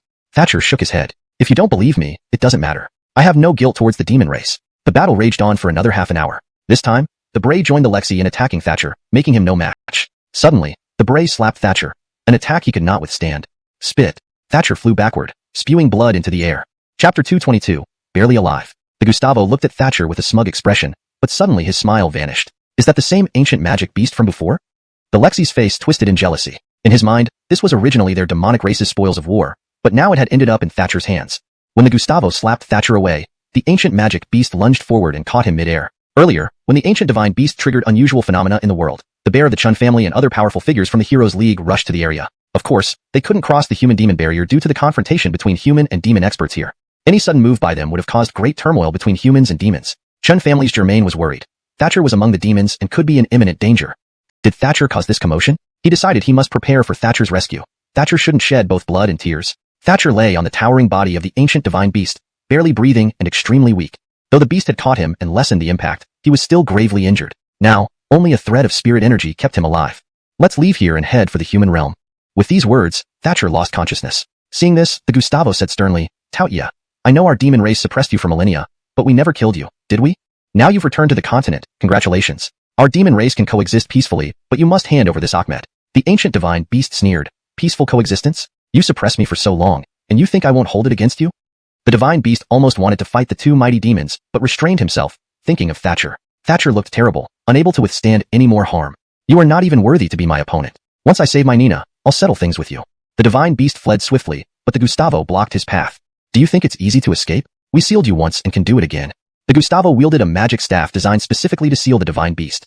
But the beast showed no fear. If your ancestor were here to try sealing me, I'd be concerned. But your abilities can't affect me. A stream of flame shot out of its mouth toward the Gustavo. Reacting quickly, the Gustavo blocked the flame but got singed hair. Annoying. By the time he recovered, the divine beast had already carried Thatcher away towards the human realm. It could easily find its way back, having once served a Nina who perished during the human-demon war. As a magic beast, I'm bound by nature. Common demon overlords cannot kill me without defying the heavens.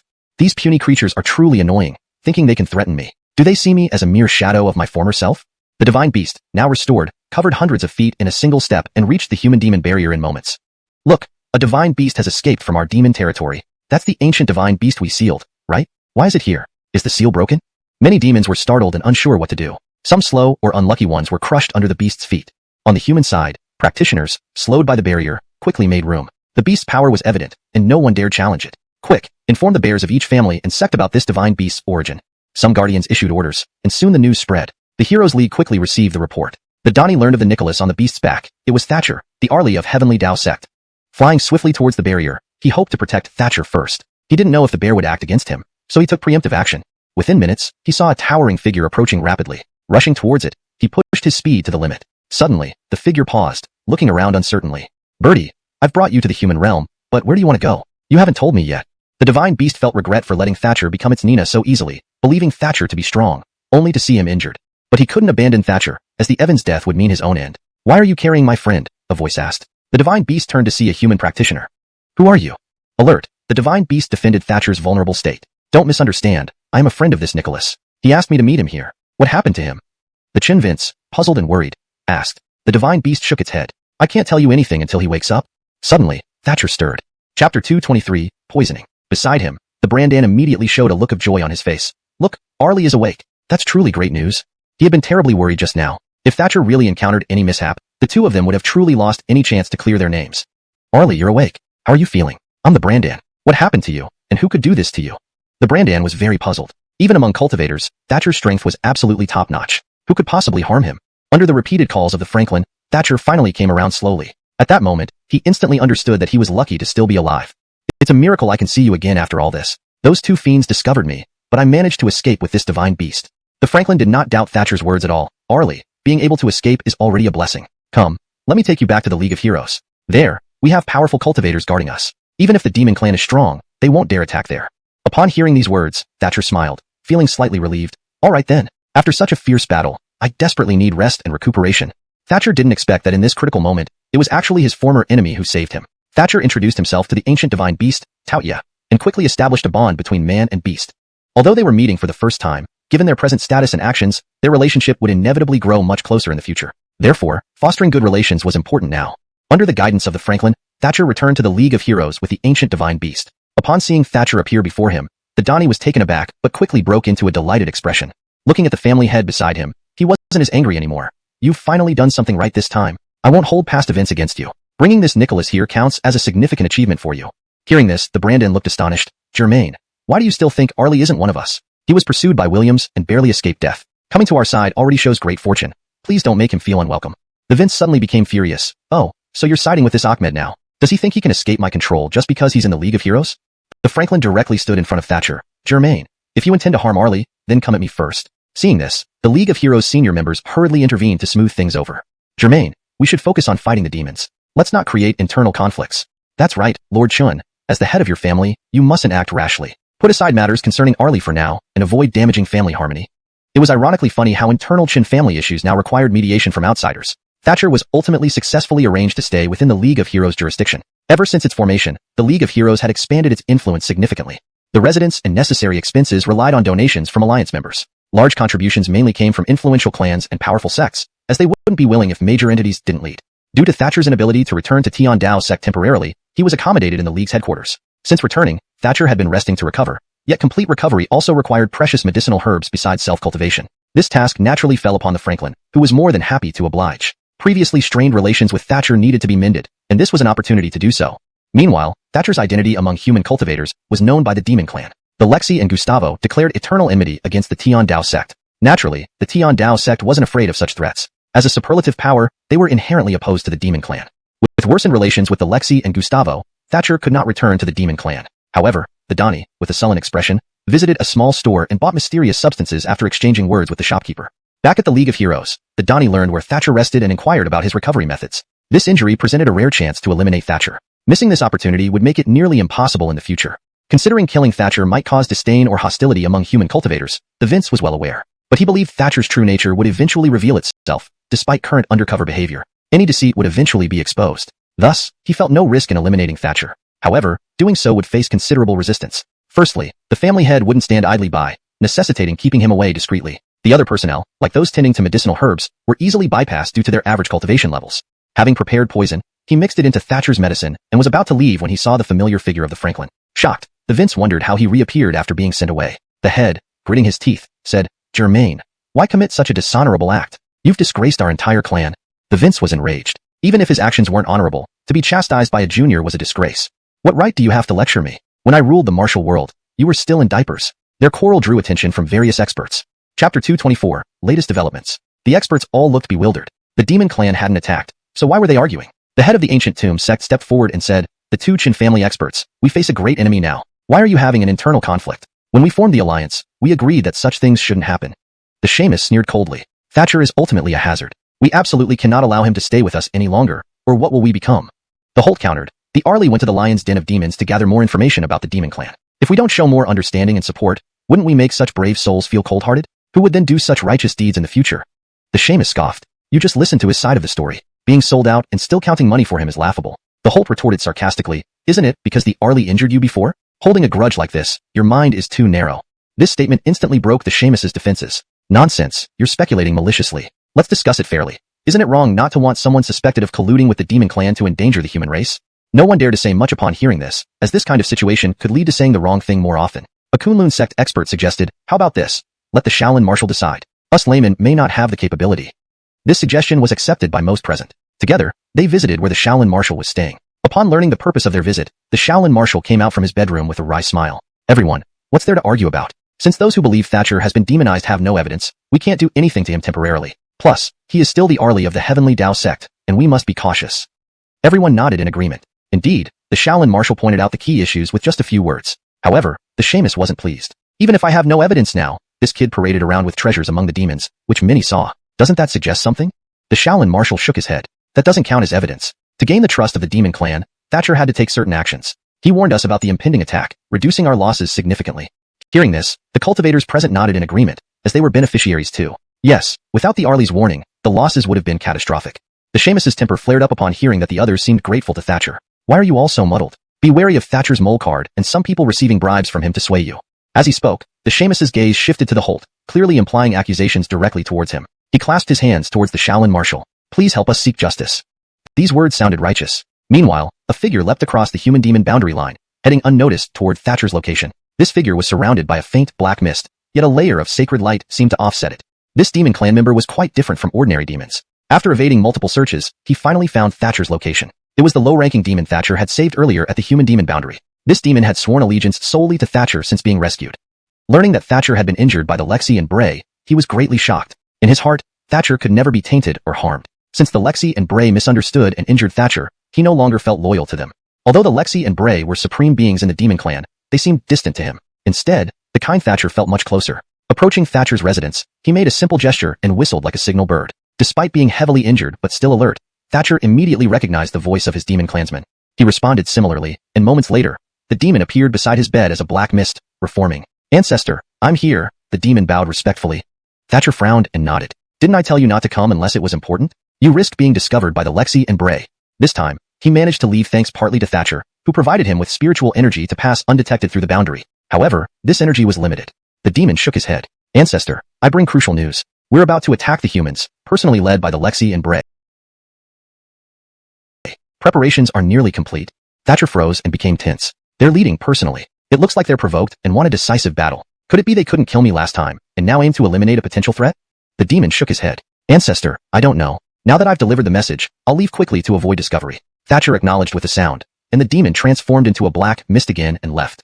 Sitting up, Thatcher felt intense pain. He couldn't remain passive. He needed to inform the various sects urgently. Otherwise, they might be defeated due to a sudden attack by the Lexi and Bray.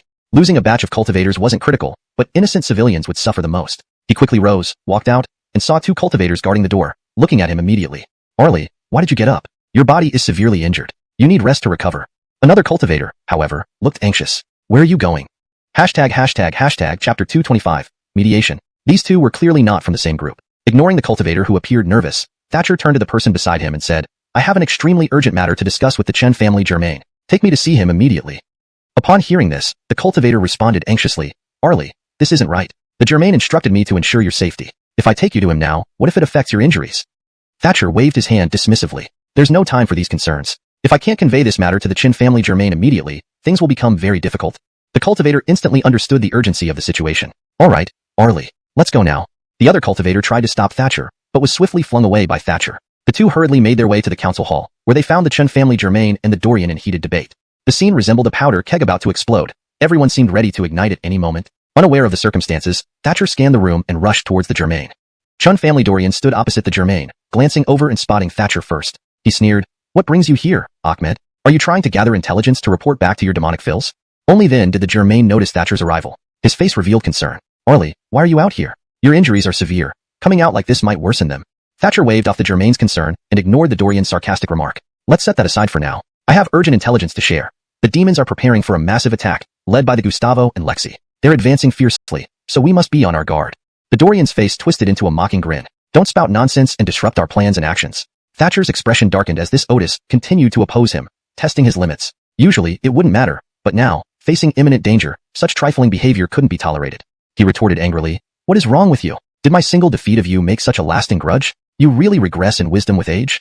This infuriated the Dorian, who shot back, Caden, don't think I don't know your schemes. You want to deliberately warn us, making us overly cautious. Then when we relax, you signal the demons to launch a surprise attack and achieve victory. Isn't that what you're planning? You're the spy. Everything you've done today is just an elaborate performance. Do you really think you can fool anyone? These words fueled Thatcher's anger, nearly causing him to lose control. He swallowed his boiling rage. Don't hit where it hurts, the Dorian said smugly. Beside him, the Shaolin Temple marshal couldn't bear to watch. Dorian, regardless of everything, there's no evidence that the Arlie is a spy. He has never harmed us. Instead, he provided us with valuable intelligence twice, which proved accurate last time. Shouldn't we trust him? The Dorian's face flushed red, struggling to respond. The marshal then turned to Thatcher with a gentle smile. Arlie, where did you get this information? Taking a deep breath, Thatcher explained. I have a subordinate within the demon clan who owes me a favor. He personally delivered the message, which cannot be false. With that, he produced a spirit crystal ball, crushed it, and released a bubble of ethereal energy, perfectly recreating the conversation he had with his informant. Seeing this, everyone grew tense. It appeared Thatcher spoke the truth. But the Dorian snickered. If you want to betray us, naturally you'd go all out. This is undoubtedly fake. The others shook their heads, finding the Dorian's accusations increasingly unreasonable. They were aware of the previous misunderstandings between the Dorian and Thatcher, essentially conflicts that could have been avoided. Initially, Brevin provoked Thatcher, and even after the truth was revealed, the Chun family never genuinely admitted their mistakes. Now, as the Dorian, he harbored animosity toward Thatcher. Many experts had already decided to take precautions after the meeting, deeming it better safe than sorry, even if the intelligence turned out to be false. The Dorian remained oblivious to the changing sentiments. In my opinion, each sect should proceed as usual without excessive tension to prevent disorganization when real threats arise.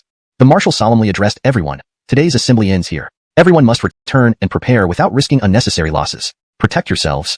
Everyone nodded silently, dispersing to fortify themselves. Seeing that most believed him, Thatcher felt relieved. As he was about to leave, he heard the Dorian coldly say, Don't celebrate too soon, Ahmed. This won't end here. I won't let you off easily.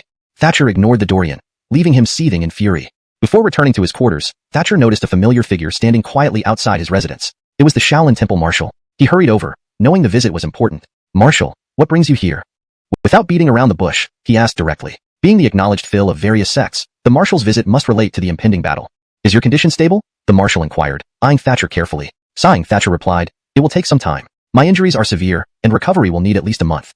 May I ask for a favor? The marshal seemed somewhat hesitant. Thatcher was puzzled. Speak freely, Marshal. There's no need for reluctance.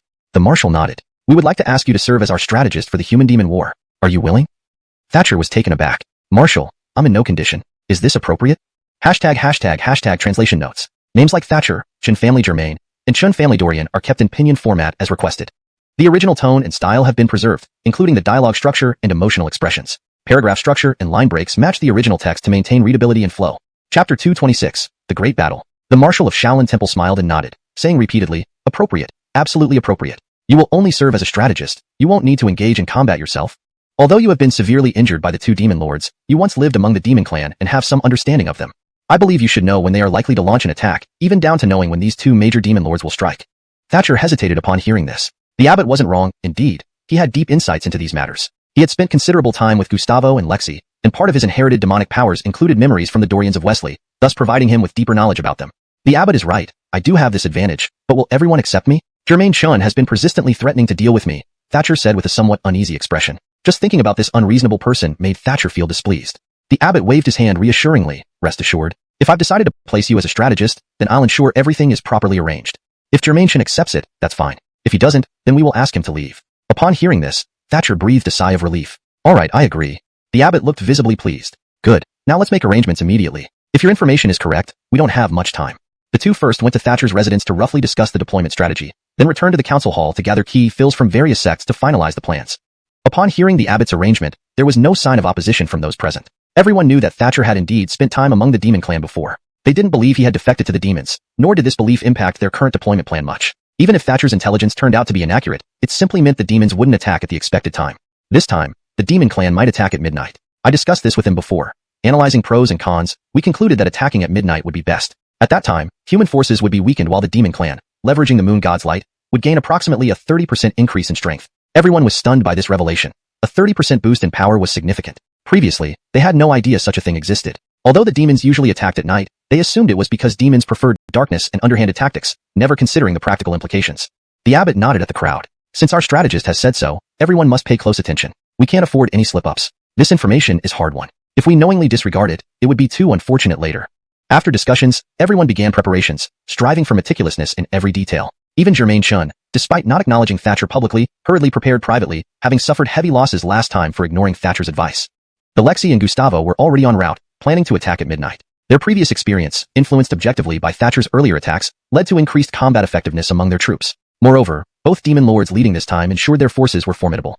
They split up and charged towards the areas where human cultivators gathered. Intelligence flowed both ways. Humans had informants, and so did the demons. They knew one of their own had leaked information to Thatcher, but didn't care. Even if Thatcher was fully prepared, they weren't worried. Their mysterious cultivation methods had significantly boosted their power. If Thatcher faced them now, he couldn't defeat even the Lexi. Under the command of the two demon lords, the demon army surged towards the human fortifications. However, the humans reacted swiftly. Within moments, countless human cultivators emerged to engage them, managing to halt the demon soldiers. Soon, the abbot and other experts from various sects joined the battle, feeling a sense of relief. Fortunately, they heeded Thatcher's warning and were well prepared. Or who knows what could have happened. Where's the Chris? Quickly invite him. We truly owe this success to him. Our side wouldn't have suffered such minimal damage otherwise. Experts expressed gratitude to Thatcher. This time, he indeed provided invaluable help. Had they listened to Jermaine Chun, they would have been doomed. Forget it, let's not disturb the Chris. He needs to recover and rest. Unless it's critical, we should avoid involving him, the abbot said with a smile. During this battle, human experts showed great bravery and were well prepared, easily handling lower-ranking demons. Within an hour, demon attackers not only failed to triumph but also suffered devastating losses. Seeing this, the Lexi and Gustavo took action, personally leading elite troops to counterattack. Human experts suffered heavy casualties under their assault. The abbot directed the troops to retreat into fortified positions, avoiding direct confrontation. With the two demon lords striking, they turned the tide. Both sides engaged in a deadlock, with the humans becoming increasingly passive. No one expected that despite their thorough preparation, they only held an early advantage. Once the demon lords joined, they became overwhelmed. Gustavo looked satisfied at the Lexi and said, "Fortunately, we managed to comprehend a layer of that cultivation technique. Otherwise, we wouldn't have gained any advantage this time." The Lexi slashed through the battlefield, then paused to say, "It's a pity Thatcher isn't here. Hiding among the crowd benefits him." Hearing this, Gustavo's face darkened. Thatcher's actions had embarrassed them. They needed to settle this score. Chapter 227. Poisoned. The Lexi attacked while sneering, "It's fine. Although this Ahmed is cunning, he hasn't won completely." Hearing this, the Gustavo looked puzzled. "What are you saying? Didn't we lose miserably?" The Lexi smiled. "Since this Ahmed returned, I felt something was off with him. I only suspected then, without concrete evidence, so I didn't go all out against him. But I planted demonic poison inside his body." Upon hearing this, the Gustavo was stunned for a moment before bursting into laughter. "Good one. You really have your ways. This Ahmed is so crafty, and you still managed to trick him." The Gustavo felt refreshed. "Fine then, let's demand the hypocritical human cultivators hand him over. They'll likely surrender Thatcher immediately. These guys are selfish. They won't let go of their interests in a crisis." The Lexi immediately ordered his subordinates to call out, demanding Thatcher come forward to atone. "Quickly release that Ahmed. He's already poisoned by our Lexi, and the poison has taken effect. He can't last much longer." A demon warrior shouted this on the battlefield. The cultivators exchanged uneasy glances, unsure if it was true or not. The abbot of Shaolin Monastery approached the Brandan, asking him to check on Thatcher. Thatcher appeared before everyone, talking calmly. "Don't worry, everyone. Although I am injured, I'm not poisoned. They're just bluffing." Hearing this, everyone relaxed slightly. However, the demon experts' attacks became more intense. After all, the Lexi and Gustavo were almost a class above the many experts on the battlefield. Even if they fought together, they might not be enough to match these two great demons. Furthermore, those who fought now were the human cultivators. Their combined efforts would only deplete the demon's spiritual energy, doing little else. Chen family's Vince looked grim. "Are you too selfish? To preserve your so-called righteousness, you let your fellow Ephraim suffer. Every minute we delay, countless will die." These words shocked everyone present. They hadn't considered it that way before. But thinking about it, the Vince was right. At every moment, their Ephraims and peers endured agony. What do you expect us to do? Do we have the right to send Thatcher to his death? If we hand him over now, those two demons won't spare him. Have we cultivated all our lives just to become cowards? Many cultivators nodded, thinking if they handed Thatcher over today, could it not be them tomorrow? The Alliance of Heroes formed a powerful defensive formation. Initially, they believed it would be foolproof. However, the strength of the Lexi and Gustavo proved overwhelming, forcing them into pure defense. If they couldn't find a solution, they would surely lose to the demons. As the demons continued attacking, the situation favored them more and more. The Chen family's Vince became more confident.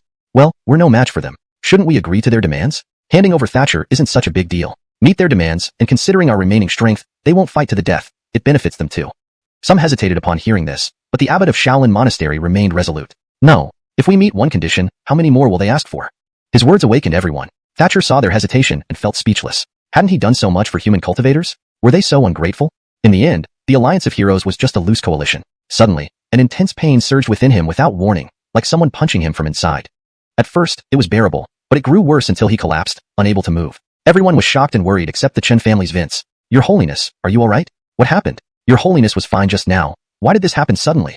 The Vince showed undisguised joy, saying coldly, "Isn't it obvious? He was poisoned as the Lexi said. Now the poison has taken full effect. Why keep a useless waste? We should exchange him for the demon's retreat." The Brandan stepped in front of Thatcher. "No. I'll protect your Holiness today. Anyone wanting him dead must step over my corpse." The Vince sneered. "Who do you think you are? So what if you block me? He was sure none of the experts would reject such a perfect proposal. The abbot of Shaolin Monastery, however, looked ashamed. I lived over 100 years and never matched this Nicholas's clarity. He risked everything for humanity. Can we not stand united against the demons for him? These words inspired everyone. Indeed, they weren't worse than Thatcher. What he could do, they could too. The Chen family's Vince looked incredulously at the abbot. Are you crazy? Are you pushing all of humanity's top fighters to the front line? The Heavenly Sect sneered. So what? As cultivators, we'd rather die standing than surrender. An expert from Kunlun sect added boldly, yes, let's face a life or death battle. Chapter 228, Submission. Upon hearing these people's words, Abner's ancestor was instantly enraged. Fine, you guys certainly have the nerve, making me seem like a despicable person. Furious, Abner's ancestor immediately left the scene. This time he had been utterly defeated. What had come over these people? To be so lenient, and even laud someone who betrayed humanity. A crazy thought crossed Abner's ancestor's mind. Was it that everyone rushed to ingratiate themselves with anyone who betrayed humanity? His eyes flashed with a manic light. Fine, since you all are willing to sink so low, I will go to the demon race as well. I don't believe I can't do better than Thatcher. The experts of the human side firmly expressed their intentions to fight the demons to the death and absolutely would not hand over Thatcher. The Shaolin experts also assured they would help Thatcher find appropriate spirit medicines as soon as possible. However, Thatcher did not take this seriously. After all, this was poison administered by the Lexi and Gustavo. How could it be so easily neutralized? There might even be some special demon toxicity involved. Unless he really defected to the demons, there would be no way out for him. That day, the demon race celebrated joyfully, but no ordinary demon soldiers knew who they were welcoming. Even those slightly higher-ranked experts felt uneasy. What trick is the Lexi up to? Meanwhile, in the Lexi's hall, the Lexi and Gustavo were feasting within Bear, looking very pleased. Your presence truly honors our demon race. Yes, now that you're here, dealing with Thatcher will be easier. Abner's ancestor, initially happy, suddenly changed demeanor at the mention of Thatcher's name. I'll skin that Ahmed alive, eat his flesh, drink his blood. The veins on his face stood out, shocking even the Lexi and Gustavo. Why did you decide to join us now? The Gustavo asked. You previously fought against us bravely. It seemed you didn't favor our race. Abner's ancestor shook his head. Maybe I didn't like you before, but now we have a common enemy. Thatcher is now in poor condition due to the poison. This is the best time to deal with him. Don't you want to seize this opportunity? Hearing this, the Lexi and Gustavo exchanged glances, their eyes filled with joy. So that's the case. We thought he managed to avoid our poison. Looks like he has his miscalculations too. The Lexi couldn't hide his delight. Abner's ancestor nodded. When I said to hand over Thatcher, the others were adamant about fighting you to the end. Frustrated. I came here personally. The Gustavo nodded. Since you've explained, surely you have a plan. What do you intend to do? Abner's ancestor smiled confidently. Simple. I am undiscovered now, and on my return, I'll bring some demon race members back to infiltrate the human fighters. With inside help, wouldn't it be easy to create chaos? Even if that fails, killing a few high-ranking humans within the League of Heroes, such as Thatcher, is feasible. Hearing this, the Lexi and Gustavo were thrilled. Good, I approve this plan. Previously, while they had sent demon warriors, none could infiltrate successfully without risking immediate discovery and death. Although the losses weren't significant, each loss still pained the Lexi deeply. Now, with this new strategy, achieving their goals with minimal loss, why not proceed? The Lexi patted Abner's ancestor on the shoulder. You are a great contributor to our demon race. Once we eliminate the vile humans, I will commend your achievements to all demons.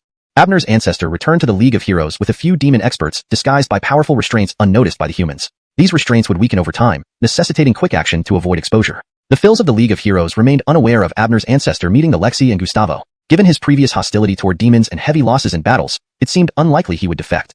Thatcher's condition was dire since the last poisoning episode. He endured excruciating pain and had fallen unconscious. The Phil of the Chin family thought Thatcher would recover soon, but he remained in a coma and in poor health.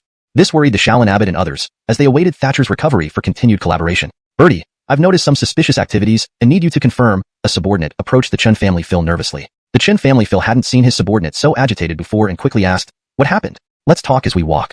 The subordinate looked anxious. Bertie, a few clan members seem off. Puzzled, the Chen family Phil asked, off? What does that mean? The battles have indeed taken a toll on them, which is normal, and their condition isn't at peak. But, the subordinate shook his head. Bertie, I'm talking about the people under the Adon's command. I've kept an eye on them, fearing they'd cause trouble. At first, we thought they were demoralized after Thatcher's identity was confirmed. But after interactions with some clan members, I realized it wasn't the reason. And what is the reason? The Chin family Phil sensed something was amiss. Hashtag chapter 229, betrayal. We discovered that these fellows seem to harbor demonic aura. Although they suppress it with great effort, such things cannot be suppressed successfully forever. Eventually, the truth will come out. Hearing this, the Holt was instantly taken aback. Demonic aura? How is that possible? If this is true, then they are likely accomplices of the demon clan, or even demons who have infiltrated us. The Holt now realized the gravity of the situation. He waved his hand and said, no matter what, we must immediately meet with the Shaolin Temple Marshal and other experts. Otherwise, if the spies in the dark manage to turn the entire Heroes Alliance into their backyard, everything will be lost. The Holt found the whole situation absurd. Thatcher was already in a coma within the Heroes Alliance, yet there were demons present. This couldn't possibly be Thatcher's fault, could it? Clearly, The Adon was determined to defame Thatcher. Could this be related to him this time? He quickly dismissed this thought. Although the Adon was at odds with Thatcher, he had always been vehemently opposed to the Demon Clan and would never collude with them. Leading a group of subordinates, he sought out the Shaolin Temple Marshal and informed him of the matter. The Marshal was also visibly worried about this. Already facing immense external pressure, all the experts were on edge. If there were problems within as well, it would be disastrous for them. Have you investigated where those spies came from? This was crucial. Catching the Phil first would address the root of the problem. Simply eliminating these few spies without uncovering the Nina mind would be treating symptoms rather than the cause. There would just be more spies emerging one by one. Not yet, but we are investigating thoroughly and believe we'll find out soon. The Shaolin Temple Marshal nodded, his face etched with concern. Now that Thatcher is in a coma, we've lost a significant ally. We must identify and apprehend the Nina mind as quickly as possible. With the combined efforts of the Shaolin Temple and the Chun family, they uncovered the truth within 3 hours. Given the exceptional circumstances, the Adon's close interactions with his subordinates made it easier to catch him off guard. The Holt looked stricken. How could this be? It's actually the Adon. Why did he betray the human race and join the Demon Clan? He was always so opposed to them, which is why he was hostile towards Thatcher. But now he has joined the enemy. The Shaolin Temple Marshal shook his head. We haven't reached a final conclusion yet, but we must monitor those spies and the Adon closely to prevent them from causing more harm. The Marshal's suggestion was implemented immediately. Though the Adon wasn't restricted physically, he was rendered powerless. Unaware of this development, the Adon believed everything was under his control. Once the Lexi launched the final assault, everything would unfold according to his plan. According to their agreed-upon schedule, the Lexi was imminent. Therefore, the Adon dropped his pretense and attacked the human experts, his former comrades. The Williams had no reservations, harboring deep hatred for the human experts. However, the Adon's attack was equally ferocious. In an instant, his blade struck down the human experts. Their eyes widened in disbelief. None of them expected to die at the hands of their own kind. Their primary target was naturally Thatcher's location. By killing the guards around Thatcher, and then Thatcher himself, their objective would be achieved. The Adon felt that with just a little more effort, he could kill Thatcher. Meanwhile, the Holt received news that the Adon had led demon forces to attack here. He was furious. Emerging from inside, he glared at Thatcher angrily. Old ancestor, what exactly do you want? Why attack here? Have you truly betrayed the human race? The Holt's expression showed regret. The Adon once epitomized invincibility, but now he had become a pawn of the enemy. Do you have such poor comprehension? Seeing me here and not understanding the situation? This Ahmed once bore me a deadly grudge. Do you think I wouldn't seek retribution for such hatred? The Adon sneered as he attacked the human experts before him, addressing the Germain coldly. These words caused everyone to look at him in shock. The Holt couldn't help but feel heartbroken. Old ancestor, how can you be so deluded? What you speak of is personal enmity. What we face now is the true ancestral feud between humans and demons. Don't you understand? The Adon's expression shifted slightly, but soon returned to normal. So what? At worst, I will destroy the human race entirely and put an end to the conflict. His words sent chills through the hearts of the human experts present. All right, Adon, since you have such ambitions, ordinary humans like us can only fight you to the end. As he spoke, there was a tinge of sorrow in his voice. He seemed ready to engage in a final battle with the Adon, but remembered that Thatcher was still unconscious. If he fought openly with the Adon, no one would be left to care for the Emil. Considering this, he quickly dismissed the idea and instructed those around him. I need to return and take care of the Emil, waiting for him to wake up. You stay here and hold your ground. Those present readily agreed. The Adon mocked him. What? Weren't you so bold before? Why the sudden retreat? With that, he intensified his attacks, and the two sides remained locked in combat. The Holt returned to Thatcher's side, finding him still unconscious. Emil, please wake up soon. We need you to stabilize the situation. The demon attacks were drawing closer, especially with the Adon's assistance, weakening their defenses. As Thatcher remained unconscious, the Holt grew increasingly anxious. Chapter 230. Extracting Toxins. The situation was now too urgent to wait any longer. They had to find a way. The Brandan had a conflicted expression. Suddenly, he thought of a method, though this approach might not be effective, and relying on him alone would probably not suffice. He immediately broke through the encirclement of those demon experts, and went to seek out the abbot of the Shaolin sect, asking him to bring a group of experts from other sects to assist. Upon hearing about what happened to the Vince of the Chin family, the experts naturally felt indignant and gathered around Thatcher. Seeing that Thatcher showed no signs of waking up, everyone present couldn't help but feel a bit disappointed. Marshal, I have an idea that could awaken the Arlie, but I'm unsure if it will work and need your assistance to evaluate. Hearing this, everyone's spirits lifted. You Nicholas, if you have a plan, just say it. Don't make us worry unnecessarily. The Brandan blushed. My method might not work. I was thinking whether we can try to extract the toxins from the Arlie. This way, by addressing the root cause, his condition should improve. On hearing this, the experts' faces lit up with hope. It might indeed be a good solution, but the toxin that caused the Arlie's coma must be quite potent. Removing it with just a few of us may not be enough. The Brandan turned to the abbot of Shaolin Temple. That shouldn't be a problem. With Rusty here, I believe even the most stubborn toxins can be expelled. The Brandan made the first attempt. His strength was formidable, but his effort did not successfully remove the toxin. He wasn't overly worried since there were still many other experts ready to take action. He believed their collective efforts would definitely bear fruit.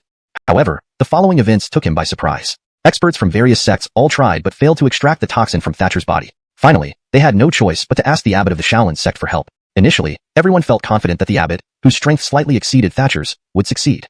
But when the abbot truly attempted to act, he discovered that the poison was so potent that even he could not counteract it. The potency of this poison is astonishing, truly deserving of being cast by both Lexi and Gustavo, remarked one of the high-ranking experts, despair evident in his voice. After all, even their strongest had already tried and failed.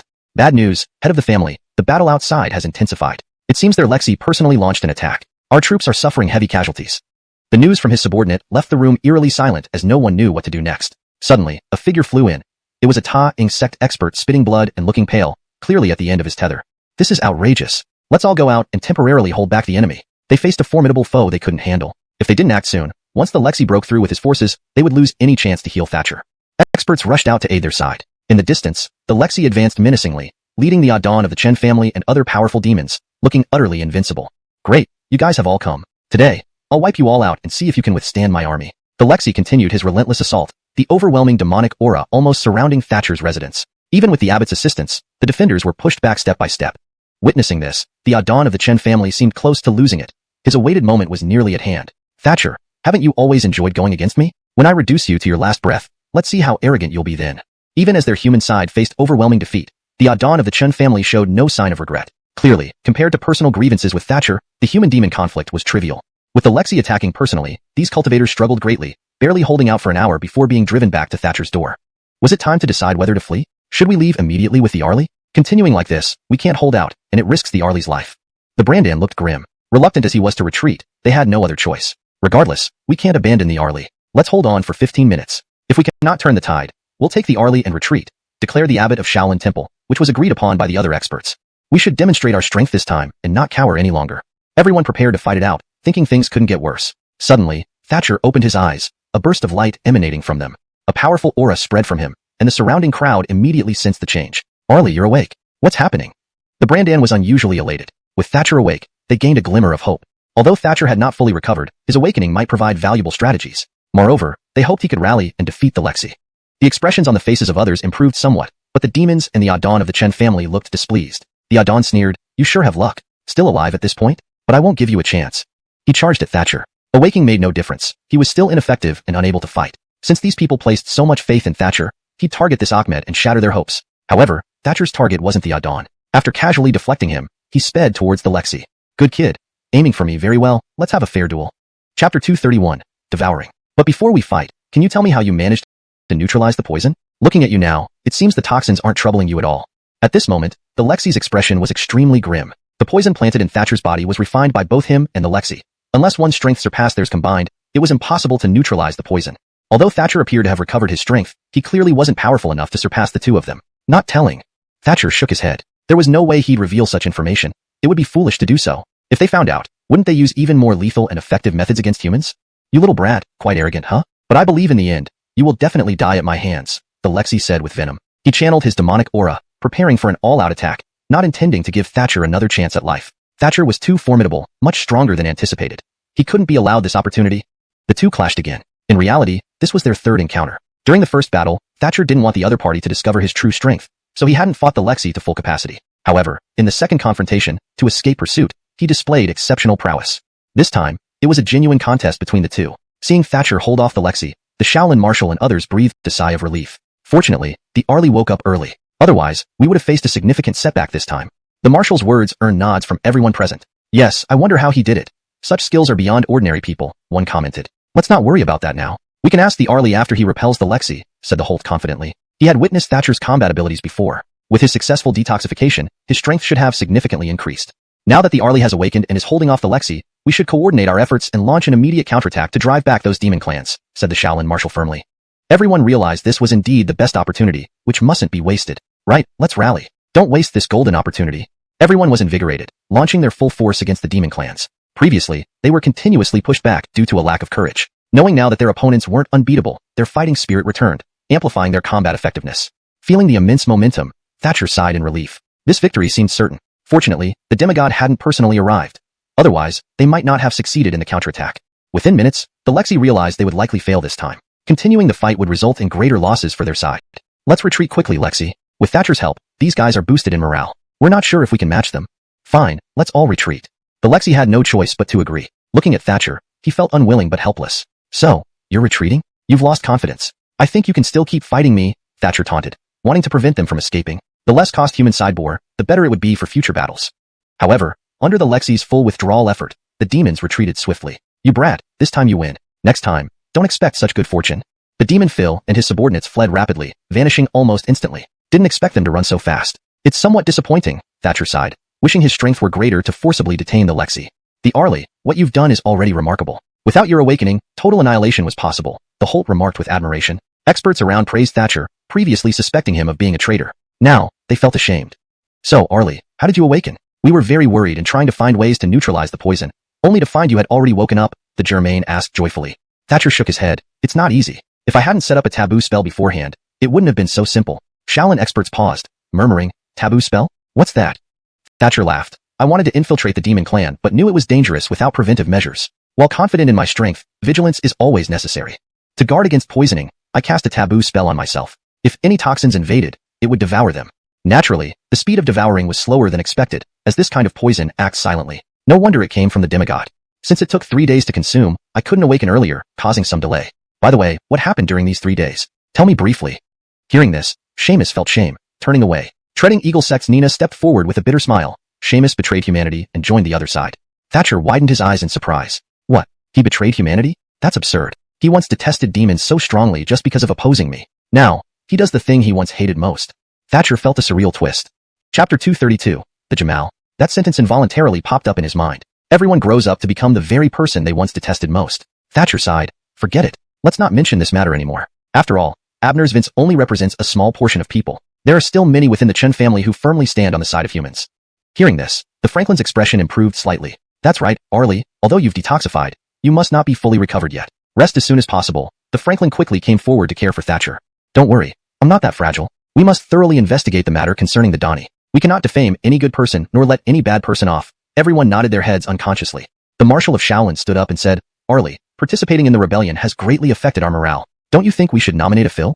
Right, as the Hero Alliance Association, it's too unreasonable for us not to have a Phil. I think the Marshal of Shaolin is very suitable. What do you say?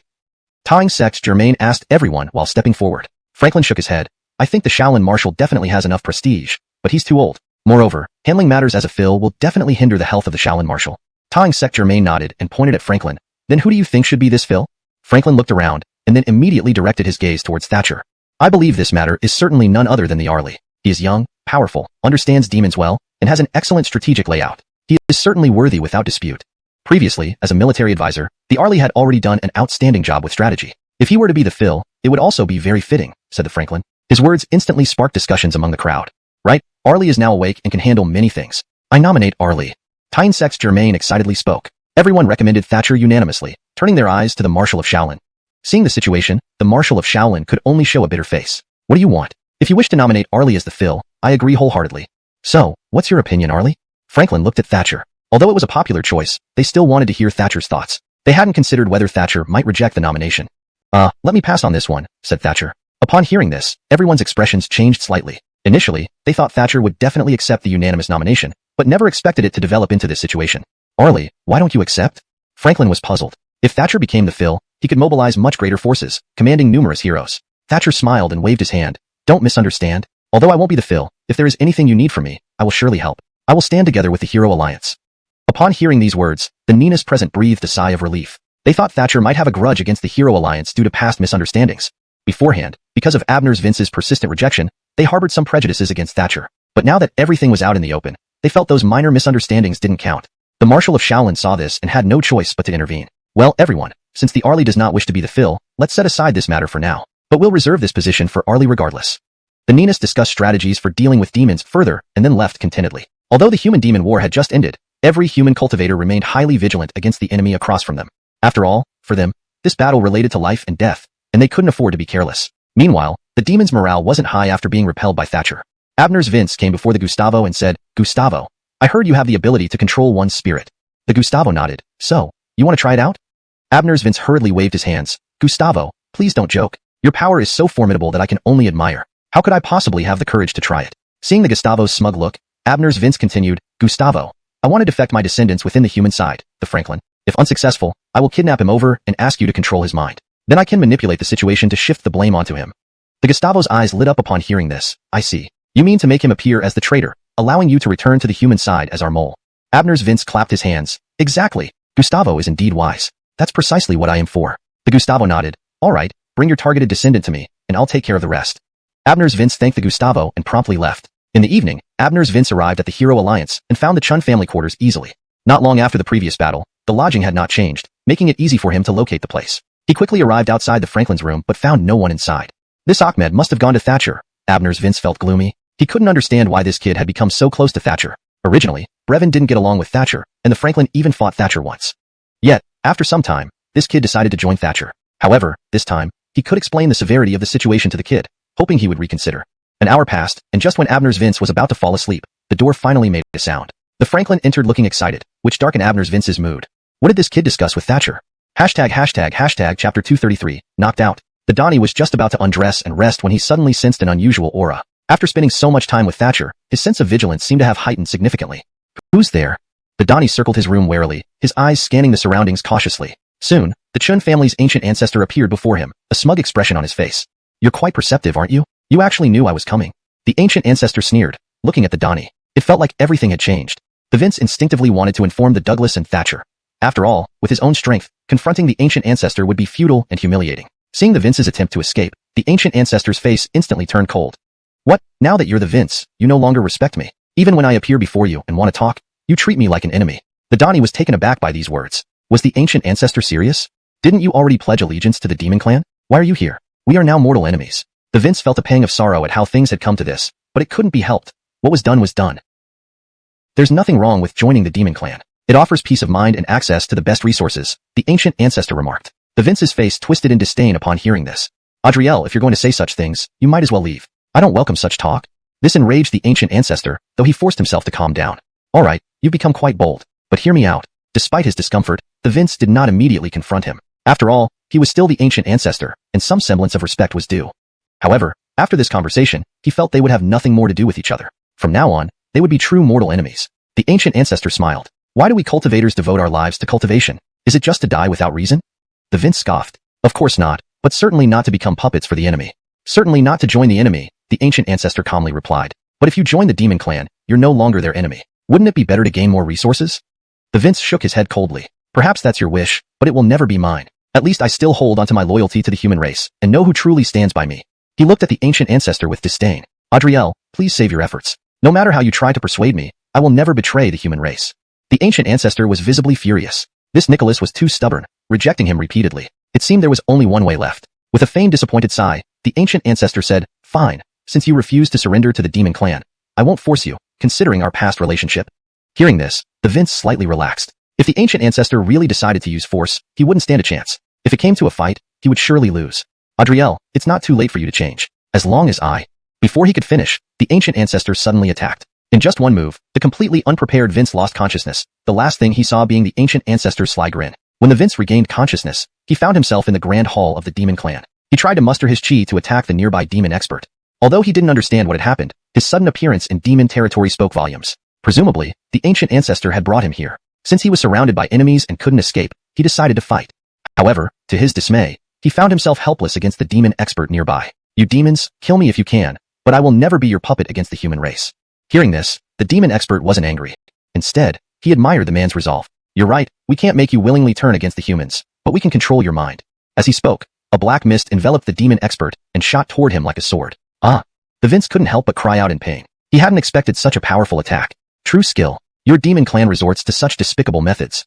The Vince was appalled. The demon's tactics were shockingly low. Suddenly, he felt as if his body and mind were no longer under his control, filled with an energy he couldn't command. Jump for me. The demon expert commanded, and despite the Vince's instinctive resistance, his body obeyed, jumping up involuntarily. This was definitely not his intention. It must be due to that black mist. Slap yourself. The demon expert ordered again, and without hesitation, the Vince slapped his own face. To outsiders, the Vince appeared obedient. I can't believe it. Great Gustavo, your ability is truly extraordinary. This Ahmed obeys you completely. The ancient ancestor emerged from the shadows. But this method has its flaw. What if you're not around? Won't he disobey? The Gustavo smiled confidently. Don't worry. I'll ensure this method doesn't fail. If I'm not present, I can't assign anyone to control him. Even a low-ranking demon, as long as they are from the demon clan and under my orders, can command him. The ancient ancestor was delighted. Excellent. We can arrange a guard beside this Ahmed to control him. Chapter 234, Spreading Rumors. At the League of Heroes meeting, Thatcher was in the process of restoring his strength when there was a sudden knock on the door. Arlie, something's wrong. The Brandan has appeared in the enemy camp. The voice of the abbot from Shaolin Temple called out from outside the door, surprising Thatcher. He immediately opened the door, worry written all over his face. What happened? Did the demon people torture him? Thatcher gritted his teeth. I never imagined those demon people would be so pervasive. They managed to infiltrate our ranks and even captured the Brandan. The abbot shook his head. Arlie, things aren't as you imagine. I've already sent people to inform experts from various sections. Let's go to the council hall, and I'll explain the situation on the way. Following the abbot, Thatcher headed towards the council hall. The information he received caught him off guard. You mean to say he wasn't tortured? And he can roam freely among the demons, almost like an inspector? Thatcher couldn't quite grasp it. Previously, the Brandan had killed many demons during battles. Had the demon's fellowship gone mad to let him walk around unchecked? Many people have seen him. There are some in our group who claim this Ahmed has betrayed humanity, the abbot continued. Hearing this, Thatcher shook his head. He didn't believe such claims. Who said that? Who said this? Previously, similar tactics were used against him, so Thatcher understood the implications well. Earlier, I too was seen on the side of the demons and witnessed by many, even battling humans. But in the end, I remained human, standing firm against the demons. I think this Ahmed must have been forced into appearing among the demons for some reason. Perhaps he was captured. Upon reaching the council hall, they encountered a familiar figure. Chun family bear. Thatcher frowned, feeling the situation becoming increasingly complicated. The loyal Brandan was missing, replaced by the bear who now stood before him. The Chen family bear no longer displayed the previous animosity towards Thatcher. Arlie, previously I was misled, spoke rudely to you. Please don't misunderstand me. A little puzzled, Thatcher still replied diplomatically. No misunderstanding. But how did you return? How could the demons let you go so easily? The bear paused, then answered, Arlie, Marshal of Shaolin, everyone. My return is linked to that traitor, our family head. Everyone looked perplexed, but the bear quickly clarified. Our traitorous head has appeared on the side of the demons, as you all may know. All nodded, acknowledging the news that spread quickly throughout the League of Heroes. This time, I was misunderstood because of that traitor. He falsely accused me and pinned his actions on me. If not for him, I would have returned much earlier. I was exploited by him and framed through perfect means, making my suffering indescribable. The crowd was stunned. Dorian-chun, is what you're saying true? This sounds unbelievable. How could it be false? Would I lie about this? That Ahmed now openly appears among the demons. I suspect, if nothing unexpected happens, he will soon be given a key position within the demon race and might attack us with his followers. The revelation shocked everyone. Thatcher frowned, disbelieving the bear's account. Despite its completeness, it had many flaws. If the Franklin were truly a traitor, how could he have orchestrated Thatcher's revival? Moreover, the bear's past behavior seemed genuine betrayal, not enduring hardship silently. The Phil of the Tayan sect came forward, grabbing the bear's sleeve. Your Chun family's recent turmoil is bewildering, but I choose to trust that you stand with us. The bear was visibly moved. Thank you. I endured great humiliation, infiltrating the enemy, surrounded by threats every moment. Yet I held fast to my beliefs, unswayed by their offers. This performance deeply impressed many of the assembled experts, who started to curse the Franklin. Thatcher frowned, noting how quickly these opinions changed. Previously, they had been close allies of the Franklin, condemning the bear harshly. Seeing Thatcher's frown, the abbot asked with concern, Arlie, what are your thoughts? Shall you share them with everyone? Thatcher nodded. I remain skeptical about the Franklin's supposed betrayal. Therefore, I intend to investigate the demon realm personally. The bear became uneasy at this. His story was fabricated. Though the Franklin was controlled by the demon deity, any sensible observer would see the inconsistencies. If Thatcher went, the truth would likely be discovered swiftly. Alarmed, the bear hurriedly objected. Arlie, I think you shouldn't go. The demons would certainly focus on you. Besides, you were poisoned by the demon deity. You may not be fully recovered. If you go to the demon realm, danger could ensue. The abbot agreed, stepping closer. Indeed, Arlie, this isn't a joke. You must consider all factors. You risked your life once already. We cannot allow that to happen again. Worried, the Destined sect Phil added, yes, Arlie, we don't have ample manpower now. Hashtag chapter 235, causing a stir. Immediately, everyone present reacted. Thatcher was a formidable presence on their side, and if he were to leave, their defenses would drop significantly. Realizing this, everyone in the room looked anxious. Destined, this is no joke. You must stay with our base. You can't go anywhere. Yes, Destined, you've already encountered trouble once before. If it happens again, it would be a tremendous loss for both you and the Hero Alliance. Upon hearing this, Thatcher couldn't help but frown. He hadn't expected these people to agree so readily. At this moment, I cannot decide. However, I will consider your opinions. Although Thatcher understood their concerns, he didn't intend to heed them now. Ultimately, this was his own affair, and there was no need for these people to get involved. The reason he hadn't outright refused was merely to avoid trouble and prevent further interference in his actions. Beside him, the bear of the Chen family also advised, Destined, please forget about this trip. You still need to recover your strength. I've investigated thoroughly that Ahmed has become a Hall Nina in the Demon Clan and might soon be promoted to Deputy Bear after some time. This Ahmed wouldn't return. It's common knowledge that he coveted wealth and luxury within our family. Hearing this, everyone began criticizing the Brandan. Thatcher didn't refute this either, but instead became unusually close to the Chen family bear.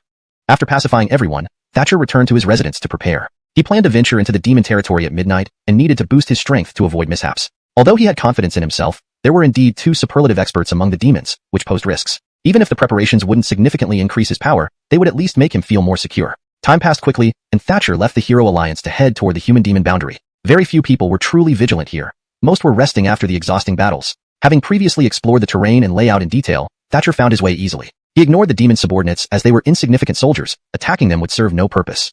According to the Chen family bear and others, the Brandan had betrayed them, and Thatcher needed to find him first to clarify matters. Searching everywhere without alarming anyone, Thatcher knew where the guest rooms of the demon clan were and soon circled through them. But he couldn't find the Brandan. Could he have been imprisoned? That was unlikely since the demons wouldn't be foolish enough to not anticipate someone from the human race investigating.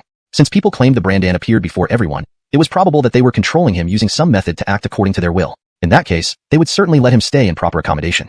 Suddenly, Thatcher remembered something. The Chen family bear mentioned that the demon clan made the Brandan a Hall Nina and would soon promote him to deputy bear. Before finding the ancient divine beast, Thatcher located the residences of the Hall Ninas, deputy bears, and bears, which weren't far from here.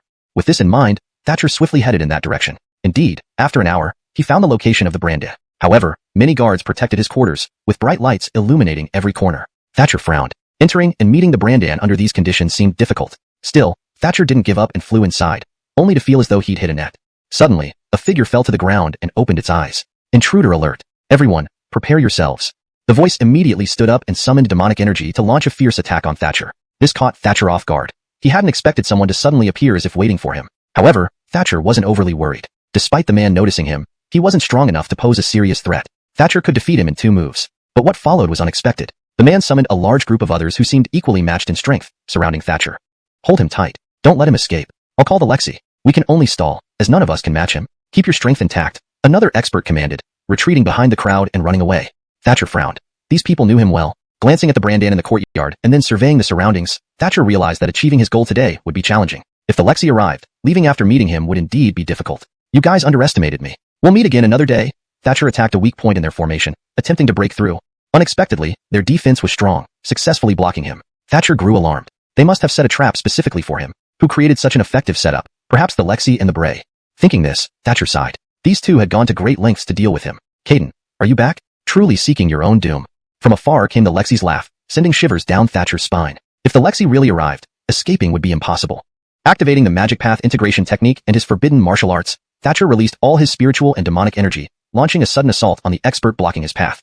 Chapter 236, The Rear Mountain. Although these experts had needed a specialized set of skills to counter Thatcher, their coordination was far from perfect. Under Thatcher's sudden assault, their defenses crumbled instantly, and 2 of them were sent flying with mouths spewing blood, already unconscious mid-air. Seeing this, Thatcher felt a brief moment of satisfaction, but before he could savor it, a sharp sound broke through the air from nearby. The aura of the Lexi. Thatcher's heart clenched. He was all too familiar with the Lexi. Even without seeing him, he knew it was the Lexi who had arrived. He immediately channeled his own demonic power, having practiced forbidden techniques that had somewhat enhanced his demon energy. This move might not be much against ordinary cultivators, but against members of the demon race, it possessed tremendous power. Good job. You've actually made some progress practicing the forbidden technique. The Lexi's expression was grim. This Ahmed had obtained their forbidden demon technique just days ago, and had already reached an initial level of proficiency. Such talent. If only it were his, he could sweep away all formidable opponents, even surpassing the Bray. Since you've come today, you'll stay here. I won't give you a chance. A confident look flashed across the Lexi's face. Against Thatcher, he felt absolutely sure of victory, especially with a group of helpers trained specifically to counter Thatcher. Don't talk such nonsense. Not only you, but even the Bray couldn't keep me here, Thatcher replied. Although he was somewhat worried, he wouldn't let it show. Appearing intimidated would be admitting defeat without a fight. Since you refuse to acknowledge your loss, then let's have a real battle. I'll make you lose willingly. The Lexi calmly directed the demons against Thatcher while overseeing from the sidelines. Previously, Thatcher had managed to catch the demons off guard with a sudden attack, injuring them easily. But now, that was impossible. The Lexi's tactics prevented Thatcher from using surprise as an advantage, compensating for the inexperience of his followers. Within moments, these experts had consumed a significant amount of Thatcher's magic and spirit chi. Thatcher grew increasingly anxious. If this continued, it would end badly for him. Before he could escape, his spirit chi might be entirely depleted.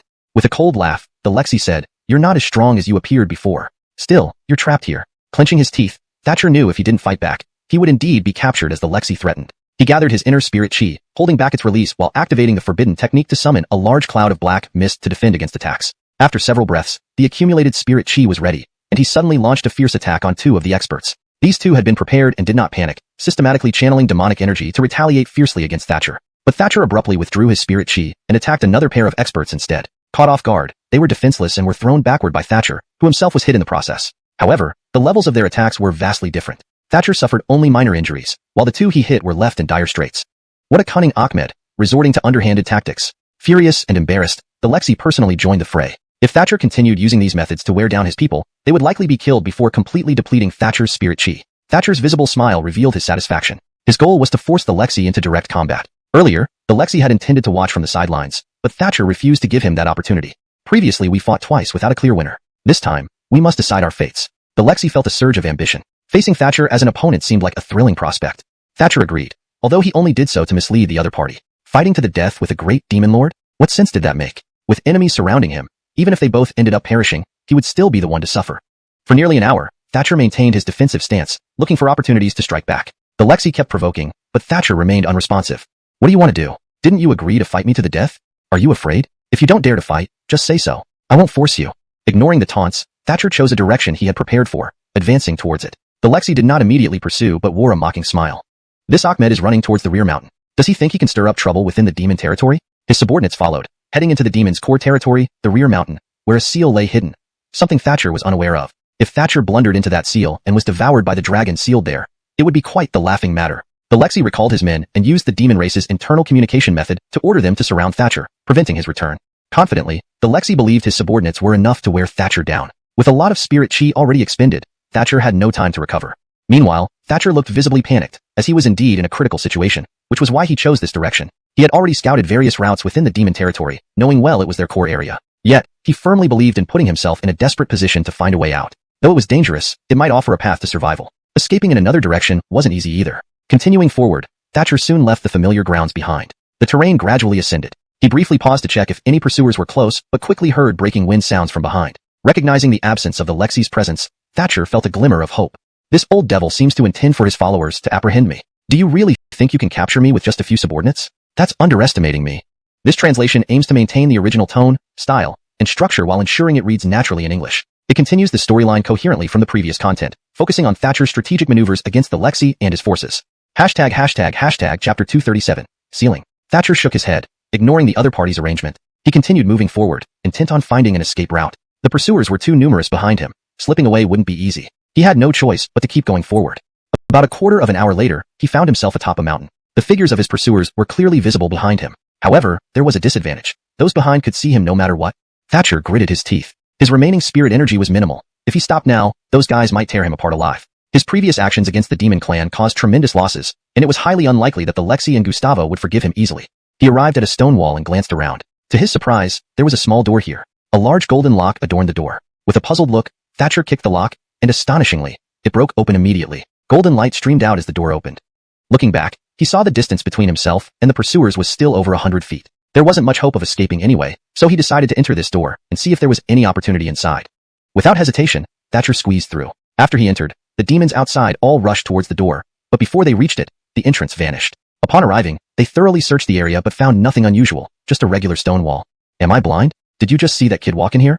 A demon subordinate rubbed his eyes and asked his companions. I saw it. That kid did indeed stroll in here. It might be some mechanism or seal. That's right. We should go report this to our Lexi immediately, one companion replied. But our Lexi ordered us to keep close. We can't let this kid slip away easily, another said hesitantly. If they disobeyed orders, they wouldn't be able to bear the consequences when the Lexi blamed them.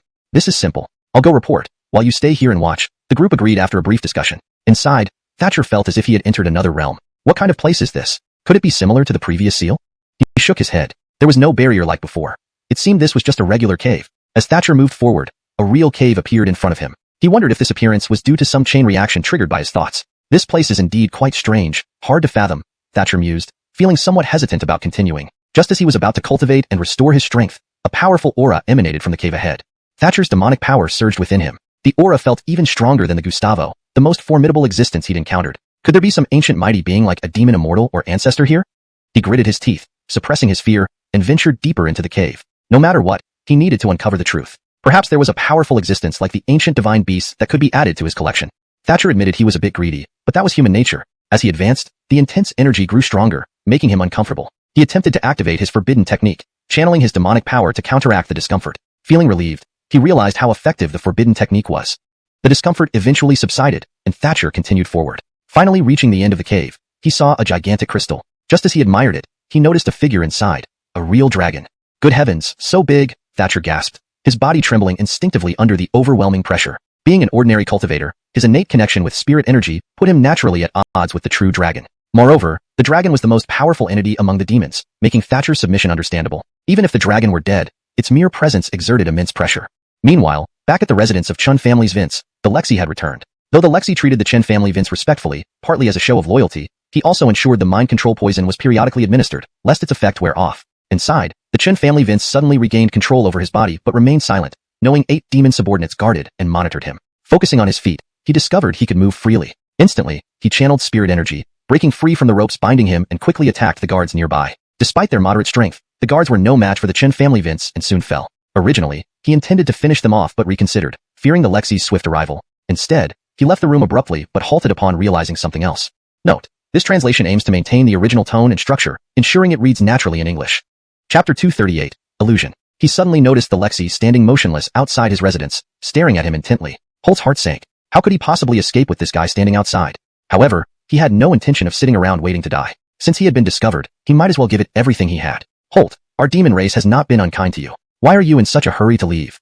Upon hearing this, Holt sneered, Lexi, stop wasting time. There's no one else here. There's no need for this pretense. The Lexi nodded. Well said. Since that's the case, why don't you stay? We don't need to come to blows over this. Holt was not about to waste more words and immediately launched an attack. Yet, his strength paled in comparison to the Lexi. Within 50 moves, he was sent flying by a single strike, spitting blood as he hit the ground. Bring him in and treat his injuries, ordered the Lexi. A group of demon subordinates quickly came forward and carried Holt inside. Moments later, the Lexi administered poison to Holt again, then signaled for them to release him. On your knees, call me Nina. Holt trembled at the Lexi's words, then indeed dropped to his knees. Birdie. The Lexi's face revealed a satisfied smirk. Meanwhile, Thatcher was scrutinizing the crystal-encased true dragon. He wondered if the dragon essence within the true dragon had manifested. If he could absorb it, it might be beneficial for enhancing his own power. Suddenly, Thatcher felt an inexplicable pull from the true dragon behind the crystal, urging him to reach out and touch it. Trying to restrain himself, he realized his body was moving involuntarily towards the true dragon. No, it must be dangerous. Instinctively, Thatcher tried to move his body backward, but the harder he tried, the more his body moved forward. In just moments, his hand touched the true dragon on the crystal.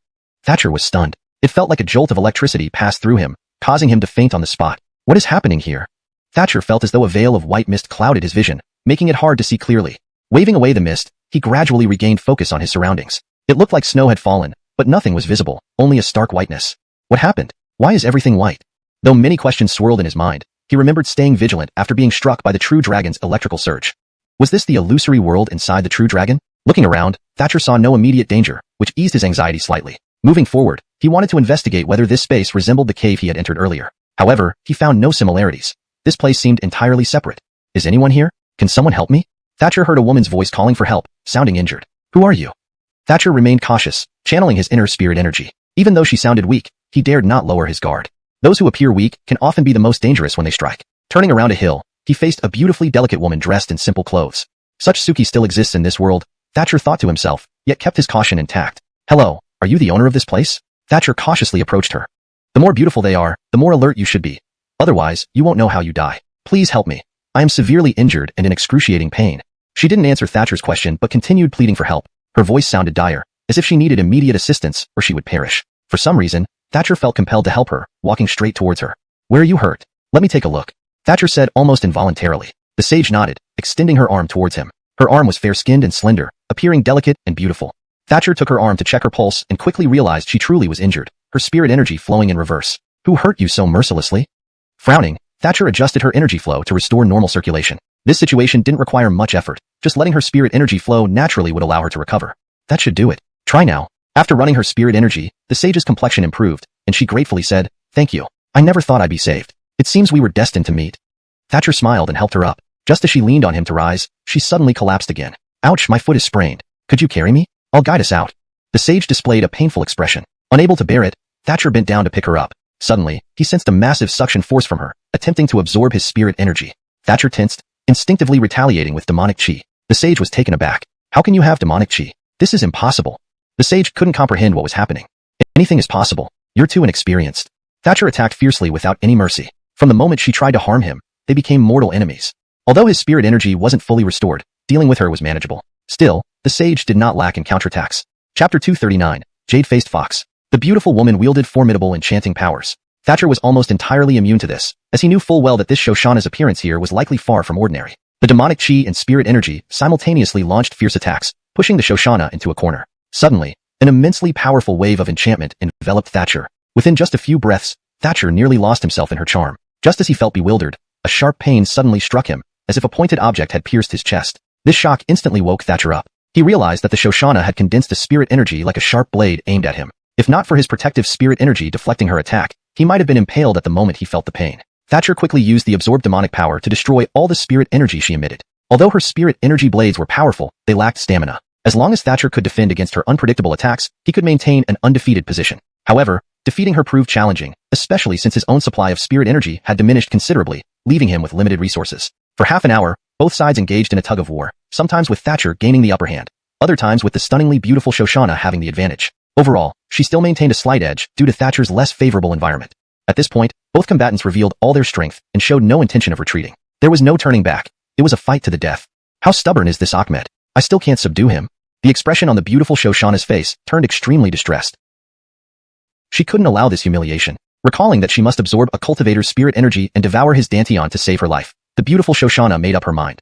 She suddenly summoned her inner pearl, channeling spirit energy into it. I will sacrifice my life to consecrate my inner pearl. If I win, we shall share this Ahmed's spirit energy and dantian equally. If I lose, I will forge my inner pearl with my own life.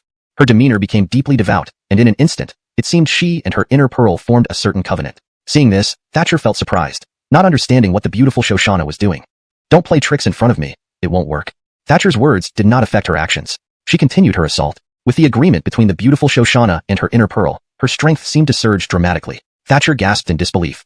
This move by the beautiful Shoshana threatened to be his undoing. Previously, they were evenly matched, but now, he felt like he could barely tie her shoelaces. This isn't fair. This is cheating. Though Thatcher stomped his feet in frustration, deep down he admired her strategy. If he could do the same, he would certainly use it. The beautiful Shoshana didn't argue and swiftly attacked, overpowering Thatcher. He retreated repeatedly without any counterattack. No, let's start over. With you so strong, how can I possibly win? Thatcher dodged attacks everywhere, but fortunately remained unharmed. Through many battles, he firmly believed in avoiding injury at all costs. One could always come back stronger as long as one preserved oneself. The beautiful Shoshana's expression also turned grim. Thatcher was truly difficult to deal with. She wanted to severely injure him, but he was too slippery. Her pact-induced strength had a time limit. If she couldn't defeat him within 15 minutes, her combat power would drastically decrease. Thatcher, maintaining his strength, would surely defeat her. The beautiful Shoshana had no choice but to make one final desperate attempt. Perhaps she could still win. With powerful enchantment, she fiercely attacked Thatcher, confusing him thoroughly. He nearly fell for it but then snapped out of it, realizing that moments earlier they were in intense combat, making such a shift impossible. He pinched himself hard, instantly regaining clarity and noticing the spirit energy blade slowly approaching him. If he hadn't woken up, this blade would have incapacitated him. Even a minor injury to a vital spot could significantly alter the battle's outcome, especially at this critical juncture. Thatcher activated a forbidden technique, covering the spirit energy blade with powerful demonic chi. In the blink of an eye, the blade was utterly corroded. The beautiful Shoshana's face turned pale, never expecting Thatcher's countermove. With her spirit energy depleted, her power dropped drastically, making her no match for him. But she didn't surrender. Since you refused to yield, I must eliminate you to end this threat. Thatcher sneered and attacked again. This time, it was overwhelming, causing the beautiful Shoshana to collapse and transform into a white fox. Witnessing this, Thatcher shuddered. Initially, he felt some remorse, thinking he might have made a mistake. But seeing her transformation clarified everything. There weren't so many beautiful Shoshanas around. Most had peculiarities. After transforming into a fox, her aura weakened, and she screamed, pleading for mercy. She even offered her inner pearl, showing submission. Yet Thatcher couldn't trust her staying by his side. She might feign surrender. In one swift move, he ended her life. Chapter 240. Another Self. The inner core of the jade-faced fox indeed contained a vast amount of energy, nearly accumulating all the spiritual essence within it. Thatcher felt that he had truly struck gold this time. With so much spiritual essence, if I absorb it all, my strength should be able to increase by one level, he thought excitedly. He looked around and realized there was nothing particularly special about his surroundings. There was no guarantee he would find anything better down the road. It made more sense for him to boost his strength first. Thus, Thatcher rapidly absorbed the inner core, which indeed provided a small but significant enhancement to his abilities. However, one thing troubled Thatcher. Since the jade-faced fox had expended some of its energy in their fierce battle, the energy left in the core wasn't as powerful as it could have been. If not for this reason, the remaining energy would have definitely boosted his cultivation realm. After thoroughly absorbing all the energy from the inner core, Thatcher resumed his journey. The surroundings were a blinding white, indistinguishable between reality and illusion, without any distinction between day and night. It was as if he had entered an eternal space. Thatcher felt his way around, hoping to find an exit, but he was disappointed.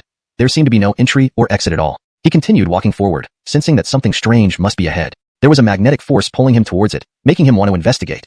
Suddenly, he recalled the previous jade-faced fox using its charm to lure him into danger almost to his doom. What sort of trickery awaited him here? Maintaining his vigilance with his spirit energy and demonic power at peak levels, Thatcher proceeded cautiously. Soon, he sensed a scorching force from afar. Looking up, he saw 9 suns in the sky, radiating heat that made him feel unusually hot. Shocked, Thatcher immediately tried to retrace his steps, hoping to escape the influence of these 9 suns. Strangely, no matter where he went, the 9 suns followed him relentlessly. Feeling the surrounding energy intensifying, Thatcher became increasingly uneasy. He used his demonic power to form a black mist barrier around himself, blocking out the intense sunlight, which provided some relief. However, the sunlight kept getting stronger with no signs of stopping. How can this be? Dim down, Thatcher shouted angrily, activating a forbidden technique, ready to challenge the 9 suns and bring down a few if possible. Yet, no matter how he attacked, the 9 suns remained unaffected and undiminished. Lowering his head, Thatcher pondered carefully. Suddenly, he noticed the surroundings were no longer just a white void. Instead, it appeared like a desert scorched by the sun, with temperatures rising sharply to the point of being unbearable. Swearing under his breath, Thatcher covered his entire body, including his feet, with demonic power to avoid burns from the sunlight and high temperatures. He continued moving forward. Though no enemies appeared, the environment was abnormally harsh. Maybe exiting this place would allow him to escape the influence. Taking a deep breath, Thatcher let out a roar and prepared to charge out. Strangely, the spirit energy here seemed to be going berserk. His demonic power seemed to be drawn irresistibly towards something ahead, beyond his control. Thatcher quickly reined them back, and the spirit energy returned hesitantly like babies waking from sleep. Relieved, Thatcher knew that his spirit energy responded to his call, meaning he still had some means of resistance. Keeping vigilant, he enveloped himself in spirit energy to prevent others from stealing it. Then, he spotted a figure appearing seemingly out of nowhere in the distance, eerily similar to him. Unbelieving, Thatcher approached the figure, his frown deepening as he drew closer. He discovered that the figure looked exactly like him, down to the smallest detail, even the same expression and cultivation level. How is this possible? Could I have a long-lost twin brother? Thatcher scratched his head, feeling this situation was too surreal. While this was bizarre, Thatcher deduced that the figure's appearance here meant they were likely an adversarial entity sent against him. As he pondered potential weaknesses to exploit, the figure suddenly charged towards him, moving with the same speed and grace as Thatcher. This can't be. Where did you come from? Why are you identical to me in every way? Thatcher was bewildered. He couldn't believe when this guy had mimicked him so perfectly. Even his combat skills were uncannily alike. When they fought, they were evenly matched. The figure mirrored Thatcher's moves instinctively. How did you learn my combat techniques and tactics? Frustrated, Thatcher asked, but the figure didn't respond, continuing to attack fiercely. Distracted by his question, Thatcher nearly got hit. Alright, you're pretty tough, but I'm tougher. Thatcher unleashed a barrage of attacks, deploying his strongest techniques. However, the figure countered each move effortlessly as if predicting his actions in advance. Furthermore, the figure's relentless punches were becoming overwhelming for Thatcher. Thatcher had already been through several battles, consuming much of his spirit energy. Though the figure's spirit energy seemed somewhat depleted as well, it still held an edge over Thatcher. In a sudden brainstorm, Thatcher tried using his agility to evade and confuse the figure, thinking he might be able to deceive it. But within a few moments, the figure caught on to his intentions and countered perfectly. Thatcher's efforts proved futile. Hashtag chapter 241, transformation. How is that possible? Were you a worm in my stomach in my past life? Thatcher was almost driven to the brink of madness by the other party. He couldn't find any effective way to counter him. All his offensive moves were thwarted by the opponent, who instead attacked his weaknesses unexpectedly. This was undoubtedly the most frustrating battle Thatcher had ever fought. Caden, don't you feel helpless? I'll show you what true despair feels like. The demonic expert had completely read Thatcher's mind. No matter what Zhao thought of, the opponent could instantly judge and counter it. Perhaps you use some means to mimic me, but imitation is just that, imitation. As long as I stay true to myself, I will definitely defeat you, Thatcher said aloud, though deep down, he envied the other party's ability. Honestly, if he had such abilities, he wasn't sure he could perform better than the opponent. In just a short span of 15 minutes, Thatcher was struck over 10 times. These injuries weren't fatal to him, but they were still quite serious during their intense battle. At least, they eroded the confidence of any cultivator. Thatcher's once unshakable self-confidence began to crumble. He tried every conceivable method, yet none could break through or even harm the guy. This kid is really something. What should I do? Thatcher constantly pondered various tactics, but each one was ultimately rejected by himself. The methods and abilities he thought of were all visible to the opponent, who would certainly imitate them. The only thing the opponent couldn't copy was Thatcher's true ability to synthesize all his current skills into one seamless whole. Although it might seem similar on the surface, there was a vast difference in practice, akin to the distinction between Dao and techniques.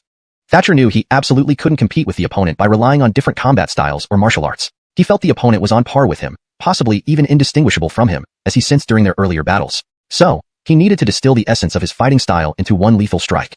This might also be an elevation of his own combat prowess, which the opponent clearly lacked. After relaxing, Thatcher's fighting strength noticeably increased. His fighting style was not bound to any fixed set of moves, but rather an amalgamation of his proficient techniques, free from constraints of any single maneuver. As a result, the opponent found it impossible to defend against attacks coming from various directions. At this moment, the opponent, who looked like Thatcher, clearly became tense and flustered, as things were not going as expected. Kid, how can you fight like this? What are you up to? Surprisingly, the opponent also started talking to Thatcher. If Zhao hadn't beaten him into disarray, he likely would have remained aloof until the end.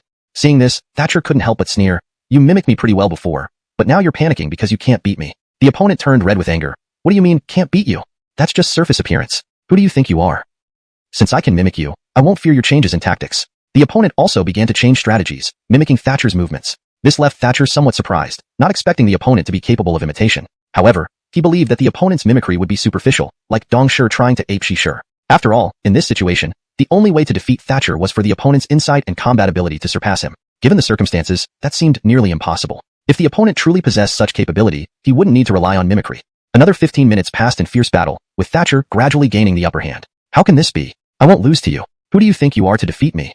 Frustrated, the expert dropped his disguise, ceasing to pretend to be Thatcher and resorting to his true abilities. He initially chose to mimic Thatcher thinking it would guarantee success, but Thatcher didn't fall for it, maintaining his composure and gaining the upper hand. At this point, continuing to mimic Thatcher was pointless, so changing tactics made sense. When the opponent finally used his true skills, Thatcher wasn't afraid at all, calmly countering each move. The subsequent battle became easier for Thatcher, as the opponent was inherently weaker. Within 15 minutes, the demonic expert was thoroughly defeated by Thatcher. Though the opponent's combat power was slightly lower, finding the right battle direction might have turned him into a demon lord. The opponent's appearance here was likely due to being a former demon expert who was trapped in an illusionary realm under mysterious circumstances. Immediately after losing, the expert vanished, leaving Thatcher puzzled. He searched all around but found no trace of the opponent. Thatcher figured the expert might be hiding using some technique. Searching for him would be difficult, so he decided to stay and recuperate his strength through cultivation. No matter what the opponent did, the goal was to make Thatcher take the initiative to search, thereby securing victory. It must be admitted that this tactic was quite effective, stronger than he anticipated. The opponent could both mimic and hide, seemingly a powerful demon. Why such a formidable expert would be hidden here and encountered by him was a mystery. His power in certain aspects surpassed that of Alexei. Suddenly, Thatcher heard a familiar cry for help. It sounded unmistakably like Holt. Thatcher froze. How did the Holt end up here? Previously, the Holt seemed framed and joined the demonic ranks, so appearing here wasn't entirely impossible, but it was highly unlikely. Holt, where are you? Thatcher called out in all directions, hoping to draw the Germain out. Arlie, I'm over here. Please come save me. Upon hearing this, Thatcher turned toward the source of the voice, startled by what he saw.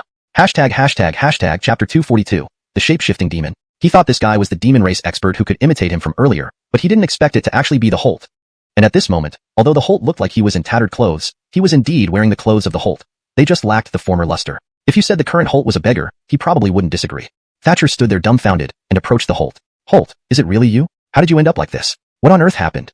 Thatcher sensed the aura around the Holt, which was exactly the same as before. He thought that even if the man from earlier could mimic his demeanor, moves, and combat style, he shouldn't have met the Holt nor should he know about their relationship. It appeared this was definitely the real Holt. The seated Holt had tears in his eyes as he looked at Thatcher like he saw a long-lost relative. Emil, I finally see a relative. You don't know what I've been through since I was captured by the demons. Thatcher sat down opposite him with concern. Tell me how the demons tortured you. Rest assured, I will avenge you. The Holt sobbed and swore. Emil, part of the reason I ended up with the demons was because when their threats and temptations failed, they simply kidnapped me. There's another reason. When you turned those demons into your puppets, I thought it would be great if I could do the same and fool them too.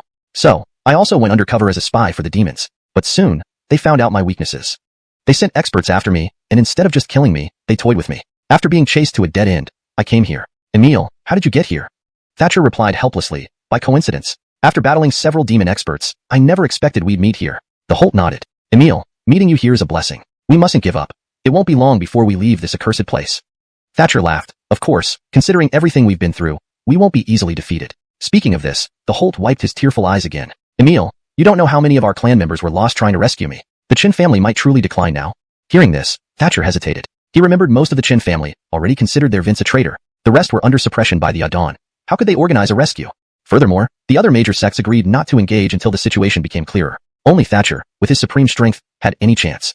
Ordinary experts couldn't breach the Heroic League Alliance's defense. Still, the person before him was indeed the Holt. Since he said it, Thatcher didn't immediately question it. Perhaps something had occurred to clear his name.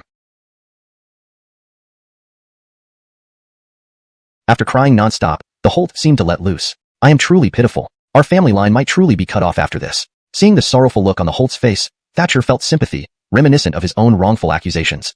Though he showed great resilience back then, he knew he only put on a brave face for others. In reality, no one is without vulnerabilities. Recalling this, Thatcher couldn't resist patting the Holt's shoulder gently. You little. As Thatcher tried to comfort him, the Holt suddenly attacked, catching him off guard and hitting his left arm. Feeling pain, Thatcher quickly regained his senses, realizing the attacker was a demon expert who mimicked the Holt very well. Alright, so it's you again. I thought you had escaped, but since you're still here, let's finish this battle. Thatcher fought fiercely with no regard for tactics, all his techniques aimed directly at the opponent. Clearly, in terms of true combat strength, the opponent wasn't a match for him. This demon expert did have some skill, but acted too hastily. Had he truly earned Thatcher's complete trust and prepared a fatal blow, Thatcher might have been in danger. 15 minutes later, Thatcher thoroughly defeated the demon expert and extracted its core. Finally, all enemies were dealt with. Thatcher lay down, breathing a sigh of relief. Not sure when we can get out. First absorb this demon's core. Spending an entire hour absorbing the core, plus the boost from the jade-faced fox's core earlier, Thatcher successfully advanced to the next minor realm. This was his first advancement in a month. Reflecting on the challenges faced during the enhancement, he was deeply moved. Each step towards higher power required immense effort beyond ordinary comprehension. Even though strength improvements were desired by every cultivator, the cost was unimaginable. Despite this, having benefited greatly, Thatcher deemed the effort worth it. However, thinking back on his arduous journey gave him chills. Although he gained significant strength, he hadn't eaten or drunk anything in a long time. Feeling weak and famished, Thatcher wanted to stay where he was, but clearly miracles didn't fall from the sky. Continuing forward, he searched for water to drink, hoping not to die of thirst. After an hour of walking, just as he thought he might die of dehydration, he smelled the scent of water. Chapter 243, Gigantic Flood Dragon. Thatcher immediately felt his spirits lift. He hadn't eaten or drunk for a long time, but as a cultivator, this wasn't much of an issue.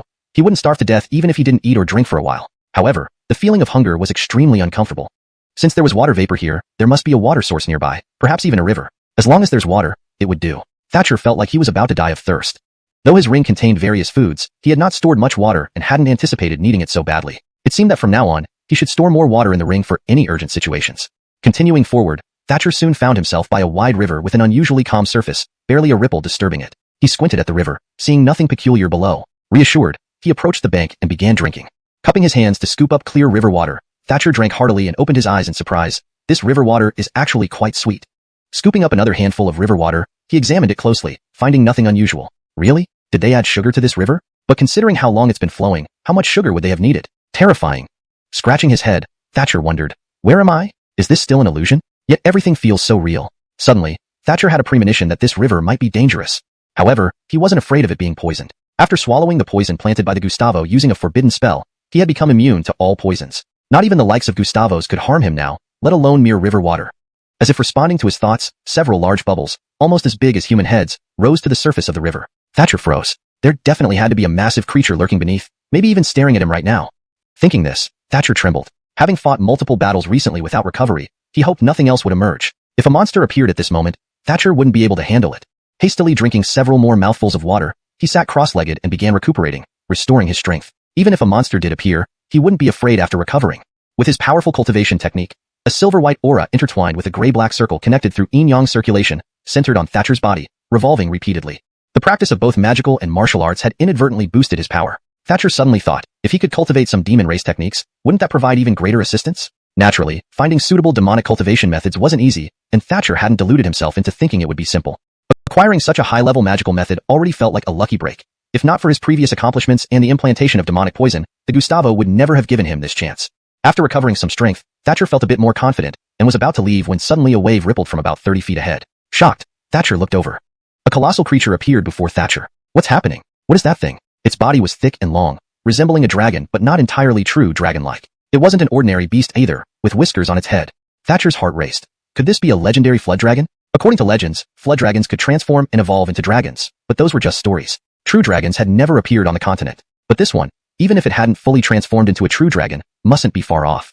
Richard, where do you come from, daring to drink my water without permission? Speaking as if this water truly belonged to it. Thatcher laughed mockingly. Who said this water is yours? I can claim it's mine, and you should bow and kowtow to me here. Despite appearing strong, Thatcher didn't take it seriously. If he couldn't win, running was always an option. Caden, you dare to speak back to me, you're dead. With that, the flood dragon spewed a jet of water, seemingly harmless and clear, but Thatcher instantly felt his hairs stand on end. This stream appeared harmless but had incredibly corrosive power. If he wasn't careful, it could dissolve him completely. Thatcher immediately defended with his demonic aura. Although corrosion was involved on both sides, demonic aura was highly effective against this kind of force. However, when his demonic aura clashed with the flood dragon stream, it was penetrated by a single hole, seeming weak. Thankfully, the demonic aura still provided some resistance. The stream was successfully blocked upon contact and partially absorbed. Richard, you managed to withstand my attack. I underestimated you. The flood dragon sneered, ceasing its attacks for now. However, it quickly gathered immense energy, possibly more than Thatcher could withstand. Richard, I'm about to transform into a true dragon. Thinking it would take some time, your arrival seems a perfect opportunity. Prepare to die. Thatcher was instantly infuriated. Using me as a catalyst to transform into a true dragon? You overestimate yourself. Snorting coldly, Thatcher wasn't going to submit to such threats. Even if you are a true dragon, you won't get away with acting arrogant around me. Besides, you're not even one yet. Merging his spirit energy and demonic aura, Thatcher's gaze grew sharper. Challenging him would come at a price. Forming his merged energies into magic soul bullets, Thatcher fired them at the flood dragon. Given the creature's tough hide, ordinary methods wouldn't affect it. To defeat it, Thatcher needed to cause pain. His magic soul bullets covered a broad area and contained tremendous energy. Even the flood dragon couldn't withstand such a powerful energy attack. Yet, the flood dragon clearly dismissed Thatcher's warning. Chapter 244, Growing Stronger. Thatcher's words shattered the confidence of this mighty river dragon. Each river dragon held a deep aversion to discussing their origins, always insisting they were true dragons. Anyone daring enough to say otherwise would be summarily disposed of without mercy. Even the most eloquent justifications wouldn't save them from punishment. Caden, you've offended me with your words. Initially, considering your strength, I didn't intend to kill you and thought it fitting to enslave you. But if you dare provoke me so, then you leave me no choice but to eliminate you. Caden, smarten up in your next life and mind your tongue. Thatcher hurled a spirit bullet at the dragon, which exploded on its chest. Yet, contrary to his expectations, there was no explosive destruction of flesh. The river dragon didn't even flinch. How could you be this strong? My spirit bullet shouldn't have had such minimal effect. Thatcher found the situation somewhat astonishing. However, he didn't dwell on it too much. His adversary's formidable power had been anticipated. No opponent here seemed weak. The jade-faced fox was powerful, followed by the demon that mimicked him. Now, this river dragon matched both combined. But no matter how strong the foe, Thatcher believed he could overcome it. Otherwise, he'd never escape this place, a fact he was well aware of. Caden, you're not the strongest. Why should I bow down to you? Can such an ordinary spirit bullet subdue me? The river dragon now considered Thatcher somewhat naive. You're incredibly naive, do you know that? Your current strength can't even scratch mine. To defeat me, the heavens would need to collapse. Otherwise, you're destined to be my underling. These were brazen words, yet with the river dragon's current combat prowess, it wasn't boasting. Thatcher couldn't match this dragon's might, but could be killed by it any time. Still, Thatcher wasn't defenseless. He possessed the inner cores from the jade-faced fox and the mimicry demon. These cores contained immense power. While he absorbed their energy before, he preserved their essence for emergencies. The energy within these cores would benefit any cultivator greatly. He kept them for future use, but now he needed that energy more than ever. Though it pained him to deplete these recently accumulated treasures, he had no choice. He took a deep breath and unleashed the potent energy from the jade-faced fox's core, revitalizing his sluggish meridians and dantian. The vast influx of spirit chi restored his vitality, boosting his confidence against the river dragon. Caden, where did all this spirit chi come from? You weren't this strong earlier. The dragon bristled, suspecting Thatcher of hiding his true strength. I wasn't indeed, but facing you now, I won't lose. So, I'm only using 2/10 of my potential. Enraged, the dragon replied, You boast as if your 2/10 could beat me? Thatcher didn't respond, instead focusing on absorbing more of the powerful spirit chi. This influx made him feel genuinely solid. Regardless of the dragon's rage, he felt prepared to withstand the attack. With renewed vigor, Thatcher directed his spirit chi toward the dragon. The once arrogant creature now appeared stumped. Why did you change so dramatically in an instant? You must have used some unconventional means. The river dragon now struggled to counter the relentless assault, developing a psychological fear of Thatcher. How had this Ahmed turned so terrifying? Initially confident about crushing Thatcher in one move, the situation had reversed. Unable to tolerate this reversal, the dragon declared, Caden, I don't believe you can overwhelm me. I'll release all my power and fight you to the death. Transforming into a flaming sphere, an ability typically reserved for true dragons, it released its power, achieving a partial transformation of 3/10. Though not as powerful as a true dragon, it retains some of those abilities. My Samadhi true fire can incinerate all. I don't believe you can defeat or even withstand it. The flames pouring from the dragon's mouth widened Thatcher's eyes, feeling a sense of impending doom. Yet he trusted in his current strength. Fine, let's see who's stronger. Thatcher released his spirit chi, forming a colossal net around the fiery sphere. This powerful aura intimidated the fireball, dimming its light. The dragon grew enraged, hurling the massive fireball without further words. The battle would decide life or death. Thatcher's spirit chi net engulfed the fireball, which scorched part of it instantly, sending steam into the air. While his net suffered minor damage, it remained intact. Seeing this, the dragon gloated. Aren't you arrogant? Your spirit chi net isn't invincible. Perhaps you should surrender to avoid being utterly consumed. Suddenly, something unexpected happened. Chapter 245, Heart Demon. The powerful spirit fireball of the dragon was ensnared by Thatcher's massive net and then directly consumed. Witnessing this, even Thatcher, who had benefited from it, felt a bit sympathetic towards the dragon. Sorry, I'll accept all your spiritual energy. But to be fair, your spiritual energy doesn't withstand consumption very well. I've solved you with just one move. Hearing Thatcher's somewhat smug words, the dragon immediately became enraged. Brat, are you asking for trouble? Do you think you can stump me just because you absorbed my spiritual energy? Believe me, I can tear apart your net. Thatcher nodded. You're right. I do look down on you. Your spiritual energy is already exhausted by me. Do you really have any miraculous means left? As he spoke, Thatcher no longer took the giant dragon seriously, but did not completely let his guard down. Even if the dragon's spiritual energy was entirely absorbed by him, it could still cause severe injuries if it went all out. Sure enough, the dragon was highly displeased and refused to submit to Thatcher. Just what do you think beating me once will achieve? If I play all my trump cards, there's no way I can't defeat you. Saying that, the dragon began to tremble violently, stirring up the surrounding water. In mere moments, it condensed another huge fireball. However, Thatcher clearly saw that the giant dragon appeared somewhat weakened. You really pulled out all your stops just to defeat me. You don't leave yourself an escape route at all. Shaking his head, Thatcher looked astonished. Is this guy really just a child despite his huge body? But the dragon paid no attention to Thatcher's mockery. Even if I exhaust all my energy, I must defeat you. I've never failed before, and I won't in the future either. Speaking, the dragon launched another enormous fireball that almost covered half the sky. As the fireball approached Thatcher, it indeed felt like it could harm him. He quickly raised his spirit net again. Although he verbally mocked the giant dragon, Thatcher knew clearly the significant gap between them. He only defeated the opponent this time relying on the inner core power of the jade-faced fox, which was more opportunistic than anything else. Any misstep, and he could be completely overwhelmed. Only by thoroughly incapacitating the other party could he truly control the situation. Not knowing how many more fireballs the dragon could release, Thatcher decided to subdue it quickly after swallowing this fireball. Otherwise, even if he drained all the dragon's spiritual energy, it would be of little value. As expected, the dragon's spirit fireball was swallowed by Thatcher. The energy inside was also absorbed, though stored in his ring and temporarily unusable. My spiritual energy, give it back to me, you bastard. The giant dragon trembled fiercely as if insulted. Having been thwarted twice, it certainly couldn't save face. I can't continue condensing spiritual energy. I don't believe you can swallow so much spiritual energy in such a short time. Even if it bursts your belly, it'll be worth it. Saying that, the dragon continued to condense spiritual energy. Meanwhile, Thatcher seized the opportunity of its extreme weakness and pounced directly. Realizing Thatcher's intentions, the dragon struggled vigorously, but Thatcher wouldn't let it go. Be still. Do you want to exhaust all your spiritual energy? Submit to me, don't resist. Perhaps I'll let you live with your spiritual energy intact. Thatcher's words made the dragon rethink its stance. Can you really let me live? With the intense battle we had, I doubt it would end well. The dragon had a clear understanding of its fate.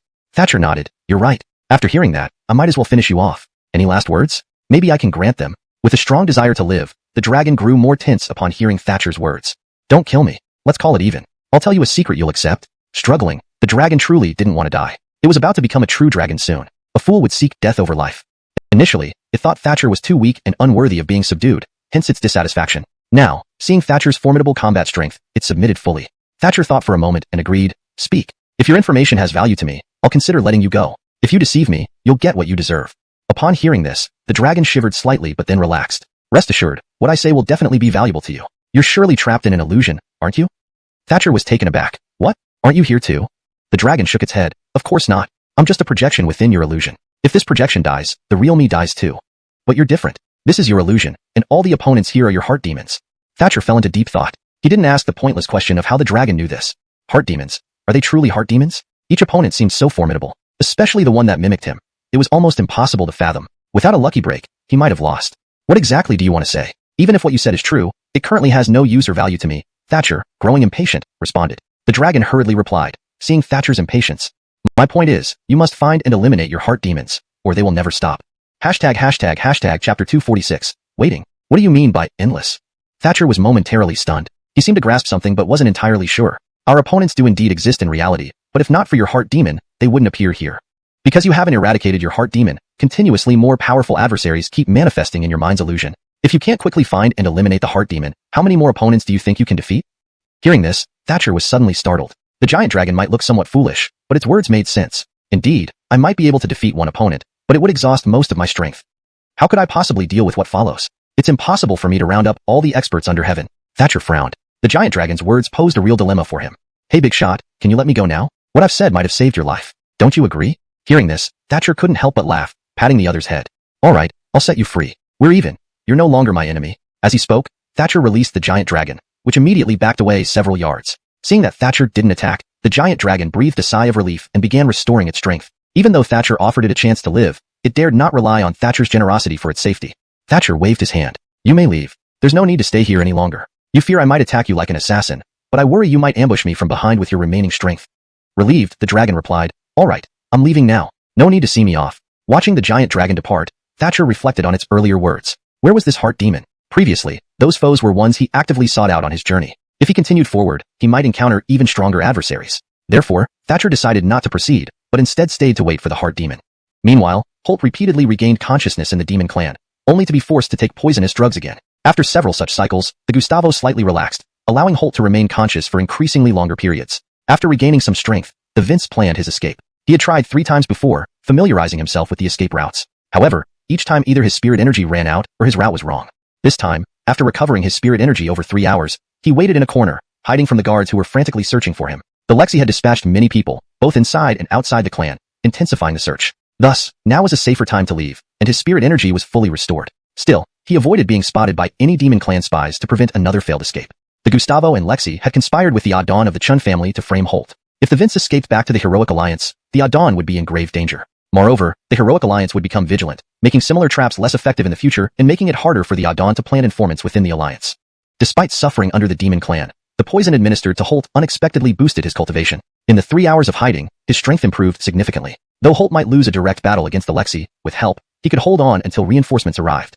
An hour into his escape, a shout startled him. Caden, you dare to run? We found you now. Stop, or else we'll subdue you thoroughly. Several demon clan experts surrounded him. This was the 5th time he faced such an intercepting team. The demons were sparing no effort to catch him, deploying their best along the route. He believed that even after escaping this group, others would follow, but he was close to the human-demon border. Do you really think you can catch me just because you're here? Holt sneered, finding their efforts naive. Don't be too confident. The Lexi is ahead, and you'll soon meet your match. A pursuing demon mockingly commented. Surprised, Holt maintained his composure. You boast as if I believe you. Tell me, I'm about to cross the human-demon boundary. In the human realm, I'll train and gain strength, killing more demons when the war begins. The demon officials looked angry at this, but knowing the Nicholas couldn't escape the Lexi's grasp, they felt reassured. Great Lexi, you were right. This Ahmed hasn't escaped yet. A demon official called out towards the void. Holt wondered if the Lexi was indeed ahead. If so, escaping would be much harder. Moments later, a figure appeared abruptly in front of him. It was truly the Lexi.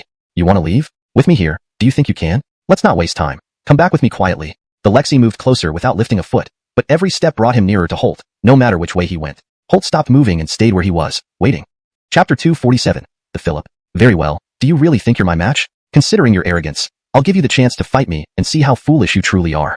With that, the Jonas appeared in front of the Donnie in the blink of an eye, ready to send him flying with one punch. However, the Donnie narrowly avoided it, beads of sweat instantly forming on his forehead. He hadn't expected that the Jonas would attack so suddenly, but he quickly regained his composure, rapidly mobilizing his own spiritual energy for defense and counterattack. This period of training had greatly helped him, especially the increase in strength, making him feel as if power was at his fingertips. Do you think I'd be afraid of you just because you're the Jonas? On the contrary, your strength is no longer worthy of my attention. The Donnie had indeed become somewhat stronger, but the Jonas didn't take him seriously. You've gained a little strength and now act like everyone else is beneath you, huh? Let me tell you, even with this strength, you can only be like a dog before me. Now kneel and surrender. Perhaps out of respect for your abilities, I might spare you. If you resist, you know what will happen. The Donnie sneered. No matter how terrible the outcome, it wouldn't be worse than surrendering to your demon race and becoming your lackey. The Jonas's face immediately darkened. How dare he refuse kindness for punishment? In that case, there was no need to spare him. Time to resort to mind control. They clashed again, with the Donnie struggling all along but never giving up, because he still held on to hope. Hope that Thatcher would appear and help him escape the control of the demon race. The Donnie regarded Thatcher with utmost reverence. However, Thatcher was still trapped in the illusion, struggling to break free. Where am I? Enemies just keep coming without end. Thatcher was astonished and furious, never having faced such relentless opponents before. How did he get caught in this illusion? He hadn't even noticed. He wanted to continue moving forward, but he felt drained, realizing he could starve to death if he kept going without sustenance, unsure how much farther it would be. Just as Thatcher prepared to stop, a shout came from ahead. Caden, come here quickly. I'm waiting for you. The voice was unfamiliar and sounded quite barely. Who could it be? Who are you? Are you hiding in the dark to ambush me? Thatcher looked around but saw no one, leading him to snap impatiently after being suppressed for too long. His words made the owner of the voice laugh bitterly before appearing. Thatcher watched as the burly figure approached and immediately raised a hand to stop him. What do you want? Don't come closer. Who are you, and what's your purpose here? Speak. The figure responded angrily. You've suffered a lot here, haven't you? I'm here to help you. I plan to pass on a secret manual to you. So why aren't you calling me Birdie yet? Thatcher hesitated, then shook his head. To call you Birdie seems presumptuous. Who are you? Why should I address you as such? We barely met, and your identity is unknown. Forget it. The Otis laughed wildly, pointing at Thatcher. Were you not defeated by many people here? Don't you want to beat them? Thatcher thought about those arrogant foes he eventually overcame and became intrigued. So what? I eventually defeated them, even if it was tough. It doesn't mean I lost. The Otis shook his head. Do you really believe winning means everything? Let me tell you, even defeating them serves no purpose. You struggled so much. Any small mistake could have cost you your life. These words made Thatcher flush with embarrassment, this battle leaving him humiliated. If he could defeat them cleverly, he wouldn't be in this predicament. What do you think, Ahmed? Have you reconsidered? Quickly become my Ephraim, and I'll teach you to become truly powerful. Even though you're right, why should I believe you have such capability? Truth comes from practice. If you want me to become your Ephraim, you must first defeat me. Thatcher's point was valid. Even if the Otis were a Nina, he couldn't earn obedience through mere words. The Otis, with his white hair and beard, nodded, smiling. Well said. I'll fight you now to show you that there's always someone better. As Thatcher prepared to fight, the Otis handed him a manual. This manual summarizes my essence. If you succeed in cultivating it, you might reach my level. Thatcher took the manual, glanced at it briefly, then tossed it back. Keep the manual. Let's talk about becoming an Ephraim once you defeat me. Hearing this, the Otis chuckled, agreeing and not pressing further. As Thatcher prepared, suddenly the world blurred before him. The Otis vanished and he fell to the ground, seeing stars. He hadn't seen how the Otis struck. I don't accept that. That was an ambush, and I wasn't ready. Thatcher seemed both annoyed and embarrassed, upset that the Otis attacked so casually. The Otis, however, said sternly, whether I ambushed you or attacked openly, I still won. We never agreed you needed to be ready before attacking. Thatcher still protested. I don't care. Do as I say, or even if you win, I won't acknowledge it. The Otis sighed. Fine. Since you insist on making it hard for yourself, I won't mind beating you a few more times. You go first this time. Chapter 248. Disappearance. Facing Thatcher, the Bearly Man appeared unusually relaxed, which made Thatcher feel inexplicably uncomfortable. Consequently, during the attack, Thatcher employed every trick he knew, literally sparing no effort. However, in the end, this Otis remained unscathed and managed to knock Thatcher down again within a few breaths. Thatcher could distinctly sense that this time around, the Otis was not just casually engaging in combat as before. The bear's strikes were much fiercer than previously, leaving Thatcher with no chance of victory even when giving it his all. This time, Thatcher became more serious. Although defeated by the bear, he did not concede defeat. He felt that the bear had surely calculated all his offensive and defensive moves beforehand, thus rendering this match invalid. This round still doesn't count. If you had planned everything out and sought me out specially, let's fight again. Otherwise, I won't become your Ephraim, said Thatcher, provoking some anger from the bear. How can you go back on your word multiple times like this? What kind of a man are you? The bear rebuked. However, Thatcher didn't fall for the trap. If you have the skill, defeat me again. Don't talk nonsense if you can't. Seeing Thatcher's somewhat brazen demeanor, the bear's expression turned amusing. Fine, how many times can you withstand my attacks head-on? Eventually, I'll completely beat you to a pulp, and then you'll realize how foolish you've been. As Thatcher listened to the bear belittle him, almost making him sound worthless, he accumulated enough spiritual energy to launch another assault. Show some skills and defeat me again. Don't talk so much nonsense. You're full of vulnerabilities, especially your chest and abdomen. I can hit you every time. Do you believe it? This comment made Thatcher laugh inwardly. Hitting me at any time sounds too exaggerated, doesn't it? Naturally, Thatcher didn't believe it. No matter how powerful this Otis might be, it was impossible for him to easily breach Thatcher's defenses. This is impossible. Go ahead and strike me. I'll let you hit me for 100 moves, and if you manage to hit me 30 times, then I'll admit you weren't exaggerating. Thatcher channeled his spiritual energy and focused his mind on the opponent, determined to counter this boastful habit. The bear strolled towards Thatcher with an air of nonchalance, while channeling spiritual energy into both hands. Before Thatcher realized it, the bear's fist struck his abdomen. By the time Thatcher reacted, the bear had already retracted his punches, appearing even more arrogant. Furious and embarrassed, Thatcher couldn't understand why he had taken such a blow. He resumed his attack, determined to retaliate. Though the bear hadn't infused much spiritual energy, the pain was intense. Wilson, do you really think I'm easy prey? Show your skills. I don't believe I can't gain the upper hand on you.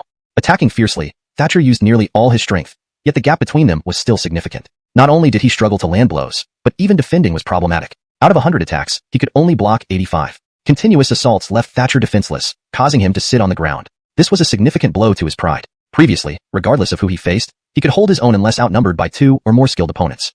Yet this time, he lost so badly. He truly did not want to become this person's Ephraim, yet the Otis persistently pestered him. How do you feel now? Isn't being my Ephraim less shameful now? The bear smirked triumphantly. Despite finding this behavior distasteful initially, now it gave him an aura of a great sage due to his superior power.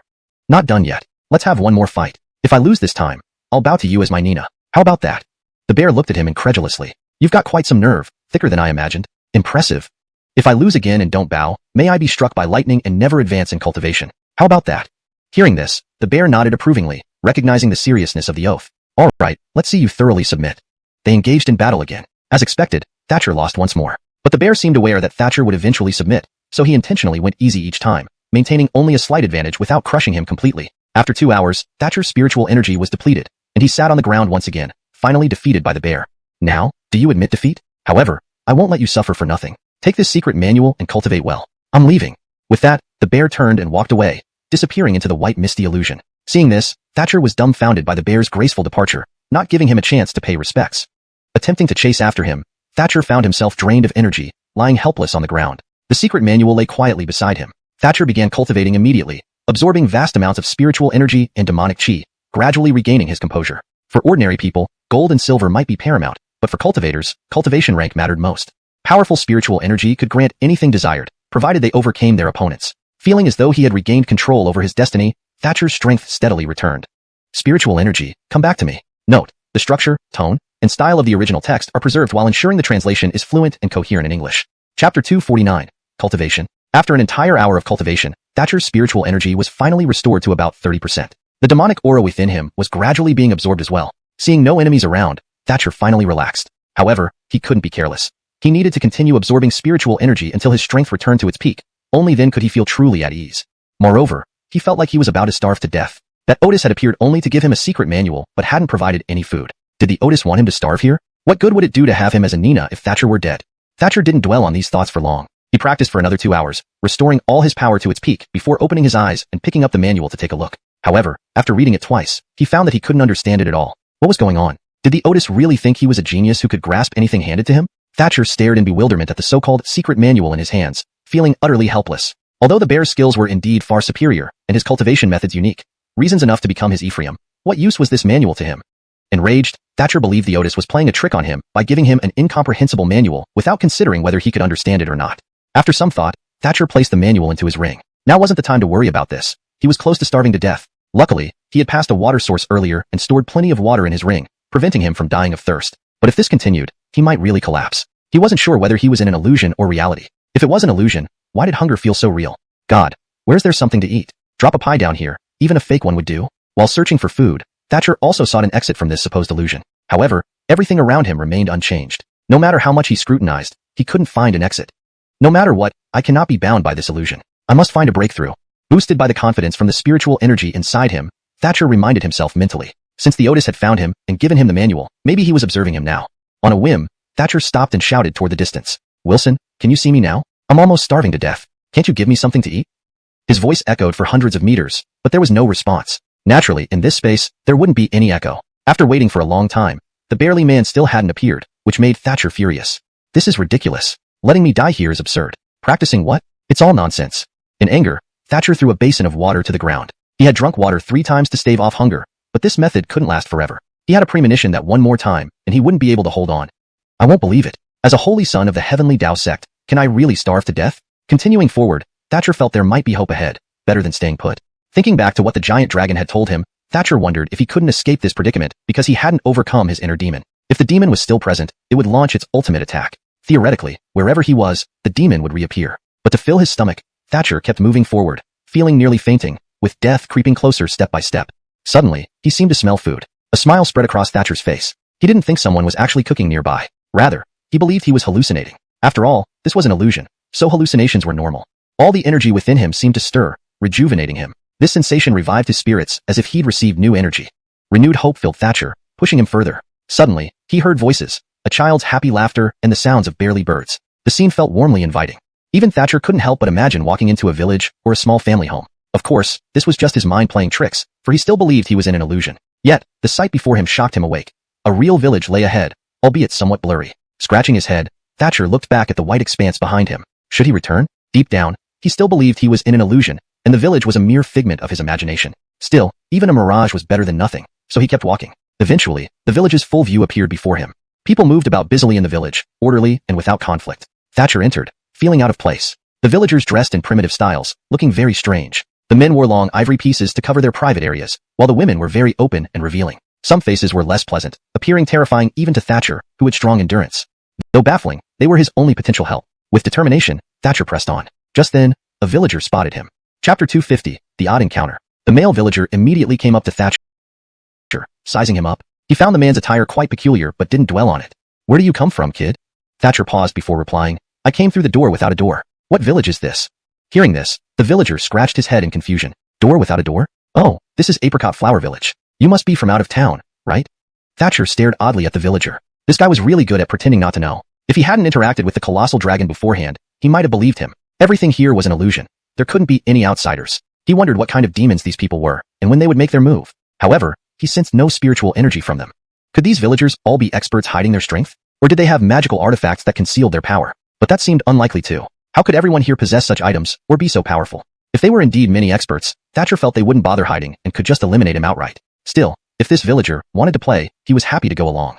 Yes, I'm from out of town. I came here to seek my fortune, earn some money. Are you welcoming to outsiders? Upon hearing this, the villager smiled. Ah, you're a businessman. That's good. But our village isn't very large, so you probably won't make much money. If you can stay in our village, that would be great. Thatcher smiled back. Will the other villagers accept me? As they walked toward the village, it seemed the other villagers had just noticed Thatcher, running over to greet him.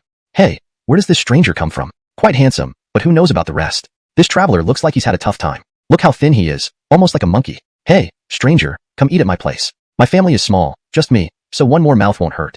A rather pretty woman stepped forward, examining Thatcher closely, clearly up to no good. Thatcher was taken aback by her boldness. Not only did they act open-minded, but they were incredibly forward. Another woman chimed in. How can you take him? Your family isn't wealthy. Come to my place instead, and I'll feed you for life. Looking at this woman, Thatcher almost retched. She was stout, weighing at least 200 pounds, with features verging on grotesque. He couldn't imagine anyone looking like this. Several others also vied for his attention, as if he were some prized treasure. Thatcher felt a rush of heat to his head. After 8 days without food, Any offer of a meal sounded irresistible. However, he wouldn't agree to any excessive demands. Richard, we've spoken so much. Who do you want to go home with?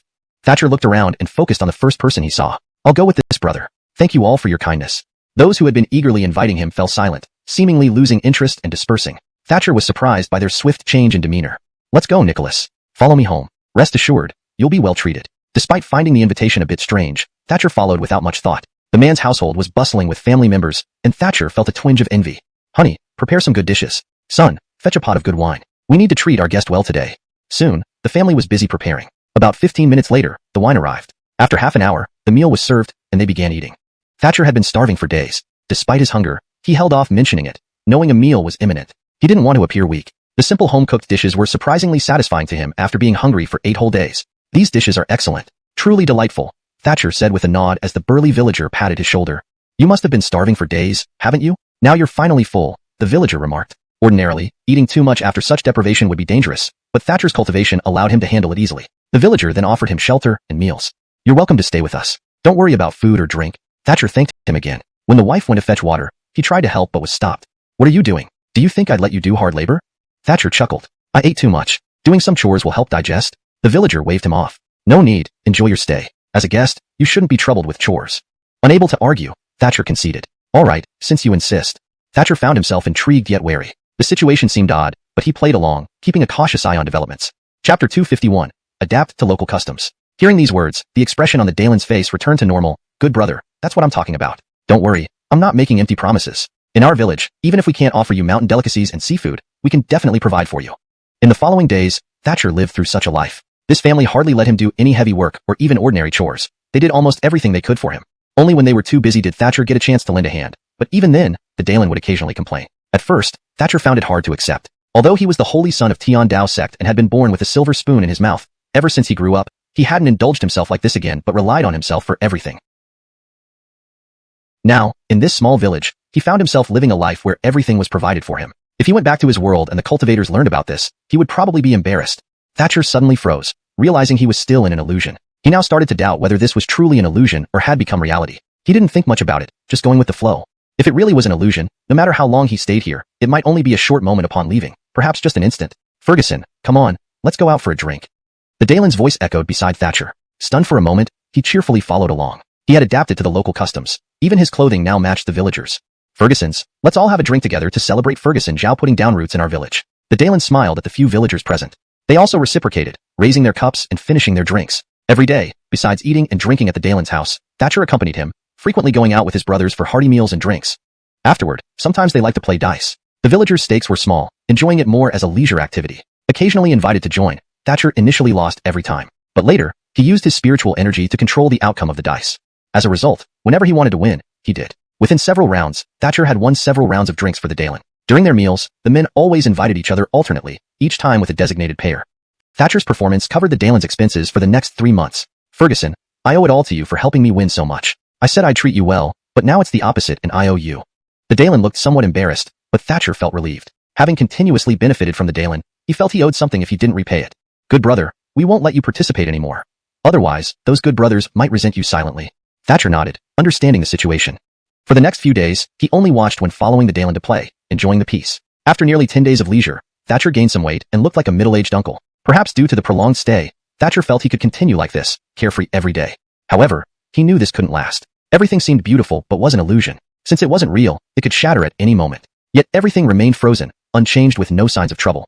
Dressed similarly to the Dalen, Thatcher felt strange yet amusing. Wearing it for the first time, Thatcher thought it was fun. He didn't take it seriously since everyone else wore it too. Adapting to local customs, staying for a while, made him feel odd if he didn't dress like them. Occasionally, Thatcher helped with light housework. The Dalen's family treated him as the most honored guest, everyone smiling genuinely. Even Thatcher felt their joy was sincere. He thought the days would pass uneventfully, but unexpectedly, one day, the Dalen's wife brought an exceptionally beautiful xuanhuan, aged 18 at most. Seeing her, Thatcher felt captivated.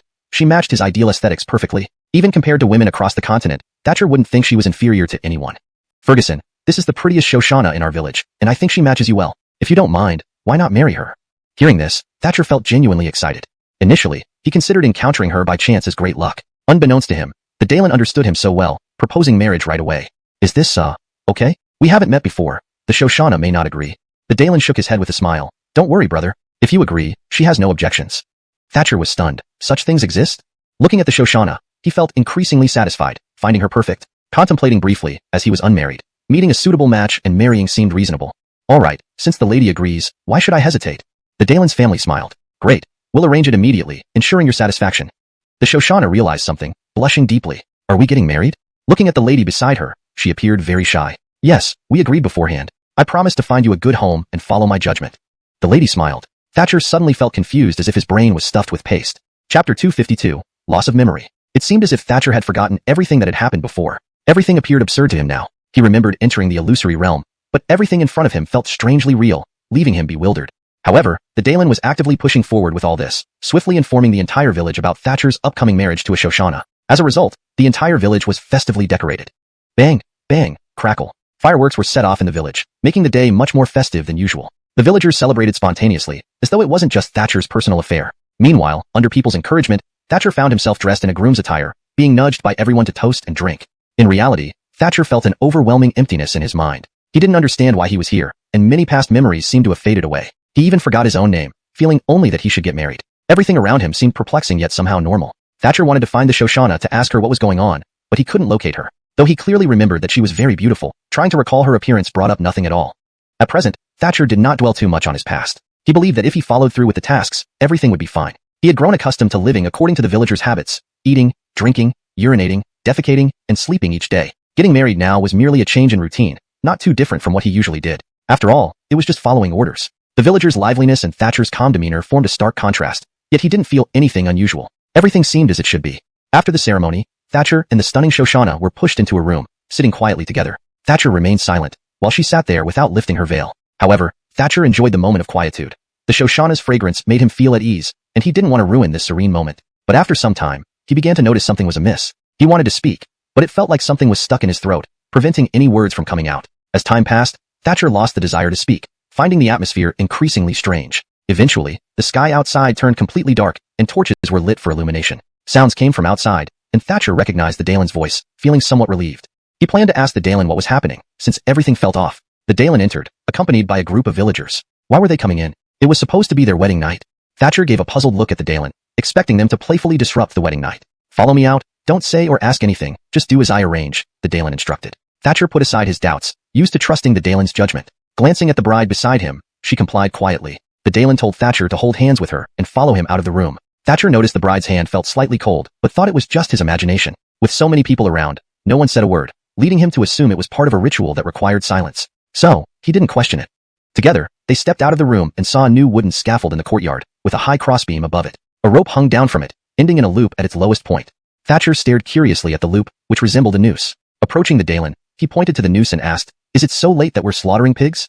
He recalled the village using such nooses to strangle pigs before cutting them up, to make the process less gory. Ignoring Thatcher, the Dalen gestured toward the gallows. "Both of you go over there." Shock washed over Thatcher's face. He hadn't anticipated that the Dalen and others intended to hang them. He instinctively felt this was beyond his comprehension. How could something like this happen? Looking at the bride beside him, she showed no reaction, as if this was perfectly normal to her. Then he looked at the villagers standing below, noticing how they had suddenly become unfamiliar. Their faces lacked warmth, appearing disturbingly strange. Why did these people seem so repulsive? What were they intending to do? From their eyes, Thatcher detected a murderous intent. Could they truly have harbored malicious intentions?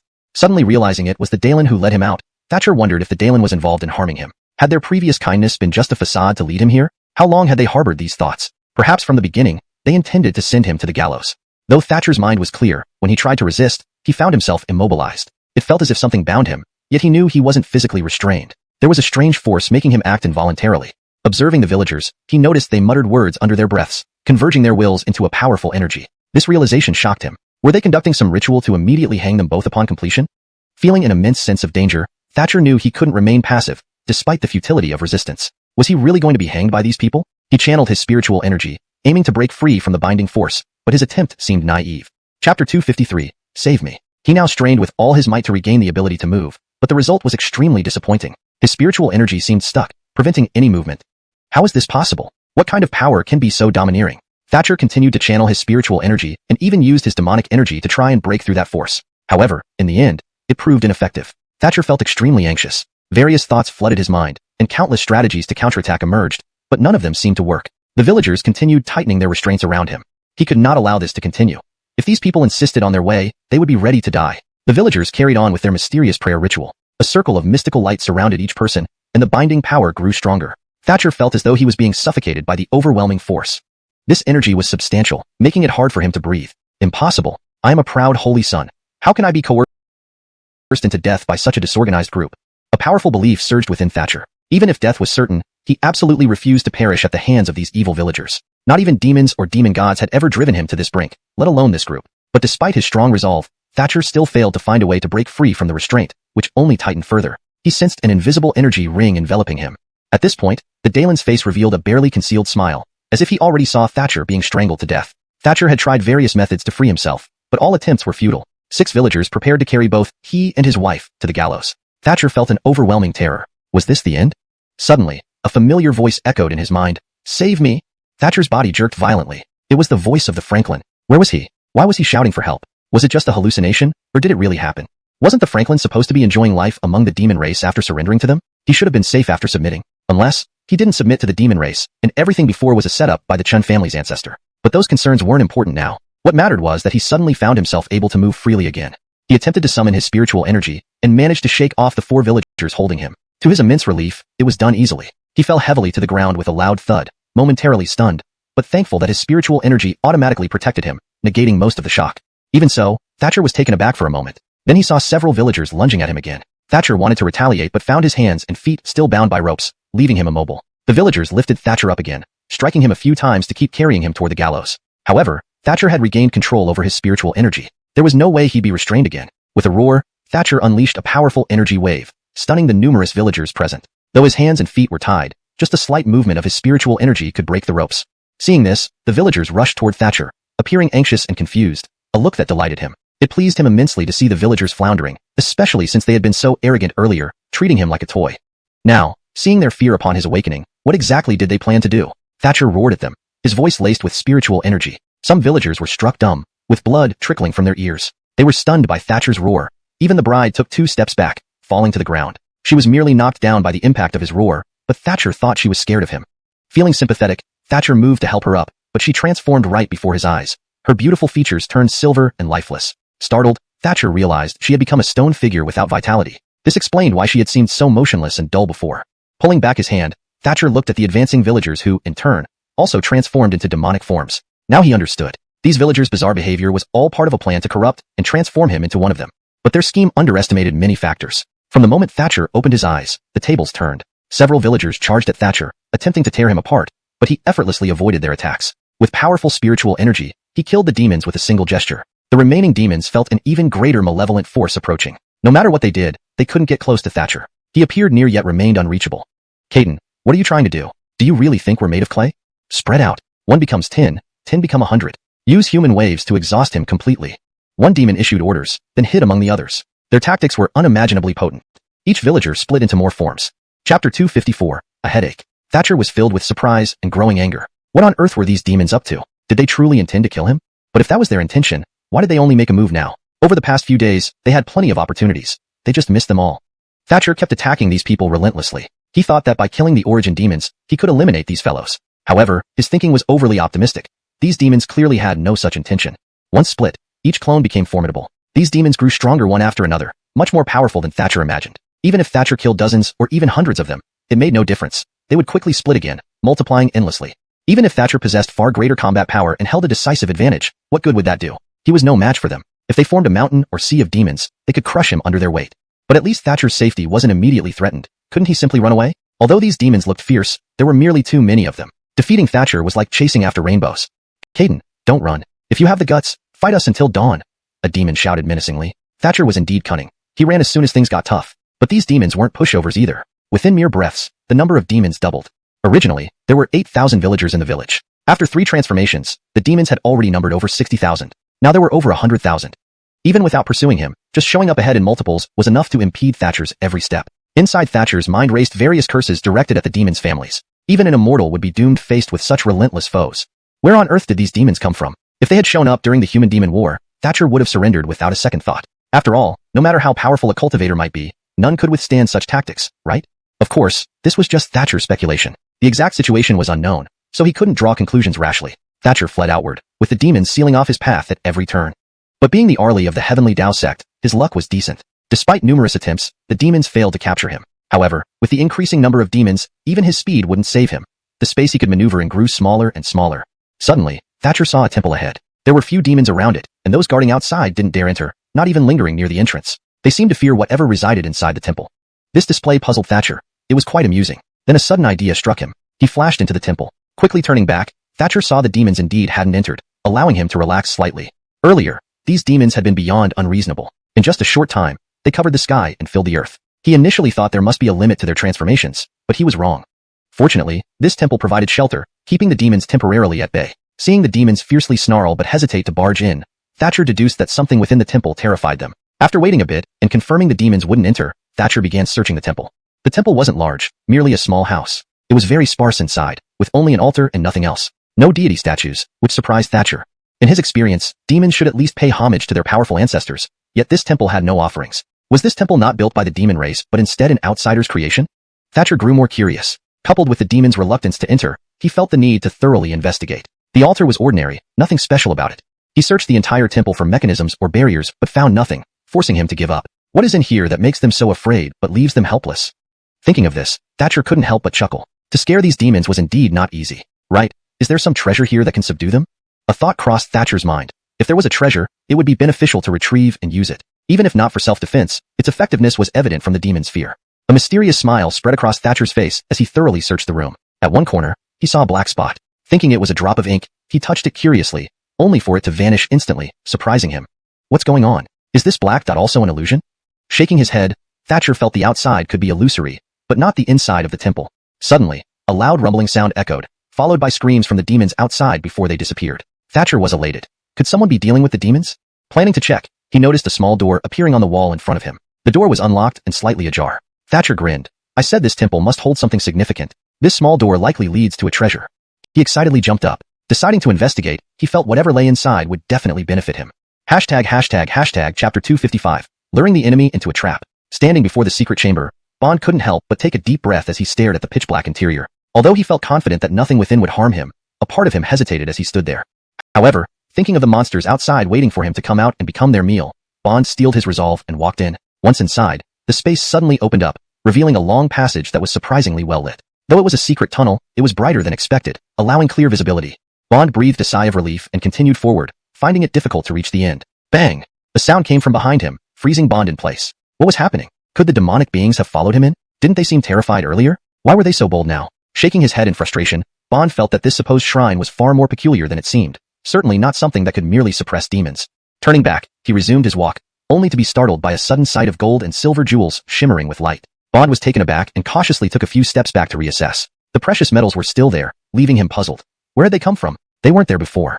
On closer inspection, the treasure appeared to be inside a cave. Bond grew even more confused. He had entered a shrine, yet now found himself in a cave? Without further ado, he approached the treasures, noting the unmistakable air of wealth they exuded. Just as he reached out to examine a necklace, he noticed a sacrificial box amidst the riches. Perplexed, Bond wondered why such an item would be placed among mountains of gold and silver. The person responsible must have been incredibly extravagant to use such valuables for rituals. Initially, he thought the treasure trove was limited to a small area, but as he drew